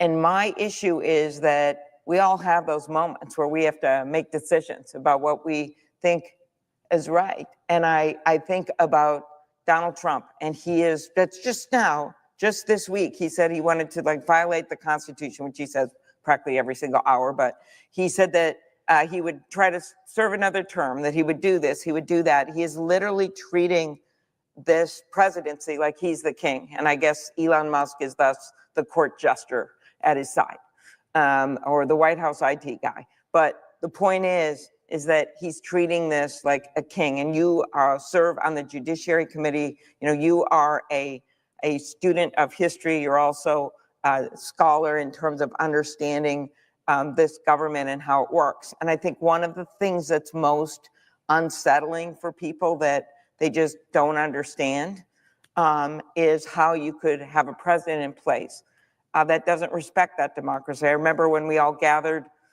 for the inauguration, and I had 4 minutes because of my job with the Rules Committee to address those gathered in that rotunda. And I noted that our democracy can be a hot mess right now, but it's still the best form of government that we've got, that our democracy is truly our shelter in the storm. It's our shelter in the storm, to quote a great songwriter from the state of Minnesota. That the reason that we don't have, I know you may have a few songwriters from there, if the Senator could yield for one question, who is your best songwriter and singer from the state of New Jersey, just to make clear who is. Oh, is that your question? Will you yield for a question from me? I will. Yes. I will answer that question by avoiding it, because in New Jersey there are so many great patron saints, from the great Bon Jovi to the great Bruce Springsteen to the incredible Queen Latifah, the chairman of the board from New Jersey, the great Frank Sinatra. So I'm not going to pick. We have so many great singers, rappers like Redman. We are just a thriving state of Count Basie. There's just too many. I would not force you to do that. Of course, it's Prince, I think, from your state. Prince. Bob Dylan. But that aside, I'm very impressed, Senator Booker, that after 12 hours now, 13 hours, that you still are able to make sure that you mention every songwriter. But that aside, Bob Dylan once had that great line, "Shelter in the storm." Our democracy is shelter in the storm.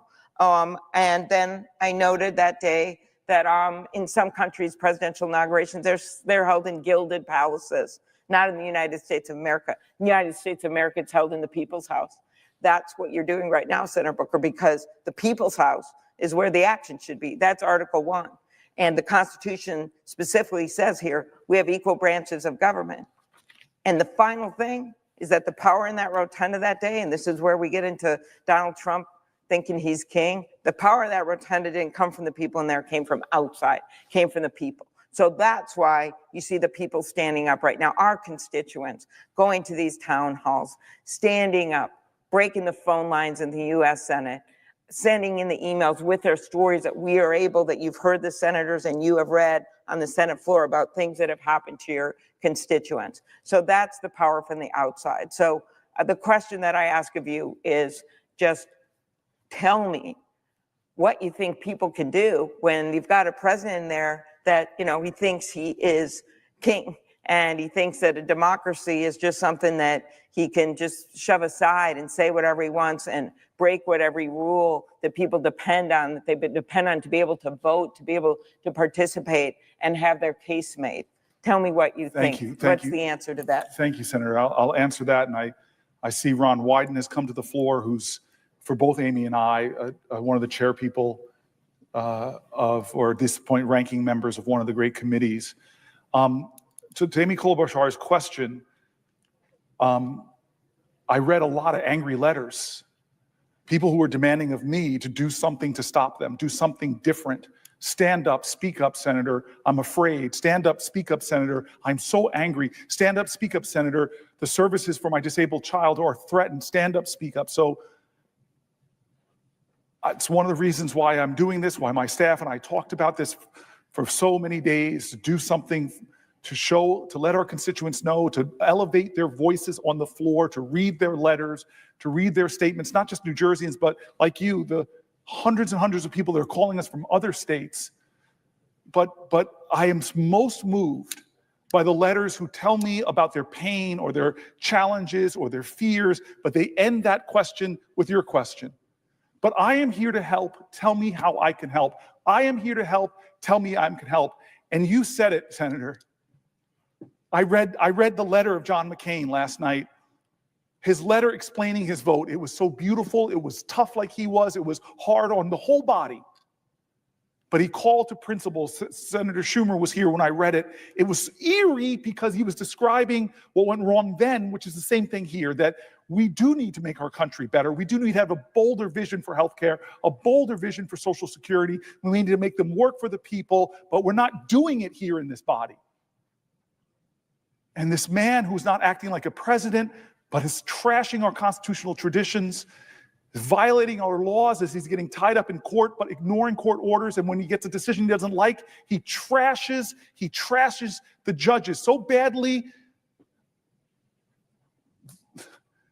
that the Supreme Court itself finds that it has to go out and tell him to stop it. What stopped healthcare from being taken away in the last time wasn't the persuasive powers of anybody in this side of the political aisle in the Senate convincing anybody over there. I would like to think it was my eloquence with Lisa Murkowski. I would like to think it was my high-minded intellect that somehow it was damaged playing too much football, but that somehow I got a right argument to Susan Collins. That wasn't it. I'd like to think it was my ability to stand up to John McCain himself. No, none of that. It was the people. It was the people. You remember the little lobbyists in their wheelchairs rolling up to senators and speaking their heart, telling them of their pain and their fear. It was people coming here and marching, people coming and flooding the calls like they did, like they're doing now. People writing letters, people marching, people in their states from all political spectrums coming in and saying, this is wrong, this is wrong, this is wrong. And so if you're asking me what we can do, I know what we can do, but we've got to, as the great song. Senator Klobuchar, I had my staff print a bunch of things I sent them. I sent them because I knew they were some of my favorite people from history. There's one here, Webster. There's one by Jefferson. There's the letters from the Birmingham jail, Langston Hughes, something by Harper Lee, Emma Lazarus. But here's one. Here's the answer in a poem. And forgive me for reading this. I wanted to do it at some point today, and this is perfect. And I see my senator here. He may have a question, but I love this poem. It was written and put to song by a man named James Weldon Johnson. He was an educator, a poet, a diplomat, a civil rights activist. He was born in the great state of Florida. And he said that this is what we have to do. Lift every voice and sing. Lift every voice and sing till earth and heaven ring. ring with the harmonies of liberty. Let our rejoicing rise high as the listening skies. Let it resound like the rolling sea. We must sing a song full of the faith that the dark past has taught us, sing a song full of the hope that the present has brought us, facing the rising sun of a new day begun. Let us march on, let us march on, let us march on until victory is won. It doesn't ignore the wretchedness of our history. It speaks to the truth and the excitement and the hope about that past and the virtues that our ancestors gave us. He goes on, stony the road we trod, bitter the chastening rod, felt in the days when hope unborn had died. Yet with a steady beat, have not our weary feet come to the place for which our fathers sighed. We have come over a way with the tears, which tears have been watered. We have come treading our path through the blood of the slaughtered, out of the gloomy past, till now we stand at last where the white gleam of the bright stars is cast. The last stanza. God of our weary years, God of our silent tears, thou who hast brought us thus far on the way, thou who hast by thy might led us into the night, keep us forever in the path we pray, lest our feet stray from the places, our God, where we met thee, lest our hearts, drunk with the wine of the world, we forget thee.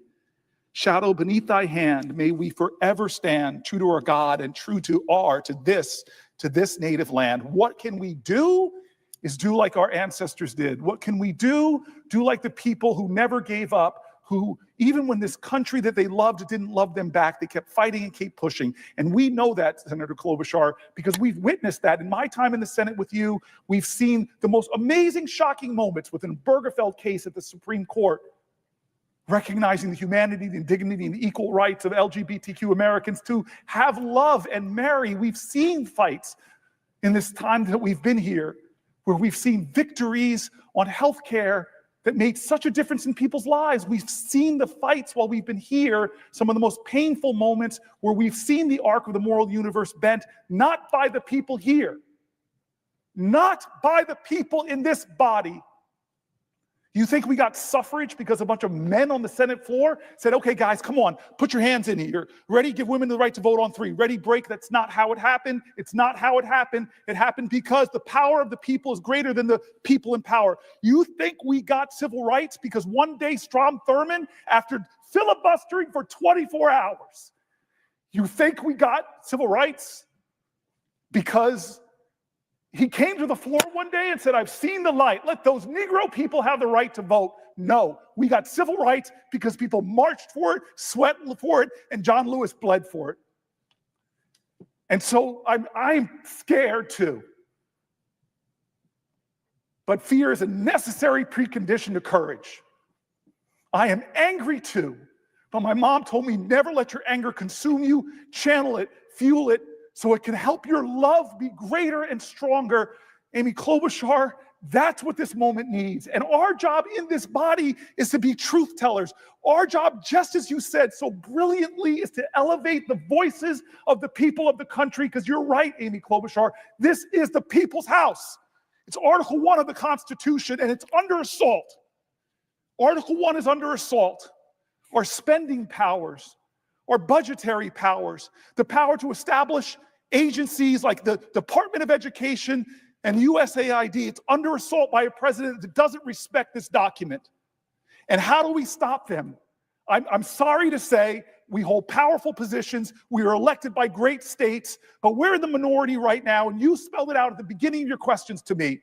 It will take 3 people of conscience on that side. It will take 4 here. I'm going back to my book because there's somebody that you know. I don't know if my staff put it in at the last moment. Yes, they did. Margaret Chase Stevens, who you know. Margaret Chase Smith, excuse me. A U.S. Senator from Maine, a Republican.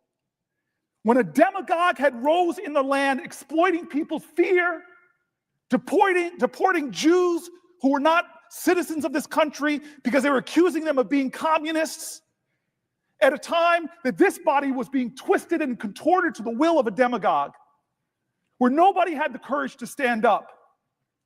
It was a woman from the Republican Party that stood, I don't know, somewhere in this body. Her feet might have been tired.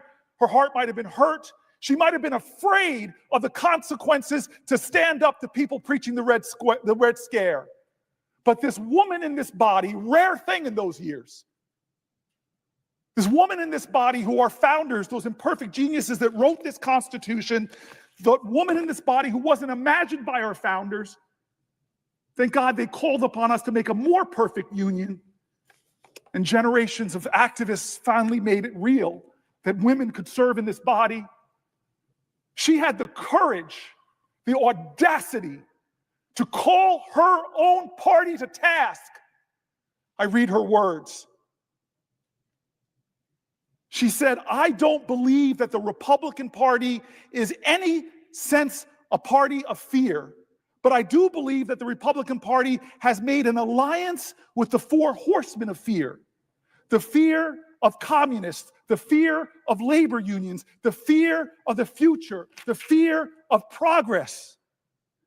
I think it's high time that we remembered that we have sworn to uphold and defend the Constitution, she continues. I think it's time that we remembered that the Constitution, as amended, speaks not only of the freedom of speech, but also the freedom of trial by jury.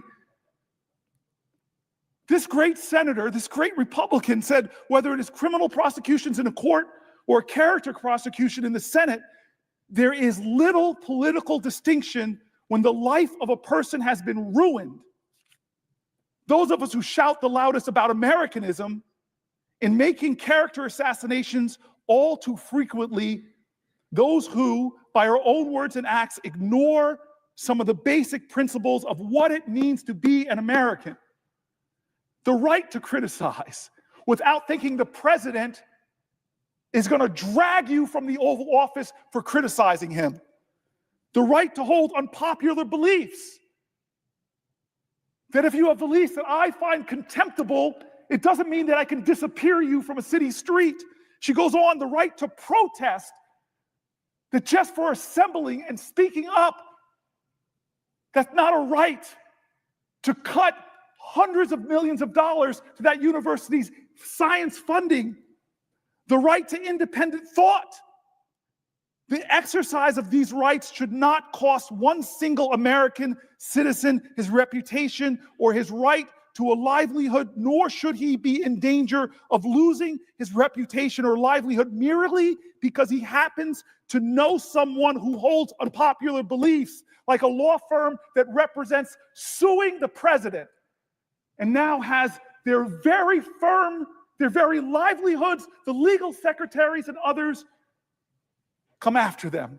Margaret Chase Smith goes on to call her party to be a woman of conscience, to stand up and say, I quote, the American people are sick and tired of being afraid to speak their minds, lest they be politically smeared as communists or fascists by their opponents.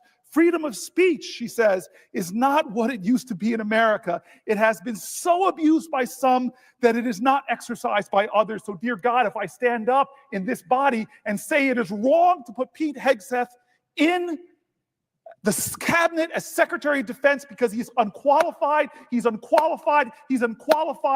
at a Signal chat to see how unqualified he is. Margaret Chase Smith continues.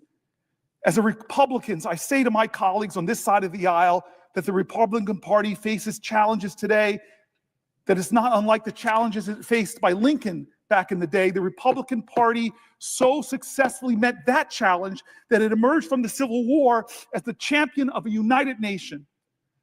In addition to being the party which unrelentingly fought loose spending and loose programs. I doubt if the Republican Party could do so simply because I do not believe the American people will uphold any political party that puts political exploitation above the national interests. Surely we Republicans are not so desperate for victory. I do not want to see the Republican Party win that way. While it might be a fleeting victory for the Republican Party, it would be a more lasting defeat for the American people, she says. Surely it would ultimately be suicide for the Republican Party and the two-party system itself that has protected American leaders' liberties from the dictatorship of a one-party system. You ask me, Amy Klobuchar, what do we need to do? We need to call to the conscience of our comrades in the People's Branch and say, how could you go along with a reconciliation that will put trillions of dollars of debt on our children and our children's children? How could you go along with cutting $800 billion from Medicaid only to give tax cuts to the wealthiest, to disproportionately go to the wealthiest? How can you in good conscience, if you're a fiscal hawk, if you're a Christian conservative, how could you hurt the weak to benefit the rich and powerful? That is the answer to your question. The people of the United States of America, all of us, have to stand up and say, no, not on my watch. I'm a Republican, I'm a veteran, I'm a police officer, I'm a firefighter, I'm a teacher. Not in America. We won't allow this. We won't allow this. We won't allow this. Will the senator yield, the senator from New Jersey yield for question? I will yield for a question while retaining the floor. I thank my colleague, and I have been listening to this, and a Herculean presentation for hours and hours, and your remarks reflect the urgency of our times, Senator Booker, and I thank you for it. Let me frame the question this way. I hold open to all town hall meetings in every county in my state each year. I've had more than 1,100 of them. And since Donald Trump took office, what we have seen in these town hall meetings is fear and terror. And I might add, record turnouts.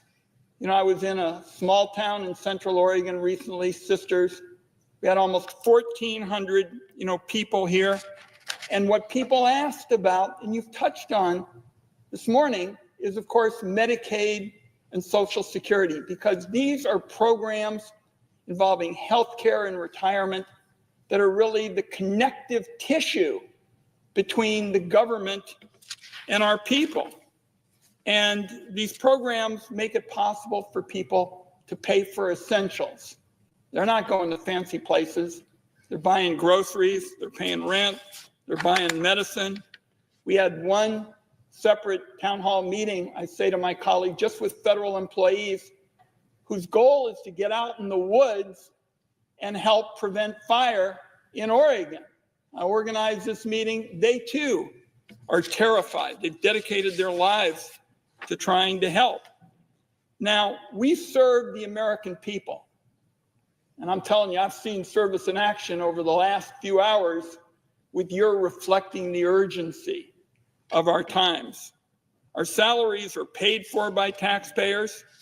And I'm particularly troubled by the fact that we're getting all these reports that many senators are saying, I'm not going to do town hall meetings. They're on the other side of the aisle. As I said, I've had 1,100 of them, 10 of them so far this year. Seems to me that's refusing to answer to constituents.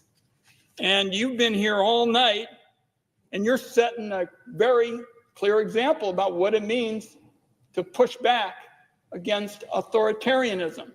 So just like I have town hall meetings, my question to my friend from New Jersey is, what are you hearing from home? Pretty straightforward question, but it sure as heck is what the times are all about, because people are saying, what are you doing back there? What's important to you? And I talk about town meetings. I had a town hall, I say to my friend during the speech that was made on the floor of the House, I had 30,000 people participating. That's a lot for my small state.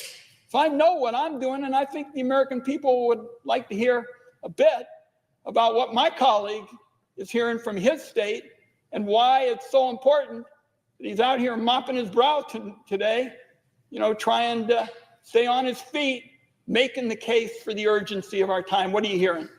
Thank you, Senator. I'm hearing a lot of fear, a lot of anger. I'm hearing heads of hospitals say that this is outrageous, the threats to our hospitals in New Jersey. I'm hearing heads of critical health services tell me what the Medicaid cuts will mean to their organizations. I'm hearing from Catholic priests that are doing extraordinary things in service of their communities. I'm hearing from citizens who are veterans, who got fired from their jobs. I'm hearing from people, as I read letters from people who work in the Social Security agency, and what the chaos that's been created and the lack of the deteriorating service to seniors. I've heard from seniors who are terrified about what's being done to Social Security and how it might affect their lives. I'm hearing demands from our constituents, people demanding, Senator, that we do something about the outrages they're seeing. And I think that when I hear New Jerseyans by larger and larger numbers, and I'll be back in my state. I know we are planning meetings and a town hall and a lot more this weekend. But I have to say, now more than ever, we need more of it. We need more of it. And one of the reasons I'm here is because I want to elevate those voices of my constituents. I want to tell the stories that my constituents are writing in about, and lift their voices and tell them that they're seen, they're heard.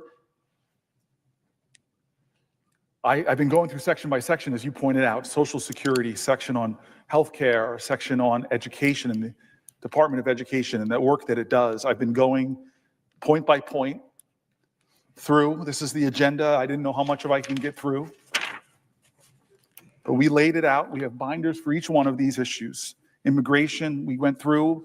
We have housing, the environment, farmers and food, veterans, the corruption that's been normalized by this president, the rule of law, public safety, all of the ways that we know that there is a crisis in our country, and we as a nation need to be more attuned to it and doing more to meet this crisis, to rise up and defend our country, defend our well-being, and all while things are happening that you know. You're the chairman of the Finance Committee, and you have these insights. We've talked about them, about what's about to happen in this reconciliation process. I mean, that's one of the most stunning things. It's almost immediate on this floor. I think we're going to see about the tariffs tomorrow and see how far the president will go, but we do know whatever it is, it's going to affect prices that are going to continue to go up for Americans as inflation has continued to go up for Americans. As the stock markets continue to go down, as people's 401ks have lost so much money, the uncertainty I'm hearing from businesses in New Jersey, the chaos that they feel about the economy, the consumer confidence in this country has gone way down. If you ask the question, are you better off than you were 71 days ago? Not many Americans would say that they're better off. Their costs are higher, their groceries are higher. They're soon to see everything from car prices to food go higher. Their retirement security is under attack. Their health care is under attack. They're losing their Department of Education. They're less safe from infectious diseases abroad. There's so many things that we have to talk to and try to stop. And you're our leader on the Finance Committee, and you know that the tax thing they're trying to run through this now, I'm trying to get my head wrapped around these wacky parliamentary things that even the podcasts I listen to in the morning to inform me say they even spoke about this years and years ago, but they said, oh, this is too crazy. We can't do this.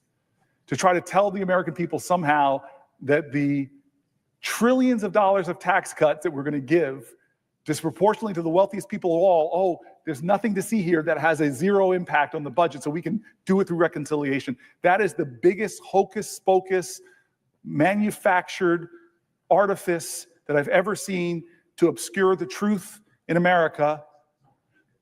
That what the Republicans are trying to do is cut massively into health care for Americans in order to give tax cuts to the wealthiest, disproportionately to the wealthiest who don't need it, and to drive up the deficits, making our children and our children's children have a more dangerous economy and higher debt payments to make, debt payments that will skyrocket higher than any expense the government makes. We are literally about to see something go through reconciliation that threatens to sacrifice our children's future so that the richest of the rich can get richer. And so I know there's a lot of people who are angry, who are worried, who are feeling overwhelmed, who are struggling to make ends meet, but I know of only one way to do this, and I'm trying to do it myself, is to do things differently, to stand up, to speak up, to not act like this is just normal in our country. There's not a president from Eisenhower to Reagan to Bush on the Republican side that could ever imagine a day where in a UN vote, we side with Russia and China against the Western democracies that we saved in World War II, that we stormed beaches of Normandy for, that we did the Berlin airlift for, that we did the Marshall Plan for. We designed the world order. And now we're